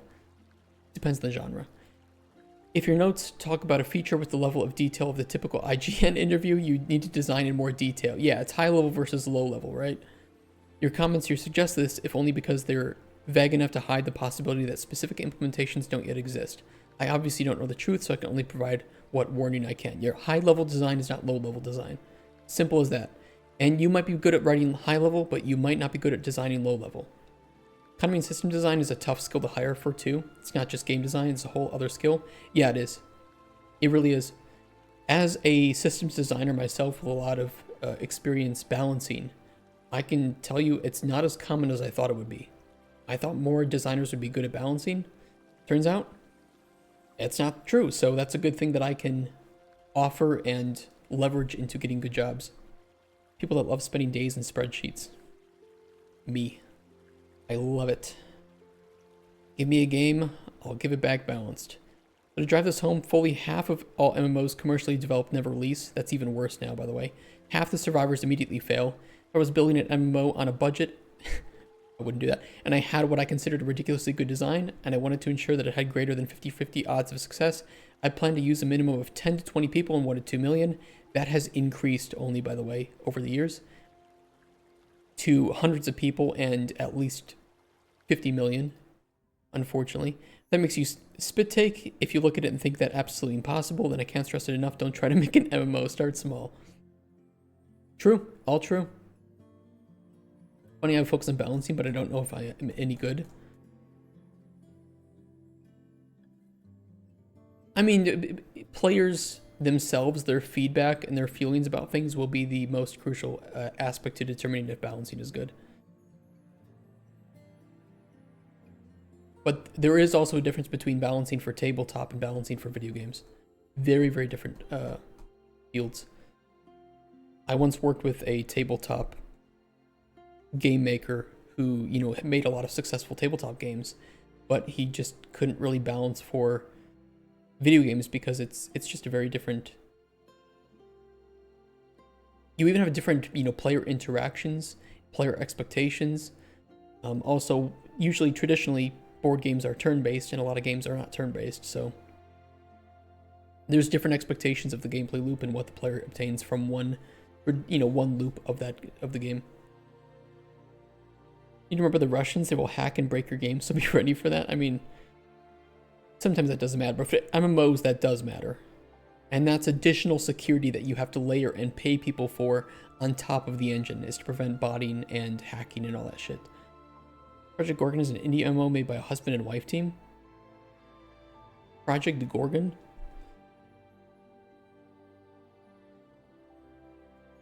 Keep in mind, it might be made by 2 people. That doesn't mean that it is run by 2 people.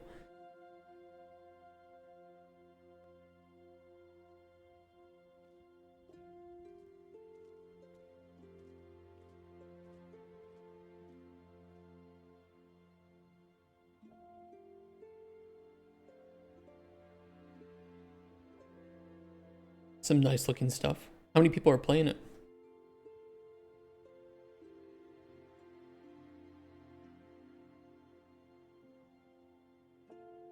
$123 people. Might be enough to sustain those 2. But yeah, I would very much doubt that this is only run by 2 people.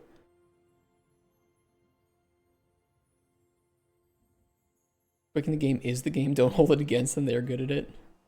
I don't know. That's why I don't want to touch an MMO. There's just too many moving parts. And I honestly don't think that it's viable. I really don't think that you can accurately predict that you will make the next big MMO. You really won't. It's a crapshoot. You're competing with the big 3, which is WoW, Final Fantasy 16, and Old School RuneScape. And if you cannot make a better game than those, which already have decades of basically both content and fan bases, especially Final Fantasy, then you're not gonna succeed. 16 times the detail.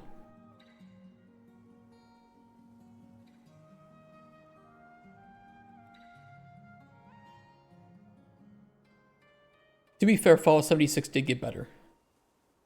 It did get better.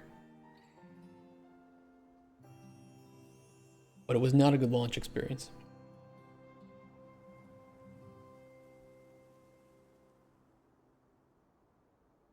But I had fun with it for like 80 hours.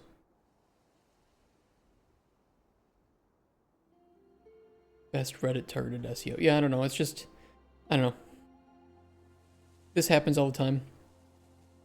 You can tell it's 13 years ago because now if you try to make a post in r/gaming about showing off your game, they'll ban you. So.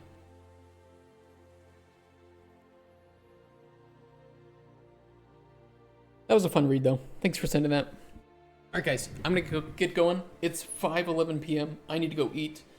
I need to go rest. And I will see you guys tomorrow for more Cauldron Chronicles. Thank you for joining me on the journey today. Thank you for helping us reach 720 followers. Thank you, Justin. Dude, nice meeting you. Let's keep in touch, seriously. Black Knight, thank you for the follow as well. It's good seeing you guys today. Just realized I hadn't followed. Well, I appreciate it. I appreciate it even if people don't follow. We like our lurkers. We like 5 lines. I don't even have 5 lines. We'll get to that point. Don't worry, True Nightmare. Alright guys, take care. Have a wonderful rest of your Thursday. I will see you tomorrow at our usual time, 9 a.m. Central European time, for more Cauldron Chronicles. We will finish up that last book. Have a wonderful rest of your evening. Stay awesome. Peace. Bye-bye, guys.